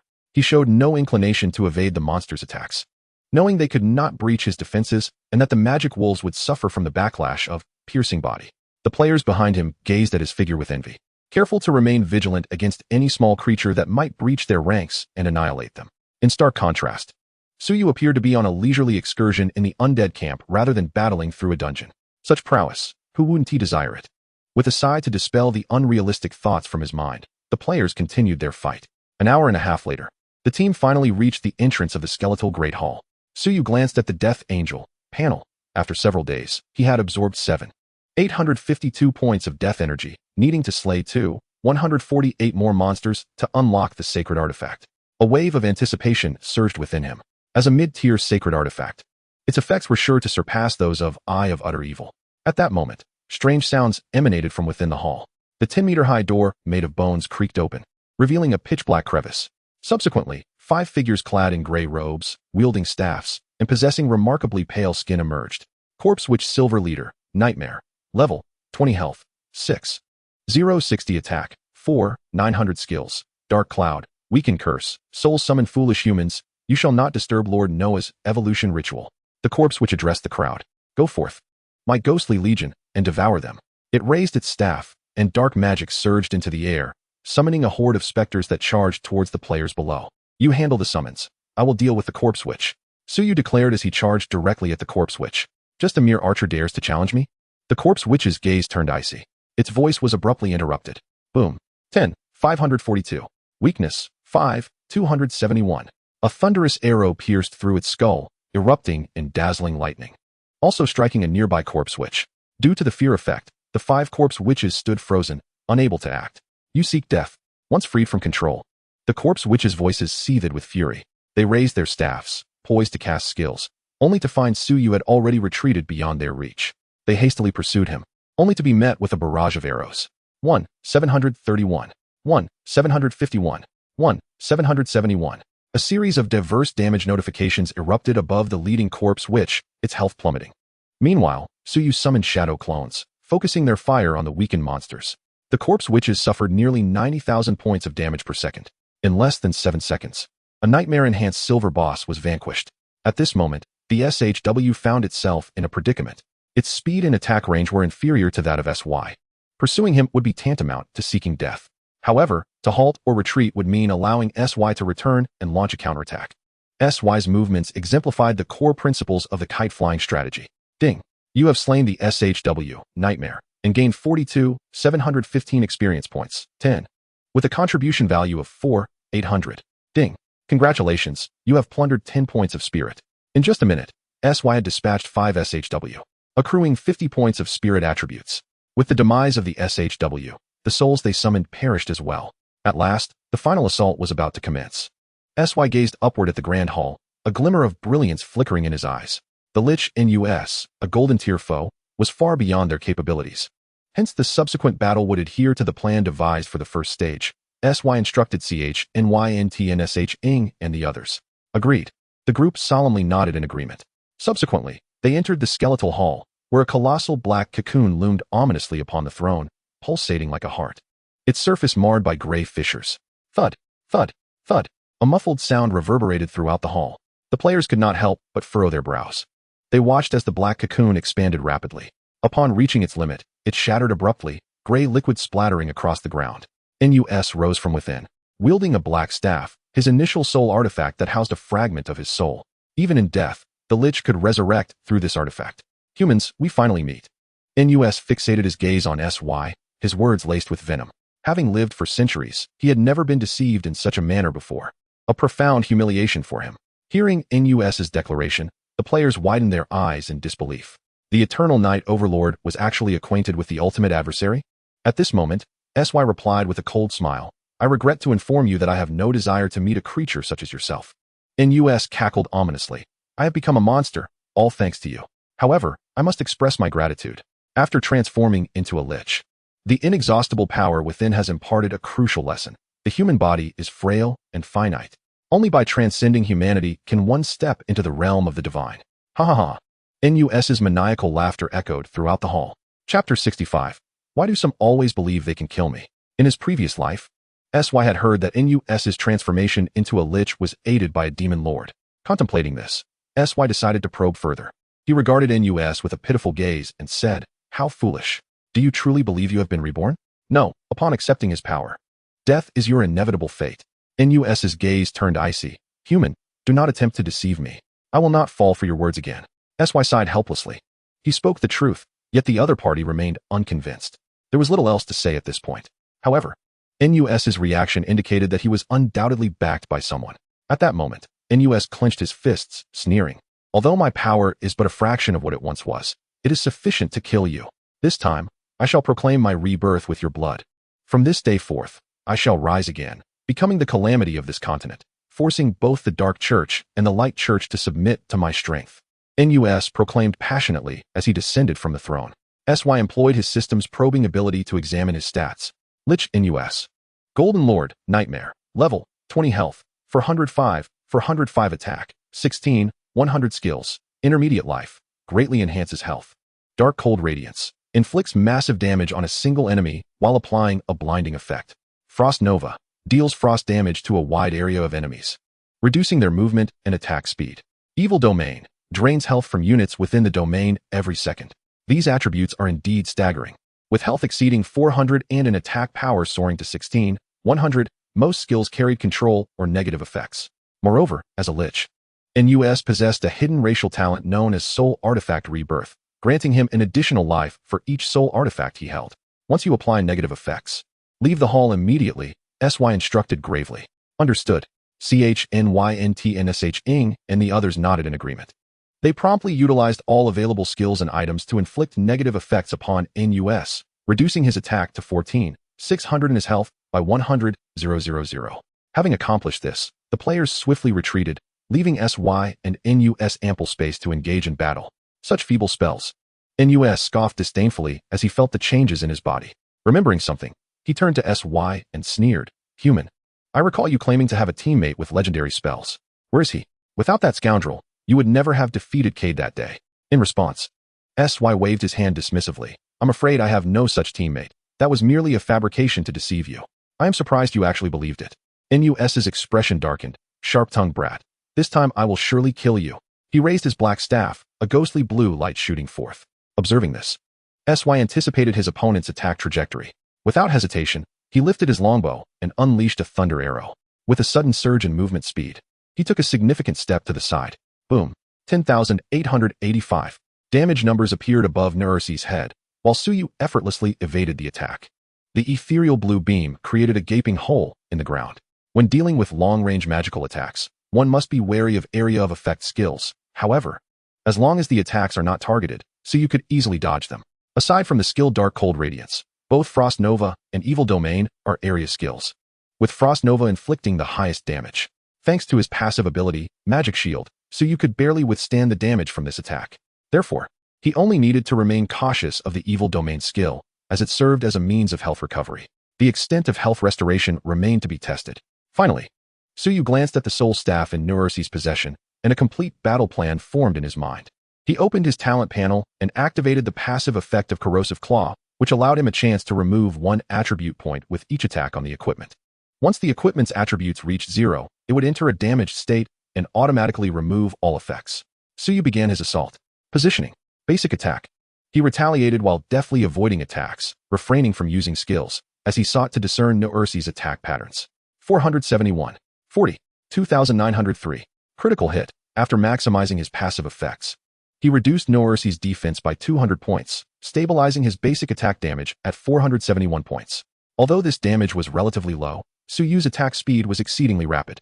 He maintained a state of blood rage, achieving an average damage output of at least 11,609 points per second when unleashing full power. However, in his attempts to dodge attacks, his attack rhythm naturally slowed, reducing his damage output by approximately 50%. As his health dwindled to 95, he could no longer resist unleashing a skill. "Damn you. Let's see how you evade this." Nursi, enraged, struck the ground with the base of his staff, unleashing a frost wave that swept outward in a circular shockwave, covering an area with a radius exceeding 200 meters, engulfing most of the Grand Hall. Only 2 corners remained safe. However, Suyu was positioned too close. Even with his blink skill, he could not escape the attack's range and had to endure it. 33,080. Just as the weakening curse effect faded, Suyu took full damage, causing his health to plummet by nearly half. Combat prompt. Your health has decreased by 49, triggering the Dragon Bone Battle Armor effect, which reduces damage by 20 and grants a shield of 2,333 points for 20 seconds. After glancing at his status panel, he felt that as long as he was at full health and under the protection of the Dragon Bone Battle Armor effect, he should be able to withstand the explosive damage from Dark Cold Radiance. At that moment, Nursi declared with satisfaction, "Human, do you feel my overwhelming power? Today, you shall be honored to die by my hand. Why do you always believe you can kill me? Blind confidence often heralds death."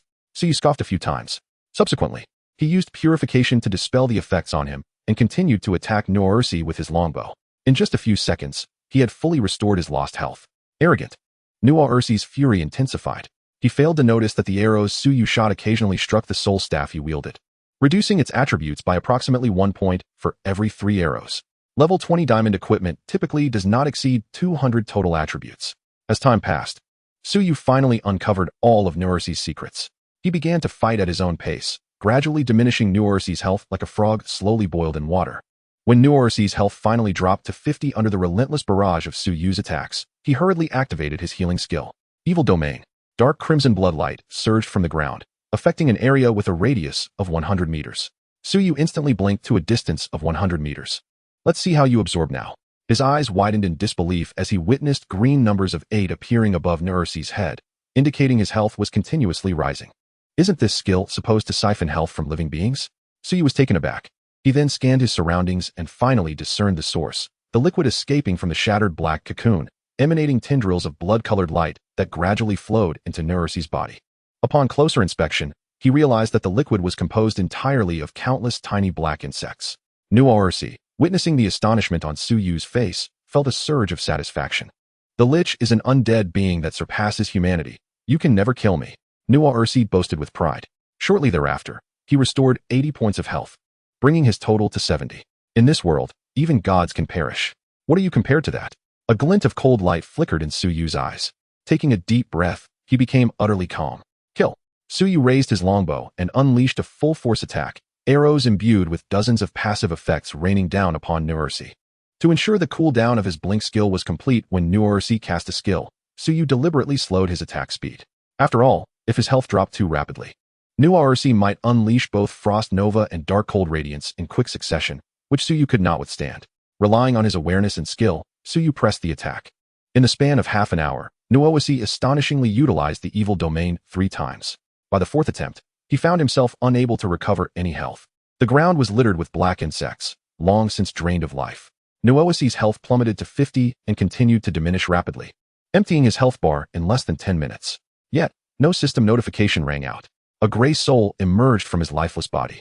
Nuersi's soul level, 20 health, 10. 000 Nuersi could hardly believe it. How is this possible? Why have I not resurrected through the soul device? He hastily glanced at his staff, which shimmered with a brilliant quality aura, yet he sensed no trace of a soul within it. Had Nuersi possessed the ability to appraise, he would have seen the equipment panel below. Corpse, Soul Staff, Diamond. Attributes, 0 effects, none status. Completely damaged. This was a diamond quality blank staff. Nuersi glared at Suyu, his face contorted with rage. You scoundrel, this must be your doing. Am I right? Indeed, it was I, Suyu replied with a smile, readily admitting his culpability. In despair, Nuersi lamented, why does this world give birth to a monstrosity like you? Once hailed as the world's greatest genius, he now found himself outclassed by a mere youth after centuries had passed. Clearly, Nuersi did not comprehend the significance of the emergence of players. The times had changed. Subsequently, Suyu raised his bow, aiming at Nuersi's soul, mere steps away from claiming the first clear of the dungeon. No, you cannot kill me. A wave of dread surged within Nuersi. Observing that Suyu showed no signs of relent, he frantically cried out to the statue before the wall, Lord Miros, save me. Miros? Suyu's eyes lit up. He was all too familiar with that name. At that moment, a detached voice resonated, as you wish. A shadow materialized before the statue, and it extended its hand to lightly tap the void. Countless black insects sprang forth, forming a grand gate exuding thick black energy. Cross through the gate, and your soul shall attain eternal life. Upon hearing this, Nuersi's soul, disregarding everything, dashed towards the black gate. Dream on if you think you can snatch the first kill from me. An idea flashed in Suyu's mind. He promptly opened his backpack, searching for a specific item. Meanwhile, Miros gazed greedily at Nuersi's soul. After centuries of planning, this soul, filled with utmost resentment, is finally ripening. This essence is truly delectable. An expression of ecstasy washed over Miros' face. For him, the goal was never to save Nuersi. Centuries prior, he had cultivated Nuersi into a legendary necromancer, only to orchestrate his demise, gradually siphoning Nuersi's power to enhance the soul and purge its impurities, until Nuersi became a pure soul of resentment. This was Miros' true objective. Suddenly, a sound like the tearing of space echoed throughout the hall. Miros opened his eyes as a crystal shimmering with dark light soared past Nuersi's soul, hastening into the black gate. It was the black soul crystal containing the essence of the necromancer Joseph. Joseph? Boom. The crystal shattered instantaneously, liberating Joseph's soul. A swarm of black insects surged forward, devouring Joseph's essence. A piercing scream erupted suddenly. Both Miros and Nuersi were left dumbfounded. Seizing the opportunity, Suyu decisively attacked Nuoasi's soul, relying on passive damage to obliterate his foe. Ding. You have slain the Lich Nuoasi, gaining 256 experience points, 10 and 96,000 contribution points. Ding. Congratulations, you have acquired the intermediate life skill, perfect. With the demise of the soul, Nuoasi's body collapsed to the ground. A plethora of rewards erupted around the corpse, and he noted 3 diamond quality items among them. Goodness, this is quite a windfall. However, following Nuoasi's death, the dungeon timer continued to tick. What is happening? Why is the dungeon not ended? Suyu looked up ahead. After the black insects finished consuming Joseph's soul, they attempted to return to Miros' body. Inferior souls, you lack the qualifications to be tasted by this king. Miros waved his hand, annihilating the swarm of black insects. Then, he turned his gaze towards Suyu, perceiving his essence with a hint of surprise. The anger within Miros dissipated instantly, and he remarked, I did not expect an outsider to appear in this world, and judging by your eyes, it seems you recognize this king? Suyu replied with a grin. The demon king Miros from the 3rd layer of the abyssal world. Who would not recognize you? The abyssal world is one of the supreme realms within Xinyu, composed of 72 subordinate worlds. Each world is guarded by a demon god, and among them, the demon god of the 17th layer possesses power that reaches the apex of divinity, representing the pinnacle of combat prowess across all realms. 7 supreme demon gods command a cadre of demon kings whose power reaches the realm of the main gods. Miros, of course, was merely a manifestation, not the true demon king. Due to the constraints of world rules, the highest level of existence permitted within the Holy Dragon world is that of demigods. Chapter 67. The Demon King's Invitation. Indeed, it is good to be acquainted with this king. Miros nodded slightly. For him, the value of a mere soul of resentment pales in comparison to that of an outsider. Indeed, he recognized the existence of players. Ultimately, they are beings of the supreme world, possessing strength that reaches the level of the main deity. To a certain extent, they can resist the influence of the rules of weaker worlds. However, the indigenous inhabitants of the Shanglong world are different. In their memories, players are synonymous with adventurers, unaware of any anomalies. At this moment, Mi Luos calmly stated, Outsider, I grant you an opportunity to accept the baptism of the Abyss world and become a follower of the great god of death. As a reward, I shall bestow upon you the incredibly noble bloodline of the Abyss. As soon as the words left his lips, a system notification chimed. Ding. The vengeful demon king Mi Luos invites you to join the Abyss faction. Do you agree? Notification, agree. And you will receive the mythic bloodline, vengeful demon worm bloodline, and 100 reputation in the Abyss faction. Refuse, and you will receive 100 reputation in the Abyss faction. Following the notification's content, if he were to refuse, it was likely that Mi Luos would not hesitate to eliminate him. This posed a significant dilemma. Suyu had never anticipated such a turn of events in the dungeon. After pondering for a moment, he utilized his probing ability to examine Mi Luos. Mi Luos Ordinary Avatar Epic Monarch. Level, 100 Realm. Epic Domain Health Points, 21 billion others. Unknown goodness. He was actually a monarch awakened in the Epic Domain. How could he possibly contend with that? A casual strike from Mi Luos could obliterate Kuluo village. As Suyu remained silent, Mi Luos' gaze gradually turned cold. Outsider. Tell this king your choice. Naturally, Suyu would not acquiesce. He was acutely aware of the other party's intentions. Players are under the protection of the will of the myriad worlds, each possessing exceptional potential. Thus, the native forces within the Xinyu world warmly welcomed the inclusion of players. However, accepting the baptism of the Abyss world would mean being eternally under the control of the Abyss demon god, with no hope of transcendence, regardless of one's strength. Such an outcome was far from what Suyu desired. It seemed that his first death was imminent. Suyu felt somewhat helpless. Fortunately, he was still in the novice phase. Being slain by a monster would entail no penalties, and he would resurrect directly at the end. At this moment, Mi Luos, with an indifferent expression, remarked, It appears you have made your choice in your heart. Speak, do you wish to live or die? With a cold chuckle, Suyu raised his middle finger at him, the implication of mockery unmistakable. One word, scram. Foolish human, you are seeking your own demise. Anger flickered on Mi Luos' face as he waved his hand, unleashing a torrent of black insects that surged forth like a cataclysmic flood, sweeping across the ground. Just then, an unexpected event occurred. Boom. Endless radiance coalesced into a sword of 100 zhong, with golden divine thunder swirling around its blade, exuding an awe-inspiring divine might. Flash. With a command, the divine sword descended from the firmament, annihilating the black insect swarm and its edge bearing down upon Mi Luos. Legendary domain. Impossible. Over 100 years ago, this king, with the aid of Nuai, eradicated the legendary powers of the entire continent and severed the roots of ascension to the legendary domain. Who are you? For the first time, shock appeared on Mi Luoz's face. Your Excellency the Demon King, this world is not a place for you. Please return whence you came. A commanding voice resonated from the heavens.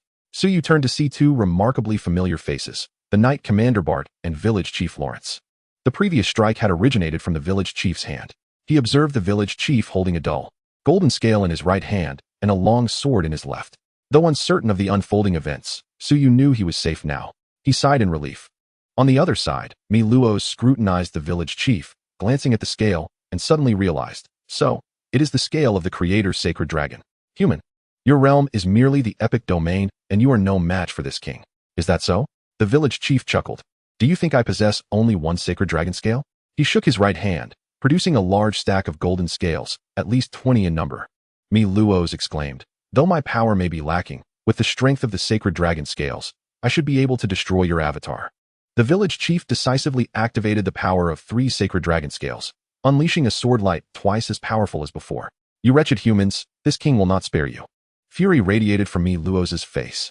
Just as the terrifying sword light was about to crush him, his gaze fell upon Suyu, and with a flick of his finger, a strand of black light shot forth, instantaneously striking Suyu's body.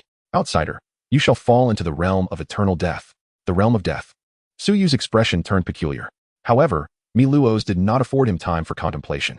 His figure abruptly vanished, leaving behind a swirling black vortex. Meanwhile, upon receiving the notification of Suyu defeating New IEC, Kenyun Tianshang and others hurriedly entered. Why is the village chief here? Let us not worry about him. Finding Lord Yong Yi is of utmost importance. How could we not exit the dungeon when we had clearly defeated the final boss? Everyone was filled with confusion. Subsequently, Kenyun Tianshang inquired of the village chief. Village chief, do you know what has transpired here? The village chief nodded, his expression grave as he replied. The camp is affected by the realm of death, and we cannot leave unless Lord Yong Yi can break the illusion. However, to my knowledge, no one has ever emerged from the realm of death in hundreds of years. Bart, standing nearby, asked, is it not possible to break the illusion even with the enhancement of the sacred dragon scales? The village chief shook his head and said, it's futile. This is the power of the rules. What? Is it true? Are we to be trapped here? The players prayed, addressing the revered Wayingi. Soon, the news of the K-Lu village instance reached various guilds across the nations. The Jiuzhou Guild's president, YNTIN, furrowed his brow and inquired, are you saying that the players of K-Lu village are unable to exit the instance? Indeed. Even Wayingi has vanished within it. The vice president, T. New York, replied with a wry smile. Their contributions have clearly reached 100. After a moment of contemplation, YNTIN asked, do they require assistance? Although the Jiuzhou Guild and K-Lu village were rivals, they were both part of the Dragon Kingdom. As representatives, they could not stand idly by. Furthermore, the ability of K-Lu village to clear the instance had implications for the ultimate main storyline instance and its rewards. Even if the Jiuzhou Guild could not claim them, they could not allow foreigners to benefit. T. New York shook his head. We know nothing of the death illusion. Moreover, we are unable to contact Wayingi. It seems we must prepare for a dual approach, YNTIN said solemnly. Aside from K-Lu village, our progress alongside the Angel Guild is the highest. I will continue to apply for a batch of items to enhance the warrior strength. This time, we must secure the first clear rewards. Understood. The senior members of the Jiuzhou Guild nodded in agreement. Chapter 68. The bountiful rewards of the death illusion at the same time. Within the Angel Guild of the Lighthouse Nation, laughter erupted. Oh my god, this is monumental news. President BD Liu exclaimed with a beaming smile. That scoundrel Wayingi dared to provoke the Demon King. Is he seeking his own demise? He had best remain trapped in that so-called death illusion forever. Initially, BD Liu had been troubled by the knowledge that K-Lu village's contributions had surged to 100. However, upon hearing the news of Wayingi's disappearance, his headache vanished, and he felt invigorated. He then declared to the members, I sense that a true opportunity has arrived. The first clear of the ultimate main storyline instance shall undoubtedly belong to our Angel Guild. To the Lighthouse Nation, once successful, I shall reward everyone with a generous bonus. The members cheered in unison. Due to previous setbacks, the council had considered reinstating the former president, Liu Effet, to the Angel Guild. Thus, only by securing this world first would BD Liu's position as president be assured. I truly wish to express my gratitude to that magnificent Demon King. Surely, he is a friendly ally of the Lighthouse Nation. Alas, I am a devout follower of the divine, BD Liu mused internally. Meanwhile, SY found himself transported to a gray, desolate world of death, regarded as a forbidden realm by deities from various worlds. Once one steps inside, there is no escape, until they succumb to becoming a wretched creature within the illusion. This has been the case since ancient times without exception. However, within SY's mind lies the method to unravel the death illusion, a discovery made by a player by sheer chance. The method is simple, encapsulated in a single phrase: embrace death to attain life. Players cannot slay any of the creatures within the illusion. Rather, they must be vanquished by these creatures, accumulating a total of 1,000 deaths to successfully escape the illusion. The first completion also yields bountiful rewards. If one surpasses the novice phase, death will result in the loss of experience points. Fortunately, SY remained a novice. He couldn't help but marvel at his good fortune, having only reached level 20. He found himself within the death illusion. With this thought, SY began to explore the current world, seeking the presence of the creatures.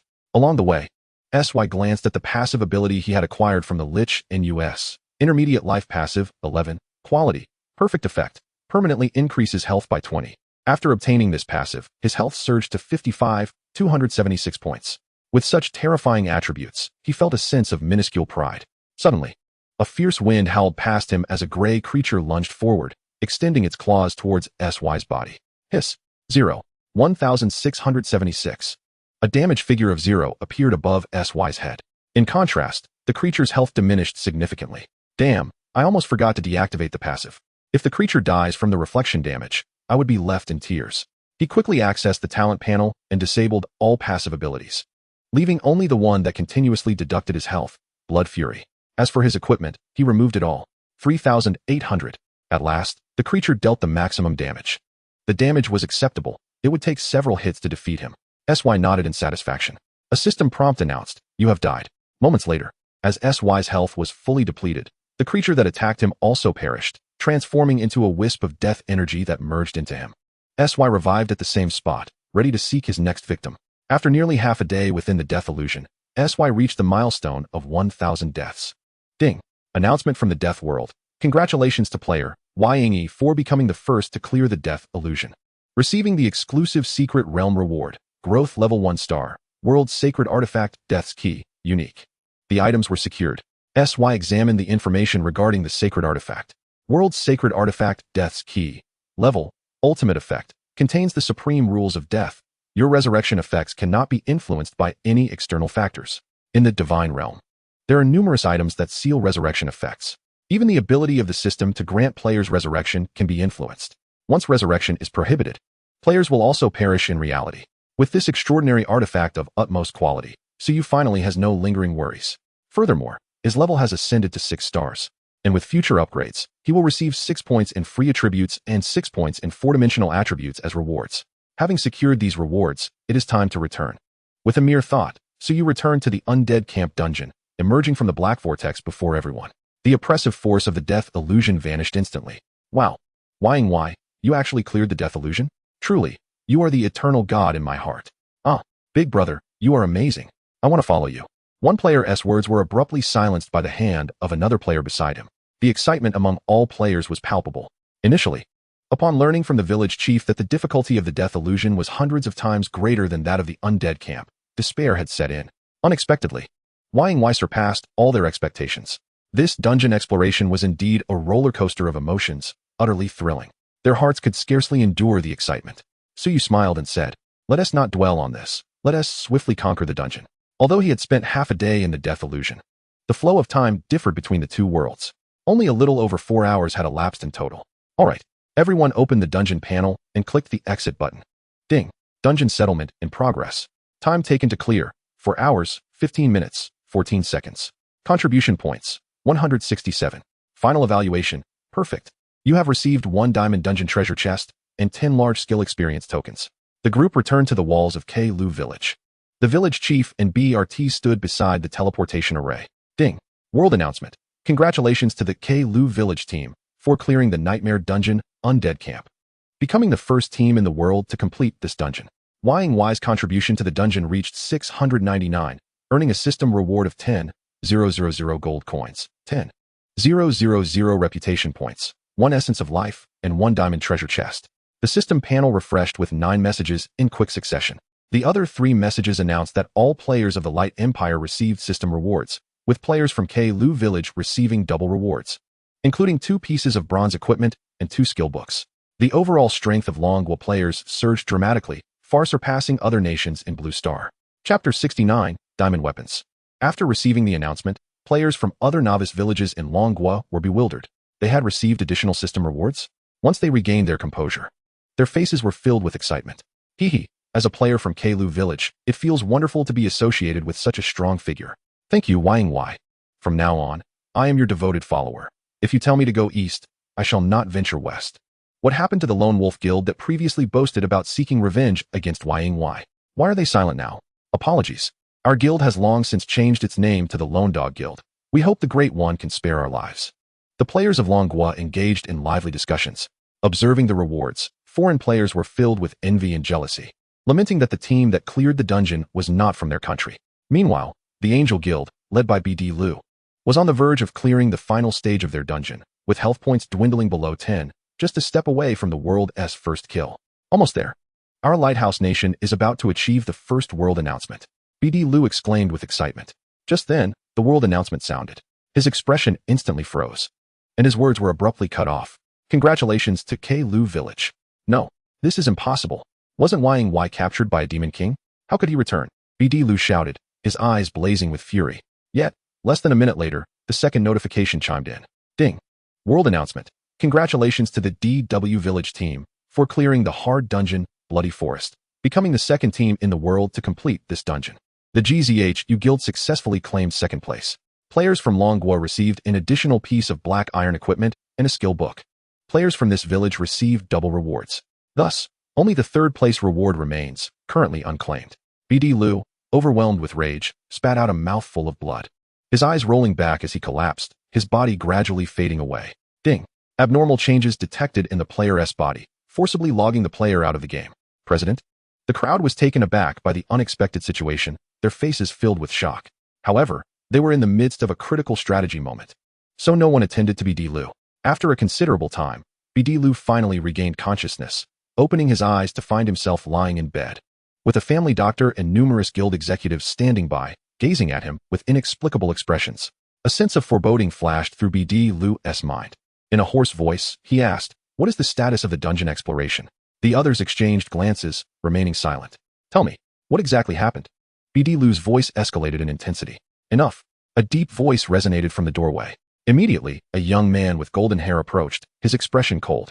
"Mr. BD Lu, due to your foolish actions that have severely tarnished the reputation and interests of the Lighthouse Nation and the Guild, the Council has decided to expel you and appoint me as the president." "Luofit, you cannot do this." BD Lu cried out in desperation. "I am the most suitable candidate for the presidency." "Huh?" Luofit replied coldly. "You cannot even handle a mere Longhua citizen. What qualifications do you have to be president? No, you do not understand how terrifying that individual known as Ying truly is." BD Lu exclaimed sharply. "Terrifying? I see only a joke." S countenance beamed with pride as he proclaimed, "Were it not for my mythical talent, which requires numerous conditions to be met for activation, how could individuals from Longhua ever have the opportunity to witness these world announcements? Mr. Budrow, you shall lie here and witness as I lead the Angel Guild to vanquish the Eternal Night in Longhua. Any obstacles impeding the progress of Lighthouse Nation will be eradicated by my own hand."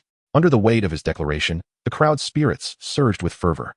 Yet, only Budrow's face darkened, filled with despair and anguish as he lamented, "It is over. Everything is lost."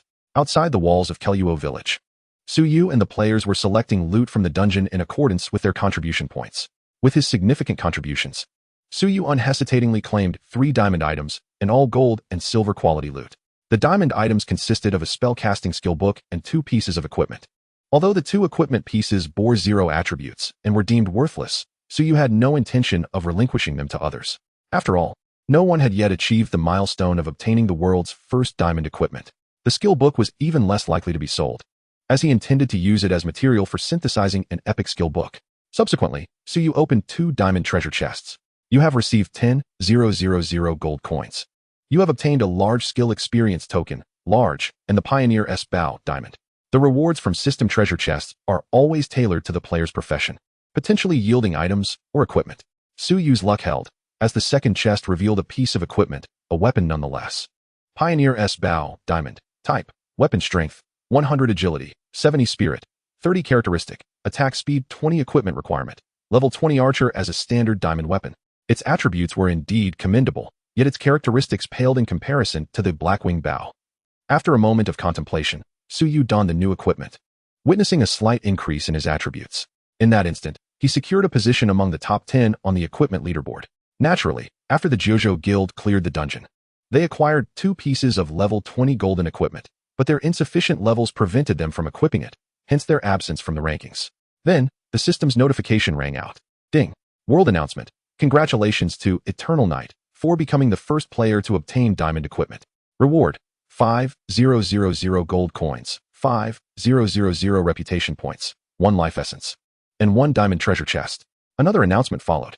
Since the players had received the notice of the dungeon's completion, they were well aware that Suyu would undoubtedly acquire diamond equipment. With this anticipation, they were not as taken aback, although envy inevitably stirred within their hearts. Immediately after, Suyu consumed 2 life essences in one go, raising his attribute synchronization to 45 and further enhancing his physical prowess. He then opened the diamond chest, which yielded 3 large skill experience tokens.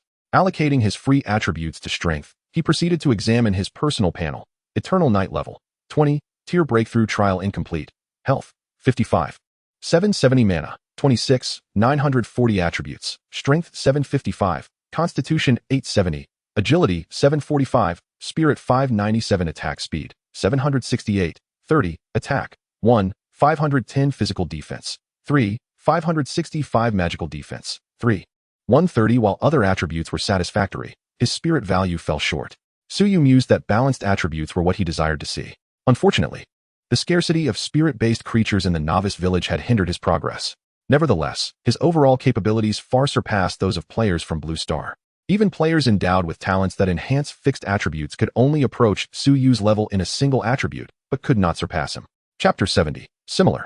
Yet not quite. After reviewing his attributes, Suyu turned towards Knight Commander Balti, prepared to collect his quest rewards. The village chief stood beside him, prompting Suyu to curiously inspect his information. Village Chief Lawrence, Epic Lord, level 100 realm, epic domain health 3 billion. To his astonishment, the village chief was also a formidable presence within the epic domain. Previously, when Suyu had inspected his information, it only indicated level 20. It became evident that the chief had deliberately concealed his true strength. However, judging by his health, his power was less than 1/10 that of a Demon King avatar. The disparity between a lord and a monarch was indeed vast. At that moment, the village chief spoke with a smile. Mr. Eternal Knight, I am grateful for your assistance in preventing Keluo village from suffering an invasion by the undead army. Suyu replied, Village chief, with your formidable strength, you could undoubtedly defeat the Demon King avatar. Even without my aid, you would still be able to safeguard Keluo village. Nay, the chief shook his head. Do you know why I chose to live in this small village? What is the reason? Suyu inquired, intrigued. It is because I do not wish to expose my strength, the chief explained. Once revealed, various factions would send people to seek me out, while I fear them not. Their incessant meddling is irksome. The Demon King severed the source of ascending to the legendary domain through Noah's. Aside from the dragon race, no other race possesses legendary powers.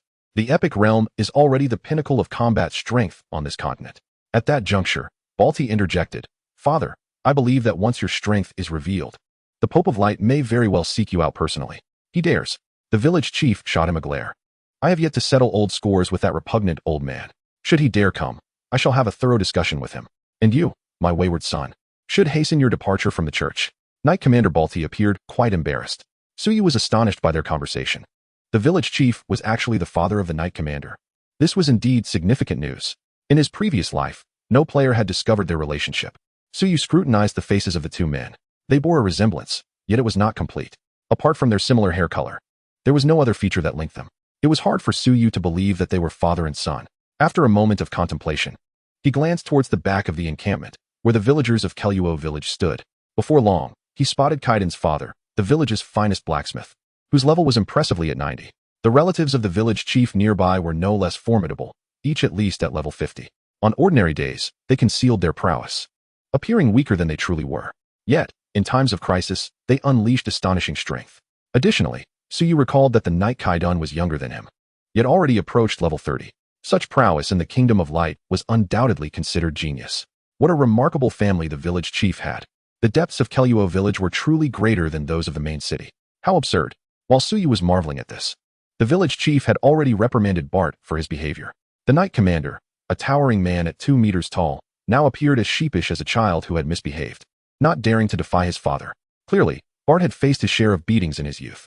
The village chief then turned to Suyu and kindly said, Yongyi, in gratitude for your contributions to Keluo village, I intend to bestow upon you several treasures as a reward. Ding. Congratulations on completing the final main quest of the novice village. Eliminate the source of the crisis.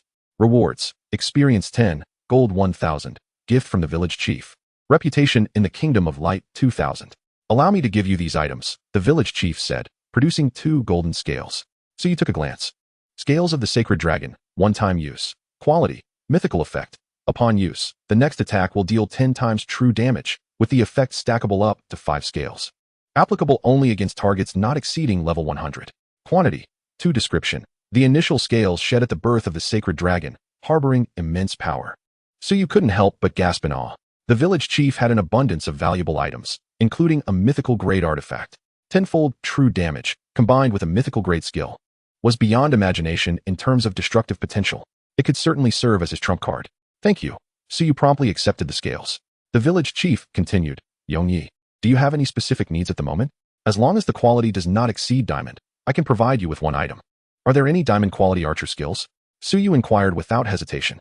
The village chief replied, I'm afraid I only possess skill books for assassins, warriors, and knights. Is that so? Suyu felt a tinge of disappointment. Acquiring a diamond skill would have guaranteed him a world announcement. However, there was another method, using an advanced skill synthesis book to create an epic skill book. Coincidentally, Suyu had obtained a diamond skill book in a dungeon. After pondering for a moment, Suyu said, Village chief, please give me a skill book for the assassin class. Very well. The village chief handed him the skill book without further inquiry. Shortly after, Bart interjected, Yongyi, I have informed the Lord of Northwind City about your contributions. The Lord wishes to meet you upon your arrival at the city. Understood, Suyu nodded. Ding. Congratulations on obtaining the second phase of the main quest. Meet the Lord. Quest content. Proceed to Northwind City to meet Lord Kirfu. After the discussion concluded, the village chief and others returned to the village. Suyu then retrieved 2 diamond skill books, for gold skill books, and numerous skill books of lower quality from his inventory. To synthesize an archer class skill, he required at least 1 archer skill book. Previously, Suyu had acquired a silver skill book from a kill but had deemed it beneath his standards, opting to keep it in his inventory for later use in the main city with a skill synthesizer. However, he did not anticipate obtaining a skill synthesis book from a wizard's servant, allowing him to utilize it earlier. In the end, Suyu selected 10 skill books to place within the synthesis book. Ding. Synthesizing archer class skill, final quality, epic. Cost, 2,000 gold, 10 skill books, 12 hours. The success rate of the synthesis book is 100, thus requiring a substantial sum. Currently, only a few individuals could afford such a skill synthesis book, while the price of skill synthesizers was significantly lower, albeit with a risk of failure. For the fortunate, success could be instantaneous, whereas the unfortunate might spend over 2,000 gold without obtaining an epic skill book. Subsequently, Suyu contacted Yu Yingxi, requesting her to transfer 30 million gold to him. In recent days, leveraging power potions and attribute potions, the guild had profited over 80 million, and after deducting costs, Suyu received more than 30 million gold. The substantial earnings were due to players needing to conquer dungeons and enhancing their combat power, resulting in high potion purchases. Once players reached level 20, another lucrative opportunity awaited. Upon receiving the gold, Suyu promptly confirmed the synthesis of the skill book. He then logged off to rest. Many players in Keluo village made similar choices. After completing the final main quest, players could leave the novice village for the higher tier main city. However, there was no teleportation array between the novice village and the main city. To reach the main city of Beifeng, one must traverse the distant Yuehui mountain range on foot. Time was running short today, and the players decided it would be wise to conserve their energy. Chapter 71. The Epic Skill, Frost Hunting Ground. On the following morning, after a hearty breakfast, Suyu promptly logged into the game and returned to the inn in Kuluo village. A notification chimed, congratulating him on acquiring the item, Frost Hunting Ground Skill Book, Epic. 12 hours had passed since the previous day, and the skill synthesis book had vanished, transforming into a skill belonging to the archer class, as it contained elements from both the mage and assassin classes. The naming convention of the new skill reflected characteristics of both professions. Suyu was filled with anticipation regarding the skill's effects. With a clap of his hands, the skill book radiated light and merged into his being. Another notification sounded, announcing that he had learned the skill, Frost Hunting Ground, Epic. Frost Hunting Ground, Epic. Level 1 upgrade. 06400 experience effect 1. Summons a hunting ground with a radius of 50 meters, dealing 100 frost damage per second while reducing the enemy's movement and attack speed by 30 for a duration of 30 seconds. Effect 2. Nullifies stealth skills. and your attacks gain 20 points of defense penetration. Cooldown, 300 seconds. Cost, 15 mana. Truly, this skill could only be described as terrifying, embodying a vast area control capability. With Suyu's current spirit value, the hunting ground's radius reached an impressive 169 meters, exceeding the attack range of many players. Once an enemy found themselves ensnared within, the combination of the skill's slowing effect, along with Suyu's passive abilities and enchanted arrows, rendered escape nearly impossible unless the opponent possessed mobility or purification skills. Furthermore, any purification ability of lesser quality than epic could not dispel the slowing effect of the hunting ground. That 20 million gold was well spent, Suyu remarked with satisfaction. As the first player to acquire an epic skill, he was naturally rewarded with a world announcement. Ding! World announcement. Congratulations to Yongyi for becoming the first player to obtain an epic skill, receiving rewards of 5,000 gold, 5,000 reputation, 1 life essence, and 1 diamond chest. The announcement echoed 6 times, leaving many players in disbelief. Is Yongyi planning to make world announcements a daily occurrence? One player pondered. My highest quality skill is only bronze. With the advent of epic skills, I feel as though I am falling behind the times. As players logged into the game, ready to journey to the main city, they were met with Suyu's world announcement, dampening their spirits. Meanwhile, Suyu consumed his 10th life essence, raising his synchronization to 50. He then opened the diamond chest. You have received 5,000 gold. You have obtained a traveler's backpack, diamond. Traveler's backpack, quality, diamond effect. When equipped, the player's backpack capacity expands to 1,600 slots. Rare drop rate increases by 2, and movement speed in a disengaged state increases by 5. The attributes were quite favorable. Suyu immediately donned the new backpack. Subsequently, he utilized 8 large skill experience tokens, pouring a substantial 8 million experience into his new skill. Ding! You have consumed 6,080 experience to upgrade Frost Hunting Ground to level 2. Ding! Suyu swiftly elevated the skill to level 6. At this point, he had only 2 skills ranked within the top 10, and the experience cost for upgrading skills had only decreased by 5, accumulating over 7 million experience. Frost Hunting Ground, Epic, Level 6 Upgrade, 485-3200 experience details. After the upgrade, the range increased to 249 meters, and the slowing effect enhanced to 35. Upon activating the skill, enemies could only helplessly watch as they were struck down by arrows. Such a skill was undeniably both infuriating and insidious.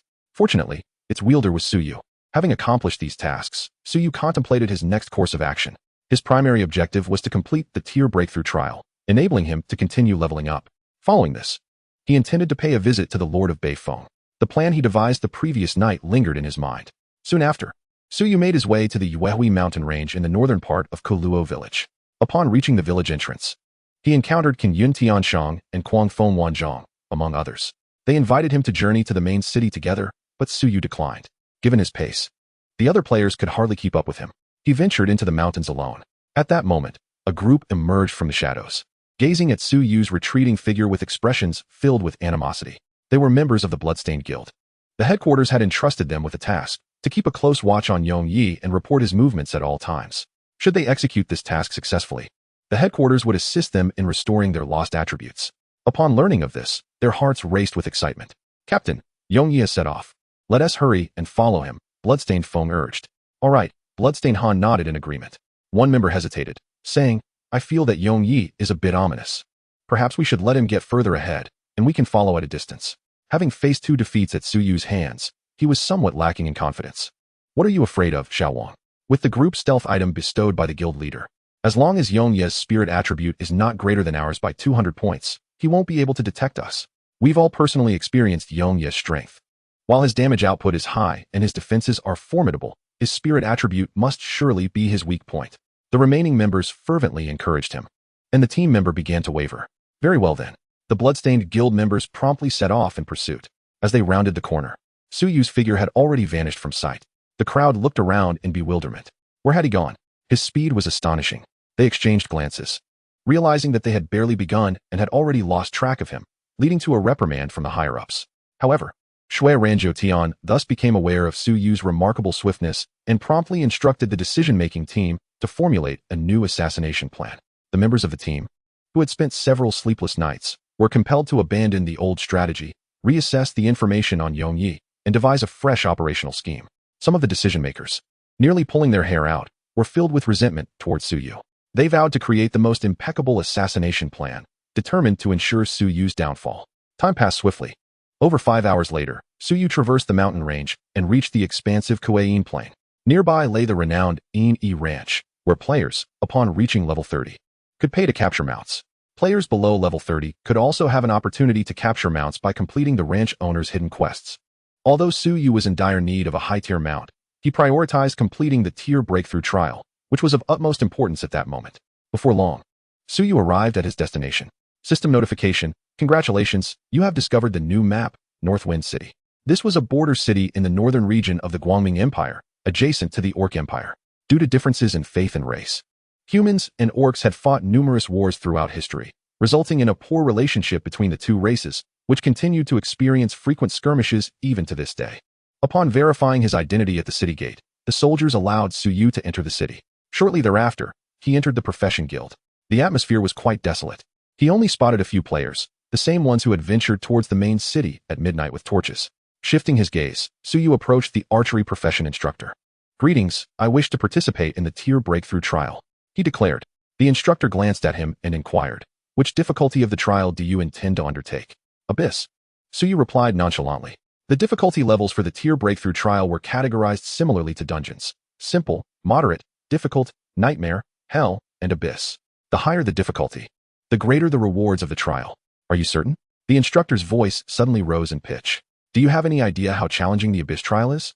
Since the establishment of the Guangming Empire, no one has ever succeeded in the abyss trial. Adventurer, I urge you not to overestimate your abilities. Each individual can only undertake 3 trial tasks, and failure will squander a precious opportunity." The instructor earnestly cautioned him. "No need to consider." Suyu shook his head, stating, "I shall choose the abyss difficulty." "Very well," the instructor sighed, reluctantly conceding. He retrieved a diamond-shaped golden crystal. A panel appeared, detailing the information regarding the various difficulty trials. Suyu was quite familiar with the process for participating in the trials. He placed both hands on the surface of the golden crystal. A brilliant light radiated forth, enveloping Suyu's body. A notification chimed in his ear. "Ding. You have been assigned to the Abyss Trial Secret Realm, Dark Castle. Participants, 4. Trial task: assassinate the Dark Dragon Lord. You have 3 days to prepare." The first 3 difficulty levels were solo secret realms, while the latter 3 involved battling in secret realms. The system would match players with corresponding opponents from across the realms. Ultimately, only one individual could conquer the secret realm. The others would fail. After reviewing the information about the secret realm, Suyu felt reassured. He required no preparation whatsoever and readily agreed to participate in the trial, subsequently entering a pure white space. After a few minutes, a portal materialized before him. Upon stepping through the door, he arrived at the eastern gate of the Dark Castle. 3 opponents awaited him at the other 3 gates. Suyu was unaware of the specifics regarding his opponents. However, he was acutely aware that those truly participating in the Abyss trial would undoubtedly be paragons of their respective civilizations. Some civilizations, like Lanxing, were experiencing the divine domain for the first time, while others had passed down the legacy of players through several generations in the divine domain. With the support of seasoned players, their strength would be even more formidable. Regardless, each of the other 3 opponents would possess at least mythical level talent, given Suyu's abilities. As long as he did not encounter players from exceedingly advanced civilizations, victory in this trial would surely be his. With this thought in mind, Suyu lifted his gaze towards the front. Outside the city walls stood 500 black dragon men, clad in tattered armor and wielding blades. Dragon Man Servant. Silver Elite. Level: 20 health, 15 attack, 2,500 skills, resilient physique, heavy slash. The rules of the trial's secret realm differed from those of dungeons, as the secret realm did not enhance the attributes of monsters. The strength of the Dragon Man servants was comparable to that of silver elite monsters in the outside world. After all, there were no teammates to assist within the secret realm. According to the information provided, the enemies were primarily distributed across 3 areas: outside the city, within the city, and at the center of the castle. If the initial wave of lesser monsters was already so formidable, the subsequent foes would undoubtedly be even more outrageous. Suyu mused. In his past life, he had first selected Hell difficulty and subsequently failed. It was only after switching to Nightmare difficulty that he successfully passed the trial. With a sigh, Suyu stepped out of the protective area of the portal, immediately drawing the attention of the Dragon Man servants. "A human. It's a human archer. How dare you approach the territory of the Dark Dragon Lord? Truly, you are oblivious to your own peril. Capture him and present him to the Lord." The Dragonkin's servants' eyes glimmered with insatiable greed as they brandished their weapons, charging swiftly towards Suyu. Fire arrow rain. Suyu raised his longbow and released an arrow into the sky, which instantly multiplied into hundreds of fiery arrows, raining down upon the horde of Dragonkin servants. Damage numbers erupted above their heads, while they were simultaneously afflicted with reduced defenses, slowed movements, and various negative effects. Before they could advance a few steps, Suyu unleashed his new skill, Frost Hunting Grounds. A surge of icy power engulfed a radius of several hundred meters, as sharp snowflakes fell from the sky, rending the bodies of the Dragonkin servants. Their movement speed was severely diminished, leaving them to gaze helplessly at Suyu, who continued to draw his bow and unleash arrows with relentless fury. This onslaught would persist for 40 seconds, a most torturous ordeal for the monsters.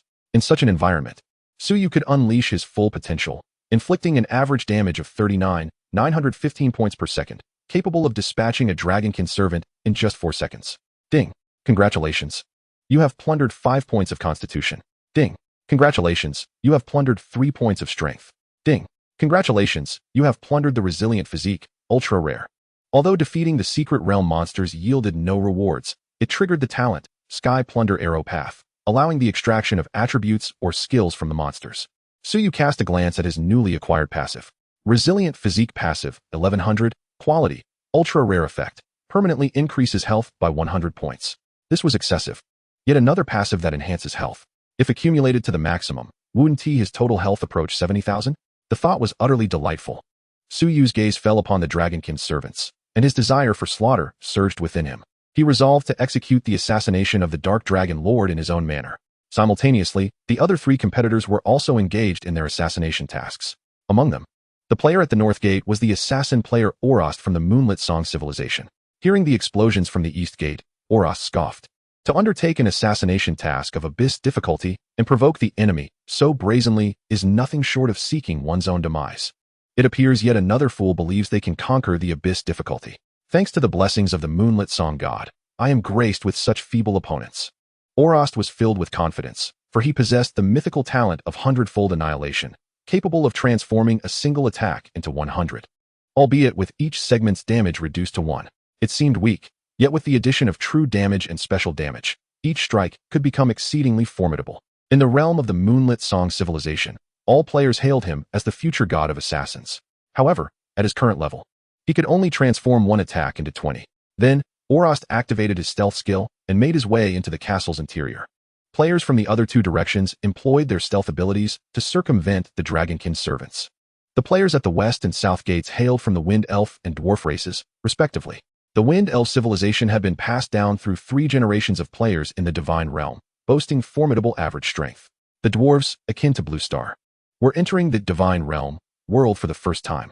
Both possessed mythical level talents, and in preparation for this assassination, they had equipped stealth skills. They deftly navigated past the Dragonkin servants outside the city, reaching the area between the inner and outer cities, where a legion of Dark Dragon soldiers was stationed. The ground was also ensnared with an anti-invisibility formation. Players with lower agility attributes and skill priorities were more susceptible to detection by the formation. The dwarf warrior, whose agility was evidently his weakness, instantly revealed himself, exposing his position to the soldier's line of sight. Foolish dwarf, how dare you invade the Lord's castle? Slay this little one.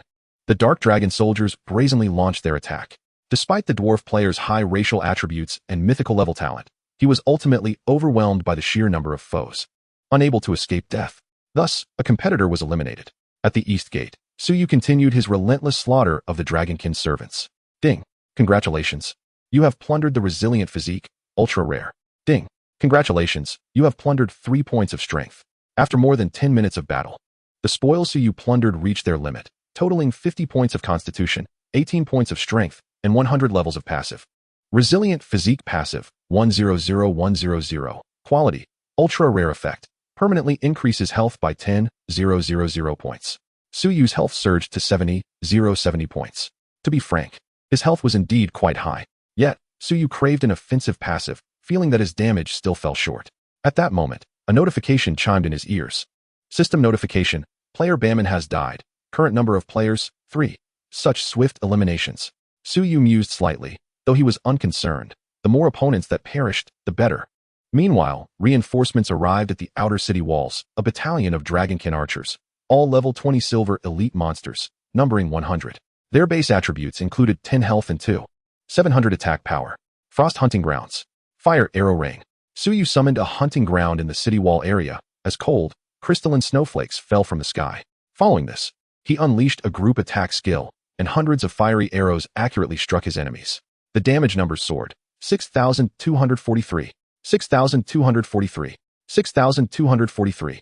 Numerous damage figures erupted above the archers' heads, who were also afflicted by various negative effects. Fire the projectile. Eliminate this human.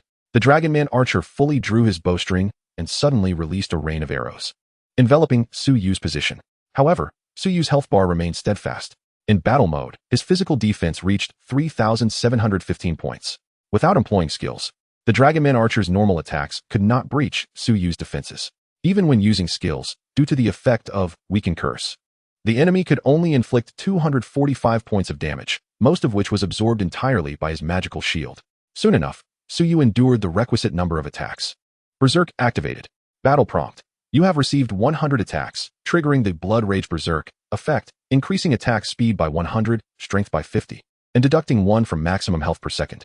At that moment, his attack speed surged to 1359. Su Yu systematically eliminated the archers on the city wall. As for the Dragonman minions, he had lost all interest in them. Unable to plunder attributes or skills, they were merely a heap of refuse on the ground, entirely disregarded by Su Yu. Under the tempestuous onslaught of Su Yu, his damage per second exceeded 8. The level 20 silver elite monsters could not withstand even 2 seconds. Ding. Congratulations, you have plundered 4 points of agility. Ding. Congratulations, you have plundered the skill, Precision Sniping, Peerless. Remarkably, it was a passive ability exceeding even perfect quality. Su Yu felt a surge of curiosity.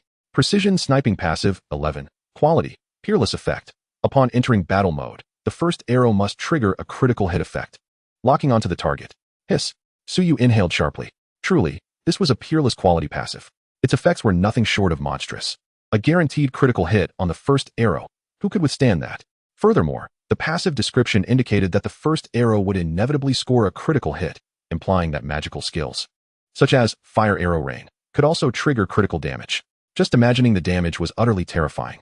Under normal circumstances, elemental damage could not trigger critical hits unless bolstered by specific talents or effects. However, the true strength of this passive lay in its target locking effect. Only a few time or space abilities could evade such attacks, but once other players were locked on, they were left with no option but to absorb the hits. Quite splendid. Just from this passive alone, this endeavor in the trial was immensely profitable. Su Yu smiled softly, pulling his thoughts back to the fray. He resumed combat, annihilating the Dragonman archers and plundering 60 points of agility. Subsequently, Su Yu crossed over the Dragonman minions' territory and boldly entered through the outer city gate, heading straight for the inner city area. This time, the Dark Dragon Lord finally dispatched elite troops. Dark Dragon Guard Golden Elite, level, 20 health, 30-30 attack, 5,000 skills, Dark Dragon Scale Armor, Lunge, Block. These soldiers stood 4 meters tall, wielding steel spears and shields, unencumbered by armor, as they believed their black dragon scales were more formidable than any armor. Intruders shall perish. The pale golden eyes of the Dark Dragon men revealed a cruel glint. They formed a defensive phalanx, advancing step by step towards Su Yu, causing the ground to tremble with each heavy footfall. Excellent. Witnessing such formidable foes ignited a fervent battle spirit within Su Yu. He casually unleashed a rain of fire arrows, bestowing the Weaken Curse upon each adversary, reducing their defense and attack by 20. 6,003, 6,003, 6,003. Since he had not disabled the Berserk passive, he remained in combat mode. However, his skills could not benefit from the enhancements of Precision Sniping. Nevertheless, his elevated attack speed rendered Su Yu's sustained combat capabilities extraordinarily potent. The two sides became locked in a protracted battle. Without the Frost Hunting Ground providing 25 defense penetration, Su Yu's average damage per second hovered around 6, requiring 5 seconds to slay a Dark Dragon Guard. This efficiency left him somewhat dissatisfied. If only it could be a tad faster. I hope the final Dark Dragon Lord will bring me some surprises, Su Yu mused. At this moment, the system panel continued to issue attribute notifications. Ding. Congratulations. You have plundered 6 points of Constitution. Ding. Congratulations, you have plundered the skill Lunge, ultra rare. Su Yu's strength was rapidly ascending. Chapter 74, Assassins Slay Archers. Is it enough to have hands? In the northern district of the Dark Castle, Orost was fleeing for his life, pursued by a large group of Dark Dragon Guards. Due to his full agility build, he outpaced his foes significantly. Damn it, Orost cursed silently. Half an hour ago, he had successfully entered the inner city. However, he had never anticipated that the anti-invisibility array in the inner city was even stronger than that of the outer city. Although his agility was high, The priority of his stealth skill was too low, leading to his immediate exposure. To make matters worse, the number of enemies was greatest in the northern and southern districts, followed by the eastern district. The western district, where the Wind Elf players resided, had the fewest enemies. There were simply too many foes here. It was impossible to break through the front line and reach the castle's interior. I must devise a plan to find an alternate safe route. Orast pondered deeply. The ground shook with the echoes of pursuit. At that moment, a distant rumble echoed from the east. The player at the eastern gate has actually breached the inner city? His prowess in direct combat must be formidable. Alawasi pondered. Upon further reflection, an idea sparked in his mind. Yes, I can head to the eastern district, taking advantage of that player diverting most of the enemy's attention, and slip directly into the castle. A sinister smile crept across Alawasi's face. With this thought, he quickened his pace to evade the soldiers pursuing him. After more than 20 minutes, Alawasi arrived near Suyu. The scene of battle unfolded before him. Suyu was attacking a group of dark dragon guards from across a frost hunting ground. How is this possible? A mere archer is able to single-handedly confront over 100 golden elite monsters. Alawasi's face was painted with disbelief. He himself could not achieve such a feat. They were all fragile classes with low defenses. Why is he so exceptional? A tinge of jealousy welled within Alawasi. As he assessed Suyu, he noticed that not a single piece of his equipment was below golden quality. The Yugu civilization had also just entered the divine realm. Without the support of parental figures, Alawasi's gear consisted merely of a mix of silver and gold. This was already among the top configurations for players in their world. Yet he was being utterly crushed by Suyu. Envy, jealousy, and resentment flickered across Alawasi's face. Since you are so strong, I must eliminate you, my rival. Ahead of time, his tone turned icy. Assassins are traditionally the arch-nemesis of archers, and his talent was formidable. One strike could unleash 20 attacks. Although the damage of each attack was reduced to 5, with his passive abilities and equipment's additional 300 points of true damage, Alawasi could inflict 6,000 points of true damage in a single blow. Killing an archer should be within reach, right? Alawasi brimmed with confidence. He tightened his grip on his dagger, entered a stealth state, and quietly approached Suyu from behind. Meanwhile, Suyu sensed an intrusion within his mental perception range. He swiftly turned around, gazing into the empty air behind him. Discovered? Alawasi was somewhat taken aback. However, with less than 30 meters separating them, he was already within striking distance. He immediately activated his backstab skill, instantaneously shifting behind Suyu, dagger poised to strike at the heart. Under the influence of his talent, this single strike transformed into 20. Die, fragile archer. Alawasi's face twisted into a malevolent grin. The blade pierced Suyu's back. 0, 300, 0, 300, 1852, 1852, 1852. A cascade of damage numbers erupted above both their heads. In an instant, Suyu sustained 6,000 points of true damage, reducing his health bar by 85. Conversely, Alawasi accumulated over 37,000 points of physical damage. His health bar plummeted to 0. Alawasi, his smile abruptly froze, countless questions surfacing in his mind. Who am I? Where am I? How did I die? What is happening to my health bar? Is this person truly an archer? Before he could voice his queries, he collapsed. Furthermore, being killed by a player would result in the loss of one of the most precious items from his backpack along with a certain amount of gold. Ding, you have slain the player, Alawasi. Suyu dead? Suyu was somewhat skeptical. After confirming the situation, he remarked helplessly, this was too swift a demise.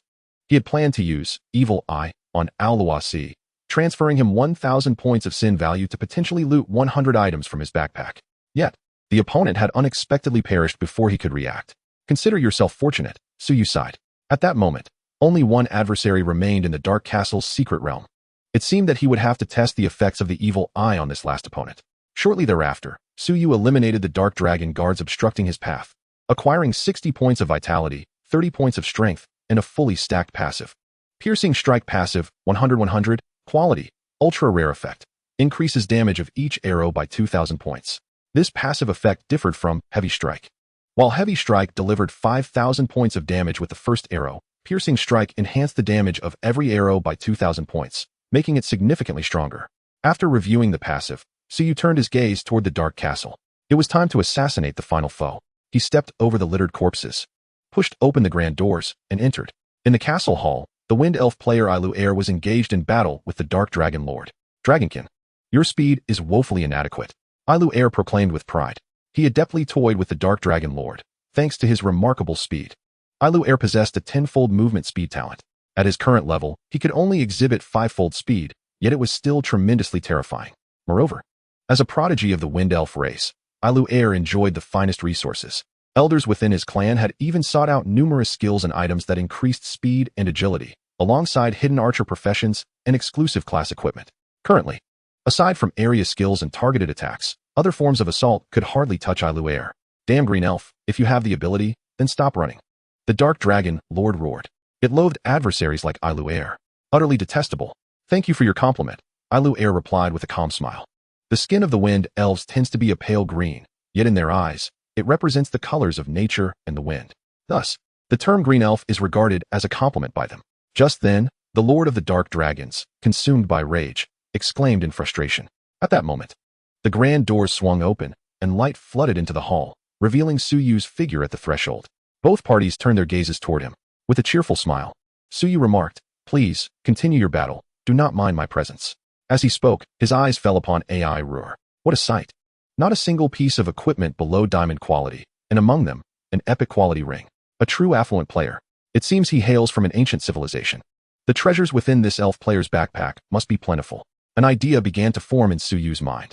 Transferring 2,000 points of sin value to him using evil eye should be quite reasonable, wouldn't it? Just then, AI Ruhr suddenly felt a chill run down his spine. Chapter 75. What about all my gear? Upon entering the castle hall, Suyu beheld the Dark Dragon Lord, who was left with only half of his health. To be frank, had Suyu not participated in this abyss trial, AI Ruhr, the Wind Elf player, would undoubtedly have been able to single-handedly defeat the Dark Dragon Lord and emerge victorious. His talents were particularly effective against melee types. Furthermore, as a third-generation player of his world, AI Ruhr had relied on the support of his parents, utilizing various attribute-enhancing items since his entry into the game.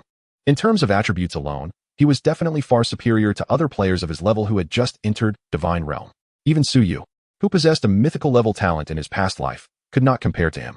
At that moment, AI Ruhr noticed the longbow in Suyu's hand and, with an air of arrogance, declared, "Human, out of respect for your status as an archer, I shall spare you this time.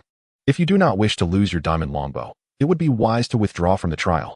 Upon hearing this, the corners of Suyu's mouth lifted slightly. "Are you so confident you can defeat me?" As he spoke, he quietly activated the ability of Evil Eye, transferring 2,000 points of sin value to AI Ruhr, thereby increasing the death penalty for his drops by 20,000, a staggering 200 times. The Elven race is inherently skilled archers. And not only am I a prince of the Wind Elf Empire, but I am also the Empire's greatest talent.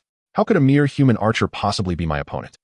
Moreover, among players of the same level, none could land a hit on me. AI Ruhr wore a proud expression. Among the new generation of players in his world, no one was his match. Over time, this had fostered an attitude of arrogance. Before entering, Suyu had heard the furious roar of the Dark Dragon Lord and understood that AI Ruhr was incredibly fast. If Suyu were out of combat, he could utilize precision sniping to lock onto AI Ruhr. However, in order to maintain Blood Rage, Suyu had to remain in combat, rendering his passive abilities inactive. If AI Ruhr maintained his high-speed movement, it would likely be impossible for Suyu to aim at him. Glancing at his opponent, a thought began to materialize in Suyu's mind. He provocatively stated, "Although you claim no player of the same level can hit you, I assure you that you cannot evade the arrows I shoot. Elf, are you willing to wager on it?" What a foolish fellow. AI Ruhr squinted, continuing coldly, "Since you insist on seeking your own demise, do not blame me. I shall grant you a chance. Strike." With that, AI Ruhr stood his ground, eagerly anticipating the look of despair and shock on Suyu's face. In response, Suyu revealed a sly smile. His movement speed was 2,256 points, with a maximum speed of 745. However, under the influence of various passives and enhancements, the arrows he shot flew at a speed nearing 1,000. Approximately 3 times the speed of sound, exceeding his own speed by more than tenfold.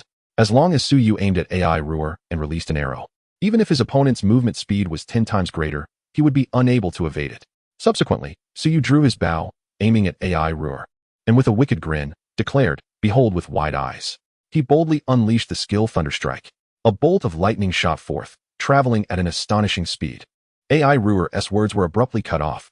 The instant he realized Suyu had initiated an attack, the arrow had already struck his body. Boom.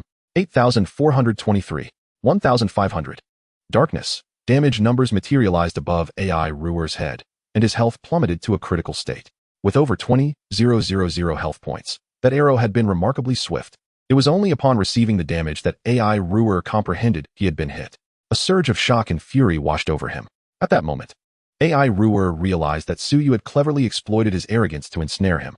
However, He was currently afflicted by a 2-second paralysis and a 1-second fear effect, rendering him unable to retaliate. Although he could not use control-clearing items in the trial's secret realm, he had learned a purification skill. After activating it, the paralysis effect was dispelled, yet the fear effect remained unchanged. One arrow after another struck AI Ruer, and he met his unfortunate demise beneath Su Yu's arrows.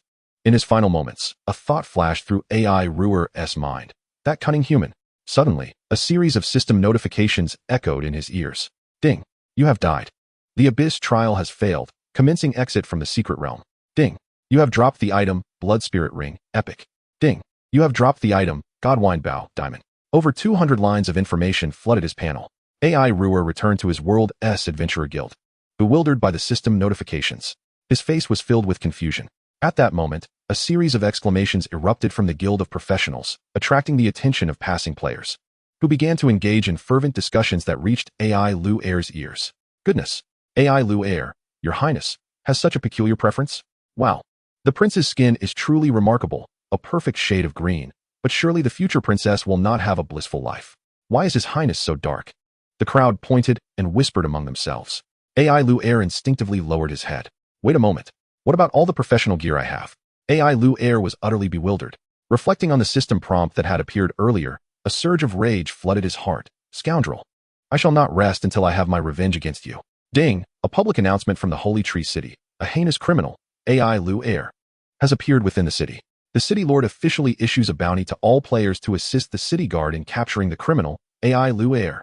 Current coordinates of the criminal, 025-0196. The system pinned a message, providing real-time updates on AI Luer's location. If he were to be caught completely vulnerable and thrown into prison, it would undoubtedly become the headline news of the Elven Empire today. Damn the Eternal Night. You shall await my retribution. AI Luer declared with resentment. He logged off immediately. In the Dark Castle, with AI Luer's demise, a multitude of items and a small mountain of gold coins erupted forth, shimmering with brilliance. What a bountiful harvest. The quality of the items was no less than gold level. This elven player truly was a wealthy individual. Just then, a coarse voice reached his ears. Human, I truly thank you for slaying that loathsome green-skinned elf. The Dark Dragon Lord sneered. As a token of gratitude, I shall personally sever your head. I almost forgot. Su Yu glanced at him and calmly replied. I have yet to deal with you, you upright lizard. The Dark Dragon Lord's expression darkened with fury. You seek your own death. It brandished a massive sword and charged forward. Chapter 76. You archers are truly despicable. Long before the Dark Dragon Lord launched its attack, Su Yu had already assessed its attributes. Dark Dragon Lord Diamond Lord, level, 20 health, 2-2-3-4-5-5 attack, 17,500 skills, half dragon form. Significantly boosts all 4 primary attributes. Fury, launches 5 consecutive slashes against the enemy. Intimidation, inflicts fear on enemies, reducing their attack power. Charge Strike, rapidly charges at the enemy, dealing massive damage and causing a stun effect. Since this was a trial for those who had just broken through to the initial tier of their profession, its ultimate strength was not as formidable as anticipated. For Su Yu, it was exceedingly simple. Only from the epic tier onward did the difficulty of the trials truly warrant recognition. At that moment, the Dark Dragon Lord had closed the distance to within 10 meters. Su Yu thought to himself, I must resolve this quickly and complete my professional advancement. Thus, he casually shot an arrow at the Dark Dragon Lord. The fear effect contained within the arrow interrupted the creature's charge, simultaneously triggering various passives. Kill. Once the control ended, the Dark Dragon Lord continued its assault on Su Yu. Observing this, Su Yu switched to an enchanted arrow and activated the Frost Hunting Ground. 1972. 1972. 1972. The piercing snowflakes relentlessly tore through its form. Following that, Su Yu unleashed a torrential barrage of attacks with his bow. The various slowing effects rendered the creature's speed exceedingly sluggish. 2053. 2053. The Dark Dragon Lord's defenses were exceptionally formidable. After stacking various damage reduction passives, Su Yu's normal attacks only dealt double-digit damage. Fortunately, with the Piercing Strike passive, each arrow's damage was additionally boosted by 2,000 points. Coupled with the damage from various passive effects, his average output reached 27,156 points per second. Due to the slowing effects, the giant sword in the creature's hands could not reach Su Yu, while he continuously kited the Dark Dragon Lord, causing its health to diminish steadily. 403020. Damn it. Why are you archers so despicable? The Dark Dragon Lord was on the verge of madness. Initially, it believed that with the Green Elf's demise, it would soon reclaim its position as master. What happened instead? A more loathsome archer appeared. The arrows seemed to harbor countless negative and control effects: bleeding, poisoning, slowing, and fear. The Dark Dragon Lord felt like a mere dog, toyed with by the human before it. Had it not been for its decent physical constitution, it might have been driven to death by sheer rage. Before long, its health was utterly depleted. I refused to accept this. Its eyes bulged wide, and a faint voice escaped its lips. With a thunderous crash, the Dark Dragon Lord's massive body collapsed, its gaze fixed intently on Su Yu, refusing to close its eyes in death. The system prompt soon followed suit. Ding. You have slain the Dark Dragon Lord, completing the tier breakthrough trial, and have become an initial tier Swift Shadow Hunter. Congratulations. You have gained 50 points in Constitution. Congratulations. You have received a reward for the Abyss difficulty. Growth length 6 stars. Reputation 10,000 points. Transcendence value 1,000. Growth length has increased to 12 stars. Su Yu's 4 primary attributes surged upward instantaneously. Of course, the most significant gain from the trial was not the growth length or reputation, but rather the transcendence value, as it served as the entry ticket to the Transcendence Secret Realm. This realm was capable of enhancing one's bloodline. Humans of Blue Star possessed an ordinary bloodline, lacking any attribute bonuses or bloodline talents. At the very least, a Black Iron bloodline was required to gain such enhancements. Furthermore, the system panel of Su Yu has introduced a new ranking list for the Transcendence value. This list ranks players based on the amount of Transcendence value they possess across the myriad realms. Currently, Su Yu's rank stands at a staggering 35 trillion, placing him near the bottom of the leaderboard.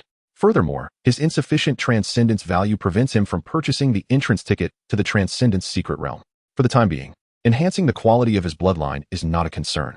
Subsequently, Su Yu's gaze shifted to the spoils dropped by the Elven player. Indeed, the Eye of Malice serves as a formidable weapon for players. Su Yu marveled internally as he witnessed the explosion of 200 precious items. He felt certain that the Elven player, AI Ru'er, must harbor a deep resentment toward him. Fortunately, they belong to different worlds, and the Holy Dragon world has not opened any interworld passage, rendering AI Ru'er incapable of exacting revenge upon him. He promptly collected the items scattered on the ground, which included 200 pieces of equipment and 15 million gold coins. This bounty exceeds the rewards from slaying 100 golden monsters. What a lucrative endeavor. A smile graced Su Yu's face as he spent a few minutes examining the attributes of the equipment. Regrettably, only one epic ring was suitable for him to wear. The remaining diamond equipment constituted the exclusive set for the epic class Divine Wind Archer, which would enhance in quality alongside the player's level, ultimately transforming into an epic set. While valuable, these were merely a collection of tasteless trinkets for Su Yu. However, the remaining 100+ items proved to be quite useful, including 10 revival medallions. Upon death, players can resurrect at full health and mana, exempt from any death penalties. Thankfully, items cannot be used within the trial secret realm.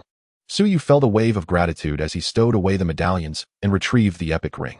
Blood Spirit Ring, Epic, Slot, Finger Health, 1500 Constitution, 150 Strength, 60 Spirit, 60 Attribute, Physical Life Steal 12 Skill. Blood Spirit, instantly restores 50 of maximum health. Cooldown of 10 minutes. Equipment requirement, Level 20 Universal Indeed. This is an equipment of epic quality, boasting formidable attributes and an accompanying healing skill. Su Yu donned the ring immediately, replacing it with another, Gale Ring. His physical life steal surged to 20, as he was within the trial secret realm. The announcement for acquiring his first epic equipment could not be triggered at this time. After allocating the free attribute points to strength, he opened his personal attribute panel. Eternal Night level, 20, 89, health, 80184 mana, 29820 attributes, strength 1041, constitution 1234, agility 869, spirit 741, attack speed 795, 30, physical defense 3929, magical defense 3312. At last, his health has surpassed the 80,000 threshold. Overall, Su Yu felt quite satisfied with his attributes, though he deemed his agility somewhat lacking. As an archer, it was unacceptable for his agility to be so significantly lower than his constitution. This must be improved. Su Yu began contemplating which monsters in various maps could yield agility attributes. The plains of Quinn outside the Northwind main city and the vicinity of the Silverwing stables clearly presented themselves as the prime locations for monster farming. With this thought in mind, Su Yu accessed the system panel, clicked to exit the trial secret realm, and returned to the professional guild. The system announcement resonated, refreshing 12 notifications in one breath. Ding. World announcement. Congratulations to Eternal Night for becoming the first player to complete the rank breakthrough trial, receiving rewards, 5,000 gold coins, 5,000 reputation, 1 life essence, and 1 diamond chest. Congratulations to Eternal Night for being the first player to possess epic equipment, receiving rewards: 5,000 gold coins, 5,000 reputation, 1 life essence, and 1 diamond chest.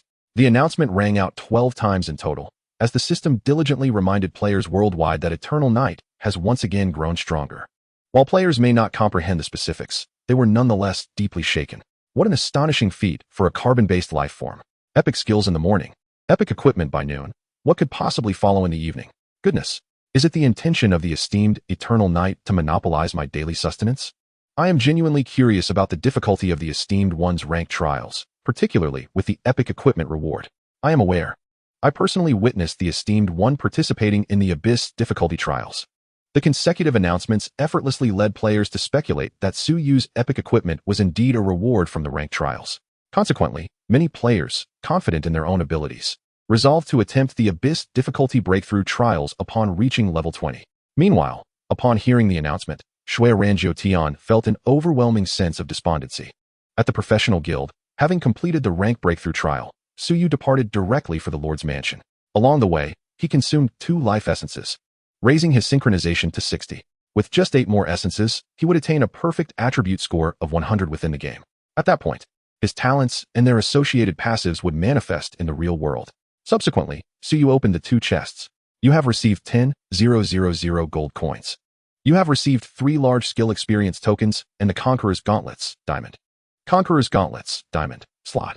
Hand strength, 80 constitution, 30 agility, 60 defense, 50 attribute, critical rate 12 attribute, attack speed 10 equipment requirement. Level 20 archer. This diamond quality equipment boasts commendable attributes and 2 distinct special effects, significantly enhancing its value. Suyu unhesitatingly donned his gauntlets. After organizing his harvest, he set off once more. Before long, he arrived at the entrance of the city lord's mansion, where soldiers blocked his path and sternly inquired, "Adventurer, who are you?" The soldiers sought to verify his identity. With a calm demeanor, Suyu replied, "Yongyi." As he spoke, he produced the hand bestowed upon him by the Knight Commander. "You are the one who vanquished the necromancer Noes and saved Kaluo village, Yongyi?" The soldiers exclaimed in astonishment. Given that Suyu possessed 3,000 points of prestige in the Light Empire, many in the Northern Wind City had heard of his exploits. Indeed, Suyu nodded affirmatively. A notification chimed, indicating that the soldiers' favorability towards him had increased to 60. The soldiers' faces reflected a newfound respect. At that moment, the captain of the guards solemnly stated, "The lord of the city has instructed us that upon your arrival, we are to take you directly to him. Please follow me." After which, Suyu accompanied the soldier into the city lord's mansion, proceeding directly to the reception hall. The soldier hurried off to inform the city lord. Shortly thereafter, footsteps echoed in the corridor. A middle-aged man clad in noble attire appeared in view. He was the city lord of Northern Wind City, Count Ku'erfu of the Light Empire. The lord greeted with a hearty laugh, "Mr. Yongyi, it is a pleasure to finally meet you." As Lord Bart said, "You are indeed a remarkable figure." "Greetings, my lord. It is an honor to meet you." Suyu reciprocated the greeting. The city lord then stated directly, "Yongyi, your arrival is most timely. I have pressing matters that require the assistance of adventurers such as yourself. Pray, do tell." Suyu gestured for him to continue. The city lord's expression turned grave as he explained, "Last week, our forces engaged in battle with the Orc Empire, resulting in many wounded soldiers. Additionally, the forces at the western border of the Dark Empire have been making covert moves. In preparation for the impending conflict, we must amass a substantial stockpile of healing potions. However, a horde of beasts has suddenly appeared at the source of the potion materials, and I hope you can eliminate them." "No problem," Suyu nodded, affirming, "Leave this matter to me." As soon as he spoke, a system notification sounded. "Ding. Congratulations, you have accepted the main quest, Protect the Herbs. Quest objective: eliminate at least 300 evil beasts located in the Goluo Rue Sea Forest to safeguard the herb source. Quest duration: 3 days." With the quest in hand, Suyu bid farewell to the city lord. The Goluo Rue Sea Forest was quite distant from Northern Wind City, due to unknown environmental factors. Establishing a teleportation array within the forest was unfeasible, necessitating that the herb-gathering teams first teleport to the nearest military camp and then proceed on foot to the forest. "It is time to acquire a mount," Suyu mused. Having a mount would significantly reduce travel time. There are 2 primary methods to obtain a mount at this stage. The first involves using a mount item to summon a steed directly. However, such mounts, akin to skills, require a lengthy cooldown after a certain duration of use. The second method entails capturing a mount using a lasso. The tools for capturing mounts are held by the Een-E Ranch and the Light Church. The church can be disregarded, thus leading Suyu to his next destination, the Een-E Ranch. The silver-winged warhorses they produce are renowned as top-tier mounts within the Light Empire, and indeed the entire world, second only to the light warhorses cultivated by the Light Church. It is worth noting that light warhorses are the exclusive mounts of the Epic Legion's Judgment Knights, with their total number barely exceeding 1,000, rendering them exceedingly precious. Naturally, Suyu's goal is a special mount secretly bred by the ranch, whose might surpasses that of the light warhorses. However, this unique steed is a treasure of the ranch master and will undoubtedly not be given to outsiders. Therefore, this endeavor will require some unconventional means. Contemplating this, Suyu's lips curled into a slight smile. He quickened his pace and, in a little over 20 minutes, arrived at the ranch's entrance. Dozens of guards stood on either side, while nearby, some players idled about. Finally here, Suyu observed the ranch's interior. According to the trajectory of his past life, players could only purchase lasso items from the ranch after reaching level 30, enabling them to tame the warhorses bred there. At this moment, he rapidly reviewed his plan in his mind. Suyu stepped forward and declared, "I am Yongyi. Please inform the ranch master that I have a solution to his predicament." Yongyi, the guards clearly recognized his name. After a moment's hesitation, the head guard said, "Sir, please wait here. I will seek the ranch master's permission." "Very well," Suyu nodded slightly. A group of players passing by halted at the sight of this scene. They belonged to the Yuyi Guild. The leader, known as Yuyi Jia, scoffed, "Another fool attempting to enter the ranch. Is he courting death? I wager he will be thrown out by the guards." Many players had previously attempted to enter the ranch, only to fail miserably. However, to everyone's astonishment, moments later, the head guard returned, respectfully escorting Suyu into the ranch. "What?" Yuyi Jia exclaimed in surprise. "How did he manage that?" Another player named Yuyi Dao excitedly remarked, "I think I heard him say he could resolve the ranch's difficulties. Jia Gu, should we not give it a try as well?" At this, Yuyi Jia was visibly intrigued. The allure of exploring unknown maps for players was akin to a siren's call. After a moment of contemplation, a wicked smile crept upon his face as he declared, "Let us go." The players of the Yuya Guild swaggered towards the gates of the ranch. Chapter 78. Apologies, I am in the atmosphere. The players approached the entrance, and Yuya Jia proclaimed loudly, "Guard, we, like that person, can resolve the difficulties faced by the ranch." The guards exchanged glances and inquired, "Who are you?" "I am Yuya Jia, and these are my friends, Yuya Dao." Ding, the guard V's favorability towards you is now at 50. Ding, a series of notifications resounded.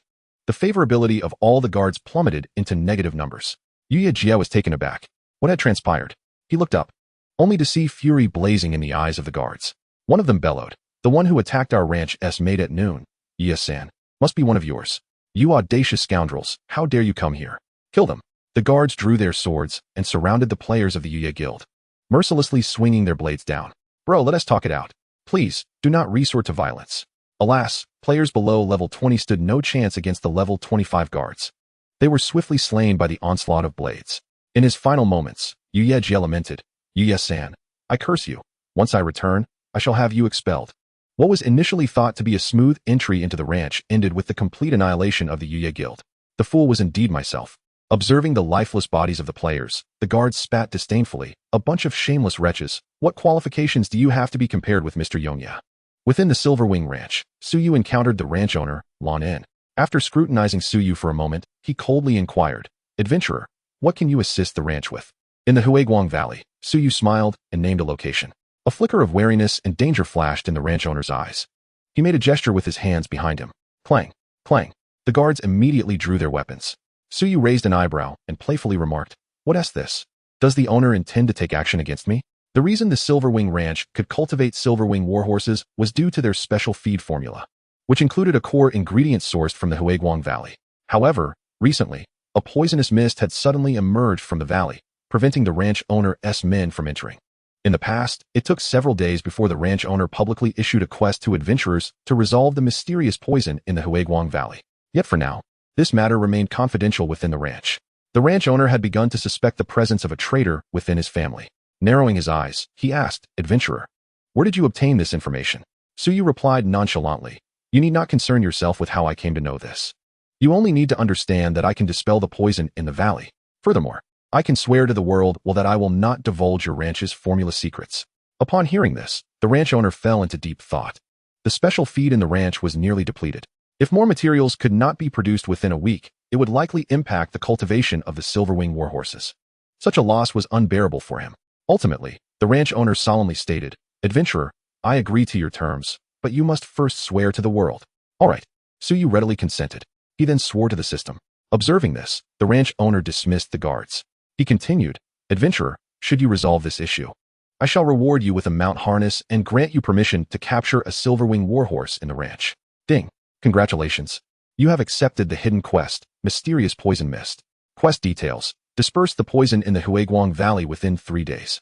Heh. So you let out a cold laugh. The ranch owner had expended significant resources and still could not dispel the poison. Yet now he sought only to offer a chance to capture a silverwing warhorse as a reward. The value of the two was completely disproportionate. However, Suyu did not voice his doubts and instead turned to leave. After all, his objective was not the silverwing warhorse. Once he entered the ranch, it would be his turn to act freely. He vowed to make the ranch owner pay a price thousands or even tens of thousands of times greater. The ranch owner suddenly felt a chill run down his spine. Yet, he dismissed it. As he watched Suyu's retreating figure, a smirk crept across his lips, mocking. To think a mere opportunity to capture a mount could be used to manipulate you. What a fool. Alas, his perspective is still too narrow. In this instance, the ranch owner is on the first tier, while Suyu exists in the upper atmosphere. The Huaguang Valley lies at the northwestern border. Over 2 hours later, he arrived near the Angora Serpent Man tribe. Suyu began to recall the plan in his mind. The source of the valley's poison mist was a creature known as the venomous serpent. Once slain, the poison mist would dissipate. Therefore, he needed to seek items resistant to toxins. However, Suyu had other intentions for this journey. That was to hunt down the venomous serpent as father, this serpent god Angora. Angora was a demigod-level beast. A millennium ago, due to a careless encounter with the dragon race, his entire kin was eradicated, and his bloodline and vitality were forcibly extracted, nearly leading to his demise. Ultimately, Angora fled to the realm of poison, barely managing to survive. Suyu's interest in him stemmed from the fact that he possessed a world's sacred artifact known as the Beast Tamer's Ring. This item would greatly aid Suyu. However, how to summon this serpent god, who was barely clinging to life in the poisonous realm, into the holy dragon world posed a challenge. The previous night, after much contemplation, Suyu finally conceived an excellent method. That was the Angora Serpent Man tribe. Within the Serpent Man tribe lay a serpent god altar, and by offering tributes, one could communicate with serpent god Angora. Suyu's approach was remarkably straightforward. Utilizing the corpse of the last descendant of the Angora tribe, known as Judu Ji-Shi, the venomous serpent, he intended to activate the magical array. He believed there was a substantial likelihood of attracting the serpent god. Even if the endeavor were to fail, there would be no significant loss. With this thought in mind, Suyu took a deep breath and strode purposefully towards the Serpent Man tribe. Chapter 79. For the great serpent god at the gates of the Angora Serpent Man tribe. 2 sentinels stood guard, their serpentine soldiers vigilantly scanning the surrounding forest for any signs of monstrous beasts. Suddenly, a human figure appeared within their line of sight. A human. "Everyone be cautious. There is an attempt to assault the tribe," shouted a Serpent Man sentry with urgency. The alarm was sounded, its echoes reverberating throughout the tribe. Numerous serpent men armed with stone spears and wooden bows gathered at the entrance, their gazes fixed upon the intruding figure. Huh. A mere human dares to approach our tribe alone. What a foolish act. The eyes of the serpent men gleamed with malice. One female serpent man proclaimed, "If it is a man, he belongs to us. If a woman, she is yours." Agreed. The male serpent men concurred, for it was in their nature. Soon, they discerned Suyu's features, and the female serpent men widened their eyes in astonishment. Is it possible that such a handsome man exists in this world? Ding. The serpent woman Elsa's affinity towards you is now 50, current, 80, false. Ding. The panel suddenly refreshed with numerous affinity prompts. Among them, besides the female serpents, there were actually male serpents. Absurd. However, Suyu felt no inclination towards this assembly of serpent men, for they were, quite frankly, too unappealing. There are many varieties of serpent men, with 99 being strikingly handsome or beautiful. Yet the Angora serpent men belonged to the remaining one, possessing decent physiques but faces that resembled abstract art displayed in a museum, completely incomprehensible to Suyu. The false label next to their affinity indicated that, for some reason, they held a high affinity for him, yet they remained adversaries. Oh, I have never seen such a perfect man. Capture him. We must not let the human escape. I can hardly contain my desire to indulge in him. The female serpent men exclaimed excitedly. Suyu's expression darkened, with faces resembling ancient deities. "Do you dare to entertain thoughts about me?" He then declared, "Wait, I have a proposition to discuss with you." Upon hearing this, a serpent man wielding an iron sword stepped forward. He was the chieftain of this tribe. The serpent man chieftain spoke coldly. "Human, what business do you have?" "I have come for the great serpent god Angora." Suyu feigned fervor as he shouted. His performance was impeccable. The serpent men exchanged glances, somewhat uncertain about Suyu's intentions. It is well known that the serpent god Angora is their ancestral deity, and their faith in him runs deep within their veins. The chieftain of the serpent men questioned with suspicion, "Are you perhaps a follower of the serpent god?" "Indeed," Suyu affirmed without hesitation. "I am the most loyal follower of the serpent god. Today, I have come to the Angora tribe with a singular purpose, to assist the serpent god in returning to the mortal realm." The serpent men were momentarily taken aback by Suyu's impassioned declarations. What absurdity! How could a human possibly be the most devoted follower of the serpent god? It was clearly they who were deserving. Nevertheless, Suyu's demeanor instilled an unexpected sense of goodwill within them. Ding! The serpent woman Elsa's affinity towards you is now 20, true. In contrast to the ordinary serpent men, the chieftain remained relatively composed. He spoke solemnly, "Human, our tribe has worshipped the serpent god for thousands of years, yet since a century ago, regardless of the offerings we present, the serpent god has ceased to respond. Why should we trust you?" A smile crept across Suyu's lips. "Because your offerings are misguided. I possess knowledge of a sacrificial offering that will undoubtedly summon the serpent god, but it requires your assistance. Moreover, given the impoverished state of your tribe, would I truly need to deceive you?" The serpent men suddenly realized the gravity of their situation. Indeed, ever since the serpent god withdrew his protection, their tribe had been in decline. In a few decades, they might vanish from existence. If this human could truly summon the serpent god, might their tribe not rise anew? With this realization, the chieftain's heart surged with excitement. At this moment, Suyu provided them with further assurance. "I, Wuyue, swear to the rules of the world that if I fail to summon the serpent god Angora to the mortal realm, the serpent tribe may do as they wish with me." Ding! The contract is established. A system prompt echoed through the air. Employing various tactics and strategies gleaned from his previous life as a player, Suyu engaged in a clever play on words. By rephrasing the latter part of his statement, the implication shifted entirely. Without the phrase "at your discretion," it simply indicated his agreement to be dealt with by the serpent men, without implying that he would relinquish resistance. In a confrontation, the current serpent tribe was no match for Suyu. Thus, even if the serpent god Angora did not manifest, he would incur no loss. However, the serpent men were in a different predicament. Ding! The serpent men's affinity towards you is now 30, current, 90, immense reverence. Upon hearing Suyu's vow to the world's rules, the serpent men's affinity for him soared to unprecedented heights, elevating him to the status of an esteemed guest. At this juncture, the serpent man chieftain respectfully inquired, "My lord, what do you require of us? Does the tribe still possess artifacts bestowed by the serpent god in ages past?" There should be some," the chieftain replied, his face flushed with embarrassment. "Shall I escort you to the treasury to search for them?" "Very well," Suyu nodded indifferently. Subsequently, they all proceeded to the treasury of the serpent man tribe. In his memories, half a month later, the players destroyed the tribe but could not unlock the treasure vault door. It was only after several months that the player's strength was sufficient to shatter the door. At this moment, the chieftain chanted a series of mysterious incantations, causing the ground door to open and reveal a tunnel. Suyu's target lay within. The group entered, only to find the vault filled with copious amounts of winter provisions and wild fruits gathered from the forest, with little of value. However, at Suyu's insistence, the snake people diligently searched every corner of the vault and ultimately discovered 2 unique items. Basic Mount Lasso Blueprint Quality, Bronze Materials, Beast Blood. Beast Fur Effect. A 13 success rate for capturing bronze quality mounts. Each quality tier increases the success rate by 4. Alchemy level must reach level 3 for crafting. Angola's Fong, Quality, Diamond Effect. This item grants immunity to poison damage effects below 1,000 points. With the items in hand, a wave of joy surged within Suyu. The basic Mount Lasso could capture mounts of diamond quality, perfectly suited for the Silverwing Warhorse. He promptly opened his friends list and sent a message to Yuingshi, requesting that all players with level 3 alchemy in the guild come to craft Mount Lassos, aiming to produce at least 2,000 lassos by the following day. Understood, Yuingshi replied, not inquiring further into the reasons behind his request. Having completed this task, Suyu addressed the snake people. "Next, I shall seek special offerings while you venture into the forest to hunt some magical beasts to sacrifice to the snake god." Understood. The snake chieftain nodded. Suyu turned and departed the tribe. The chieftain looked at the other snake people and exclaimed with fervor, "Comrades, once the snake god descends, our tribe shall rise again.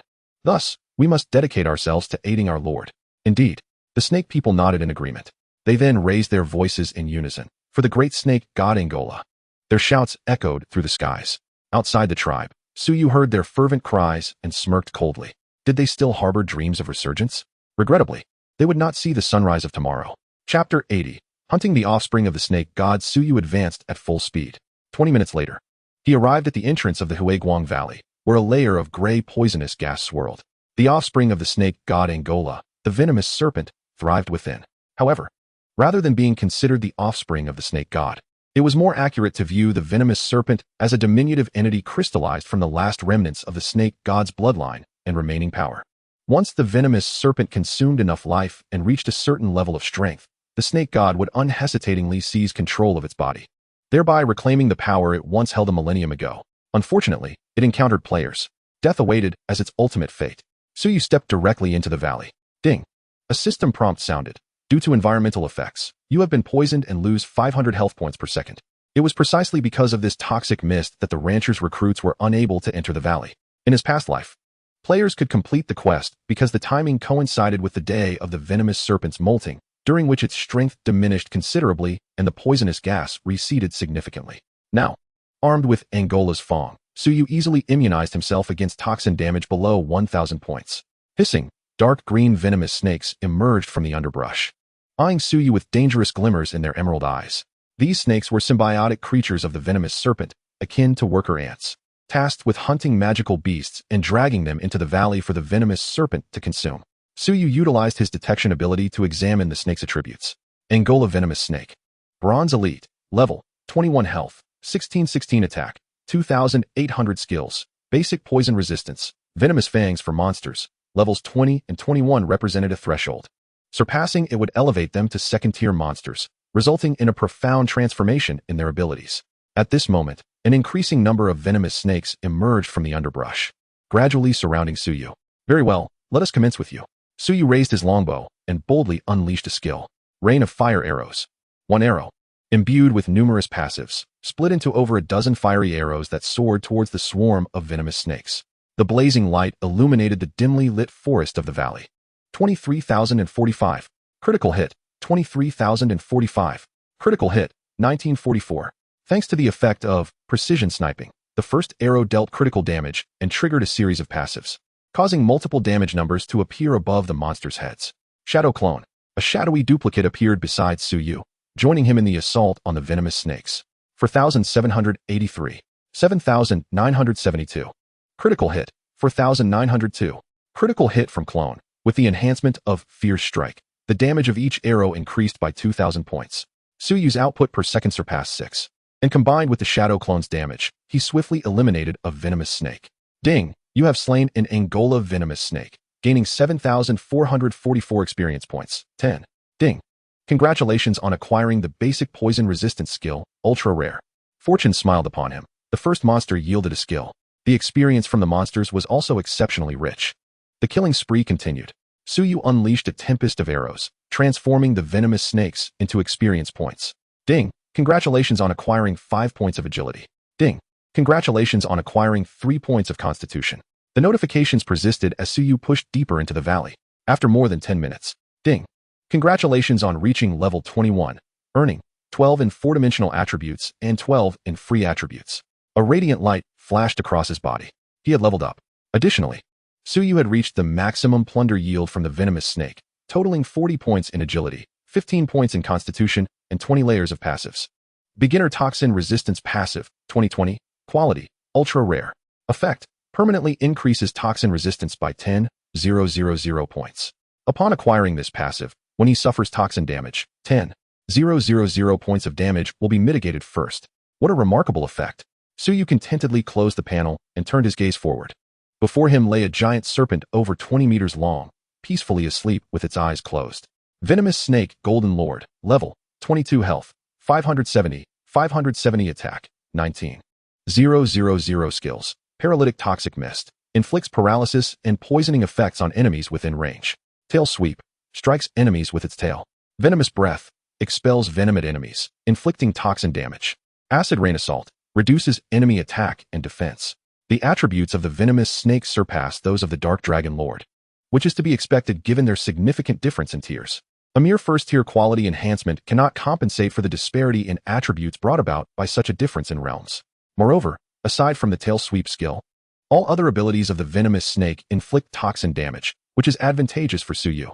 After some contemplation, Suyu summoned the Frost Hunting Ground in the valley. A flurry of icy snow descended, sharply slicing through the air. Roar! The venomous snake opened its enormous eyes, becoming exceedingly irritable after being attacked. It lunged directly towards Suyu.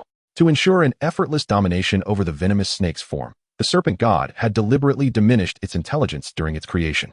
Observing this, Suyu swiftly equipped enchanted arrows and unleashed a relentless barrage of shots. 745, 1822, 1844.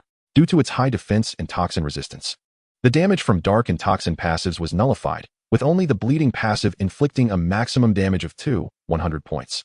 After stacking 200 points of defense reduction, with Suyu's attack speed of 872, the average damage per second amounted to 23 for 112 points.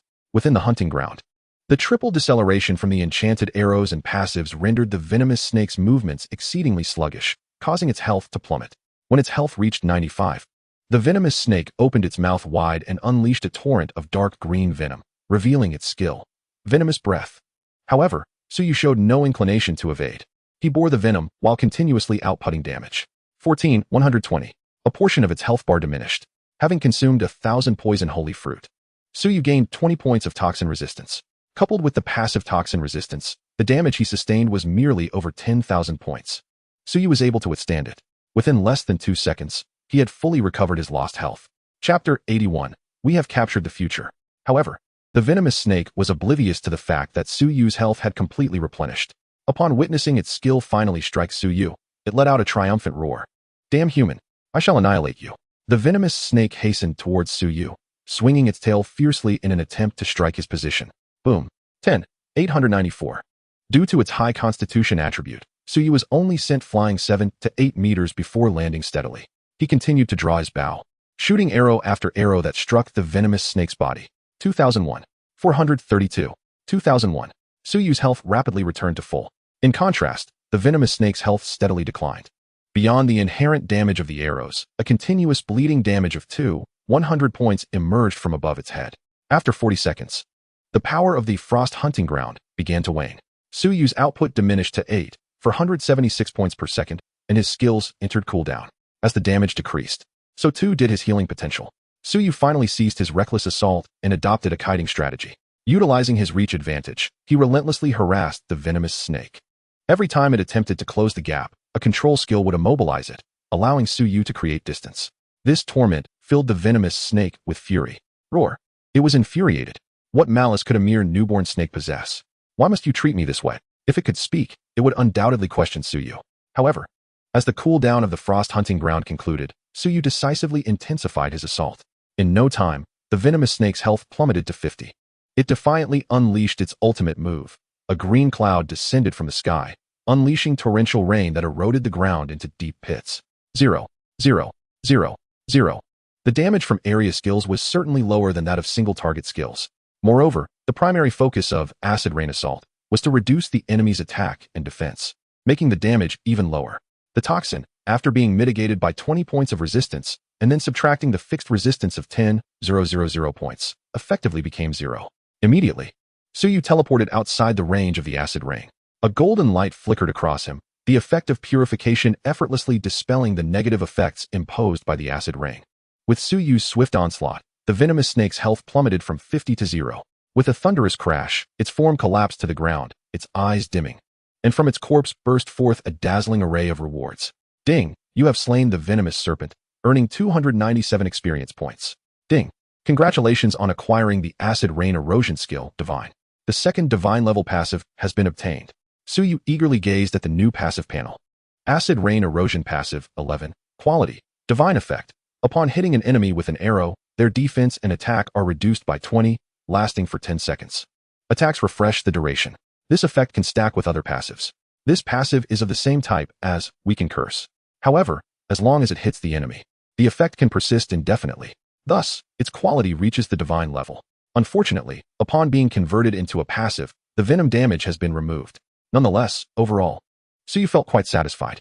He closed the panel and stored the venomous serpent's corpse in his space pouch. Subsequently, Suyu picked up the dropped items. Congratulations. You have acquired loot, 1,200 gold coins, Weak Angora Bloodline, and Frost Poison Dagger. His gaze instantly focused on the bloodline item. Weak Angora Bloodline, quality, gold, upgradable, effect. Upon use, gain the bloodline of the serpent god Angora, with a growth potential of 20 stars. and a maximum potential of epic level. The enhancement from this bloodline is exceedingly high. The gold profession only adds 5 stars to growth potential. If sold, Suyu believe players worldwide would go wild. However, to step into the realm above true gods, players must retain their innate bloodlines. Moreover, various bloodlines contain hidden information. In his previous life, a player who obtained this item used the bloodline immediately, resulting in his transformation into an Angora serpent man, causing a 10-point decrease in reputation among all human factions. This led to his inability to survive in the Empire of Light, forcing him to flee to the Northern Orc Empire overnight. Therefore, Suyu would not use such bloodline items. He preferred to conquer the transcendent secret realm to evolve the quality of his bloodline. Looking at the Angora bloodline, Suyu was uncertain how to handle it. He decided to store it for now and see if it would be useful in the future. Finally, he surveyed his surroundings. With the death of the venomous serpent, the toxic mist in the air gradually dissipated, revealing the original environment, where withered silver star grass grew. This was also the core fodder for cultivating silverwing warhorses. Suyu estimated it would take a long time for the valley to restore its previous ecology. He glanced at the venomous serpent's corpse in his pouch and revealed a mysterious smile. Everything is ready, only the wind is missing. Suyu turned and returned to the Serpent Man tribe, Angora tribe. The serpent people united to hunt down over 100 magical beasts, and a strong scent of blood filled the air. At that moment, a sentry spotted Suyu's figure appearing at the edge of the woods. The Lord of Eternal Night has returned. It immediately shouted. The previously calm atmosphere of the tribe was instantly shattered. The serpent chief led all his kin to welcome Suyu's return. The chief smiled obsequiously and asked, "My lord, welcome back. May I inquire where the special sacrificial offerings you mentioned are?" The serpent people eagerly awaited. "They are in my possession," Suyu replied casually. "How prepared are you?" Upon hearing this, all the serpent people displayed expressions of delight. The great serpent god Angora is finally about to descend upon the world. The rise of the tribe begins today. The serpent chief quickly stated, "Everything is prepared, and we await your command." Suyu nodded and said solemnly, "After the sun sets and the moon rises, the sacrificial ceremony will officially commence." "Yes." The serpent people responded in unison. The time was nearing 6 o'clock. Based on the daylight, Suyu estimated that around 7 o'clock at night, the altar could be activated. Only 1 hour remained until the true battle. Suyu fell into contemplation. He could not simply wait in the tribe. Moreover, spending an hour with the Angora serpent people, he felt he might not be able to endure. He decided to find something to do. If he recalled correctly, a type of creature known as the corpse spider inhabited the nearby stone forest. They possessed the corpse mist skill. Suyu saw this as an opportunity to fully stack the corpse mist passive layers. With this in mind, Suyu addressed the serpent people. "In order to ensure the sacrificial ceremony is flawlessly executed, I believe we require additional offerings, so I shall venture out for a while. You must guard the altar. Do you understand? Lord of Eternal Night, rest assured. However, do you require assistance?" The serpent people inquired. "No need," Suyu gently shook his head. With that, he walked into the southern woods. "Ding, the serpent people's affection for you has increased by 5, current, 95, immense reverence." Once again, he inadvertently boosted his favorability. Watching Suyu's departing figure, the serpent people felt a pang of shame. It seemed the Lord of Eternal Night was the most loyal follower of the serpent god. Their faith paled in comparison to his devotion. He had made so many contributions for the descent of the serpent god, while they were unable to provide much assistance, which was truly embarrassing. On the other hand, the serpent chief couldn't help but exclaim, "It is the Lord of Eternal Night who has allowed us to grasp our future. We must express our gratitude to him. Indeed, we must thank the Lord." The serpent people's eyes brimmed with respect. Chapter 82. This scent feels somewhat familiar. After spending over 10 minutes reaching the stone forest, Suyu's target, the corpse spider, resided entirely in the outskirts. This was a level 20 black iron creature. Therefore, while killing monsters did not yield experience, it could yield attribute points and passives. Ding, congratulations on acquiring 3 points of spirit.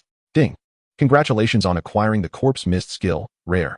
In less than 10 minutes, Suyu gained 30 points of spirit, 20 points of agility, and reached the maximum level of his passive ability. Corpse Mist Passive, 1010, Rarity, Rare Effect, for every 3 arrows that hit an enemy. A cloud of toxic mist is summoned, inflicting a poisoning effect on nearby foes, dealing 2000 damage per second for a duration of 10 seconds. The damage at maximum level is astonishing. The objective of this venture has been accomplished. However, there remains over half an hour until the ritual time. After some contemplation, Suyu continued to delve deeper into the stone forest. Soon, he encountered the assault of a more formidable creature. This enormous mantis, with its exoskeleton gleaming a dark green hue, wielded sickles that radiated a chilling glimmer. Green Scythe Mantis, Bronze Common level, 25 health, 55 attack, 2650 skills, Poison Strike. Swift Killblade. A quintessential assassin-type monster. Low health, but high attack. Whoosh. The sound of slicing air echoed in his ears as the mantis appeared beside Su Yu, swinging its sickle with an unbelievable speed, striking his body in an instant. 994. 1720. The mantis's skills inflicted only triple-digit damage upon Su Yu, while it itself suffered 4-digit retaliation. Su Yu did not evade the attack. Had this been a true assassin-type skill, he would have instantly blinked away to create distance. Their explosive damage is no jest. Yet, this mere level 25 creature posed no necessity for evasion. He opted for a straightforward confrontation. Raising his hand, he unleashed a thunderous shot that pierced through the mantis's body. 24,115. Critical hit, 2,200. Darkness. With a single arrow, the creature was reduced to half health, suffering from fear and paralysis effects. Su Yu continued his assault, swiftly eliminating it. Ding! You have slain the green scythe mantis, gaining 2,481 experience. 10. Ding! Congratulations. You have looted 4 points of agility. To his disappointment, he had failed to acquire its skill. Su Yu gazed longingly at the corpse. The mantis was remarkably swift. If only he could have looted its skill, the velocity of his arrows would surely have seen a tremendous enhancement. Subsequently, Su Yu navigated through the stone forest, hunting one green scythe mantis after another. His agility attribute and experience bar steadily increased. Half an hour later, ding, congratulations, you have reached level 22, gaining 12 to all attributes, 12 free attributes. Ding, congratulations, you have acquired the Swift Killblade skill, rare. After slaying over 100 monsters, his looting yield had reached its limit. Su Yu allocated the free attributes to strength and then glanced at his stats. His agility had risen to 1033 points. However, his spirit value remained unsatisfactory, failing to surpass the threshold of 1,000, currently at only 780 points. It was unavoidable. Spirit-type monsters are exceedingly rare. He shook his head in resignation. Su Yu then regarded another acquisition. Swift Killblade passive, 50-50. Rarity, rare effect. In combat, movement speed is increased to 2,000, and arrow flight speed to 400. Goodness, the increase in flight speed is remarkable. Presently, the speed of his arrows has already surpassed 1,300. Once an enemy is targeted, they cannot evade the arrows shot by Su Yu. Excellent. Su Yu was immensely satisfied with the gains from this endeavor. Time was drawing near for his return. He thought to himself. With a wave of his hand, he collected the corpses of the monsters from the ground and retraced his steps. The Angora Serpent Man tribe. Evening had fallen. The serpent people lit torches throughout the tribe, their radiant glow illuminating the night sky of the forest. Upon Su Yu's return, the serpent chief solemnly stated, "My lord, the Evernight, you have already done enough. The remaining matters shall be entrusted to us." Very well, Su Yu acquiesced to its request. He was more than happy to have the serpent people carry out the sacrificial ceremony. Su Yu produced all the monster corpses. As the body of the toxic serpent appeared, a wave of sorrow washed over all the serpent people. Why do I feel an impulse to weep and kneel? The serpent folk were utterly perplexed. This was a normal reaction. After all, they share a common origin. Moreover, the toxic serpent possessed a bloodline equal to that of the serpent god Angora. On the other hand, after contemplating this sensation, the serpent chief's eyes suddenly lit up. It speculated, since the corpse of this giant serpent can evoke a stir in our bloodline, it must surely attract the attention of the serpent god. My lord Evernight, this is the special offering you mentioned, is it not? You guessed correctly, Su Yu replied, suppressing a smile. These serpent people possess an extraordinary imagination. Upon receiving the confirmation, the serpent chief excitedly declared to the serpent folk, "Brothers, let us commence the ceremony. Prepare to welcome the descent of the serpent god." Yes, the cries of the serpent people echoed through the heavens.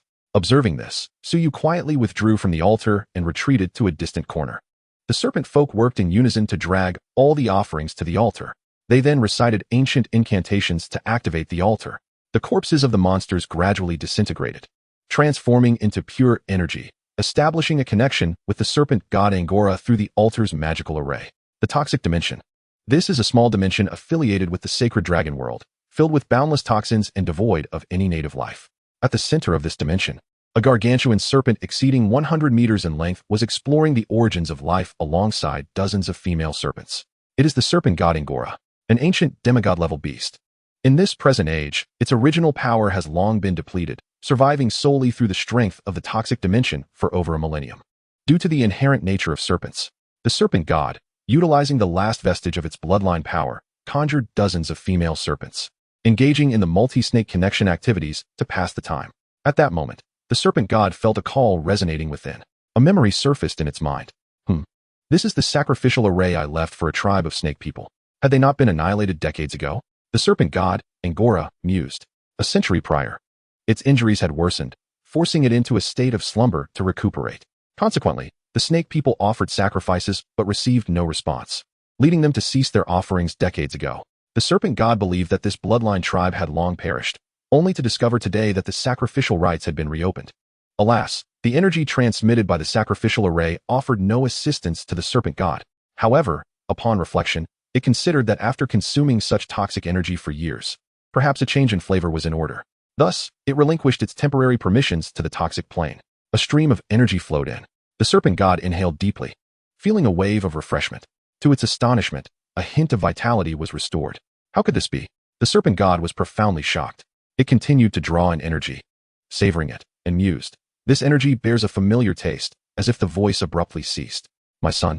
Boom. It was as if a thunderbolt struck its mind, leaving the serpent god bewildered. Yet, it quickly regained composure. Damn it. Who is using my son as a sacrifice? The serpent goddess' eyes turned crimson with rage.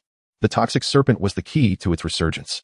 Now, it had been slain and offered as a sacrifice to it. This was more than just betrayal. It ignited a torrent of fury within. Tiny insects, I shall annihilate you. I must destroy you. The serpent god roared in madness. Chapter 83, The Descent of the Serpent God. With the demise of the toxic serpent, the last glimmer of hope for the serpent god vanished, signifying that it could only linger in this dark and toxic realm until its soul dissipated after centuries. Faced with this outcome, it could no longer contain its inner fury. Nevertheless, the serpent god retained its rationality. It understood that the toxic serpent was stronger than its true form. If the killer could slay the toxic serpent, it could also kill it. After a moment of contemplation, the serpent god Angora utilized the connection of the altar to gain a view of nearby events. Observing a group of snake people fervently gazing at the altar, it instantly recognized that these snake people possessed its bloodline. Could it be that these weak serpents were responsible for slaying my son? Impossible. They could never match the toxic serpent. The serpent god fell into deep thought. Wait. It suddenly recalled that to facilitate the future occupation of the toxic serpent's body, it had deliberately diminished its intelligence, ensuring that when confronted by units bearing the same bloodline aura, it would not resist even when attacked. Evidently, the snake people met this criterion. They must have exploited this trait to kill my son. The serpent god Angora was seething with rage. Had it truly shot itself in the foot? It was nearly infuriated to the point of bloodshed. You shall pay for this. The serpent god was resolute in its quest for vengeance. Once it left the toxic realm, there would be no return. However, the snake people had devised another means to restore their strength. The Angora snake people in the main world also possessed their own bloodline. Albeit feeble, consuming them could also restore power. A glimmer of determination flashed in the serpent goddess' eyes. With this thought in mind, it took a deep breath, absorbing the energy infused with the toxic serpent's vitality. Subsequently, the serpent god opened its gaping maw, swallowing the dozens of female serpents created from its bloodline power. Regaining sufficient strength to confront the snake people. My dear subjects, prepare to welcome my descent. The serpent god gritted its teeth. Its plan was to devour all male snake people and subsequently control the female serpents for reproduction. Then, the serpent god expelled the core of the realm, shattering it with its tail, and an expelling force erupted, casting it out of the toxic plane, devoid of the realm's support. The serpent goddess form began to shrink. On the other side, mere seconds after the altar activated, an anomaly occurred above the tribe. A buzzing crack spread across the sky like a spider's web. Dark green toxic mist seeped from the fissures, and a formidable pressure descended. It is the god of our race. The serpent god has finally responded to us. It has descended. Hope has returned to the tribe. We welcome the return of our god. The snake people could not help but kneel, gazing reverently at the sky, vocally proclaiming their devotion. Boom. Just then, the serpent god Angora emerged from the spatial rift, gazing down at the snake people with cold eyes, declaring, My subjects, you must pay the price for your transgressions. Prepare to face my wrath. The serpent god unleashed a devastating attack, cunning poison serpent sea. In an instant, a torrent of toxic mist materialized, swiftly forming green serpents that flew like swords towards every male snake person. 27,350. 27,482. The snake people? They wore bewildered expressions. Serpent god, what are you doing? I am your most loyal subject. Why do you wish to slay us? Please, stop. No. The snake people cried out in terror. Upon hearing the term loyalty, the serpent god's expression grew increasingly frigid. With another skill unleashed, it annihilated all the male serpents in an instant. Subsequently, it devoured the corpses of the serpent beings. In a distant corner, Suyu gazed at the serpent god's attribute panel. Serpent god Angora. Diamond Lord, level, 20 health, 390, 430 attack, 15, 200 skills, Toxic body. Immune to toxin damage, with all attacks inflicting a poisoning effect. Cursed serpent swarm. Summons small snakes formed of toxins to attack enemies within range. Dual poison arrows. Launches 2 poisonous arrows at foes. Acid rain assault. Venomous breath description. Due to the curse of the Blue Dragon King, each use of mana inflicts an equivalent amount of true damage. The power of this serpent god is truly feeble, Tsuyu mused. Even after consuming the remaining life force of the cursed serpent and over 100 male serpent beings, the serpent god had not regained significant strength. In his previous life, when players invaded the toxic plane, they discovered serpent god Angora, whose level had plummeted to 5.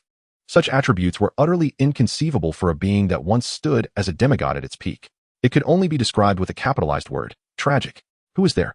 The serpent god sensed a familiar aura. It abruptly turned its head towards Tsuyu's position. Swish. What awaited it was an arrow. Tsuyu unleashed rain of fire arrows, transforming arrows into a torrent of flame, engulfing both the serpent god and the serpents.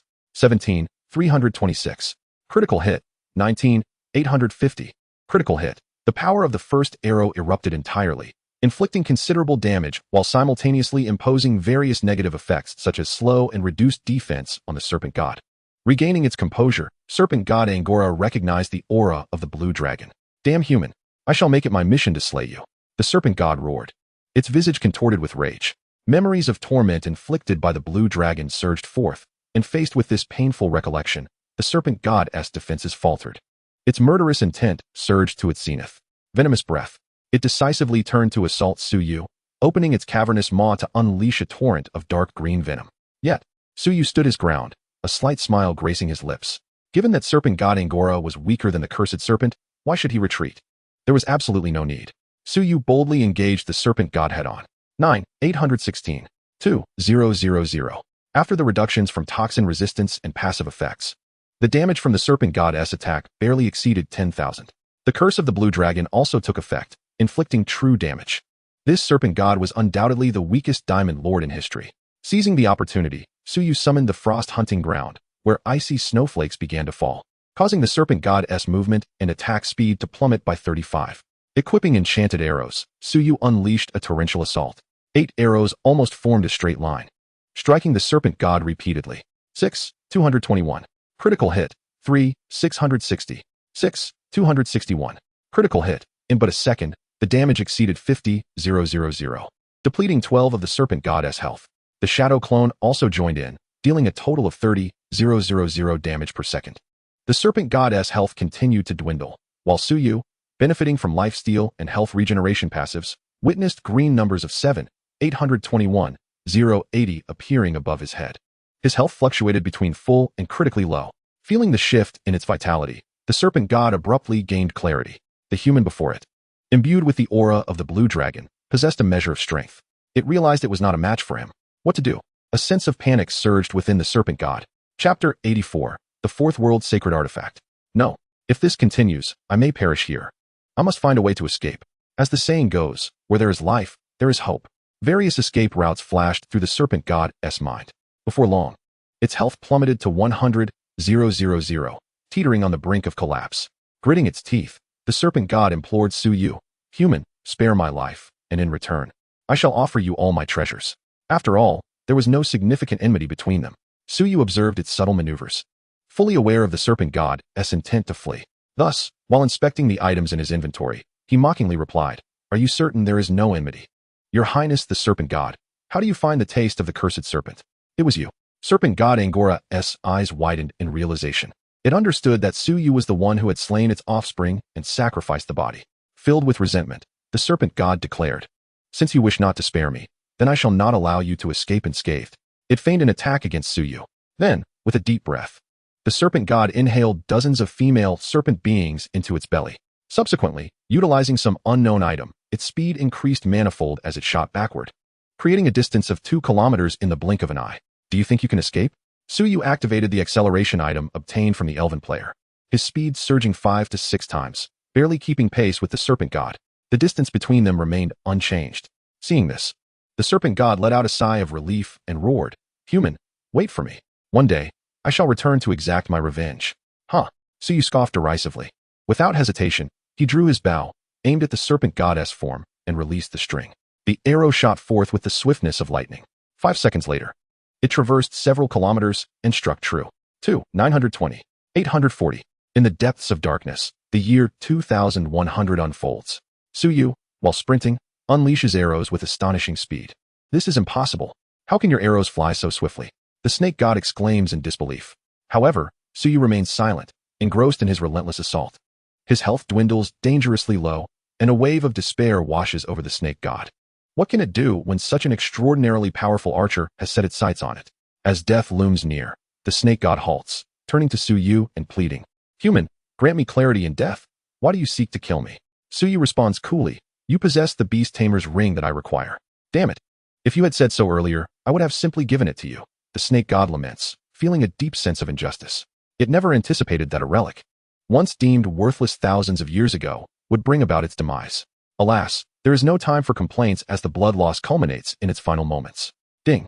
You have slain the snake god Angora and earned 0 experience points. Ding. Congratulations, you have acquired the skill Venomous Body, Peerless. The snake god's corpse collapses, yielding a plethora of rewards. Within the trial secret realm of Dark Castle, Suyu has vanquished the Dark Dragon Lord.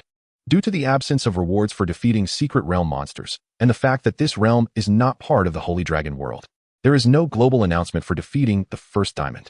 However, the snake god Angora is a native diamond. As anticipated, the system notification chimes. Ding. World announcement. Congratulations to Eternal Knight for being the first player to slay a diamond, earning rewards, 5,000 gold coins, 5,000 reputation, 1 life essence, and 1 diamond chest. The announcement echoes 6 times. Damn, the esteemed player truly received a world announcement at night. Look, the esteemed player of Eternal Night has been diligently hunting monsters until nightfall. What excuse do you have for not striving harder? Isn't this redundant? If I encountered him, I could kill for 3 days and nights. Players from the Dragon Kingdom express their envy, while foreign players grow increasingly irate. Why is Eternal Night showing up again? I specifically logged in at night to avoid hearing his announcements. I strongly urge the Divine Realm system to implement an announcement blocking feature. Oh God, please punish those accursed Dragon Kingdom players. The foreign player community is filled with discontent towards Suyu. Regrettably, their own abilities are lacking, rendering them incapable of attaining a world announcement, compounded by their local guilds and prominent players being unhelpful. Meanwhile, Suyu, upon hearing the world announcement, feels no stir within. He has received far too many notifications for them to affect him anymore. What concerns him more are the spoils from defeating the snake god. First is the new passive ability. Venomous Body Passive, 11. Quality, Peerless Effect. Immunity to poison damage and poisoning effects. With an additional 100 points of mental poison damage on attacks. Remarkable. Direct immunity to poison damage. In the future, if players with poison-related talents encounter him, they may find themselves in tears. He hopes to quickly gather passives that grant immunity to various negative and controlling effects. Suyu muses that as long as he is free from control or influence during battle, he can fight with greater assurance. Next, Suyu collects the loot dropped by the monster. The equipment is suited for magic-based professions, and among the items, aside from the world relic, there is one useful epic amulet. Glory of the Blue Dragon Amulet, Epic. Mental, 100 mana, 20 effect. Restores 1 mana after using a skill. Requirement. Mental greater than 500 points. The amulet activates simply by being stored in the bag. Suyu already possesses an Extreme Flame Amulet. Players can benefit from the effects of up to 3 amulets. He stows the items away, causing his mana to soar to 39, 120 points. Any mage player witnessing this mana pool would undoubtedly be envious. The final acquisition is the target of Suyu's quest. World Relic Beast Tamer's Ring, Level, Intermediate Effect. Increases the success rate of capturing mounts or pets by 10 for every 10 health points reduced from the target. Note, the base success rate for capturing items is 0 and will not activate. Today's mission concludes flawlessly. It is time for me to return. Suyu gathers all his rewards and glances at his character attributes panel. Name, Eternal Night Level, 22, 128. Health, 81, 978 mana, 39, 120 attributes. Strength 1, 129. Constitution 1, 303. Agility 1, 033, Mental 880 Attack Speed, 89, 40, Physical Defense, 4, 0, 18 Magic Defense, 3, 366. He is just a bit short on mental attributes for all 4 main stats to exceed 1,000. A satisfied smile graces Suyu's face. Chapter 85, I Want It All. Along the way, Suyu consumes the life essence, raising his attribute synchronization to 65. He then opens the diamond chest. Congratulations. You have received 5,000 gold coins. Congratulations. You have obtained the Radiant Moon Ring, Diamond. Radiant Moon Ring, Diamond, Slot, Finger Strength, 40 Agility, 80 Mental, 60 Trait, Control Resistance, 10 Equipment Requirement, Level 20 Universal. The attributes are decent, but the ring possesses an exceptional trait, significantly increasing its value. Suyu promptly equips the ring. When subjected to control effects such as knockback or knock-up, the efficacy is reduced by 10. After organizing his equipment, Suyu continued on his journey. In a short while, he reached an appropriate distance and casually infused a teleportation scroll with mana, a surge of power instantly transporting him to the plaza of the Bei Feng main city. Suyu turned and made his way to the main city inn, where he rented a temporary room.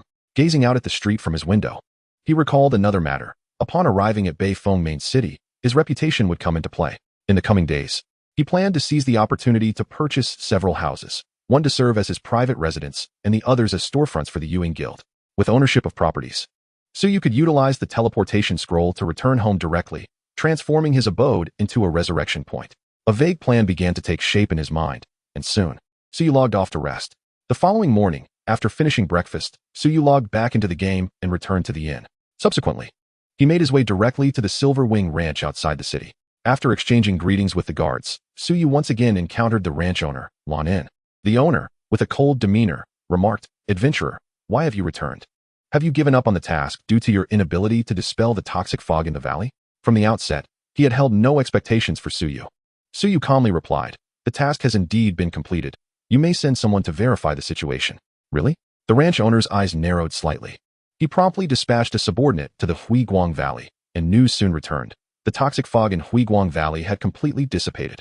Upon hearing this, the ranch owner's expression transformed instantaneously.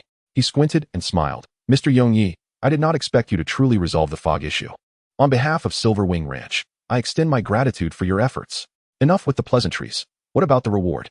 As he spoke, Suyu gestured, revealing the hand token at his waist. This item had been bestowed upon him by the Paladin Kaidan. To prevent the ranch owner from taking advantage of him, Suyu deliberately displayed the token. The ranch owner's eyes gleamed with interest upon seeing it. He smiled and said, "Mr. Yongyi, the reward I promised has long been prepared. Please accept it." The ranch owner produced a high-grade mount lasso. Ding! Congratulations on completing the hidden quest, Mysterious Toxic Fog. Rewards: 10 experience, 500 gold coins, 1 high-grade mount lasso. High-grade mount lasso quality, gold effect, 13 success rate for capturing gold quality mounts, for each tier above. The success rate increases by 4. If used to capture a Silver Wing Warhorse, the success rate would be merely 9. For an average player, capturing a Silver Wing Warhorse would be nearly impossible. However, for Suyu, this lasso was intended for capturing the ranch's unique mounts rather than the Silver Wing Warhorse. At that moment, the ranch owner summoned a servant, instructing, "Mig, take Mr. Yongyi to the paddock to capture a warhorse." "Yes." The servant Mig nodded. Turning to Suyu with respect, "Sir, please follow me." The two departed the reception room. Observing this, a guard whispered, "Owner, shall we intervene to prevent him from capturing a mount?" "Not necessary." The ranch owner shook his head, speaking indifferently. "This adventurer has an unusual relationship with the Church of Light. The token at his waist comes from the paladin of the First Saintess. To offend the church over a Silver Wing Warhorse would be imprudent. Furthermore, with such a low success rate for the high-grade lasso, he may not even capture a warhorse." The subordinate nodded in understanding. The ranch owner continued, "At this stage, the priority is Huiguang Valley. Immediately send someone to maintain the valley's environment and protect the remaining Silver Star grass." "Yes." The guard promptly set off to carry out the order. Meanwhile, servant Mig led Suyu to the core pasture, where the surrounding plain was enclosed by a fence, and guards patrolled the perimeter. Utilizing a secret formula, the ranch owner nurtured newborn Silver Wing Warhorses to diamond quality before placing them in the core pasture to live, regularly providing a special feed. After 2 years of free range, the Silver Wing Warhorses would reach maturity. At present, only 1-year-old warhorses remained in the plain, as the adult Silver Wing Warhorses had been sold to the Empire of Light and other factions a week prior. The servant led Suyu a considerable distance until they reached a lakeside, where all the Silver Wing Warhorses resided nearby. "Sir, once you have selected your target, you may use the mount lasso to capture it," the servant said. "Understood," Suyu replied, casting a glance at the servant. He needed to send him away, otherwise, he would be unable to showcase his skills. After contemplating, Suyu devised a plan. Subsequently, he meticulously scrutinized each Silver Wing Warhorse. Silver Wing Warhorse Diamond Elite. Level: 10 health, 25 attack, 75 status. Capturable as a mount. This horse is splendid, its coat shining and silky. This one is also impressive. Robust in stature. I find that Silverwing Warhorse quite appealing as well. As Su Yu evaluated the warhorses, he commented on each one. The entire process took several minutes per horse. To prepare for today's undertaking, Su Yu had spent the previous night researching a plethora of flattering phrases about horses online. He spoke incessantly, leaving Servant Mig in a state of astonishment. However, after an hour, Mig's expression grew increasingly impatient. He could not help but ask, "Mr. Yongyi, may I inquire which Silverwing Warhorse you intend to choose? We have already wasted an hour." Feigning seriousness, Su Yu replied, "I have only one opportunity. Naturally, I must select the finest Silverwing Warhorse. Thus, I must examine each one. Indeed, do you know which Silverwing Warhorse is the most exceptional?" The servant, with a furrowed brow, replied, "Sir, I am also unaware of such matters." He yearned to question Su Yu, pondering the utility of so many horses. What if you cannot even capture one? Naturally, such thoughts he only dared to entertain internally, never uttering them aloud. After half an hour, the servant could no longer contain himself and suggested, "Sir, how about this? You can observe here while I wait for your return at the entrance of the pasture. Would that be acceptable?" "That works, since you are of no use here anyway," Su Yu retorted with disdain. The servant's expression darkened, suppressing his anger as he departed. With his back turned to the servant, a faint smile graced Su Yu's lips. Finally, the moment to showcase his abilities had arrived. He surveyed the entire lake, silently declaring, "All the horses here shall be mine." As he spoke, Su Yu clenched his fist. Chapter 86. Where are our horses? Su Yu immediately contacted Yu Yingxi, inquiring, "How are the capturing ropes for the mounts prepared?" There are very few players with level 3 alchemy in the guild. After several teams worked in shifts, they managed to produce only 154 capturing ropes, Yu Yingxi responded. After signing on lifestyle players, the Yuing Guild selected those with special talents, investing money to help them rapidly enhance their secondary skills. Due to time constraints, there were only about 100 players who had reached level 3 in alchemy. The success rate was low, requiring 10 times the cost to produce a single rope.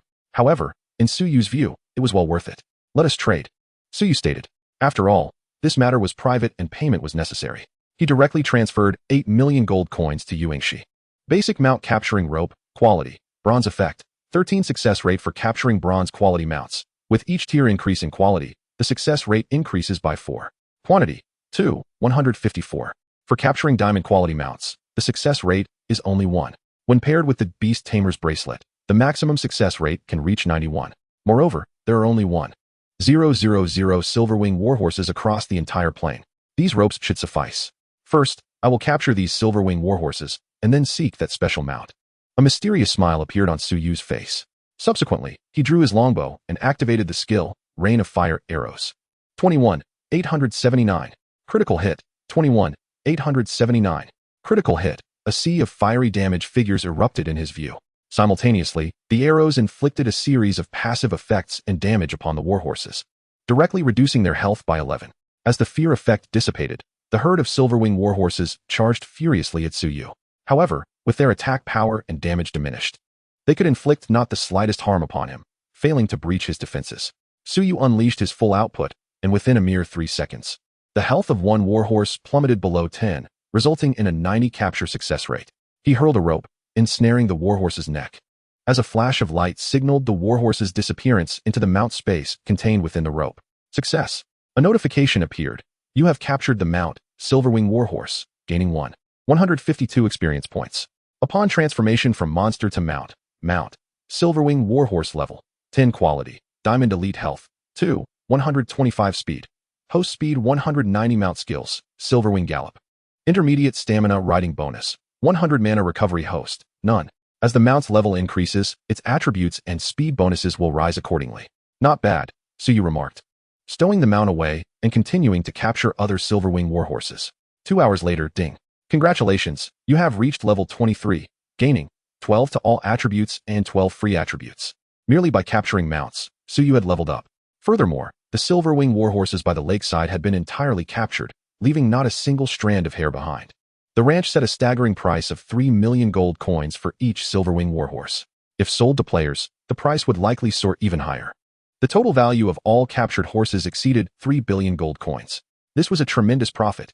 Su Yu nodded in satisfaction. Next, he would seek the special mount. He opened the system map and, guided by the coordinates in his memory, ventured deeper into the plains. At that moment, the ranch owner, Lonin, felt a sense of unease. A foreboding feeling gnawed at him, as if some calamity was about to unfold. 10 minutes later, Su Yu arrived at an artificially constructed cliff. There, he beheld a colossal white creature with wings, peacefully slumbering upon the cliff's edge. It was none other than the mythical beast, the griffin. The ranch owner had once obtained a griffin egg overseas, and, after hatching it, he invested numerous diamonds, epic, and even legendary materials to nurture the griffin, bestowing it with epic potential. Sky Griffin Diamond Lord, growth potential, level, 10 health, 205 attack, 750 skills, advanced stamina, storm. Wind King's shield status, capturable as a mount. No wonder its ferocity far surpasses that of the Radiant Warhorse. It was indeed a Lord-level mount. It is worth noting that the Radiant Warhorse is merely an elite mount. Once the Sky Griffin reaches its peak, becoming an epic lord, its attributes will overwhelmingly surpass those of the Radiant Warhorse. Seemingly sensing Su Yu's fervent gaze, the Sky Griffin opened its eyes, revealing a pair of crystalline blue orbs, filled with curiosity as it regarded Su Yu. In the next moment, a thunderous arrow struck the griffin's body. 862. After sustaining a critical hit of 1,000. The Sky Griffin let out an enraged cry upon being attacked. Once the control effects dissipated, it immediately flapped its wings and dove towards Su Yu. Having vanquished even the highly toxic serpent, what fear could a mere level 10 beast instill? Within mere minutes, the Sky Griffin's health plummeted to 75. Su Yu cast an advanced lasso, receiving a prompt. You have captured the mount, Sky Griffin, gaining 520 experience points. The mount was secured. Without even glancing at the attributes of the converted mount, Su Yu immediately acknowledged it as his own. As the mount was obtained through capture, it triggered a world achievement. A system notification rang out. Ding, world announcement. Congratulations to Yongya for becoming the first player to obtain a mount, receiving rewards. 5,000 gold coins, 5,000 reputation, 1 life essence, and 1 diamond chest.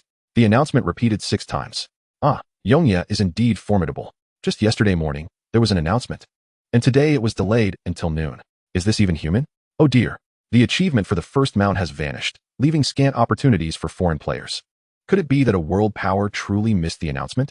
Some players from Longhua began to mock those from Dengtao country. The foreign players were nearly driven to madness. Meanwhile, after capturing the Sky Griffin, Su Yu returned to the entrance of the pasture. His servant, Migu, noticed his gloomy expression and could not suppress his joy. Did you find any of the Silverwing warhorses? What good would it do? You still failed to capture a mount. Migu felt a wave of satisfaction. However, he remained oblivious to the fact that all of this was merely an act by Su Yu. Mr. Yongya, I regret that you did not capture a mount. Would you like me to request more lassos from the owner? Migu feigned concern. No need. Su Yu replied darkly, turning away from the Silverwing pasture. Not long after, the guards dispatched by the pasture owner returned with a batch of silver star grass. They quickly prepared special fodder. Subsequently, the guards, carrying the fodder, arrived near the lake. Upon surveying the empty surroundings, they were bewildered. Where are our horses? Where have all our horses gone? Chapter 87. Bounty on Yongya. What could have caused the horses from the pasture to vanish without a trace? What transpired? Could a thief have infiltrated earlier? The guards were filled with confusion. They promptly relayed the news to the pasture owner, Lan In, who initially thought they were jesting and reprimanded them harshly. However, when the owner arrived on site, his eyes nearly bulged from his head. Where are the horses? Where are the horses we raised in this pasture? You worthless lot. How could you let this happen? The pasture owner was consumed with rage, feeling a sharp pang in his heart. A total of 1,000 Silverwing warhorses. In the early stages, the owner had invested nearly 700,000 gold coins for each horse, leading to a staggering loss of 700 million gold coins. His heart bled. Who is it? Who stole my horses? The owner's roar echoed like thunder. He felt a wave of darkness wash over him, nearly fainting on the spot, prompting servant Migu to rush forward to assist him. After regaining his breath, the owner's gaze turned as cold as a venomous snake poised to strike. Locking onto all the guards, in a hoarse voice, he demanded, "Tell me, who was the last person to enter the pasture?" With a collective gaze, the guards focused on servant Migu. Miji's face turned pale. He lamented, "Lord Owner, I swear it has nothing to do with me." The pasture owner gritted his teeth. "Oh, it has nothing to do with you? Then tell me, where are the horses?" "I know," Migu suddenly exclaimed. "It must have been Yongya who stole them." The Silverwing warhorses were still here before he arrived, and once that scoundrel left, they all vanished. Slap. The pasture owner delivered a resounding slap to Miji's face. He barked, "I instructed you to accompany Yongya in selecting warhorses. Do you think he could steal them right under your nose?" Migu stammered. Yongya said he wanted to inspect each horse thoroughly, and I found it too time-consuming. So I stepped outside to wait for him. Upon hearing this, the pasture owner laughed in fury. "Very well. You dare disregard my orders?" With a surge of strength, The owner struck Mi's cheek again, each hit louder than the last. His own strength was formidable, and each slap packed the force of thousands of pounds. Even if Miga were strong, he could not withstand it, ultimately collapsing. Miga gasped, his voice barely a whisper. The pasture owner, though his emotions had calmed, felt no less anger within. He wiped his hands and commanded, "Drag this waste out and execute him." Yes. 2 guards stepped forward to take Migu away for punishment. Lord Owner, another guard hesitated. 500 of the warhorses were reserved by the Dark Church, and 100 were reserved by the North Wind City Lord. If we fail to deliver on time, it could be problematic. Do not worry, the pasture owner waved dismissively, coldly stating, "You will secretly contact the Shadow Church. I want a bounty on Yongya. Those mounts must be recovered." "But Lord, did you not say he is connected to the Light Church? How could he steal the horses?" The guard questioned. "Precisely because he is associated with the church. I am certain he is the one who stole the Silverwing warhorses. Capturing 1,000 warhorses requires at least 10,000 advanced lassos. Only the Light Church possesses such a quantity." The pasture owner replied calmly. He offered a bounty of 30 million gold coins for Yingi. The SH New York Ingyo, after assessing Yingi's strength based on the information gathered, dispatched 5 novice copper-tier assassins and 1 novice silver-tier assassin. Among them, the silver-tier assassin was known as DW, whose assassination success rate had reached a remarkable 100. Once he completed the task assigned by the ranch owner, he would ascend to the rank of gold-tier assassin. In the eyes of the SH New York Ingyo, this group of killers was more than capable of dealing with SY. At the teleportation square of B, Ifing Main City, a notification chimed. Ranch owner LNN's favorability towards you is 150, current, 100, unrelenting. It seemed he had already discovered the disappearance of the warhorse. SY smiled slightly, recalling that according to the trajectory of his previous life, the Y New York ranch would inevitably become opposed to the players. Building up animosity in advance was of little consequence. After all, he had long coveted the wealth of the ranch owner. Over the course of 10 years, the LNN family had amassed a fortune of billions solely through the Y New York warhorses, truly a wealth rivaling nations. Moreover, the ranch owner's family had also supported a kingdom overseas, diligently cultivating its military. If the opportunity arose, SY intended to pay a visit. For hidden within the nearby seas lay an ancient dungeon filled with treasures. Of course, he could also take the chance to explore that kingdom.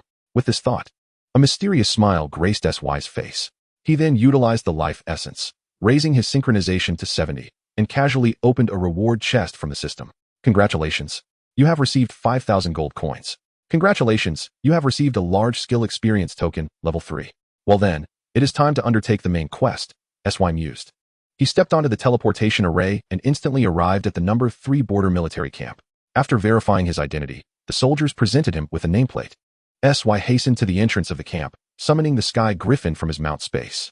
Once a mount recognizes its master, it unlocks a mount space, allowing the player to allocate combat experience to the mount or use mount-specific experience items to elevate its level.